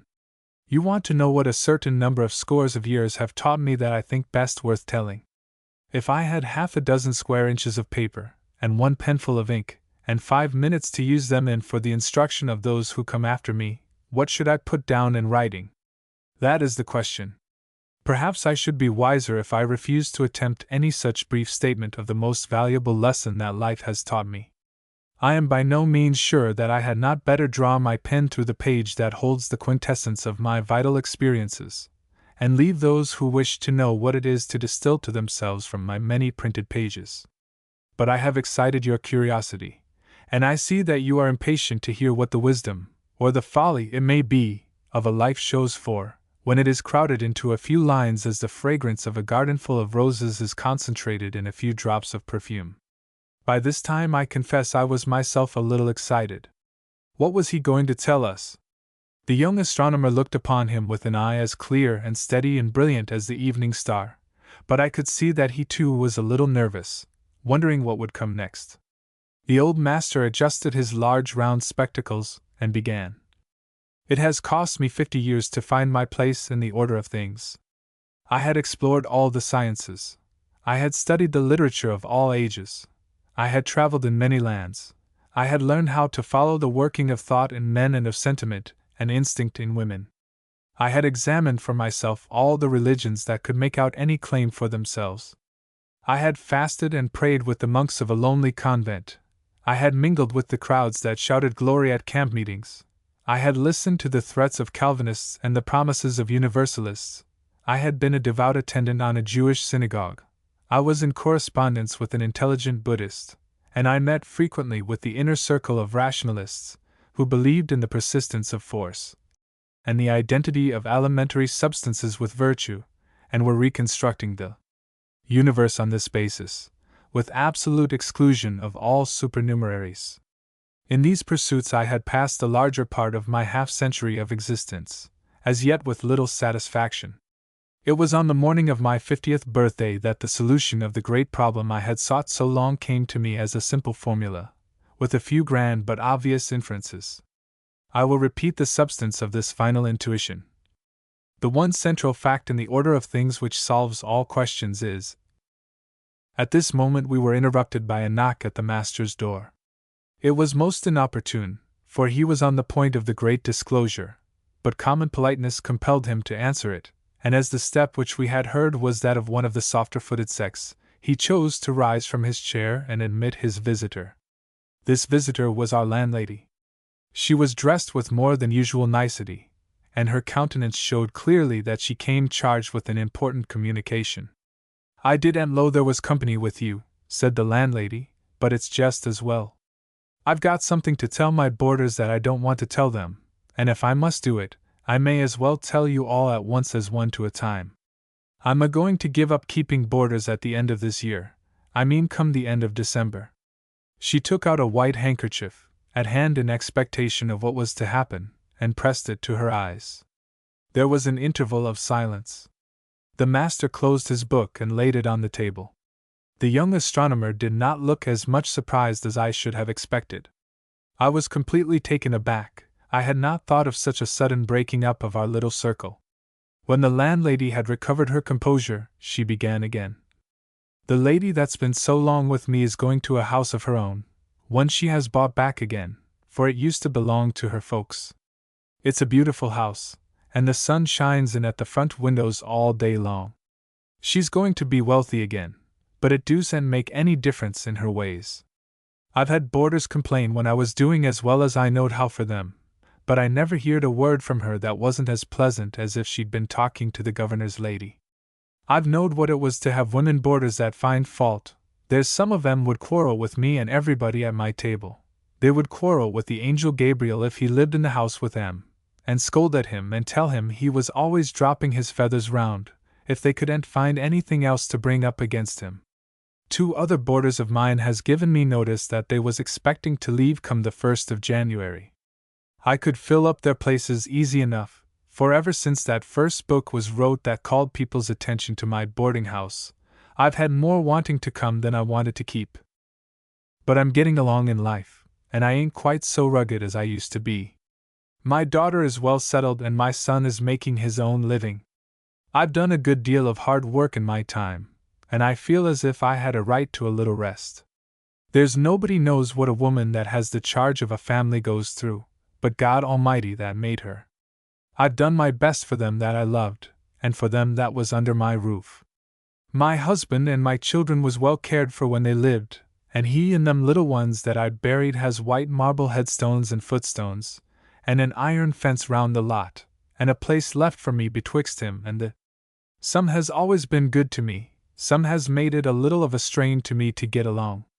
When a woman's back aches with overworking herself to keep her house in shape, and a dozen mouths are opening at her 3 times a day, like them little young birds that split their heads open so you can a'most see into their empty stomachs, and one wants this and another wants that, and provisions is dear and rent is high, and nobody to look to, then a sharp word cuts, I tell you, and a hard look goes right to your heart. I've seen a boarder make a face at what I set before him, when I had tried to suit him just as well as I knew how, and I haven't cared to eat a thing myself all the rest of that day, and I've laid awake without a wink of sleep all night. And then when you come down the next morning all the boarders stare at you and wonder what makes you so low-spirited, and why you don't look as happy and talk as cheerful as one of them rich ladies that has dinner parties, where they've nothing to do but give a few orders, and somebody comes and cooks their dinner, and somebody else comes and puts flowers on the table, and a lot of men dressed up like ministers come and wait on everybody, as attentive as undertakers at a funeral. And that reminds me to tell you that I'm a-going to live with my daughter. Her husband's a very nice man, and when he isn't following a corpse, he's as good company as if he was a member of the city council. My son, he's a-going into business with the old doctor he studied with, and he's a-going to board with me at my daughter's for a while. I suppose he'll be getting a wife before long.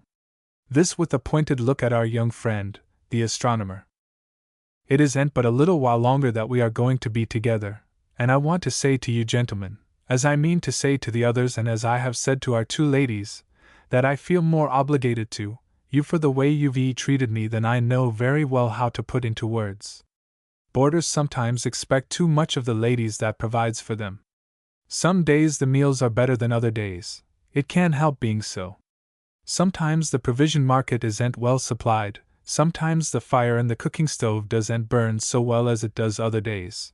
Sometimes the cook isn't so lucky as she might be.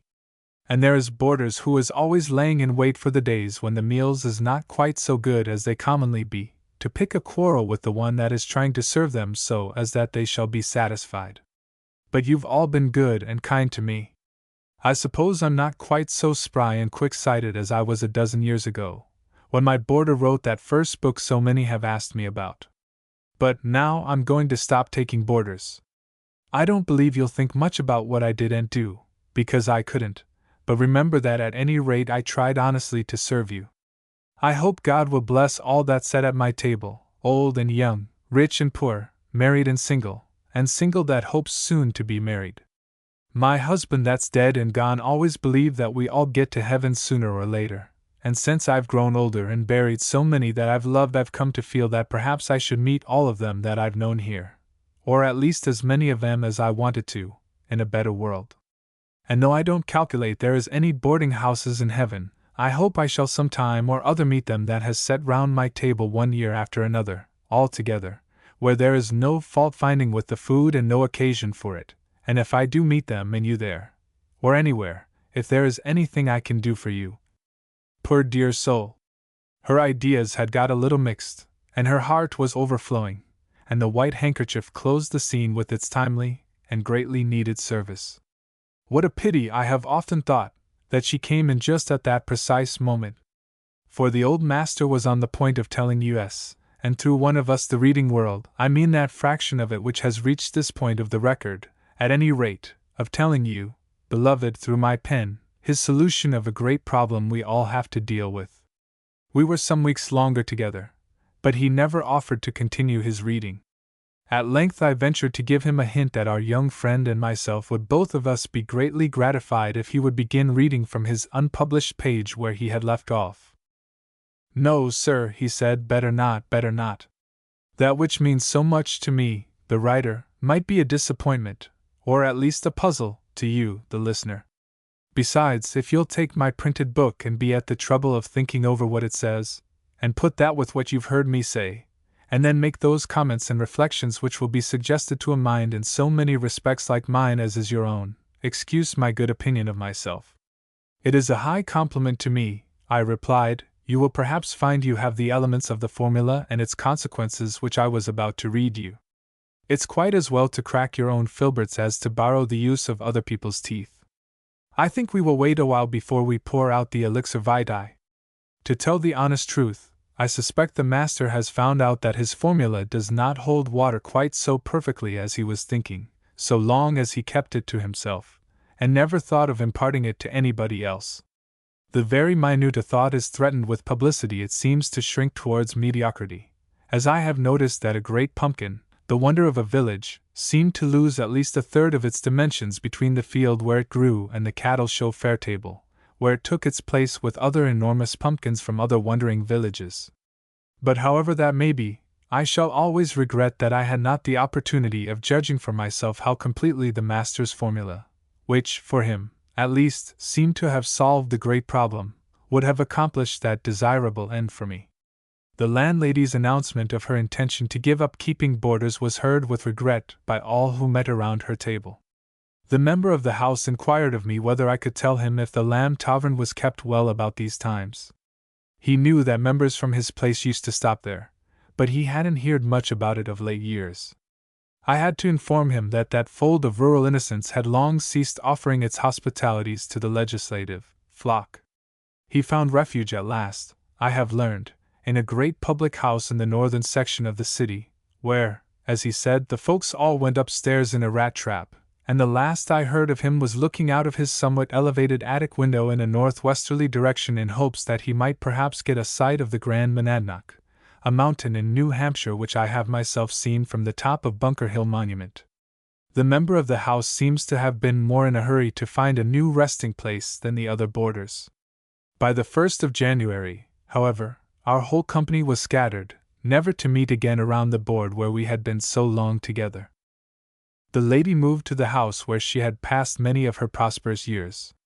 It had been occupied by a rich family who had taken it nearly as it stood, and as the pictures had been dusted regularly, and the books had never been handled, she found everything in many respects as she had left it, and in some points improved, for the rich people did not know what else to do, and so they spent money without stint on their house and its adornments, by all of which she could not help profiting. I do not choose to give the street and number of the house where she lives, but a great many poor people know very well where it is, and as a matter of course the rich ones roll up to her door in their carriages by the dozen every fine Monday while anybody is in town. It is whispered that our two young folks are to be married before another season, and that the lady has asked them to come and stay with her for a while. Our Scheherazade is to write no more stories. It is astonishing to see what a change for the better in her aspect a few weeks of brain rest and heart's ease have wrought in her. I doubt very much whether she ever returns to literary labor. The work itself was almost heartbreaking, but the effect upon her of the sneers and cynical insolences of the literary rough who came at her in mask and brass knuckles was to give her what I fear will be a lifelong disgust against any writing for the public, especially in any of the periodicals. I am not sorry that she should stop writing, but I am sorry that she should have been silenced in such a rude way. I doubt, too, whether the young astronomer will pass the rest of his life in hunting for comets and planets. I think he has found an attraction that will call him down from the celestial luminaries to a light not less pure and far less remote. And I am inclined to believe that the best answer to many of those questions which have haunted him and found expression in his verse will be reached by a very different channel from that of lonely contemplation, the duties, the cares, the responsible realities of a life drawn out of itself by the power of newly awakened instincts and affections. The double star was prophetic, I thought it would be. The Register of Deeds is understood to have been very handsomely treated by the boarder who owes her good fortune to his sagacity and activity. He has engaged apartments at a very genteel boarding house not far from the one where we have all been living. The salesman found it a simple matter to transfer himself to an establishment over the way. He had very little to move, and required very small accommodations. The capitalist, however, seems to have felt it impossible to move without ridding himself of a part at least of his encumbrances. The community was startled by the announcement that a citizen who did not wish his name to be known had made a free gift of a large sum of money, it was in tens of thousands, to an institution of long standing and high character in the city of which he was a quiet resident. The source of such a gift could not long be kept secret. It was our economical, not to say parsimonious capitalist who had done this noble act, and the poor man had to skulk through back streets and keep out of sight, as if he were a show character in a traveling caravan, to avoid the acknowledgments of his liberality, which met him on every hand and put him fairly out of countenance. That boy has gone, in virtue of a special invitation, to make a visit of indefinite length at the house of the father of the older boy, whom we know by the name of Johnny.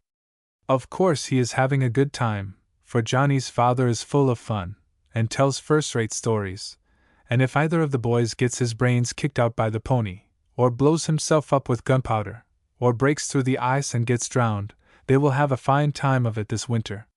The Scarabee could not bear to remove his collections, and the old master was equally unwilling to disturb his books. It was arranged, therefore, that they should keep their apartments until the new tenant should come into the house, when, if they were satisfied with her management, they would continue as her boarders. The last time I saw the Scarabee he was still at work on the mellow question. He expressed himself very pleasantly towards all of us, his fellow boarders, and spoke of the kindness and consideration with which the landlady had treated him when he had been straitened at times for want of means. Especially he seemed to be interested in our young couple who were soon to be united. His tired old eyes glistened as he asked about them. Could it be that their little romance recalled some early vision of his own? However that may be, he got up presently and went to a little box in which, as he said, he kept some choice specimens. He brought to me in his hand something which glittered. It was an exquisite diamond beetle. If you could get that to her, he said, they tell me that ladies sometimes wear them in their hair. If they are out of fashion, she can keep it till after they're married, and then perhaps after a while there may be, you know what I mean, there may be larvae, that's what I'm thinking there may be, and they like to look at it. As he got out the word larvae, a faint sense of the ridiculous seemed to take hold of the Scarabee, and for the first and only time during my acquaintance with him a slight attempt at a smile showed itself on his features. It was barely perceptible and gone almost as soon as seen, yet I am pleased to put it on record that on one occasion at least in his life the Scarabee smiled. The old master keeps adding notes and reflections and new suggestions to his interleaved volume, but I doubt if he ever gives them to the public. The study he has proposed to himself does not grow easier the longer it is pursued. The whole order of things can hardly be completely unraveled in any single person's lifetime, and I suspect he will have to adjourn the final stage of his investigations to that more luminous realm where the landlady hopes to rejoin the company of boarders who are never more to meet around her cheerful and well-ordered table. The curtain has now fallen, and I show myself a moment before it to thank my audience and say farewell. The second comer is commonly less welcome than the first, and the third makes but a rash venture. I hope I have not wholly disappointed those who have been so kind to my predecessors. To you, beloved, who have never failed to cut the leaves which hold my record, who have never nodded over its pages, who have never hesitated in your allegiance, who have greeted me with unfailing smiles and part from me with unfeigned regrets, to you I look my last adieu as I bow myself out of sight, trusting my poor efforts to your always kind remembrance.